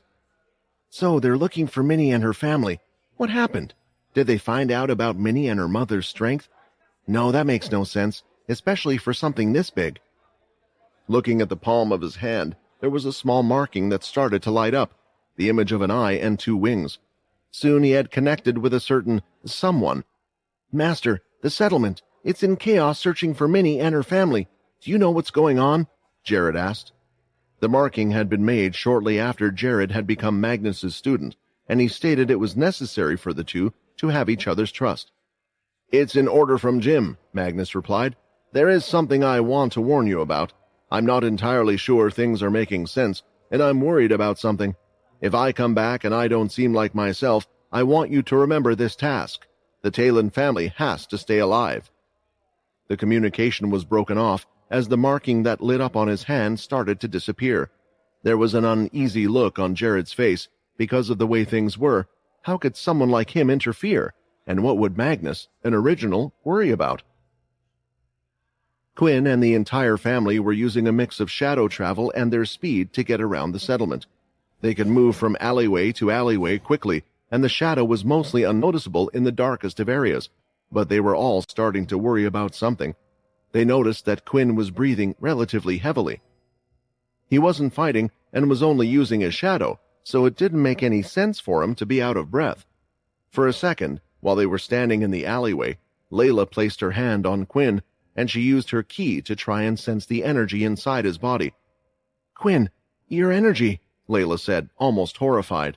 "I know," Quinn replied. "We have to get off this planet first, and then I can start to worry about myself." Layla agreed, but she was worried at what she had seen. There was a battle going on inside Quinn's body even now. It looked like foreign energy was fighting his insides, and it was aggressive as it was trying its best to take over the key, as well as the vampire aura inside his body. Even now, while moving, Quinn was focusing, trying to fight against the energy. He could only guess that something had happened during his fight with Ray. Not saying anything else about it, they continued further until they could see the large space docking station. It was a large oval-shaped design that had an open top that allowed spaceships to fly in and out of. "We have to get one of the ships on the top floor," Layla stated. "They might have even disabled access to all of the other floors." Since there were guards all around the place, getting to the top without being seen was impossible. There was only one thing that could be done. Minnie was placed on the floor, and Quinn had his eyes set on the 12 guards in one area in front of him. "Nitro Accelerate activated. Your skill is still on cooldown. Your health will be used in place to activate the skill." In a quick dash, Quinn had gotten over to the other side before the others could see him, and going from one vampire to the next, using the exact right amount of force, he was able to knock them all out. The others quickly got in his shadow as he scaled up the building, and in the end, they eventually reached the top floor. There had to be hundreds of spaceships in this one area, and they had plenty to choose from, but there was a clear problem in front of them. "I told you it was a good idea to wait up here," a voice said. When trying to catch the enemy, you need to think like the enemy. Yes, although it was my plan to come up to the top floor. You just got lucky, the male voice said back.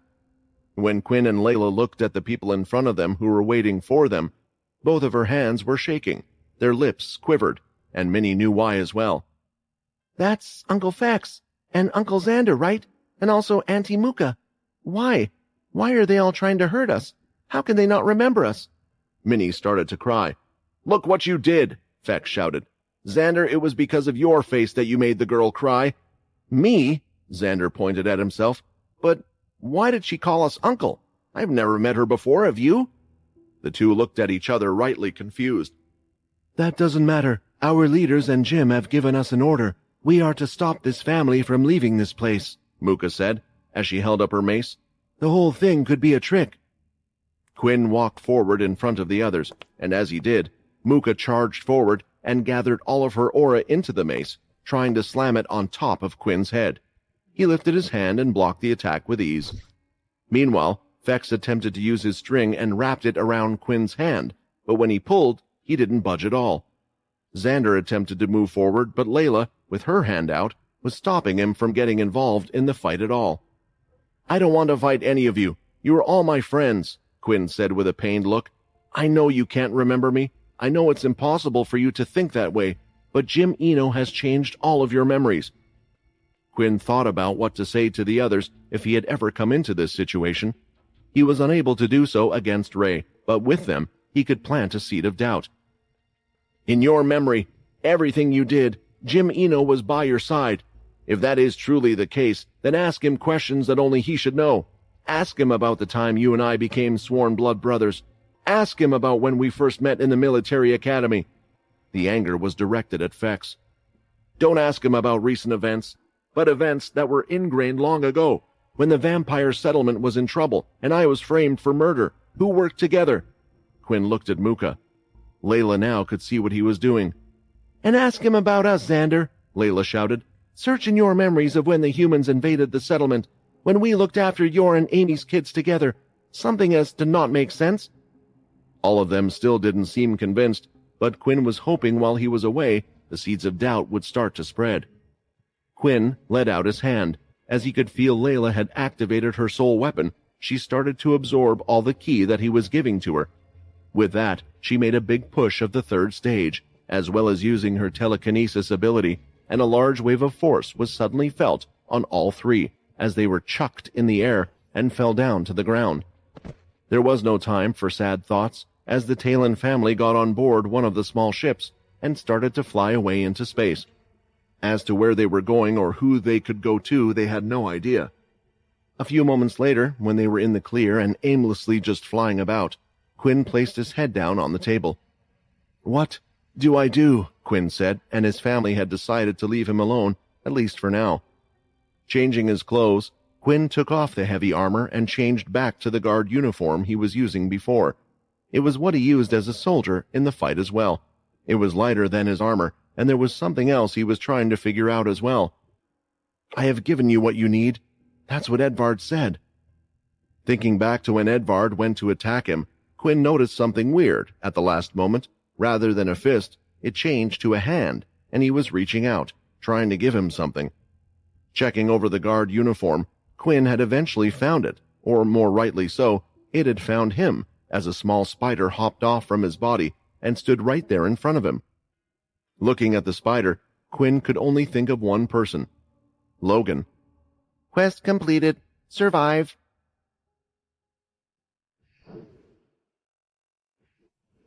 Before looking at the little spider that seemed to be moving up and down like it was at some type of rave, Quinn decided to take a look at his system, because for the first time in a long time, he had received a Quest Complete message.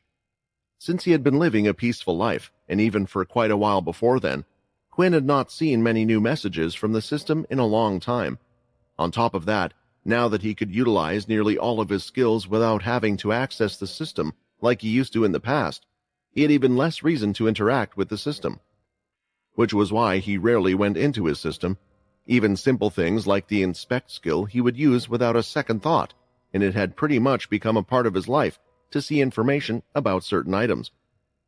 although the information it would give him from time to time would be next to useless. Still, at times if the system didn't show him something, that would also be valuable information. I struggled. I really did struggle when fighting against Ray.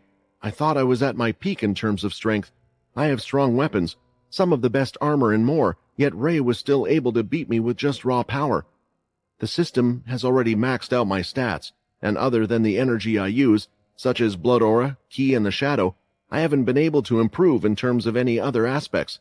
If it's a reward at this stage, and for surviving such a brutal fight at that, then it has to be something that can help me out so the same thing doesn't happen again. This was a rare feeling for Quinn. It had been a while since he felt like he was relying on the system for help, as a way for him to grow in strength. Finding out how to use the shadow, improving his blood and fighting skills, it all felt like it was all him before. All right, let's see what the reward is. Quest complete. The transformation bloodsucker has evolved. Your blood aura has evolved, allowing for your bloodsucker form to advance. The bloodsucker transformation will no longer be referred to as bloodsucker, and instead is now referred to as the vampire demon form. You have unlocked the ability to transform into the vampire demon form. A new form? That's not what I expected. Quinn's eyes widened as he looked at the words from the system and started to think back. He remembered when he himself had unlocked the bloodsucker form. Originally, it was a form that was banned from the vampire settlement. There were often two ways one would become a bloodsucker. Either from the starvation of blood, the vampire would change only caring about one thing, or from consuming too much blood without weaning off of it. Eventually becoming addicted, it would make the vampire body feel like it was craving blood the whole time. Originally, it was banned due to the mindlessness it would cause in a vampire, but later it was proved that the form could be controlled. This was true of Quinn and others as well. Quinn himself would turn into the form by expending all of the other energies out from his body and allowing the vampire aura to be the only one left inside. It was a form that doubled his stats and made him twice as strong and fast. However, there were multiple problems with the form. One of the biggest was the health of a bloodsucker was extremely low, and on top of that, the use of blood skills was out of the question, as well as using his ability. For some reason, he was just unable to control his body as well. Because of all these downsides, Quinn didn't use the bloodsucker form much. His armor, skills, his absolute blood control, and his shadow ability always just seemed like a better option in terms of fighting and versatility. But in this new form, he was sure that there would be large differences. The fact that it's called a vampire demon form doesn't sound too pleasing. Weren't those from the same place as Immortui also called demons? As Quinn went to look for more information about the demon form, he suddenly saw something whiz past his face, and a few seconds later, Minnie had landed in his lap. "Galen, Mom said we were not allowed to go near Dad," Minnie shouted. Turning his head, Quinn could see that Galen was on the floor, standing calmly as he looked at the two of them. Were the two of them playing catch or something? Quinn thought. Judging from Minnie's tone of voice, it didn't sound like she was taking it easy and trying to catch her brother either. Although she hadn't transformed into her celestial form, she was still fast for a vampire. Is Galen really that fast? I have started to notice some strange things about Galen, which I can't help but worry about, Quinn thought. Lifting up Minnie, Quinn could see that the small robotic spider was still safe, and after what happened, he thought that it was best if he looked at what was on it before the kids destroyed it. Placing Minnie down, Layla soon came behind, and they were both ready. "Is this what I think it is?" Layla asked. Yeah, Edvard, he snuck it onto my body. I can only guess that the two of them met somehow. Wait, if he gave this to you and communicated through Edvard, then does that mean he remembered and that he's not really on Jim's side? Layla said, surprised. We can't get our hopes up. We saw the fact that everyone thinks of us as enemies, and something like that had even worked on Ray. So it's more likely than not that it worked on more people than it didn't. It was true, but the fact that Edvard said this had the answers they would need. They had no choice but to put their hope into whatever it was. When Quinn went to touch the spider, it started to move about. It went over to the computer terminal and soon transformed into a nanostick. After that, the onboard screen started to appear, and just as they thought, the person that was on the screen was none other than Logan. The area he was in was familiar to them as well. It looked like whatever message this was, it was recorded in Green Tower. The person who is currently speaking now is Logan Green, and the contents of this message are meant for a single person only, and that person is Quinn Talon. If you are not Quinn Talon, then you should stop this video now. It was a strange way to start off a video message, that was for sure, but at the end of the day, Logan had always been a little strange. However, this did mean one thing. For some reason, Logan was reaching out to them, and directly to them as well. Now that we have established that you are Quinn Talon, I shall proceed with my message. The first thing I would like to say is that I apologize. There are two things that I apologize for. The first is that I do not remember you. I'm sure that this will come as a shock to you, but my predictions are that you will have already figured this out as you talk to others, because I am not the only one that has forgotten you. Everyone has. This brings me to the second reason why I should apologize to you, and that is because I was unable to stop this from happening. From what I have learned, I would have done everything in my power to help you, Quinn Talon. After much deliberation, I have decided to make this video. In this video, I will explain everything I have found out. Why, even though I have forgotten about you, I still know about you and your deeds, as well as information on what you can do to reverse this whole thing. What I'm talking about, of course, is everyone's memories. Clenching his fist, Quinn realized what Edvard meant now. This was it. Edvard had risked himself to get this information over to Quinn, and he had succeeded in finding out. It was the answer to turning everything back to the way it was. There is a lot for me to explain, so I need you to listen carefully, Logan said on the video, as he moved and went to a floating orb device. It was large in size, and had several visible currents running through it. This device here is the Green family's legacy, a device that was created so one could pass on visual memories to the next person. You can think of it as a diary, only far more accurate. My family, when they had perished, they had used this device to pass on their memories to me. Since then, I have also been updating the diary with my own memories to pass on my legacy. At the same time, to keep a record of the information I had, as well as that of Richard Eno. It goes without saying that the device can only work with a member of the Green family, which means it cannot be tampered with. Quinn was figuring out why Logan had decided to send him this message. You see, for me, there were no differences in my day-to-day life. I did as I usually would have done, and when I went to update the diary, that's when I figured out there was a problem. The visuals and the memories that were currently in the diary didn't match up with my own. What I could remember in my head, in my own brain, didn't match with what was recorded.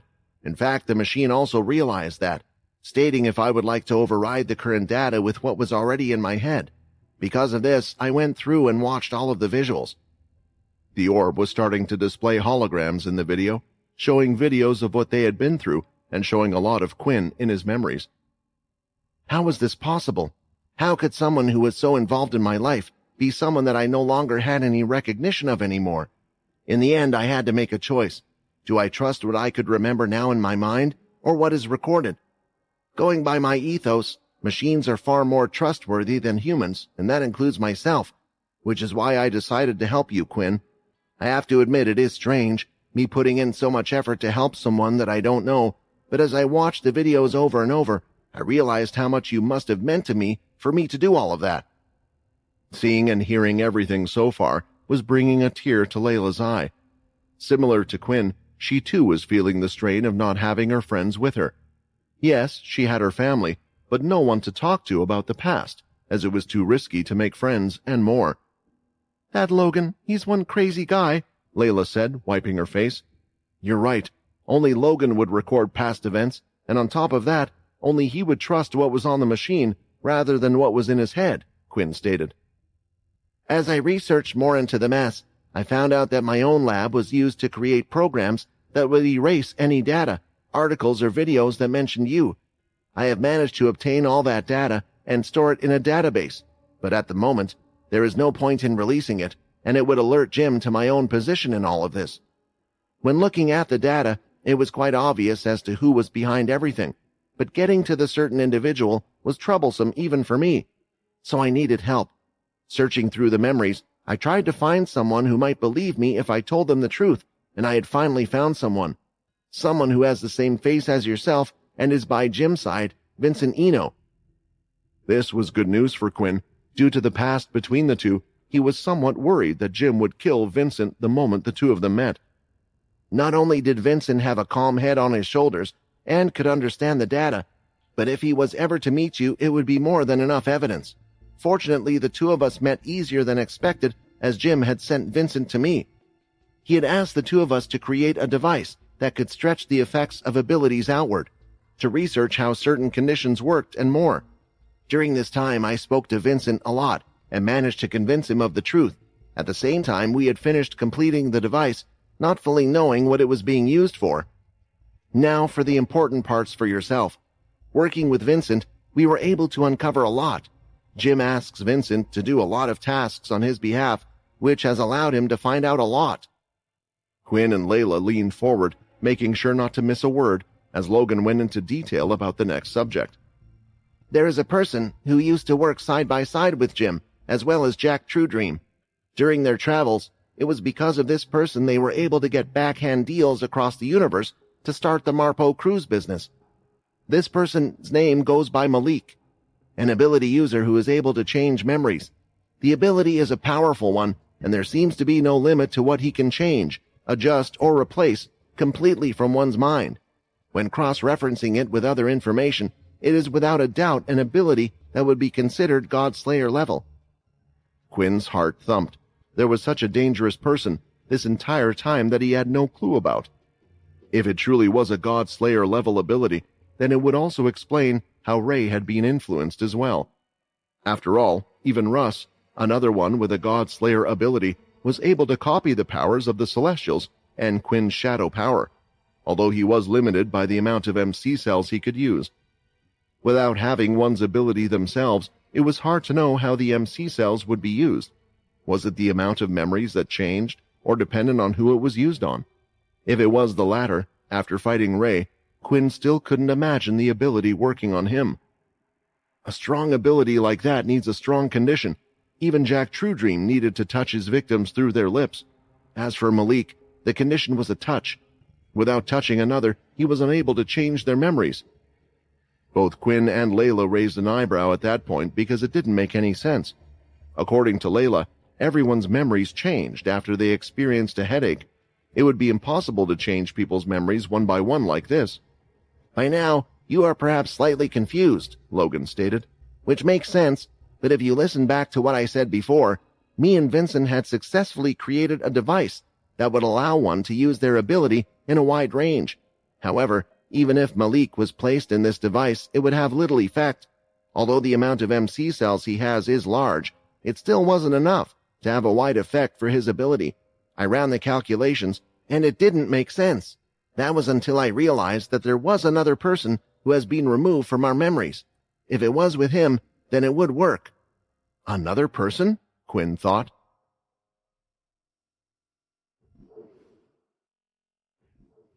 When thinking about the question that had been asked, Quinn wondered what benefit would Jim gain from removing all memories of another individual. He understood why he himself had been removed from everyone's memories, and from Layla being the leader of the Red Vampires. Quinn understood why everyone's memories of her had been removed as well. At first, Quinn thought of Layla, but that couldn't have been the case because she was right next to him and by his side. But then Quinn started to think further. Russ was currently on Earth, and he had been relaying all the information he could find back to them. Yet he stated that there was one group on which he was unable to get any information at all. It was the Blade family. Their powers could also be taken advantage of, and if they managed to get to one person in particular, then things were now somewhat starting to make sense. "I think I gave you enough time for you to have figured out the answer yourself," Logan finally spoke. He had been quiet for a while. It almost looked like the video had stopped, but he had simply just predicted how long it would take for Quinn to come to the right answer. "The person that was removed from everyone's mind was the one known as Syl. The strange thing is, the Blade family themselves are still something that is in everyone's mind, yet Syl in particular is not. From the information I have, my wife is related to Syl, yet she has no memory of him whatsoever.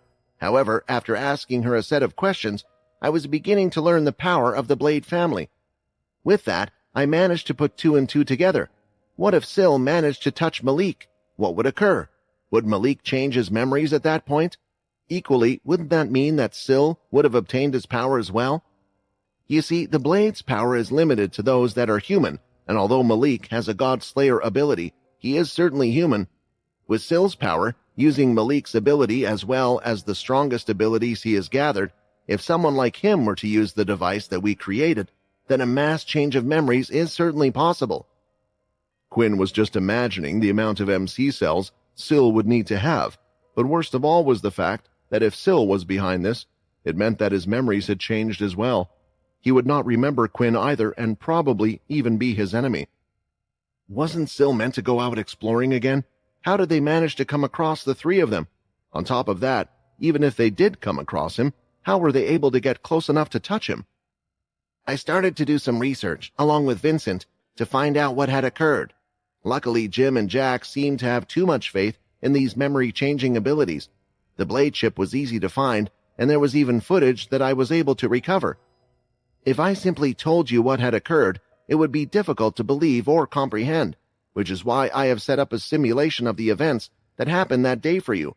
Once the video ends, my little spider will plug into your ship's mainframe and give you coordinates to a certain location. It's to a beast planet. The coordinates will send you to a place where there is next to no life, but buried in the ground is a teleporter. Once you input these numbers, 5, 6, 2, 4, 7, 7, 9, the teleporter will activate. As for its location, it will be Earth. The teleporter will take you to one of the Green family bases in a canyon. No one knows about this other than me. There, you will find out what happened to Sil, and from there, you can communicate with me and tell me your next move. With that, the video had ended, and the spider was doing exactly as the video said it would.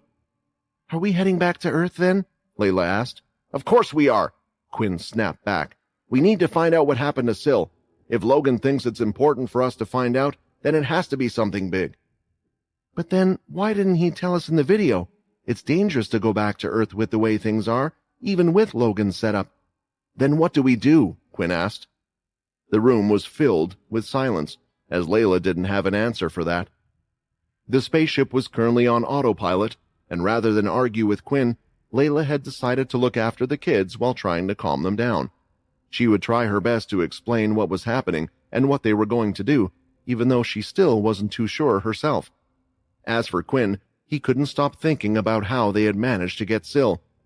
If what Logan is saying is true, and Sil was the cause of the mass memory change, it would mean they would have had to have gotten close to him. Did Sil lose a fight? But how? He is as strong as me, and in some cases I would say stronger. There's Ray. If it was him, then maybe he could have been the one to beat Sil. Or perhaps it was Sil that beat Ray, but no, then that still wouldn't make sense. No matter how Quinn went about it, the fact that both Sil and Ray had their memories changed meant one of them had to have lost a fight or had been tricked. I guess we'll find out soon. Quinn got up and went to the console. The coordinates of the beast planet were already entered into the ship's computer. All he had to do was press the key. Back in the vampire settlement, it had been a while since Quinn and the others had escaped. Since Muka and those that were along with her had seen it firsthand, they had reported this to the others. The search had been called off, and they had failed at their task.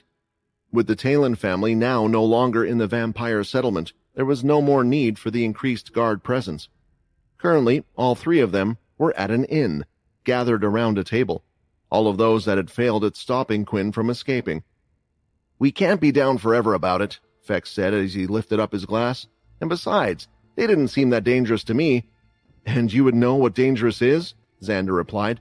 Didn't you hear the news that's coming from the Namric planet? He attacked the original leaders. Yes, but how did one manage to get from there to here so fast? That doesn't make any sense, Muka added. A lot of things haven't been making sense lately. Fax took a big chug of his drink. You know, over the course of time, I would say that I have gotten quite good at reading the facial expressions of others. When he said those words up there, when he called me blood brother, I could tell it was painful for him, as if he did not want to be there fighting me. If the reports about what he did on the Namric planet are true, then he could have killed us at any time he wanted. It would have been the safer option to leave no witnesses, and yet he didn't do that. He let us go. Xander slammed the table with his hand at that point. Don't tell me you actually believe what he said. Don't you see? That's exactly what he wanted to do, to put doubts in our heads and question Jim, and you are falling right for their trap. Well, there is one way to find out, Mooka said. We have all been through a lot with Jim, but lately he has been quite distant with us. If we were to ask to meet with him and talk about a few things that only Jim should know, wouldn't we be able to confirm if what this person said is true or not? The other two didn't say anything, because it was a crazy suggestion in the first place, but they both did have a small itch in the back of their mind, nagging them to find out more. As the three were talking, running in from outside was one of the vampires. As they were shouting about a commotion outside, a loud sound could be heard of jets rumbling, and the whole settlement was slightly shaking. As the three went outside and looked toward the sky, they could see one of the Marpo cruise ships had returned, but it wasn't one with Jim Eno on board. It was one with Jack Truedream instead.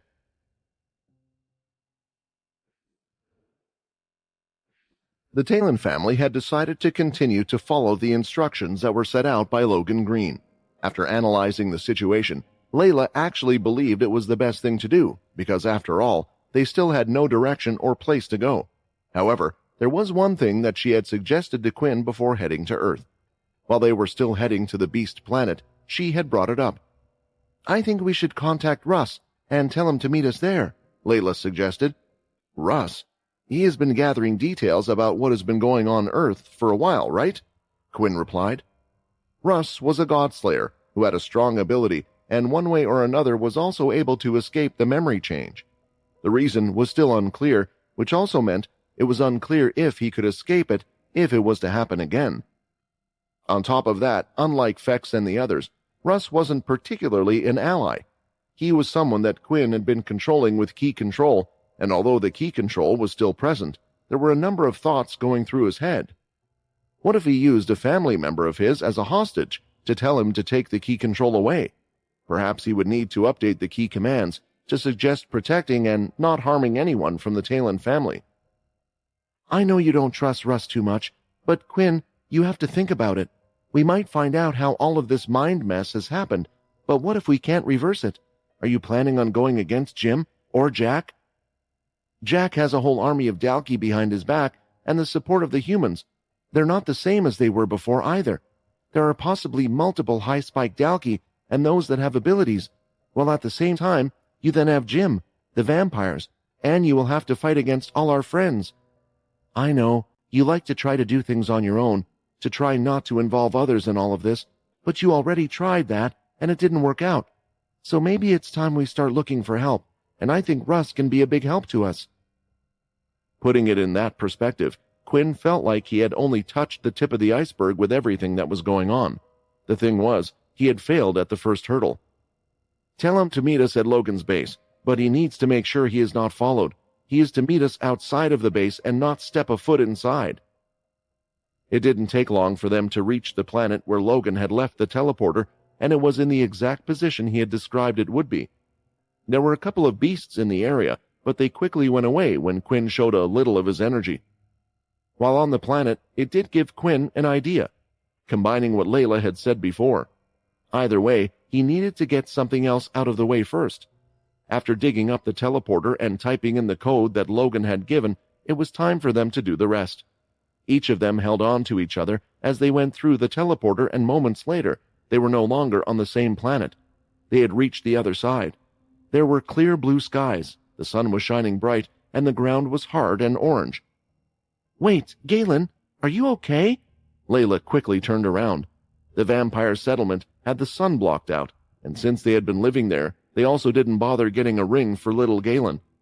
Of course, there were those who would build up a tolerance to the pain from the sun, but Galen was just too young, and there was no set training for him to do so. As Layla rushed towards him, they soon saw that he was just standing in the sun fine. There were no signs of discomfort on his face, nor was he itching his skin rapidly, as vampires would normally do. Are you okay? Layla asked. Since Galen was still unable to speak, he nodded his head. So, that's the new little family member. He certainly takes after all of you, a male voice said from behind. When Quinn turned his head, he could see Russ was standing there. He had his long blonde hair down by his side and looked to be in white, colored clothing, making him almost dressed as a saint, even though he was nothing like one. Immediately, Quinn moved to his side and placed his hand on Russ's head. Russ went to bat it away, but before he could, Quinn gave a few words of warning. "Let me do what I need to do. Otherwise, I'll squeeze your head so hard it will explode like a watermelon." Russ stopped there and gulped as he could feel the ki flowing into his body and up towards his head.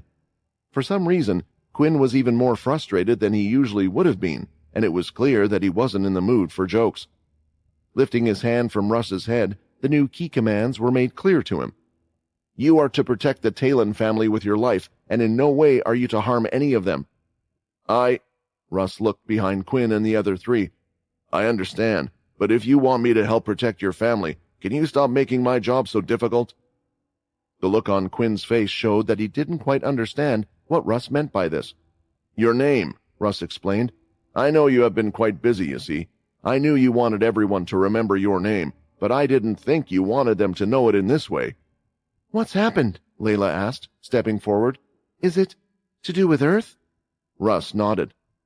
"Everyone practically knows who Quinn Talon is now, as they keep broadcasting the news as to what he has done.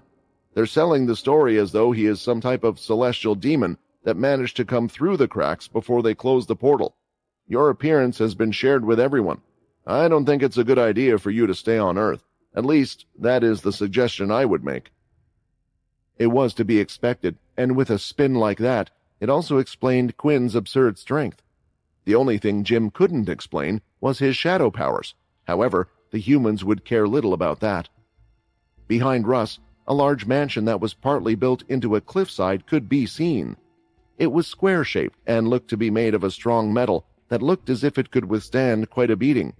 Just looking at it, they all knew that they were at the right base. "It's okay," Quinn said. "We don't plan to stay here for long." Walking up to the front entrance, it was hard to tell where it was, since all of the front was made of the same material, but as they approached it, a sound was heard, and the door was already starting to open up on its own. They walked into a large open room with high ceilings, and the area was completely white.